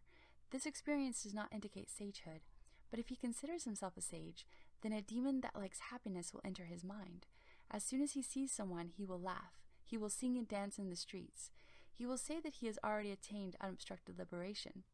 Lacking proper samadhi, he will certainly fall. Further, in this state of samadhi, the good person sees the disintegration of the form skandha and understands the feeling skandha. He says he is already satisfied. Suddenly, a feeling of unreasonable, intense self-satisfaction may arise in him. It may include pride, outrageous pride, haughty pride, overweening pride, and pride based on inferiority, all of which occur at once. In his mind, he even looks down on the Tathagatas of the 10 directions. How much the more so on the lesser positions of the hearers and those enlightened by conditions. This is called viewing oneself as supreme, but lacking the wisdom to save oneself. If he understands, then there is no error. This experience does not indicate sagehood. But if he considers himself a sage, then a demon of intense arrogance will enter his mind. He will not bow to stupas or in temples. He will destroy sutras and images. He will say to the Dhanapatis, "These are gold, bronze, clay, or wood. The sutras are just leaves or cloth. The flesh body is what is real and eternal, but you don't revere it. Instead, you venerate clay and wood. That is truly absurd." Those who have deep faith in him will follow him to destroy and bury the images in the ground. He will mislead living beings so that they fall into the relentless hells. Lacking proper samadhi, he will certainly fall. Further, in this state of samadhi, the good person sees the disintegration of the form skandha and understands the feeling skandha. In his refined understanding, he awakens completely to the subtle principles. Everything is in accord with his wishes. He may suddenly experience limitless lightness and ease in his mind. He may say that he has become a sage and attained great self-mastery. This is called attaining lightness and clarity due to wisdom. If he understands, then there is no error.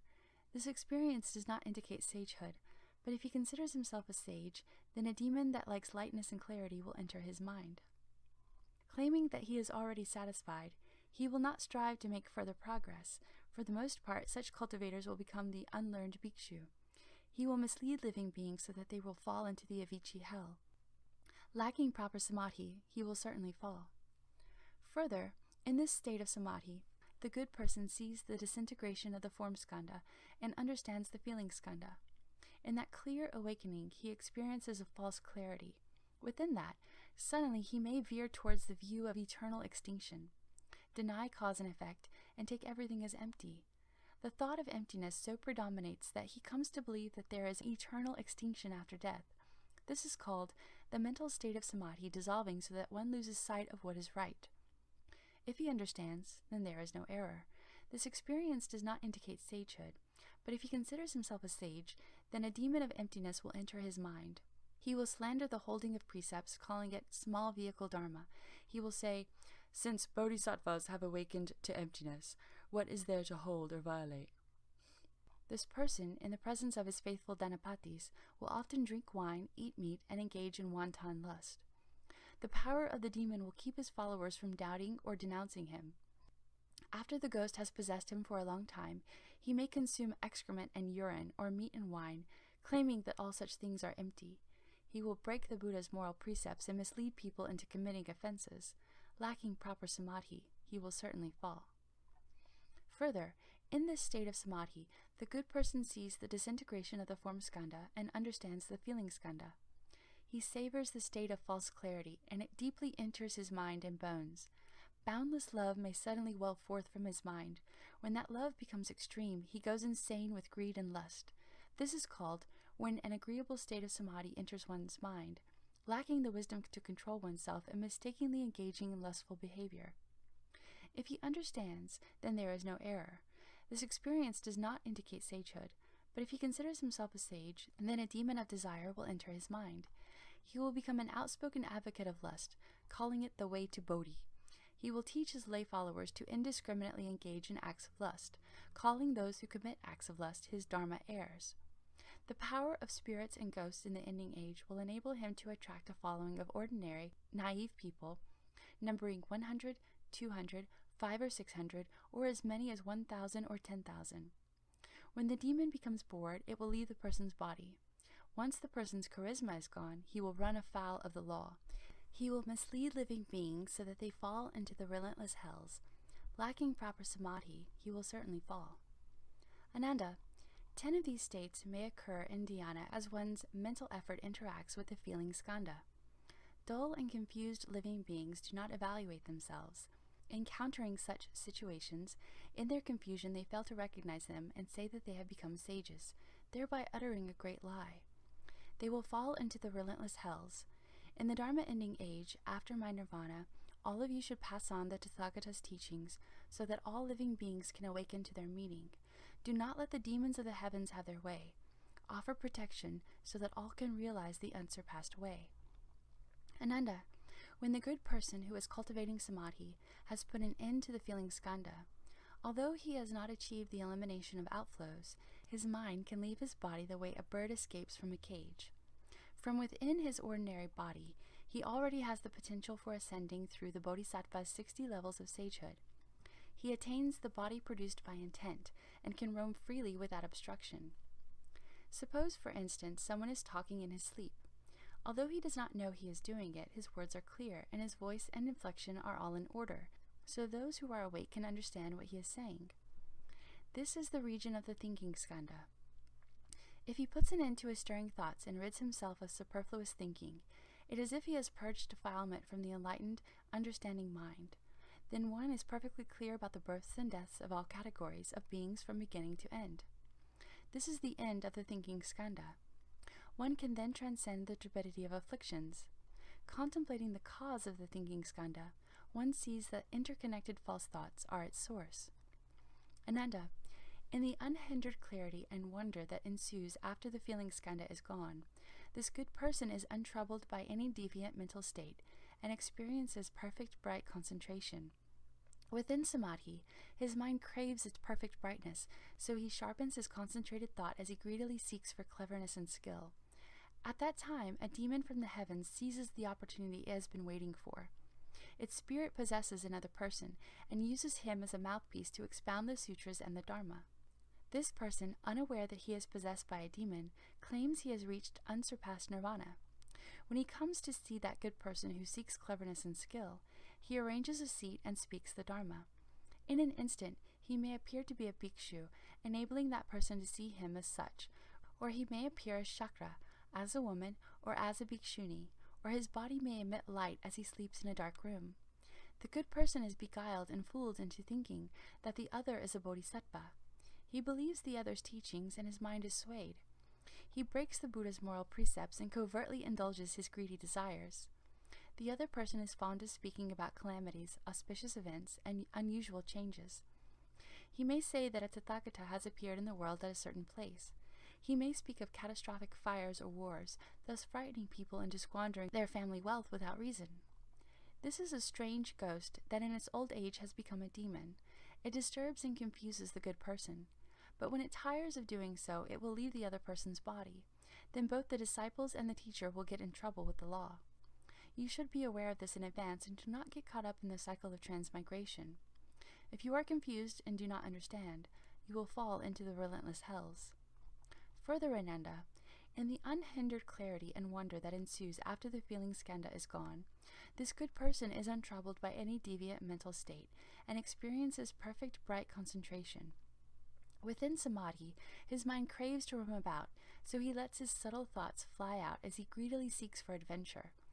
At that time, a demon from the heavens seizes the opportunity it has been waiting for.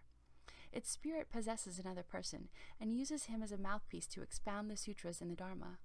This person, unaware that he is possessed by a demon, claims he has reached unsurpassed nirvana. When he comes to see that good person who seeks to roam, he arranges a seat and speaks the Dharma. His own body does not change its appearance, but those listening to the Dharma suddenly see themselves sitting on jeweled lotuses and their entire bodies transformed into clusters of purple golden light. Each person in the audience experiences that state and feels he has obtained something unprecedented. The good person is beguiled and fooled into thinking the other is a bodhisattva. Lust and laxity corrupt his mind. He breaks the Buddha's moral precepts and covertly indulges his greedy desires. The other person is fond of saying that Buddhas are appearing in the world. He claims that in a certain place or a certain person is actually a transformation body of a certain Buddha. Or he says that a certain person is such and such a bodhisattva who has come to teach the humankind. People who witness this are filled with admiration. Their deviant views multiply, and their wisdom of modes is destroyed. This is a drought ghost that in its old age has become a demon. It disturbs and confuses the good person. But when it tires of doing so, it will leave the other person's body. Then both the disciples and the teacher will get in trouble with the law. You should be aware of this in advance and not get caught up in the cycle of transmigration. If you are confused and do not understand, you will fall into the relentless hells. Further, in the unhindered clarity and wonder that ensues after the feeling skandha is gone, this good person is untroubled by any deviant mental state and experiences perfect, bright concentration. Within samadhi, his mind craves spiritual oneness, so that he clarifies his concentrated thought as he greedily seeks for union. At that time, a demon from the heavens seizes the opportunity it has been waiting for. Its spirit possesses another person and uses him as a mouthpiece to expound the sutras and the Dharma. This person, unaware that he is actually possessed by a demon, claims he has reached unsurpassed nirvana. When he comes to see that good person who seeks union, he arranges a seat and speaks the Dharma. Neither his own body nor the bodies of those listening to the Dharma go through any external transformations, but he makes the minds of the listeners become quote-unquote enlightened before they listen to the Dharma, so they experience changes in every thought. They may have the knowledge of past lives or the knowledge of others' thoughts. They may see the hells or know all the good and evil events in the human realm. They may speak verses or spontaneously recite sutras. Each person is elated and feels he has obtained something unprecedented. The good person is beguiled and fooled into thinking the other is a bodhisattva. His thoughts become entangled in love. He breaks the Buddha's moral precepts and covertly indulges in greedy desires. He is fond of saying that there are greater Buddhas and lesser Buddhas, earlier Buddhas and later Buddhas, that among them are true Buddhas and false Buddhas, male Buddhas and female Buddhas, and that the same is true of Bodhisattvas. When people witness this, their initial resolve is washed away, and they easily get carried away with their wrong understanding. This is a May ghost that in its old age has become a demon. It disturbs and confuses the good person, but when it tires of doing so, it will leave the other person's body. Then both the disciples and the teacher will get in trouble with the law. You should be aware of this in advance and not get caught up in the cycle of transmigration. If you are confused and do not understand, you will fall into the relentless hells. Further, in the unhindered clarity and wonder that ensues after the feeling skandha is gone, this good person is untroubled by any deviant mental state and experiences perfect bright concentration. Within samadhi, his mind craves to know the origins of things, so he exhaustively investigates the nature of physical things and their changes from beginning to end. He intensifies the keenness of his thoughts as he greedily seeks to analyze things. At that time, a demon from the heavens seizes the opportunity it has been waiting for. Its spirit possesses another person and uses him as a mouthpiece to expound the sutras and the Dharma. This person, unaware that he is possessed by a demon, claims he has reached unsurpassed nirvana. When he comes to see that good person who seeks to know the source of things, he arranges a seat and speaks the Dharma. His body has an awesome spiritual quality which subdues the seeker. He makes the minds of those gathered beside his seat spontaneously compliant, even before they have heard the Dharma. He says to all those people that the Buddha's nirvana, bodhi, and the Dharma body are there before them in the form of his own physical body. He says, "The successive begetting of fathers and sons, from generation to generation, is itself the Dharma body, which is permanent and never-ending. What you see right now are those very Buddha lands. There are no pure dwellings. There are no other pure dwellings or golden features." Those people believe and accept his words, forgetting their initial resolve. They offer up their lives, feeling they have obtained something unprecedented. They are all beguiled and confused into thinking he is a bodhisattva. As they pursue his ideas, they break the Buddha's moral precepts and covertly indulge their greedy desires. He is fond of saying that the eyes, ears, nose, and tongue are the Pure Land, and that the male and female organs are the true place of bodhi and nirvana. Ignorant people believe these filthy words. This is a poisonous ghost or an evil nightmare ghost that in its old age has become a demon. It disturbs and confuses the good person, but when it tires of doing so, it will leave the other person's body. Then both the disciples and the teacher will get in trouble with the law. You should be aware of this in advance and not get caught up in the cycle of transmigration. If you are confused and do not understand, you will fall into the relentless hells. Further, in the unhindered clarity and wonder that ensues after the feeling skandha is gone, the good person is untroubled by any deviant mental state and experiences perfect, bright concentration. Within samadhi, his mind craves revelations from afar, so he pours all his energy into this intense investigation as he greedily seeks for imperceptible spiritual responses. At that time, a demon from the heavens seizes the opportunity it has been waiting for. Its spirit possesses another person and uses him as a mouthpiece to expound the sutras and the Dharma. This person, completely unaware that he is possessed by a demon, claims he has reached unsurpassed nirvana.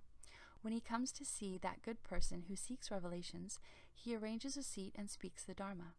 He will briefly appear to his listeners in a body that looks 100 or 1,000 years old. They experience a defiling love for him and cannot bear to part with him. They personally act as his servants, tirelessly making the 4 kinds of offerings to him. Each member of the assembly believes that this person is his former teacher, his original good and wise advisor.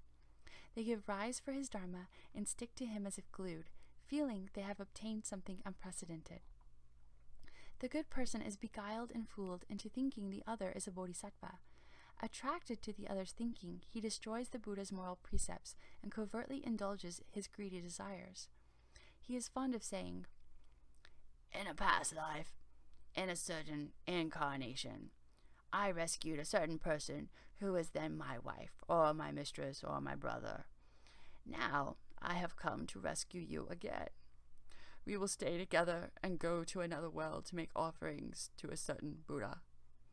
Or he may say, There's a heaven of great brilliance, where Buddha now dwells. It is the resting place of all Tathagatas.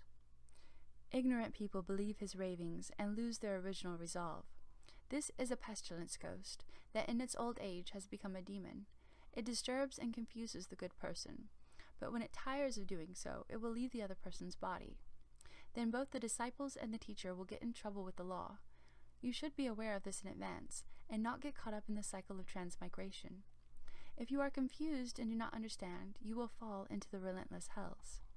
Further, in the unhindered clarity and wonder that ensues after the feeling skandha is gone, this good person is untroubled by any deviant mental state and experiences perfect bright concentration.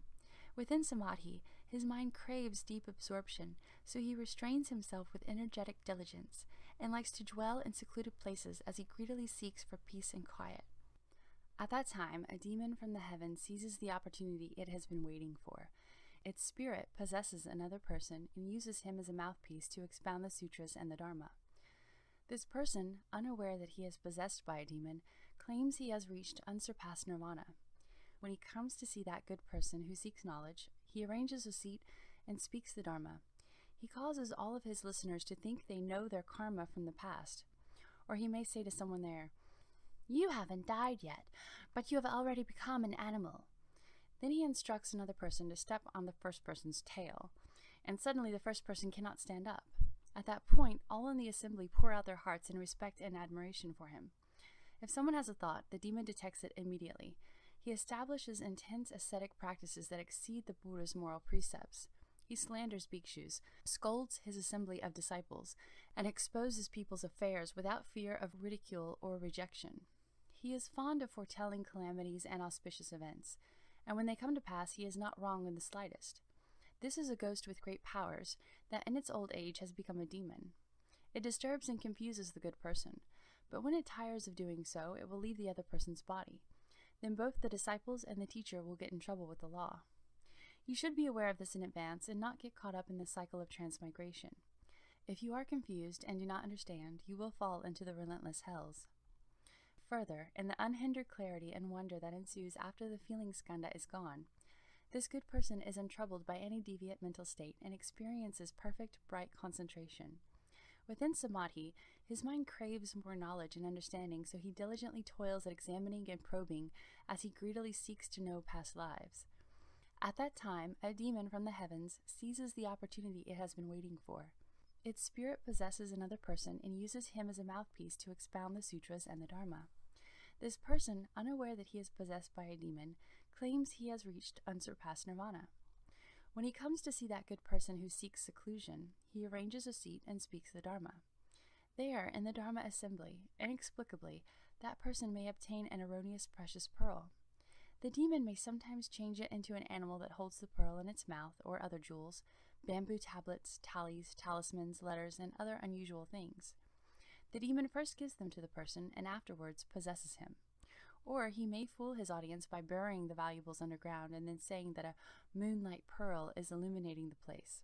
Thereupon the audience feels they have obtained something unique. He may eat only medicinal herbs and not partake of prepared food. Or he may eat only 1 sesame seed and 1 grain of wheat a day and still look robust.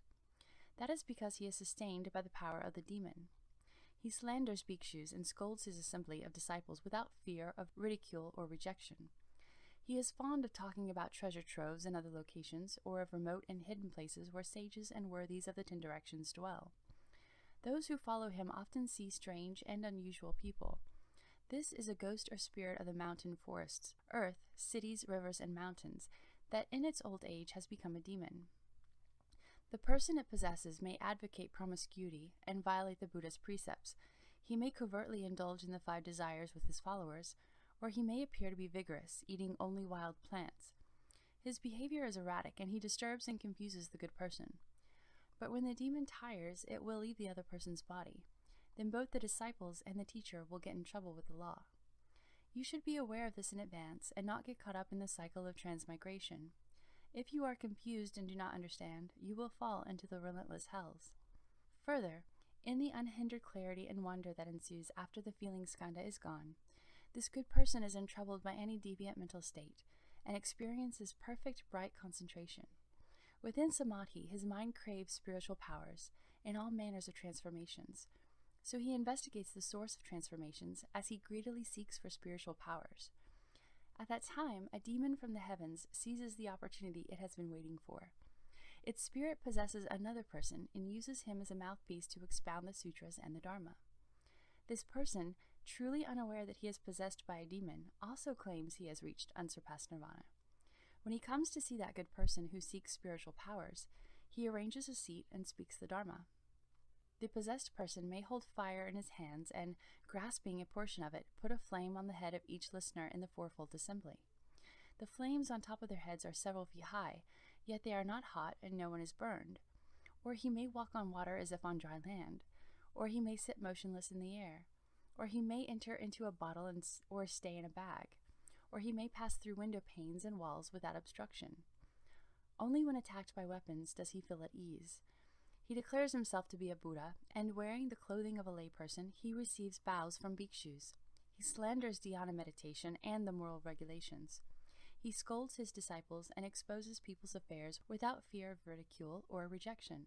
He often talks about spiritual powers and self-mastery, and he may cause people to see visions of Buddha lands, but they are unreal and arise merely from the ghost's power to delude people. He praises the indulgence of lust and does not condemn lewd conduct. He uses indecent means to transmit his Dharma. This is a powerful nature spirit, a mountain sprite, a sea sprite, a wind sprite, a river sprite, an earth sprite, or a grass and tree sprite that has evolved over long ages. It may be a dragon goblin, or a rishi who has been reborn as a goblin, or again a rishi who, having reached the end of his appointed time, should have died, but whose body does not decay and is possessed by another goblin. In its old age it has become a demon. It disturbs and confuses the good person. But when it tires of doing so, it will leave the other person's body. Then both the disciples and the teacher will get in trouble with the law. You should be aware of this in advance and not get caught up in the cycle of transmigration. If you are confused and do not understand, you will fall into the relentless hells. Further, in the unhindered clarity and wonder that ensues after the feeling skanda is gone, this good person is untroubled by any deviant mental state and experiences perfect bright concentration. Within samadhi, his mind craves to enter cessation, so he investigates the nature of transformations as he greedily seeks for profound emptiness. At that time, a demon from the heavens seizes the opportunity it has been waiting for. Its spirit possesses another person and uses him as a mouthpiece to expound the sutras and the Dharma. This person, unaware that he is possessed by a demon, claims he has reached unsurpassed nirvana. When he comes to see that good person who seeks emptiness, he arranges a seat and speaks the Dharma. In the midst of the great assembly, his physical form suddenly disappears, and no one in the assembly can see him. Then out of nowhere, he abruptly reappears. He can appear and disappear at will, or he can make his body transparent like crystal. From his hands and feet he releases the fragrance of sandalwood, or his excrement and urine may be sweet as thick rock candy. He slanders the precepts and is contemptuous of those who have left the home life. He often says there is no cause and no effect, that once we die, we are gone forever, that there is no afterlife, and that there are no ordinary people and no sages. Although he has obtained a state of empty stillness, he covertly indulges his greedy desires. Those who give in to his lust also adopt his views of emptiness and deny cause and effect. This is an essence that was created during an eclipse of the sun or moon. Having fallen on gold, jade, a rare fungus, a unicorn, a phoenix, a tortoise, or a crane, the essence endowed it with life, so that it did not die for thousands or tens of thousands of years, and eventually became a spirit. It was then born into this land, and in its old age has become a demon. It disturbs and confuses the good person, but when it tires of doing so, it will leave the other person's body. Then both disciples and the teacher will get in trouble with the law. You should be aware of this in advance and not get caught up in the cycle of transmigration. If you are confused and do not understand, you will fall into the relentless hells. Further, in the unhindered clarity and wonder that ensues after the feeling skanda is gone, this good person is untroubled by any deviant mental state and experiences perfect bright concentration. Within samadhi, his mind craves long life, so he toils at investigating its subtleties as he greedily seeks for immortality. He wishes to cast aside the birth and death of the body, and suddenly he hopes to end the birth and death of thoughts as well, so that he can abide forever in a subtle form. At that time, a demon from the heavens seizes the opportunity it has been waiting for. Its spirit possesses another person and uses him as a mouthpiece to expound the sutras and the Dharma.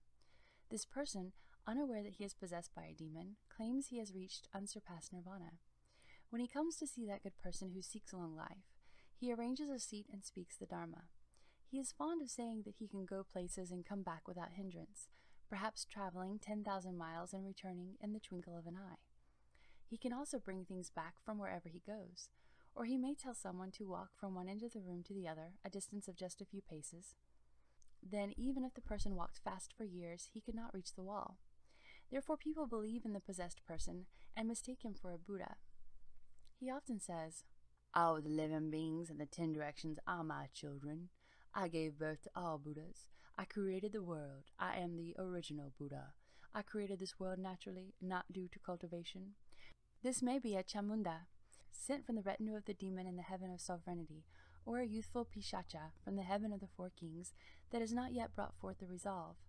It takes advantage of the person's luminous clarity and devours his essence and energy.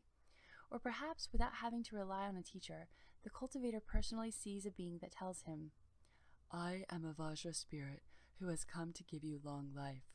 Or the being transforms itself into a beautiful woman and engages him in a frenzied lust, so that within a year his vitality is exhausted. He talks to himself, and to anyone listening, he sounds like a goblin. The people around him do not realize what is happening. In most cases, such a person will get in trouble with the law, but before he is punished, he will die from depletion. The demon disturbs and confuses the person to the point of death. You should be aware of this in advance and not get caught up in the cycle of transmigration. If you are confused and do not understand, you will fall into the relentless hells. Ananda, you should know that in the Dharma ending age, these 10 kinds of demons may lead the home life to cultivate the way within my Dharma. They may possess other people, or they may manifest themselves in various forms.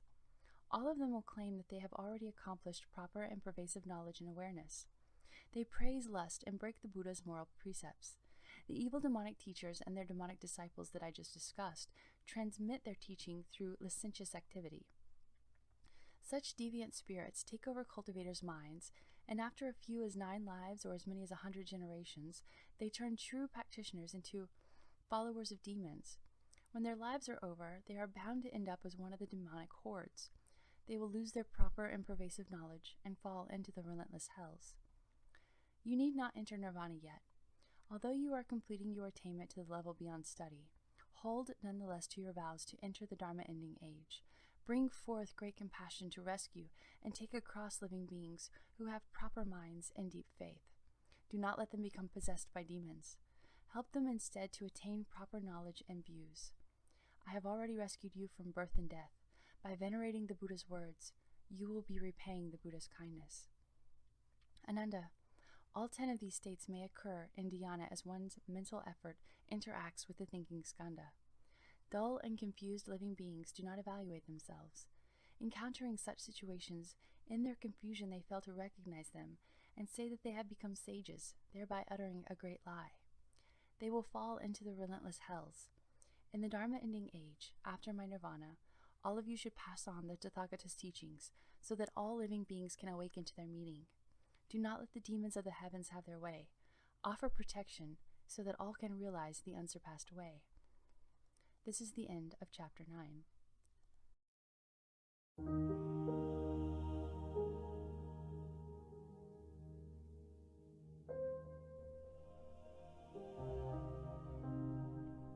Ananda, when the good person who is cultivating samadhi has put an end to the thinking skandha, he is ordinarily free of dreaming and idle thinking, so he stays the same whether in wakefulness or in sleep.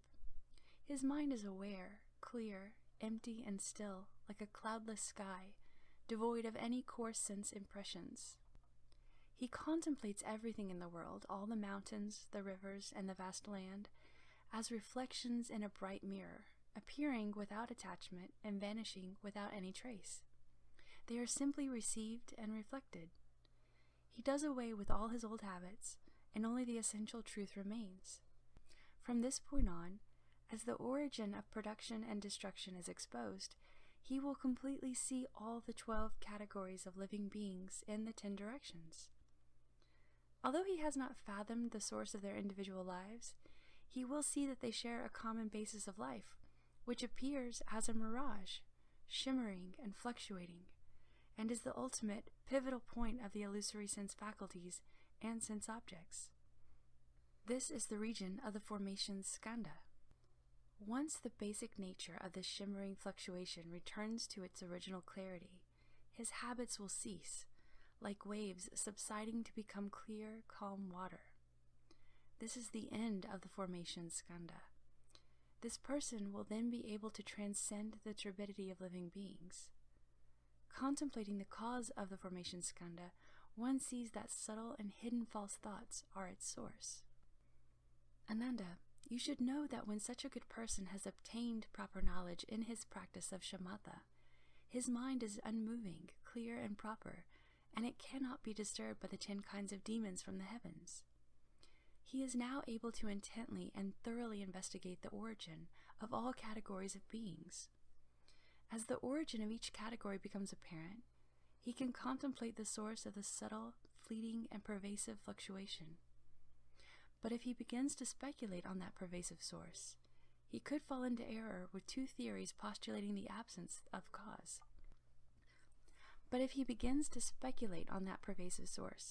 He could fall into error with 2 theories postulating the absence of cause. First, perhaps this person sees no cause for the origin of life. Why? Since he has completely destroyed the mechanism of production, he can, by means of the 800 merits of the eye organ, see all living beings in the swirling flow of karma during 80,000 eons, dying in one place and being reborn in another as they undergo transmigration. But he cannot see beyond 80,000 eons. Therefore, he concludes that for the last 80,000 eons, living beings in the 10 directions of this world and other worlds have come into being without any cause. Because of this speculation, he will lose proper and pervasive knowledge, fall into externalism, and become confused about the Bodhi nature. Second, perhaps this person sees no cause for the end of life. And why? Since he perceives the origin of life, he believes that people are always born as people, and birds are always born as birds, that crows have always been black and swans have always been white, that humans and gods have always stood upright, and animals have always walked on 4 legs, that whiteness does not come from being washed, and blackness does not come from being dyed, and that there have never been, nor will there be any changes for 80,000 eons. He says, "As I now examine to the end of this life, I find the same holds true. In fact, I have never seen Bodhi, so how can there be such a thing as the attainment of Bodhi? You should now realize that there is no cause for the existence of any phenomena." Because of this speculation, he will lose proper and pervasive knowledge, fall into externalism, and become confused about the Bodhi nature. This is the first externalist teaching in which one postulates the absence of cause. Ananda, in his practice of samadhi, such a good person's mind is unmoving, clear, and proper, and can no longer be disturbed by demons. He can thoroughly investigate the origin of all categories of beings and contemplate the source of the subtle, fleeting, and constant fluctuation. But if he begins to speculate on its pervasive constancy, he could fall into error with 4 theories of pervasive permanence. First, as this person thoroughly investigates the mind and its states, he may conclude that both are causeless. Through his cultivation, he knows that in 20,000 eons, as living beings in the 10 directions undergo endless rounds of production and destruction, they are never annihilated. Therefore, he speculates that the mind and its states are permanent. Second, as this person thoroughly investigates the source of the 4 elements, he may conclude that they are permanent in nature. Through his cultivation, he knows that in 40,000 eons, as living beings in the 10 directions undergo production and destruction, their substances exist permanently and are never annihilated. Therefore, he speculates that this situation is permanent. Third, as this person thoroughly investigates the 6th sense faculty, the manas, and the consciousness that grasps and receives, he concludes that the origin of mind, intellect, and consciousness is permanent. Through his cultivation, he knows that in 80,000 eons, as all living beings in the 10 directions revolve in transmigration, this origin is never destroyed and exists permanently. Investigating this undestroyed origin, he speculates that it is permanent. Fourth, since this person has ended the source of thoughts, there is no more reason for them to arise. In the state of flowing, halting, and turning, the thinking mind, which was the cause of production and destruction, has now ceased forever, and so he naturally thinks that this is a state of non-production and non-destruction. As a result of such reasoning, he speculates that this state is permanent. Because of these speculations of permanence, he will lose proper and pervasive knowledge, fall into externalism, and become confused about the Bodhi nature. This is the second externalist teaching, in which one postulates the pervasiveness of permanence.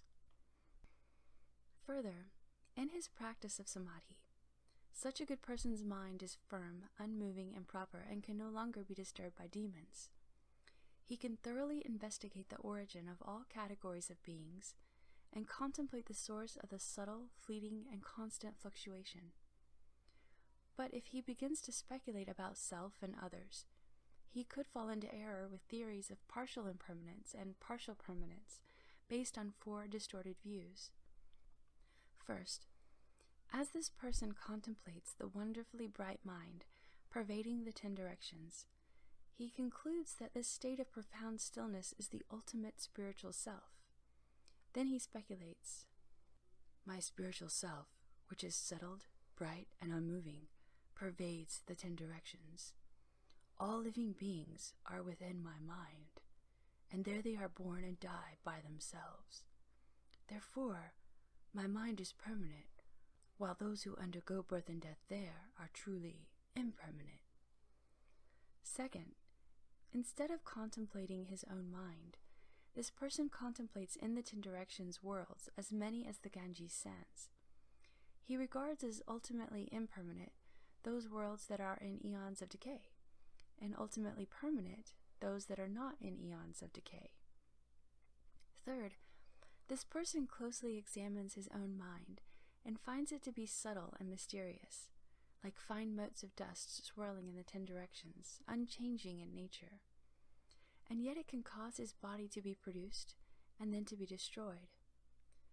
He regards that indestructible nature as his permanent intrinsic nature, and that which undergoes birth and death and flows forth from him as impermanent. Fourth, knowing that the skandha of thinking has ended, and seeing the flowing of the skandha of formations, this person speculates that the continuous flow of the skandha of formations is permanent, and that the skandhas of form, feeling, and thinking which have already ended are impermanent. Because of these speculations of impermanence and permanence, he will fall into externalism and become confused about the Bodhi nature.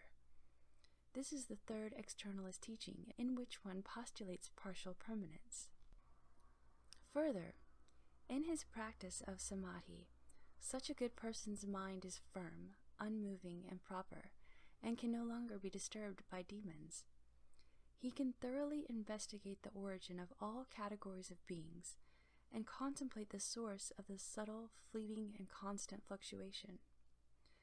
But if he begins to speculate about the making of certain distinctions, he could fall into error with 4 theories of finiteness. First, this person speculates that the origin of life flows and functions ceaselessly. He judges that the past and the future are finite, and that the continuity of the mind is infinite. Second, as this person contemplates an interval of 80,000 eons, he can see living beings, but earlier than 80,000 eons is a time of stillness in which he cannot hear or see anything. He regards as infinite that time in which nothing is heard or seen, and as finite that interval in which living beings are seen to exist. Third, this person speculates that his own pervasive knowledge is infinite, and that all other people appear within his awareness. And yet, Since he himself has never perceived the nature of their awareness, he says that they have not obtained an infinite mind, but have only a finite one. Fourth, this person thoroughly investigates the formation skandha to the point that it becomes empty. Based on what he sees, in his mind he speculates that each and every living being, in its given body, is half living and half dead. From this he concludes that everything in the world is half finite and half infinite. Because of these speculations about the finite and the infinite, he will fall into externalism and become confused about the Bodhi nature. This is the fourth externalist teaching, in which one postulates finiteness. Further, in his practice of samadhi, such a good person's mind is firm, unmoving, and proper, and can no longer be disturbed by demons. He can thoroughly investigate the origin of all categories of beings and contemplate the source of the subtle, fleeting, and constant fluctuation. But if he begins to speculate on what he knows and sees, he could fall into error with the four distorted, false theories, which are total speculation based on the sophistry of immortality. First, this person contemplates the source of transformations. Seeing the movement and flow, he says there is change. Seeing the continuity, he says there is constancy. Where he can perceive something, he says there is production. Where he cannot perceive anything, he says there is destruction. He says that the unbroken continuity of causes is increasing, and that the pauses within the continuity are decreasing. He says that the arising of all things is existence, and that the perishing of all things is non-existence. The light of reason shows that his application of mind has led to inconsistent views. If someone comes to seek the Dharma, asking about its meaning, he replies, "I am both alive and dead, both existent and non-existent, both increasing and decreasing." He always speaks in a confusing way, causing that person to forget what he was going to say. Second, this person attentively contemplates his mind and finds that everything is non-existent. He has a realization based on non-existence. When anyone comes to ask him questions, he replies with only one word. He only says, "No." Aside from saying, "No," he does not speak. Third, this person attentively contemplates his mind and finds that everything is existent. He has a realization based on existence. When anyone comes to ask him questions, he replies with only one word. He only says, "Yes," and aside from saying, "Yes," he does not speak. Fourth, this person perceives both existence and non-existence. Experiencing this branching, his mind becomes confused. When anyone comes to ask him questions, he tells them, "Existence is also non-existence, but within non-existence, there is no existence." It's all sophistry and does not stand up under scrutiny. Because of these speculations, which are empty sophistries, he will fall into externalism and become confused about the Bodhi nature. This is the fifth externalist teaching, in which one postulates four distorted, false theories that are total speculation based on the sophistry of immortality. Further, in his practice of samadhi, the good person's mind is firm, unmoving, and proper, and can no longer be disturbed by demons. He can thoroughly investigate the origin of all categories of beings and contemplate the source of the subtle, fleeting, and constant fluctuation. But if he begins to speculate on the endless flow, he could fall into error with the confused idea that form exists after death. He may strongly identify with his body and say that form is himself, or he may see himself as perfectly encompassing all worlds and say that he contains form, or he may perceive all external conditions as contingent upon himself and say that form belongs to him, or he may decide that he relies on the continuity of the formation skandha and say that he is within form. In all of these speculations, he says that form exists after death. Considering back and forth in this way, he comes up with 16 cases of the existence of forms. Then he may speculate that afflictions are always afflictions, and Bodhi is always Bodhi, and the two exist side by side without contradicting each other. Because of these speculations about what exists after death, he will fall into externalism and become confused about the Bodhi nature. This is the sixth externalist teaching, which postulates confused theories of the existence of forms after death in the realm of the five skandhas. Further, in his practice of samadhi, such a good person's mind is firm, unmoving, and proper, and can no longer be disturbed by demons. He can thoroughly investigate the origin of all categories of beings and contemplate the source of the subtle, fleeting, and constant fluctuation. But if he begins to speculate on the skandhas of form, feeling, and thinking, which have already ended, he could fall into error with the confused idea that forms do not exist after death. Seeing that his form is gone, his physical shape seems to lack a cause. As he contemplates the absence of thought, there is nothing to which his mind can become attached. Knowing that his feelings are gone, he has no further involvements. Those skandhas have vanished. Although there is still some coming into being, there is no feeling or thought, and he concludes that he is like grass or wood, since those qualities do not exist at present. How can there be any existence of forms after death? Because of his examinations and comparisons, he decides that after death there is no existence. Expanding the idea, he comes up with 8 cases of non-existence of forms. From that, he may speculate that nirvana and cause and effect are all empty, that they are mere names which ultimately do not exist. Because of those speculations that forms do not exist after death, he will fall into externalism and become confused about the Bodhi nature.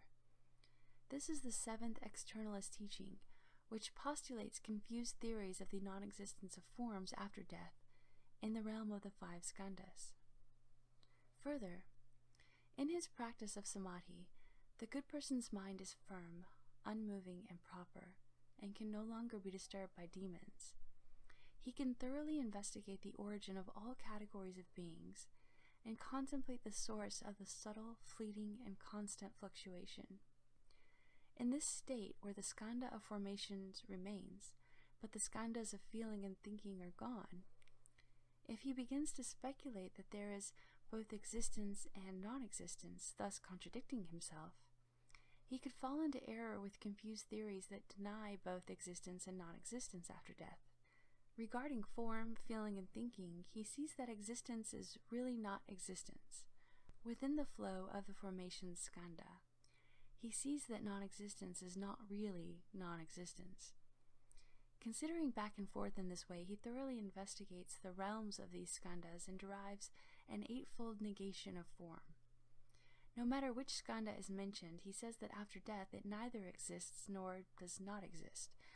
Further, because he speculates that all formations are changing in nature, and a quote-unquote insight flashes through his mind, leading him to derive a negation of both existence and non-existence. He cannot determine what is unreal and what is real. Because of these speculations that deny both existence and non-existence after death, the future is murky to him, and he cannot say anything about it. Therefore, he will fall into externalism and become confused about the Bodhi nature.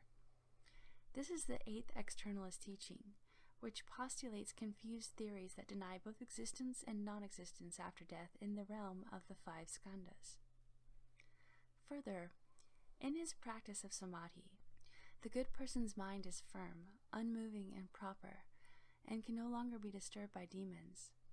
He can thoroughly investigate the origin of all categories of beings and contemplate the source of the subtle, fleeting, and constant fluctuation.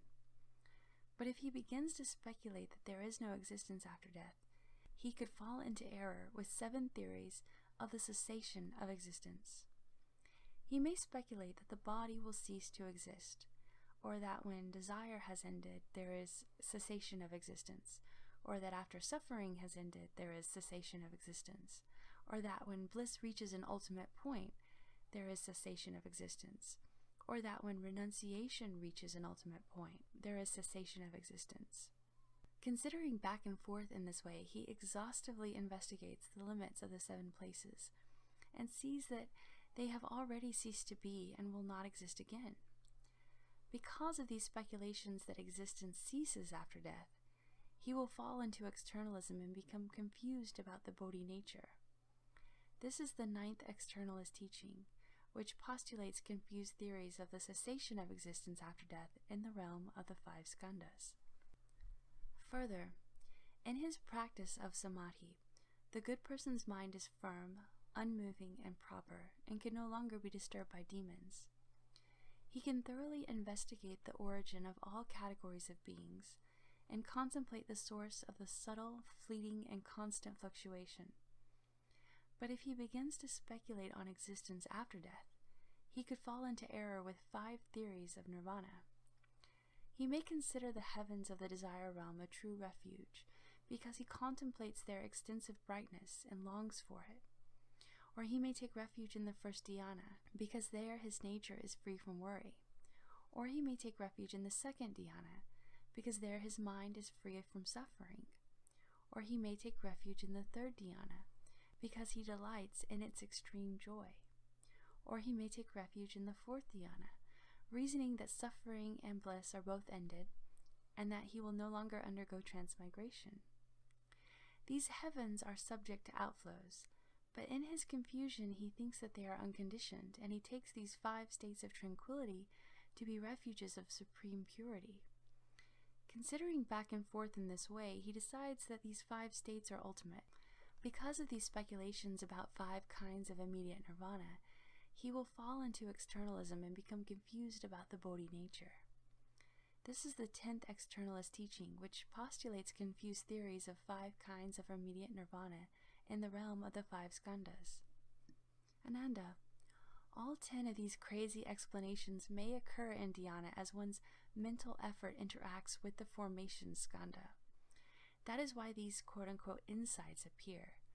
Dull and confused living beings do not evaluate themselves. Encountering such situations, they mistake their confusion for understanding and say that they have become sages, thereby uttering a great lie. They will fall into the relentless hells. After my nirvana, all of you should pass on the Tathagata's teachings, transmitting and revealing them to those in the Dharma ending age, so that living beings everywhere can awaken to these truths. Do not let demons arise in their minds and cause them to commit grave offenses. Offer protection so that deviant views will be eradicated. Teach them to awaken to true principles in body and mind, so that they do not stray off the unsurpassed path. Do not let them aspire to and be content with small attainments. You should become kings of great enlightenment and serve as guides of purity. Ananda, when that good person, in cultivating samadhi, has put an end to the formation skandha, the subtle, fleeting fluctuations, the deep, imperceptible, pivotal source, and the common foundation from which all life in the world springs, are suddenly obliterated. In the submerged network of retributive karma of the Pudgala, the karmic resonances are interrupted. There is about to be a great illumination in the sky of nirvana. It is like gazing east at the cock's last crow to see the bright glow of dawn already appearing. The 6 sense faculties are empty and still. There is no further racing about. Inside and outside there is a profound brightness. He enters without entering, fathoming the original life source of the 12 categories of beings throughout the 10 directions. He can contemplate that source without being drawn into any of the categories. He has already become identical with the realms of the 10 directions. The bright glow does not fade, and what was obscure and hidden is revealed. This is the region of the consciousness skandha. If he has already become identical with the beckoning masses, he may obliterate the individuality of the 6 gates and succeed in uniting and opening them. Seeing and hearing become linked, so that they function interchangeably and purely. The worlds of the 10 directions and his own body and mind are as bright and transparent as Vaidura. This is the end of the consciousness skandha. This person can then transcend the turbidity of lifespans, contemplating the cause of the consciousness skandha, one sees that the negation of existence and the negation of non-existence are both unreal, and that the upside-down false thoughts are its source. Ananda, you should know that the good person has thoroughly seen the formation skandha as empty, and he must return consciousness to the source. He has already ended production and destruction, but he has not yet perfected the subtle wonder of ultimate serenity. He can cause the individual sense faculties of his body to unite and open. He is also a pervasive awareness of all the categories of beings in the 10 directions. Since his awareness is pervasive, he can enter the perfect source. But if he regards what he is returning to as the cause of true permanence, and interprets this as a supreme state, he will fall into the error of holding to that cause. Kapila, the Sankhyan, with his theory of returning to the truth of the unmanifest, will become his companion. Confused about the Bodhi of the Buddhas, he will lose knowledge and understanding. This is the first state in which he creates a place to which to return. Based on the idea that there is something to attain, he strays far from perfect penetration and turns his back on the city of nirvana, thus sowing the seeds of externalism. Further, Ananda, the good person, has thoroughly seen the formation skandha as empty. He has already ended production and destruction, but he has not yet perfected the subtle wonder of ultimate serenity. He may regard that to which he is returning to as his own body, and see all living beings in the 12 categories throughout space as flowing forth from his body. If he interprets this as a supreme state, he will fall into the error of maintaining that he has an ability which he does not really have. Maheshrava, who manifests his boundless body, will become his companion. Confused about the Bodhi of the Buddhas, he will lose his knowledge and understanding. This is the second state in which he creates a specific ability based on the idea that he has such an ability. He strays far from perfect penetration and turns his back on the city of nirvana, thus sowing the seeds for being born in the heaven of great pride, where the self is considered all-pervading and perfect. Further, the good person has thoroughly seen the formation skandha as empty. He has already ended production and destruction, but he has not yet perfected the subtle wonder of ultimate serenity. If he regards what he is returning to as a refuge, he will suspect that his body and mind come forth from there, and that all things in the 10 directions of space arise from there as well. He will explain that the place from which all things issue forth is the truly permanent body, which is not subject to production and destruction. While still within production and destruction, he prematurely reckons that he abides in permanence. Since he is deluded about non-production, he is also confused about production and destruction. He is sunk in confusion. If he interprets this as a supreme state, he will fall into the error of taking what is not permanent to be permanent. He will speculate that the god of sovereignty, Ishvaradeva, is his companion. Confused about the Bodhi of the Buddhas, he will lose his knowledge and understanding. This is the third state in which he makes a false speculation based on the idea that there is a refuge. He strays far from perfect penetration and turns his back on the city of nirvana, thus sowing the seeds of a distorted view of perfection. Further, the good person has thoroughly seen the formation skandha as empty. He has already ended production and destruction, but he has not yet perfected the subtle wonder of ultimate serenity. Based on his idea that there is universal awareness, he formulates a theory that all the plants and trees in the 10 directions are sentient, not different from human beings. He claims that plants and trees can become people, and that when people die, they again become plants and trees in the 10 directions. If he considers this idea of unrestricted universal awareness to be supreme, he will fall into the error of maintaining that what is not aware has awareness. Vasishta and Sani, who maintain the idea of comprehensive awareness, will become his companions. Confused about the Bodhi of the Buddhas, he will lose his knowledge and understanding. This is the fourth state in which he creates an erroneous interpretation based on the idea that there is a universal awareness. He strays far from perfect penetration and turns his back on the city of nirvana, thus sowing the seeds of a distorted view of awareness. Further, The good person has thoroughly seen the formation skandha as empty. He has already ended production and destruction, but he has not yet perfected the subtle wonder of ultimate serenity. If he has attained versatility in the perfect fusion and interchangeable functioning of the sense faculties, he may speculate that all things arise from these perfect transformations. He then seeks the light of fire, delights in the purity of water, loves the wind's circuitous flow, and contemplates the accomplishments of the earth. He reveres and serves them all. He takes these mundane elements to be a fundamental cause and considers them to be everlasting. He will then fall into the error of taking what is not production to be production. Kashyapa and the Brahmins who seek to transcend birth and death by diligently serving fire and worshipping water will become his companions.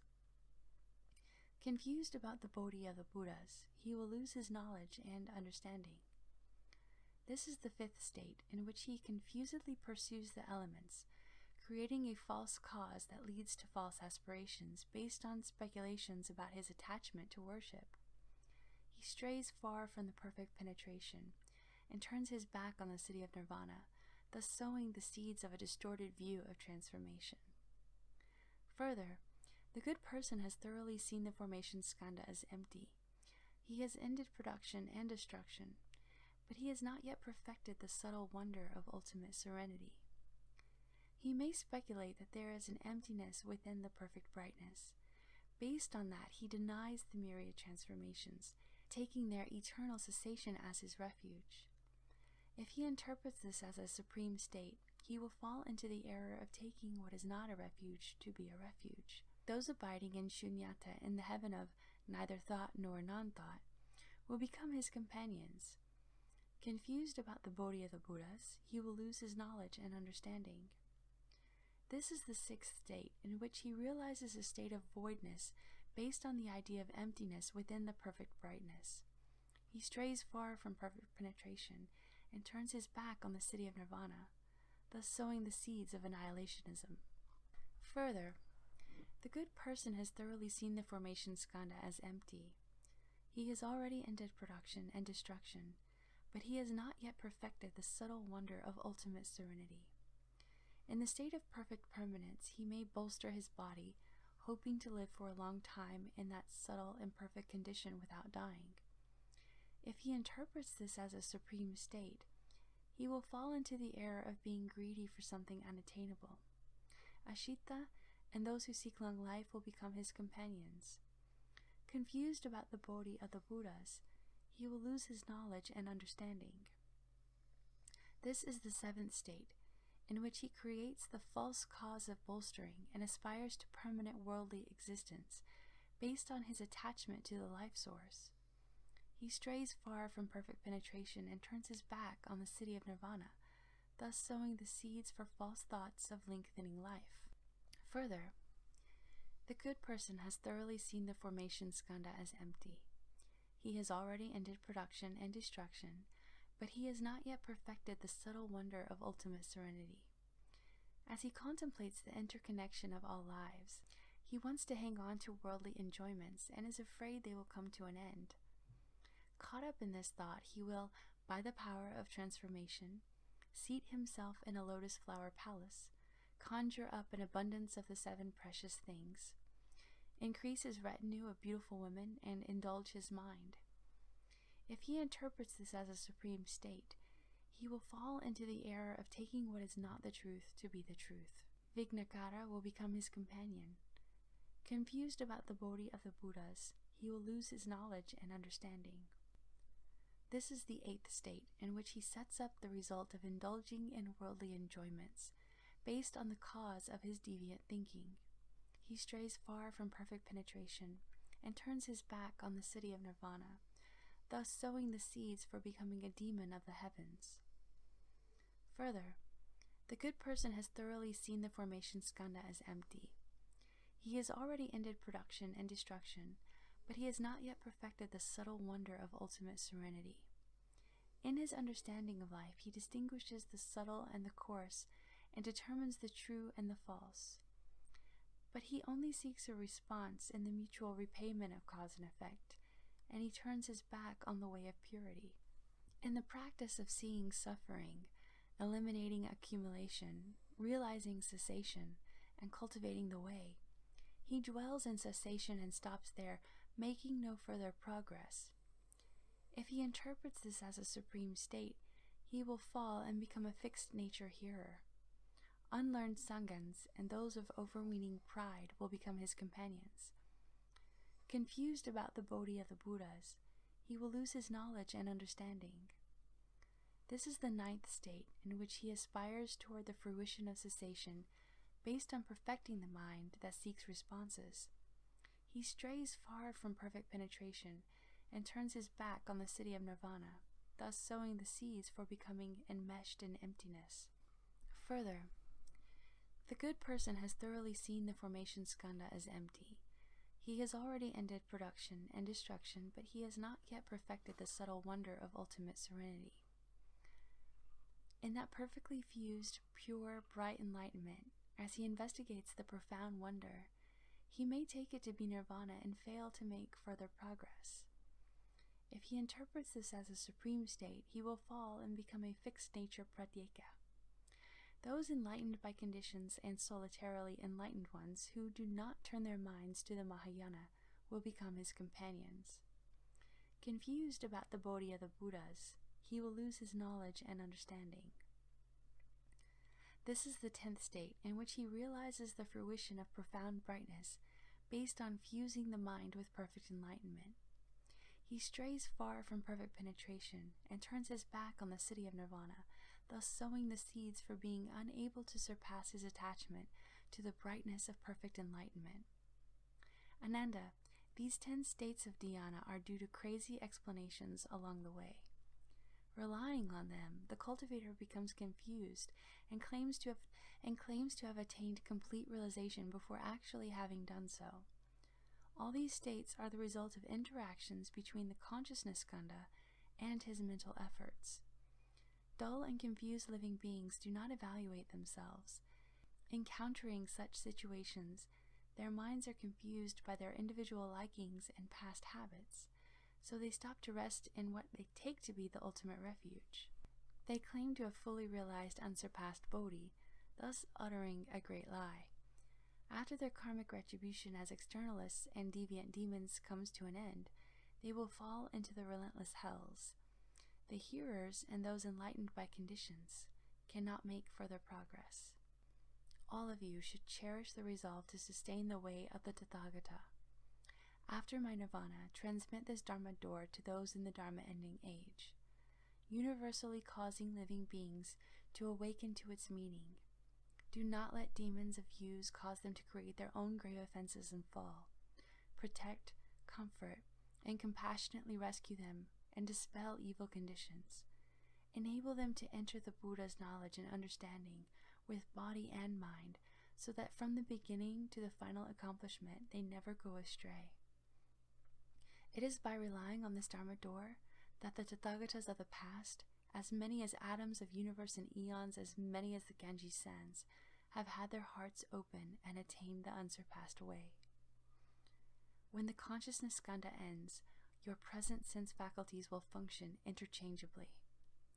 Within that interchangeable functioning, you will be able to enter the Bodhisattva's Vajra dry wisdom. In your perfect, bright, pure mind, there will be a transformation. It will be like the pure Vidura that contains a precious moon, and in that way you will transcend the 10 faiths, the 10 dwellings, and the 10 practices, the 10 transferences, the 4 additional practices, the Vajra-like 10 grounds of a Bodhisattva's practice, and the perfect brightness of equal enlightenment. You will enter the Tathagata sea of wondrous adornments, perfect the cultivation of Bodhi, and return to the state of non-attainment. These are subtle demonic states that all Buddhas, Bhagavans of the past, discerned with their enlightened clarity while in the state of shamatha vipassana. If you can recognize a demonic state when it appears, and wash away the filth in your mind, you will not fall into error with deviant views. The demons of the skandhas will melt away, and the demons of the heavens will be obliterated. The mighty ghosts and spirits will lose their wits and flee, and the Li, Mei, and Wang Liang will not dare to show themselves again.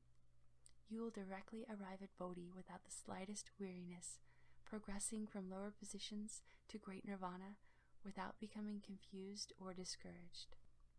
If there are living beings in the Dharma-ending age who delight in cultivating samadhi, but who are stupid and dull, who fail to recognize the importance of dhyana, or have not heard the Dharma spoken, you should be concerned lest they get caught up in deviant ways. You should single-mindedly exhort them to uphold the Dharani mantra of the Buddha's summit. If they cannot recite it from memory, they should have it written out and placed in the dhyana meditation hall or wear it on their person. Then none of the demons will be able to disturb them. You should revere this final paradigm of the ultimate cultivation and progress by the Tathagatas of the 10 directions. Ananda then rose from his seat. Having heard the Buddha's instruction, he bowed and respectfully upheld it, remembering every word and forgetting none. Then once more in the great assembly, he spoke to the Buddha. The Buddha has told us that in the manifestation of the 5 skandhas, there are 5 kinds of falseness that come from our own thinking minds. We have never before been blessed with such subtle and wonderful instructions as the Tathagata has now given. Further, are these 5 skandhas obliterated all at the same time, or are they extinguished in sequence? What are the boundaries of these 5 layers? We only hope that the Tathagata, out of great compassion, will explain this in order to purify the eyes and illuminate the minds of those in the great assembly, and in order to serve as eyes for living beings of the future. The Buddha told Ananda, "The essential, true, wonderful brightness and perfect purity of basic enlightenment does not admit birth and death, nor any mundane defilements, nor even empty space itself. All these are brought forth because of false thinking.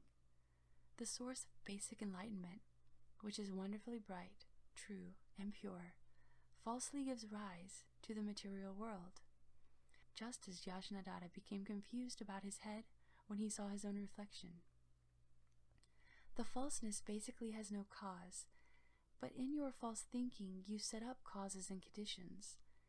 But those who are confused about the principle of causes and conditions call it spontaneity. Even empty space is an illusory creation. How much the more so are causes and conditions in spontaneity, which are mere speculations made by the false minds of the living beings? Ananda, if you perceive the arising of falseness, you can speak of the causes and conditions of that falseness. But if the falseness has no source, you will have to say that the causes and conditions of that falseness basically have no source. How much more is this the case for those who fail to understand this and advocate spontaneity? Therefore, the Tathagata has explained to you that the fundamental cause of all 5 skandhas is false thinking. Your body's initial cause was a thought on the part of your parents, but if you had not entertained any thought in your own mind, you would not have been born. It is by means of thought that life is perpetuated. As I have said before, when you call to mind the taste of vinegar, your mouth waters. When you think of walking along a precipice, the soles of your feet tingle. Since the precipice doesn't exist and there isn't any vinegar, how could your mouth be watering at the mere mention of vinegar if it were not the case that your body came from falseness? Therefore, you should know that your present physical body is brought about by the first kind of false thinking, which is characterized by solidity. As described earlier, merely thinking about a high place can actually cause your body to tingle and ache. Due to that cause, feelings arise and affect your physical body, so that at present you pursue favorable feelings and are repelled by adverse feelings. These 2 kinds of feelings that compel you are brought about by the second kind of false thinking, which is characterized by illusory clarity. Once your thoughts arise, they can control your body. Since your body is not the same as your thoughts, and yet, why is it that your body follows your thoughts and engages in every sort of grasping at objects? A thought arises, and the body grasps in response to the thought. When you are awake, your mind thinks. When you are asleep, you dream. Thus your thinking is stirred to perceive false situations. This is the third kind of false thinking, which is characterized by interconnectedness. The metabolic processes never stop. They progress through subtle changes. Your nails become long, your hair grows, your energy wanes, and your skin becomes wrinkled. By day and by night the processes continue, and yet you never wake up to them. If these things aren't part of you, Ananda, then why does your body keep changing? And if they are really part of you, then why aren't you aware of them? Your formation skandha continues in thought after thought without cease. It is the fourth kind of false thinking, which is characterized as subtle and hidden. Finally, if your pure, bright, clear, and unmoving state is permanent, then there should be no seeing, hearing, awareness, or knowing in your body. If it is genuinely pure and true, it should not contain habits and falseness. How does it happen then that, having seen some unusual thing in the past, you eventually forget it over time, until neither memory nor forgetfulness of it remain? But then later, upon suddenly seeing that unusual thing again, you remember it clearly from before without one detail omitted. How can you reckon the permeation which goes on in thought after thought in this pure, clear, and unmoving consciousness? Ananda, you should know that this state of clarity is not real. It is like rapidly flowing water that appears to be still on the surface. Because of its rapid speed, you cannot perceive the flow, but that does not mean it is not flowing. If this were not the source of thinking, then how could one be subject to false habits? If you do not open and unite your six sense faculties so that they function interchangeably, this false thinking will never cease. That's why your seeing, hearing, awareness, and knowing are presently strung together by subtle habits, such that within the profound clarity, existence and non-existence are both illusory. This is the fifth kind of upside down, minutely subtle thinking. Ananda, these 5 skandhas of reception develop with 5 kinds of false thinking. You also wanted to know the depth and scope of each realm. Form and emptiness are the boundaries of form. Contact and separation are the boundaries of feeling. Remembering and forgetting are the boundaries of thinking. Destruction and production are the boundaries of formation. Deep purity entering to unite with deep purity belongs to the boundaries of consciousness. At their source, these 5 skandhas arise in layers. Their arising is due to consciousness. Their cessation begins with the elimination of form. You may have a sudden awakening to the principle, at which point they all simultaneously vanish. But in terms of the specifics, they are eliminated not all at once, but in sequence. I have already shown you the knots tied with the karpasa cloth. What is it that you do not understand that causes you to ask about it again? You should gain a thorough understanding of the origin of this false thinking, and then transmit your understanding to cultivators in the future Dharma-ending age. Let them recognize this falseness and naturally give rise to deep disdain for it. Let them know of nirvana so that they will not linger in the triple realm. Ananda, suppose someone were to present a quantity of the 7 precious things that fill the space in the 10 directions to Buddhas as many as atoms of universe, attentively serving and making offerings to them without letting a moment go by in vain. Do you think this person would reap many blessings from making such an offering to the Buddhas? Ananda answered, since space is limitless, the precious things would be boundless. In the past, someone gave the Buddha 7 coins and consequently was reborn as a wheel-turning king in his next life. As to this person who now fills up all of space and all the Buddha lands with an offering of precious things that cannot be reckoned through endless eons, how could there be a limit to his blessings? The Buddha told Ananda, all Buddhas, Tathagatas, speak words which are not false. There might be another person who had personally committed the 4 major offenses, and the 10 parachikas, so that in an instant he would have to pass through the Avicii hells in this world and other worlds, until he had passed through all the relentless hells in the 10 directions without exception. And yet, if he could explain this Dharma door, for even just the space of a thought, to those in the Dharma ending age who have not yet studied it. His obstacles from offenses would be eradicated in response to that thought, and all the hells where he was to undergo suffering would become lands of peace and bliss. The blessings he would obtain would surpass those of the person previously mentioned by hundreds of thousands of millions of billions of times. Indeed, by so many times that no calculations or analogies could express it.